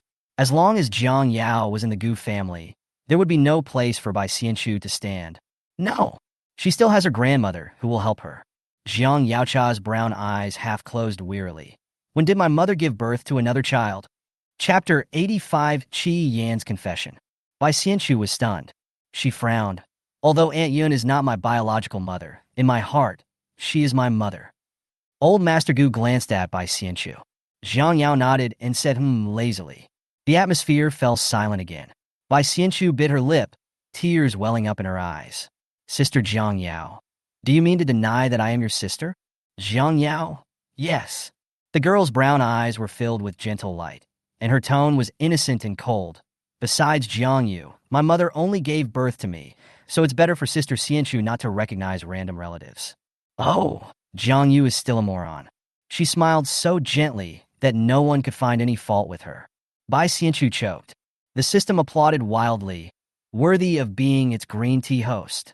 When Gu Yunting and Gu Yinhua came in together, they noticed the subtle atmosphere in the hall.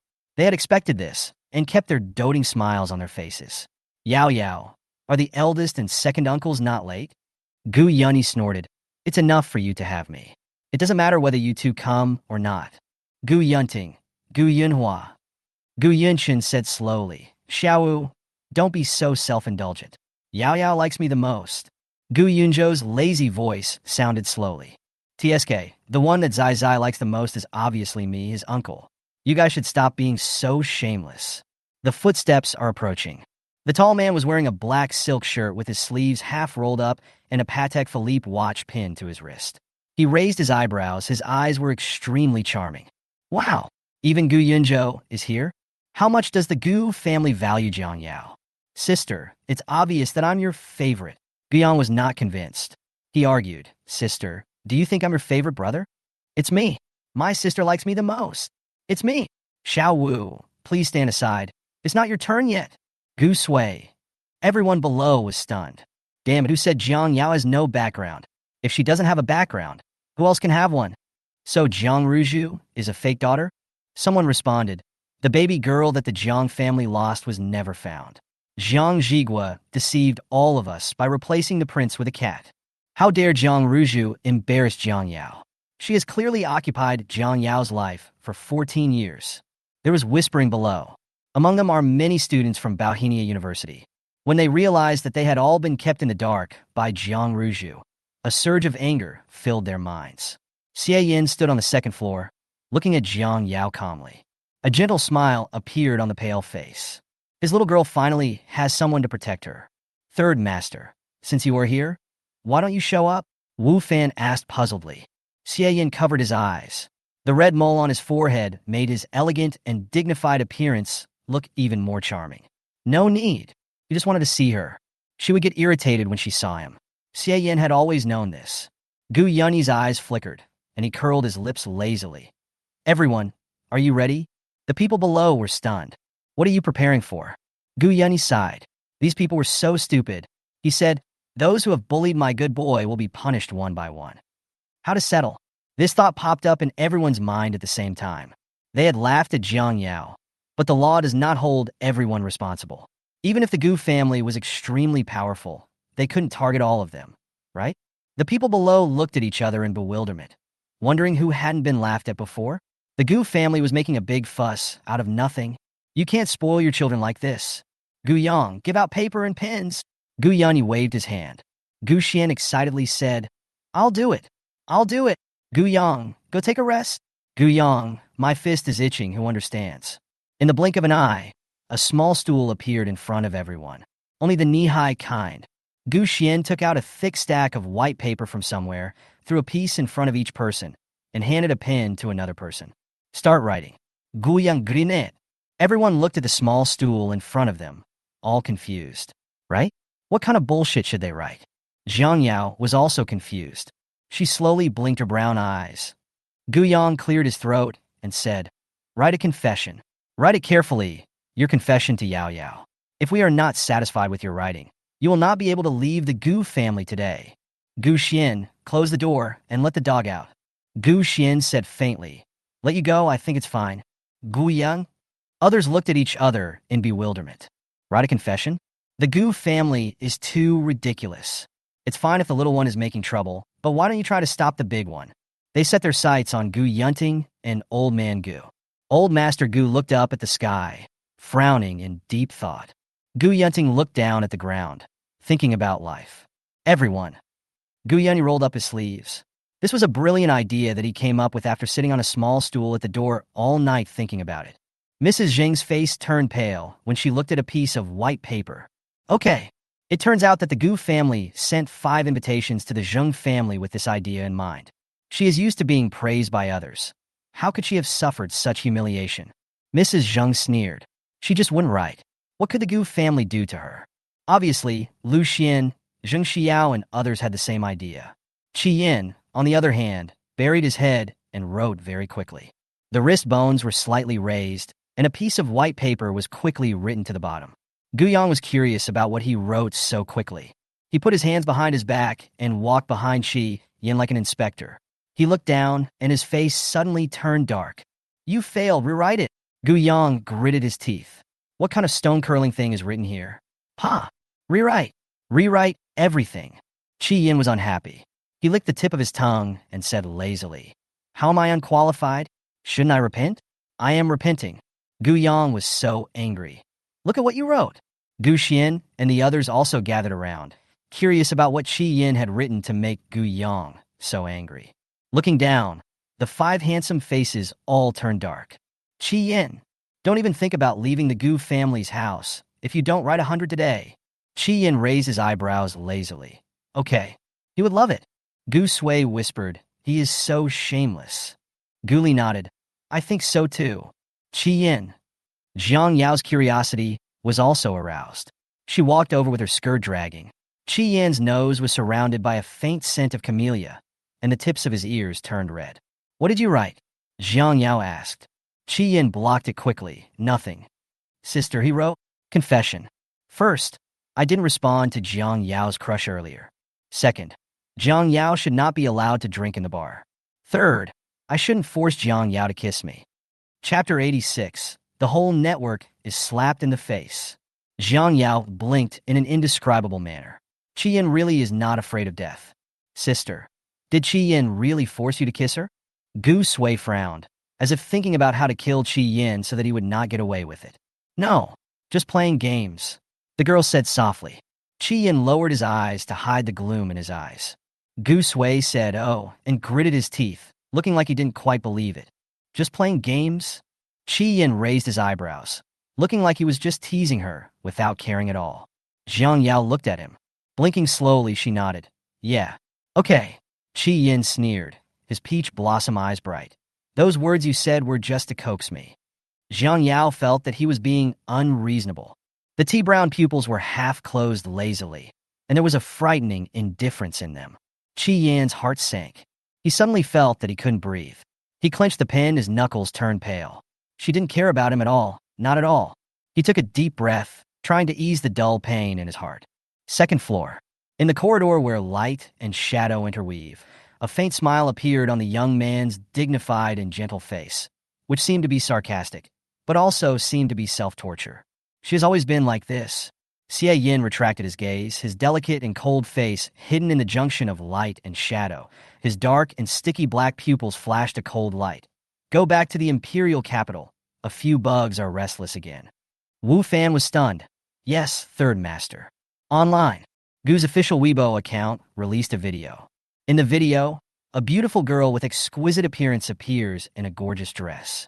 The starry sky, diamond-studded fishtail skirt outlines the girl's slim and alluring figure, and the moment she raises her eyes, one's breath will be taken away. The text that ed the netizens who have been actively spreading rumors online during this period. Let me introduce you again, Jiang Yao, the little princess of our Gu family. Regarding the rumors that have been circulating on the internet, the Gu family will investigate them to the end and will not tolerate them. The moment this Weibo post was published, the entire internet was paralyzed. Fuck, so Gu Yun is Jiang Yao's uncle. How despicable are those who spread rumors about the relationship between the two? I remember that Zheng Xiao was the one who started this rumor. Am I the only one who noticed that the top student girl is so pretty? She is much prettier than Zheng Xiao, who has marketing beauty. I just want to know if the person who called Jiang Yao a mistress feels pain on his face. When Zheng Xiao read this Weibo post, her face turned green with anger. Have you finished writing your confession? Gu Yang sneered. He had not forgotten that Zheng Xiao had blinded his sister. Put your phone away. You will not be able to finish writing your confession in 3 days and 3 nights. Zheng Xiao was so angry that she was shaking all over. She didn't care about maintaining the dignity of a girl from a noble family. How could she, the eldest daughter of the Jung family, be forced to write a confession to that bitch Jiang Yao in such a humiliating way? She frowned.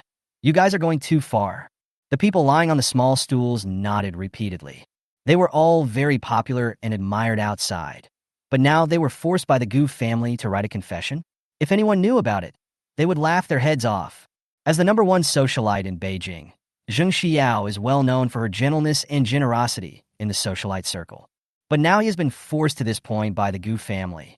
Many people couldn't help but blame the Gu family in their hearts. Jiang Yao was just picked up halfway. Was it necessary for them to make enemies with all the wealthy families in Beijing because of her? Gu Yang's eyes darkened, and he sneered. Zheng Xiao was stunned. She suddenly realized what Gu Yang was going to say. Her face changed. Gu Yang? How dare you? Why wouldn't I dare? Gu Yang said slowly. Zheng Xiao, let's not talk about the fact that you incited fans to cyberbully my sister, but I will settle accounts with you for blinding my sister's eyes in a hospital. Wow! The words came out like hot oil rolling over a frying pan. Crackling. There is temporary tinnitus in the ears. What? Zheng Xiao actually blinded Jiang Yao's eyes? Everyone looked at each other and saw disbelief in each other's eyes. Zheng Xiao has always been gentle and elegant. How could she do such a vicious thing? Amid the suspicious and condemning gazes of the crowd, Zheng Xiao gritted her teeth. Her face felt as if she had been slapped hard in the face, and her back felt as if it had been pricked by needles. Her eyesight is better now, isn't it? Why do you, the Gu family, have to be so aggressive? Zheng Xiao's thin body was shaking, and tears rolled down her cheeks in grievance. When Mrs. Jung saw this, she felt extremely heartbroken. She protected Jiang Yao behind her and said arrogantly, "You are a good Gu family. You are bullying my Jung family, because there is no one left, right?" Gu Yang just felt a terrible headache. I really don't know how Zheng Jinghe can bear these two people in the Zheng family. Xiao.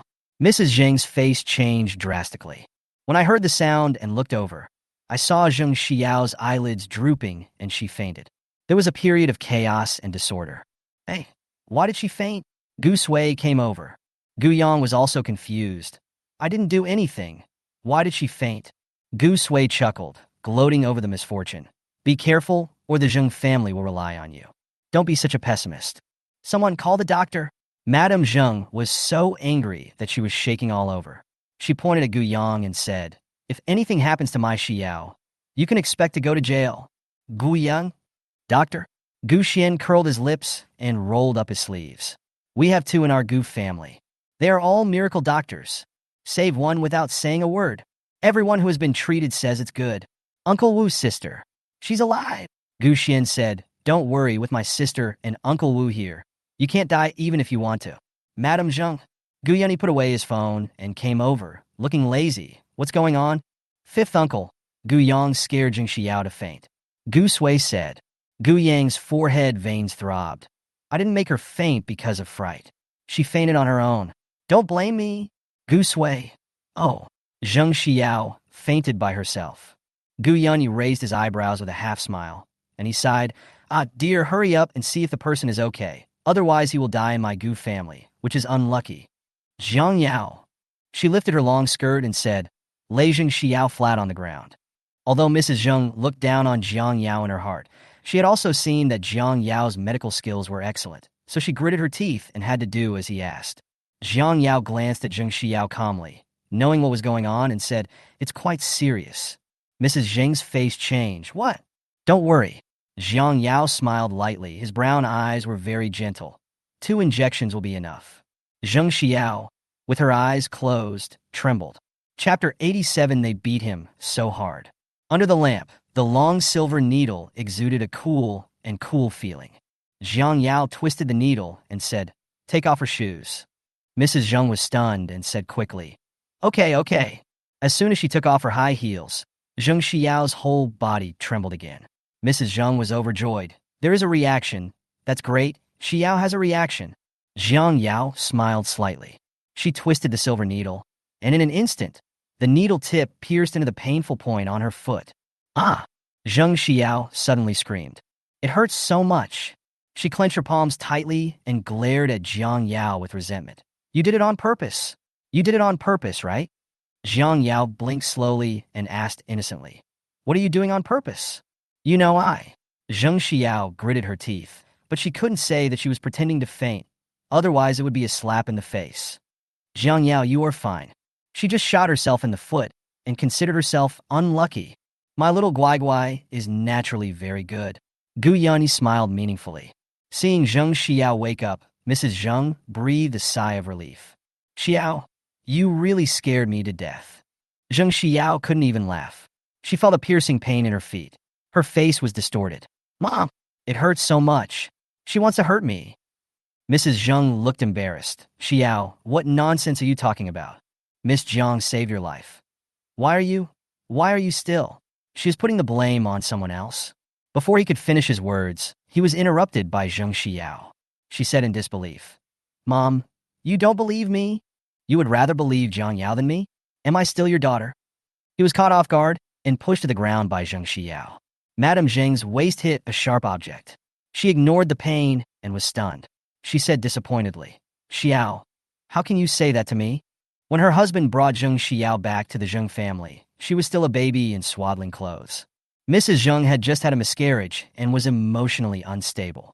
When she saw the baby girl her husband brought back, she thought of her unborn child. Mrs. Zheng felt sorry for her loneliness and did everything herself. Although Zheng Xiao was not her biological daughter, she had done her best to teach her and loved her over the years, just like a piece of flesh that had fallen from her body. Now Zheng Xiao actually turned around and accused her. Speak ill of her? No matter how much Mrs. Zheng loved Zheng Xiao, she felt a lot colder now. Facing Madame Zheng's disappointed and unfamiliar eyes, Zheng Xiao's heart skipped a beat. She hurriedly helped Madame Zheng up. I'm sorry, Mom. I didn't mean it. After all, she had been in pain since she was a child, so Mrs. Zheng forced a smile and said, It's okay. Gu Yanni was too lazy to watch the drama of loving mother and filial daughter. His slender fingertips tapped his chin lazily. Don't forget to pay for the medical expenses. Zheng Xiao's face was distorted. Her feet hurt so much, and Jiang Yao had the nerve to ask her for medical expenses? Mrs. Zheng's face turned as red as a monkey's butt. She kept saying, it should be. Mom! Zheng Xiao screamed. Mrs. Zheng seemed not to hear.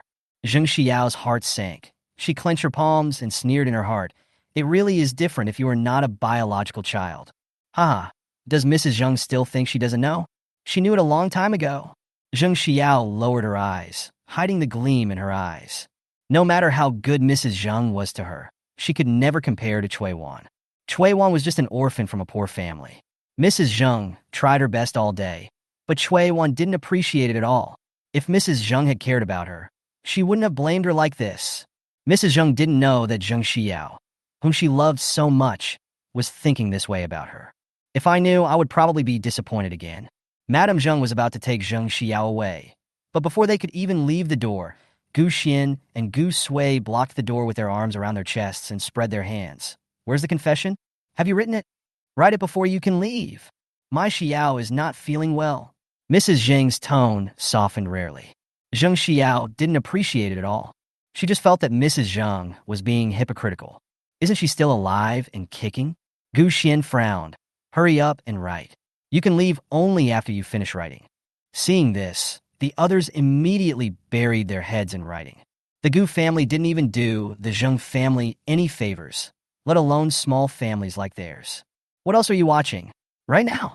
The two of them finished writing their confessions in frustration. Can you let us go now? Okay, let's go. Gu Xian glanced. Mrs. Zheng felt as if she had been pardoned. She even had the urge to cry. She could finally leave this unfortunate place. As soon as the two left, Gu Sui said unhappily, Third brother, what they wrote is not sincere at all. Gu Xian frowned and slapped him, feeling very disappointed. Are you stupid? Zheng Xiao is obviously a bad person. What if she pretends to be sick and relies on our Gu family? Gu Sui suddenly realized, Third brother, you are still smart. Gu Xuan? Forget it, I won't bother with my stupid brother. Gu's announcement of Jiang Yao's identity not only nearly paralyzed the entire network server, but also sparked a heated discussion on the Balhenia forum. Balhenia forum. The #1 trending search is hashtag Jiang Yao's real identity hashtag. So why does the Jiang family say that Jiang Yao is an adopted daughter? Jiang Ruzhu is the adopted daughter, right? Goddess Ruzhu is loved by everyone. The Jiang family certainly doesn't want us to be wronged. What if Jiang Yao comes back from the countryside and bullies Goddess Ruzhu? It's still unclear who is bullying whom. Have you really forgotten about Jiang Ruzhu's cyberbullying of Jiang Yao in the forum? This comment instantly became the #1 hot comment. All the things that Jiang Ruzhu had done in the past were brought up again, and everyone was shocked. Jiang Ruzhu was not as pure, innocent, and kind as they had imagined. Jiang Yao is here. Is it my illusion? Why do I feel like she's become beautiful again? Yeah, isn't it time to change the goddess rankings? The goddess ranking list doesn't just look at faces. Speechless. What else does Jiang Yao have besides a face? How can she be qualified to be on the goddess ranking list? In the sunlight, the girl's beautiful eyebrows were lazily half-closed, and her tea-brown eyes were delicate and innocent. The bone structure is extremely beautiful and stunning. Balhenia students consciously made way for the corridor. Jiang Yao paused. A shadow appeared on the ground. She raised her eyes and raised her eyebrows with a smile. What's the matter? There was a flash of surprise in Shinmachen's eyes. He nodded with satisfaction. She is beautiful, has a good family background, and her eye disease has recovered. Now Jiang Yao is barely worthy of him. Shinmachen raised his chin proudly, his nose pointed upwards, and said condescendingly, Jiang Yao, I know you like me, and I can give you a chance to pursue me. Jiang Yao was speechless for a moment. She blinked slowly. When Shinmachen saw this, he was more certain that Jiang Yao had feelings for him. Don't worry that you are not worthy of me. I don't care about your identity. I only care that you really like me. Are you still not convinced? Jiang Yao asked sincerely. Shin Machin was stunned. His face darkened as he was touched. By the way, if you still want to be with me, I ask you not to have any contact with Gu Yang, Gu Xian, and Gu Yunyi anymore. They beat him so hard. Chapter 88, I suggest you go to a psychiatric department. The students watching were all stunned. Is it possible that Shin Machin has flour on his left brain and water on his right brain? Just don't move. As soon as you move, it becomes a fucking paste. Let Jiang Yao break off relations with the young masters of the Gu family? He was quite bold in thinking that. The Gu family's attitude towards Jiang Yao is obvious to all. Even a fool can see that they are holding her in their hands for fear of dropping her, and holding her in their mouths for fear of melting her. Where does Shin Machin get such a big face? However, the person involved, Shin Machin, did not think there was anything wrong with it. Jiang Yao likes him. Isn't it natural for her to make some sacrifices for him? I suggest you go to a psychiatric department. Jiang Yao pondered for a moment and gave sincere advice. The girl has a delicate and beautiful appearance. The coldness in his eyes faded a little, adding a touch of tenderness and concern, a kind of care for the mentally retarded. After being stunned for a few seconds, Shin Machin realized that Jiang Yao was mocking him.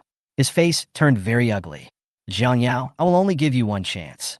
I advise you to quit while you are ahead. He has seen many tricks like playing hard to get. Jiang Yao curled her lips, and the smile made her tea-brown cat-like pupils slightly curved, with the tails of her eyes curved upwards, sparkling and charming. She sighed helplessly, her voice extremely gentle. Why can't you understand what people are saying? Garbage should go to the recycling station, not come here to seek attention, okay?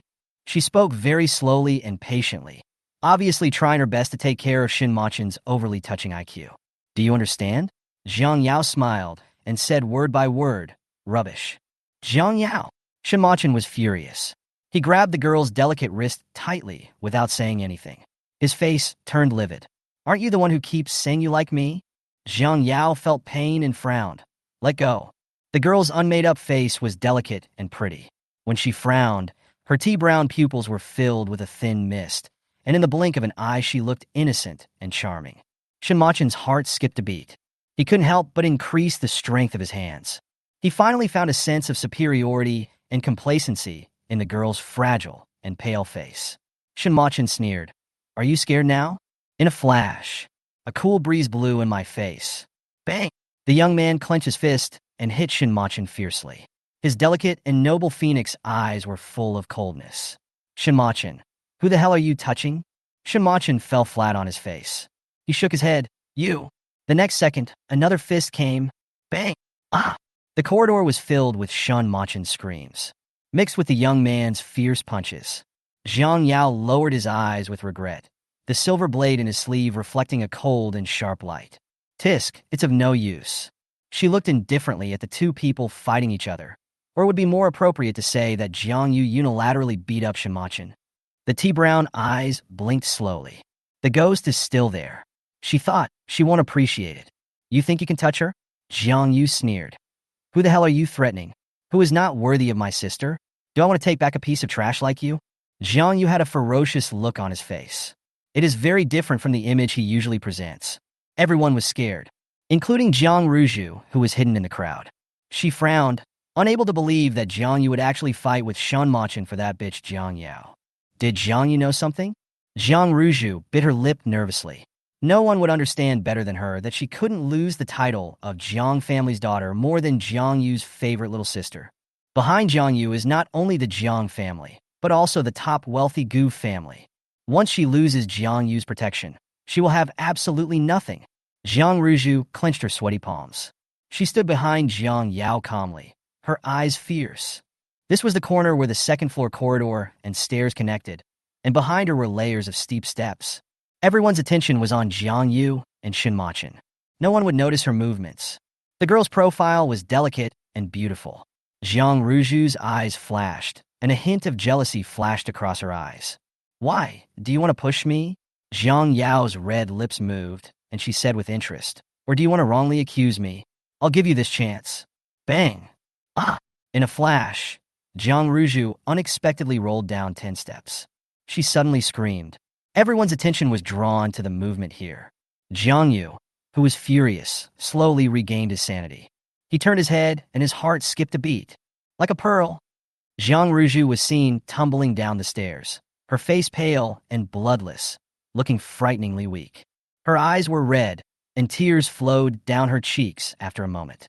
I know Yao Yao didn't push me on purpose. Jiang Yu quickly took 2 steps at a time, stepped down the stairs, and picked up Jiang Ruju, looking nervous. Ruju, how do you feel? Are you feeling unwell? Jiang Ruju hid in the boy's arms and shook her head weakly, choking and biting her lips. Brother, don't blame Yao Yao. She just made a mistake.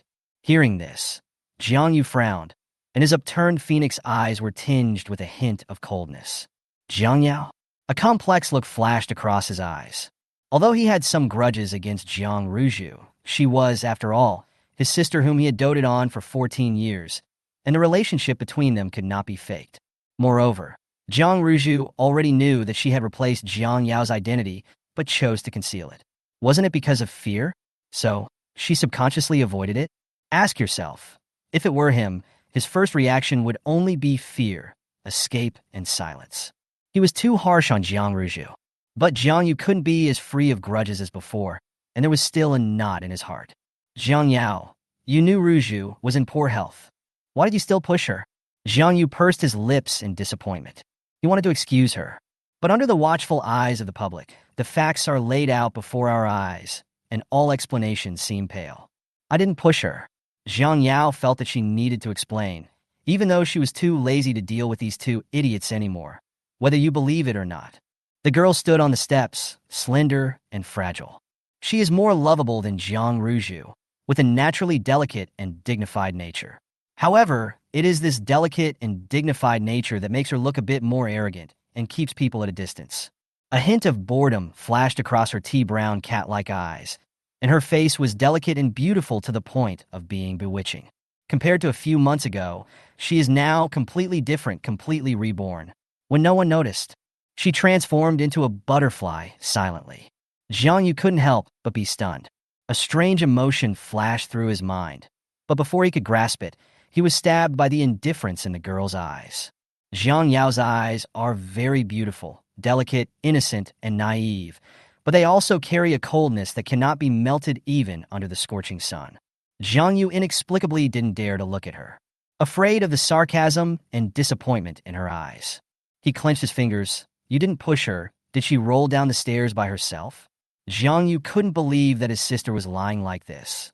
Jiang Yao, do you believe it yourself? Chapter 89, Renal Golden Blood U0026 Living Blood Bank. Jiang Yao frowned in annoyance. She said, why don't you believe it? Jiang Yu, you are too stupid. Just right.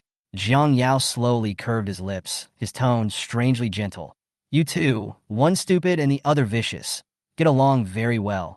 It's just right for you to be together. She often suspected that Jiang Yu had cerebellar hypoplasia.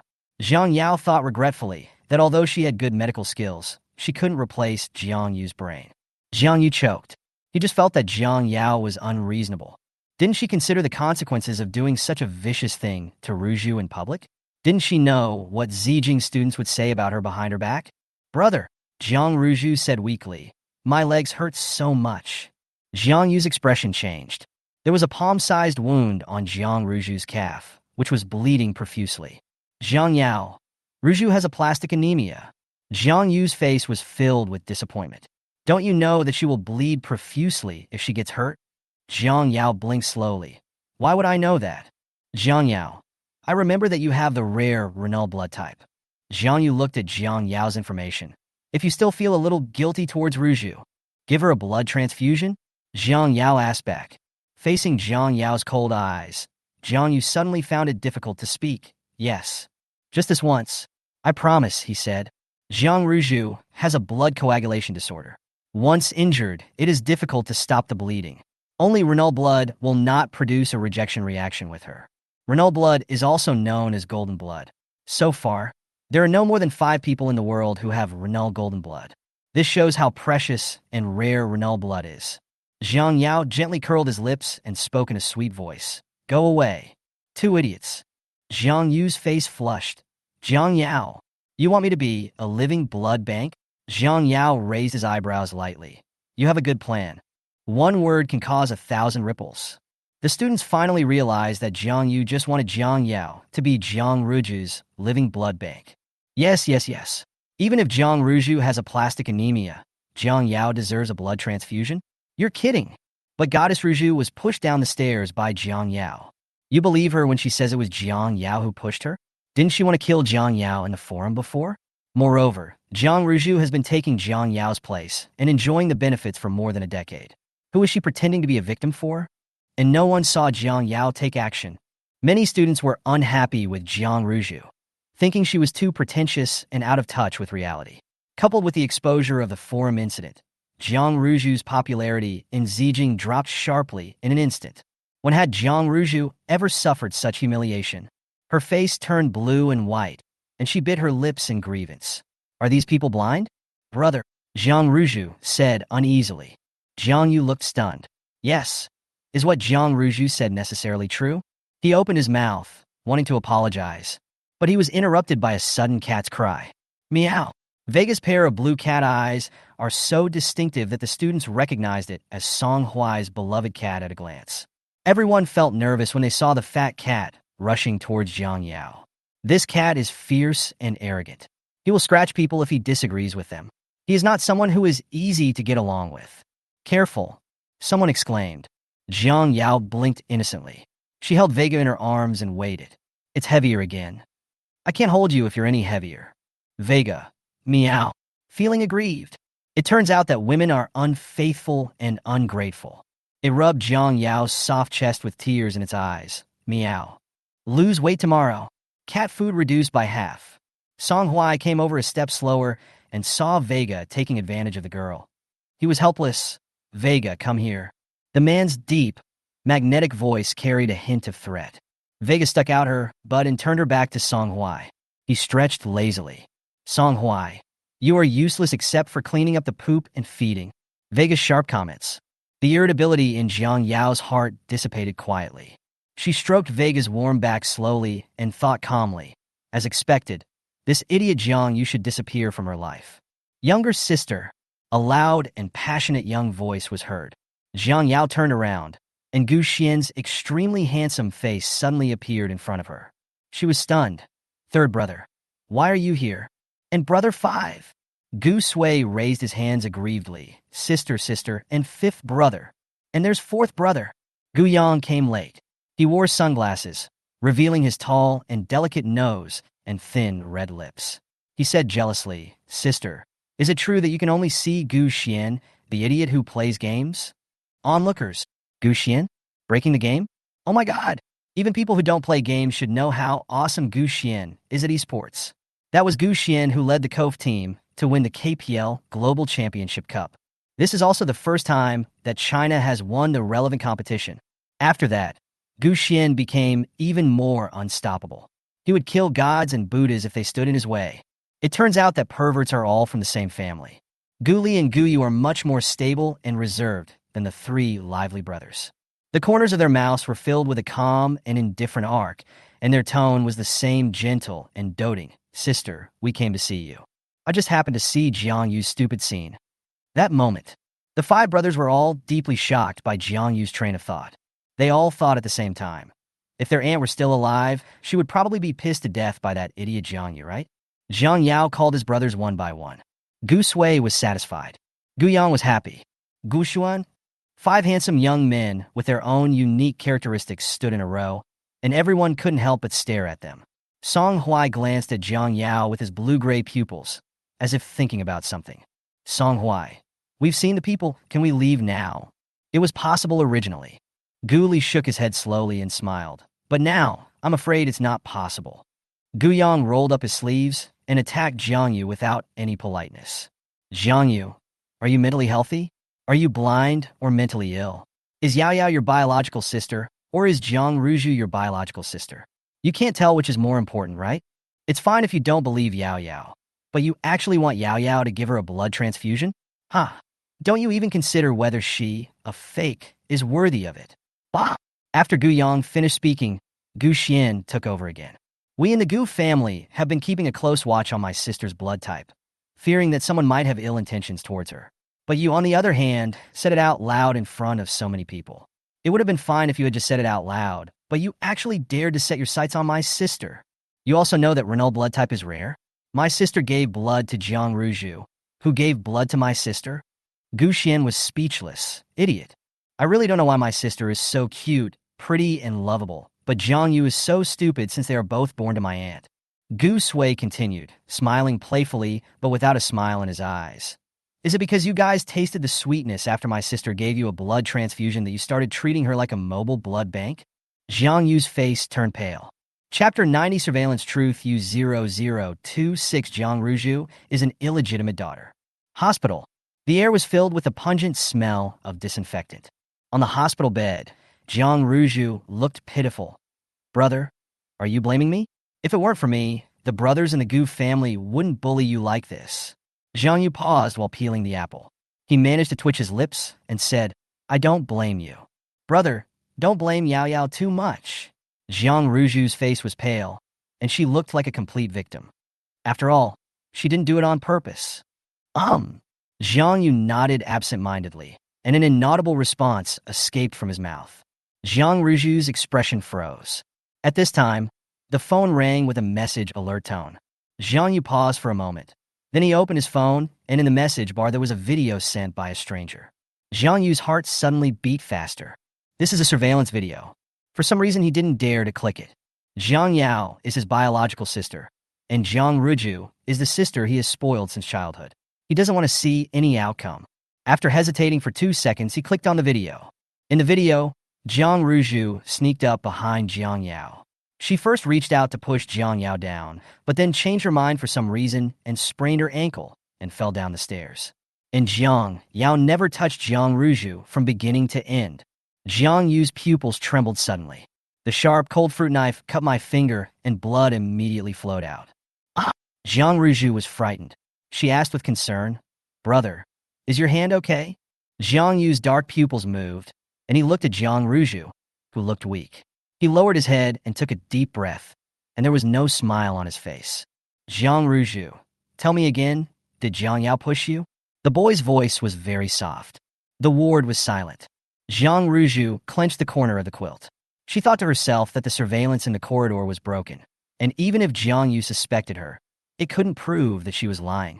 It was precisely because of this that Jiang Ruju dared to be so unscrupulous. She cried with tears in her eyes, looking weak and pitiful. Brother, don't you believe me? I don't know why Jiang Yao is targeting me, Mingming. She bit her lip aggrievedly. This time she really felt aggrieved. Mingmingly, I didn't hinder her in any way. Jiang Yao is just an uneducated country bumpkin, but he always suppresses her in everything. Why? How can she be worthy? Bang! Jiang Yu slammed the peeled apple in his hand onto the floor. Sweet juice splashed everywhere. The ward was instantly filled with the fragrance of fruit pulp, as well as a hint of undercurrent anger. Jiang Yu's eyes were gloomy, and he said in a deep voice, I should be the one asking you this. Why are you targeting Jiang Yao so much? How did she get in your way? Jiang Ruju's face turned pale, and all the blood disappeared from her face. She pinched her palms tightly, her sharp nails digging into her flesh. She was unaware of the pain and forced a smile. Brother, what are you talking about? When did I ever target Yao Yao? Don't you remember how happy I was when I learned that Yao Yao was coming back from the countryside? I even gave my cloakroom to Yao Yao. Did anyone tell you something? Jiang Ruju asked tentatively. Jiang Yu sneered. Are you talking about that moldy utility room? His eyes were full of disappointment. He didn't understand why Jiang Ruju suddenly became so strange. Jiang Ruju, I can't control you anymore. You take care of yourself. After saying that, he slammed the door and left. Family-oriented. The veins on Gu Yunyi's forehead were throbbing. He clenched his phone tightly. How dare this Jiang Yu to plot against Guai Guai Renal's blood? He was so angry that he was about to explode. He unbuttoned 2 buttons to vent his anger. Doesn't he know that Jiang Ruju is the bastard born by his father, who cheated on Zhang Rongqing? How dare he be so wronged and obedient for such a thing? Is he worthy of my sister? Gu Yunshun signed the document slowly. His pen writing was elegant and vigorous. His voice was calm. He doesn't know. Gu Yunyi. I'll tell him now. Gu Yunyi picked up the car keys and walked to the door in 2 or 3 steps with his long legs. Komebek. Gu Yunshun frowned and closed the pen cap. Gu Yunyi, don't be impulsive. If Jiang Yu knew that Jiang Ruju was his father's illegitimate daughter, what would he do if he kept pestering Yao Yao in the future? 2. Gu Yunyi thought for a few seconds and calmed down.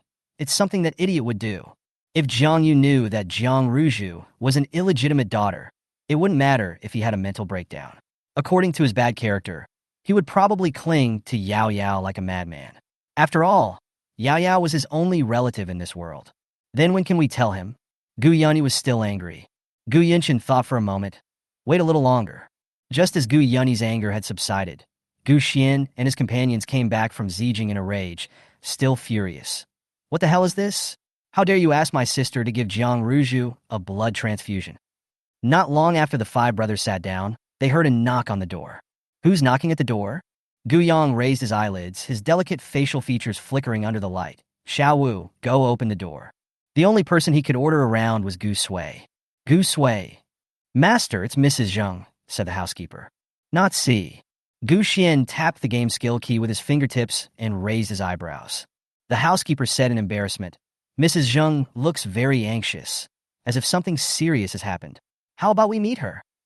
The five Guyang brothers looked at each other. In unison, no. Butler. Okay. The housekeeper returned to the door and said in a businesslike tone, Mrs. Jung, you should go back first. My young master has gone to rest. What about Jiang Yao? Madame Jung asked. It's getting dark now. She can't be resting. Let her come out to see me. The housekeeper frowned, dissatisfied with Mrs. Zhang's contemptuous tone, but still replied dutifully, My young lady hasn't come back yet. Mrs. Zhang was left at the door, looking very unhappy. She was willing to come to the Gu family in person, which was already a favor to the Gu family. But the Gu family actually dared to neglect her like this. Although Mrs. Zhang came from a small family, she had never suffered such a great injustice since she married into the Zhang family. She sneered, I'll just stand here and wait to see when the Gu family will let me in. Aren't you afraid of being laughed at if the Gu family's hospitality gets out? The butler was unmoved and smiled. Please do as you please. Mrs. Zhang's response was like a punch on cotton. It was getting dark. When Jiang Yao came back, he saw Madame Jung standing at the door of the Gu family, wrapped in a large mink coat, the kind that every noble lady wore. Miss, you're back. The housekeeper's attitude suddenly changed 180 degrees, and he smiled brilliantly. Jiang Yao hummed and looked at Madame Jung, her beautiful brown eyes showing some interest. Madame Jung, what's this? Mrs. Jung straightened up subconsciously. She brushed off the unnecessary dust on the big mink and said proudly, My little one wants to see you.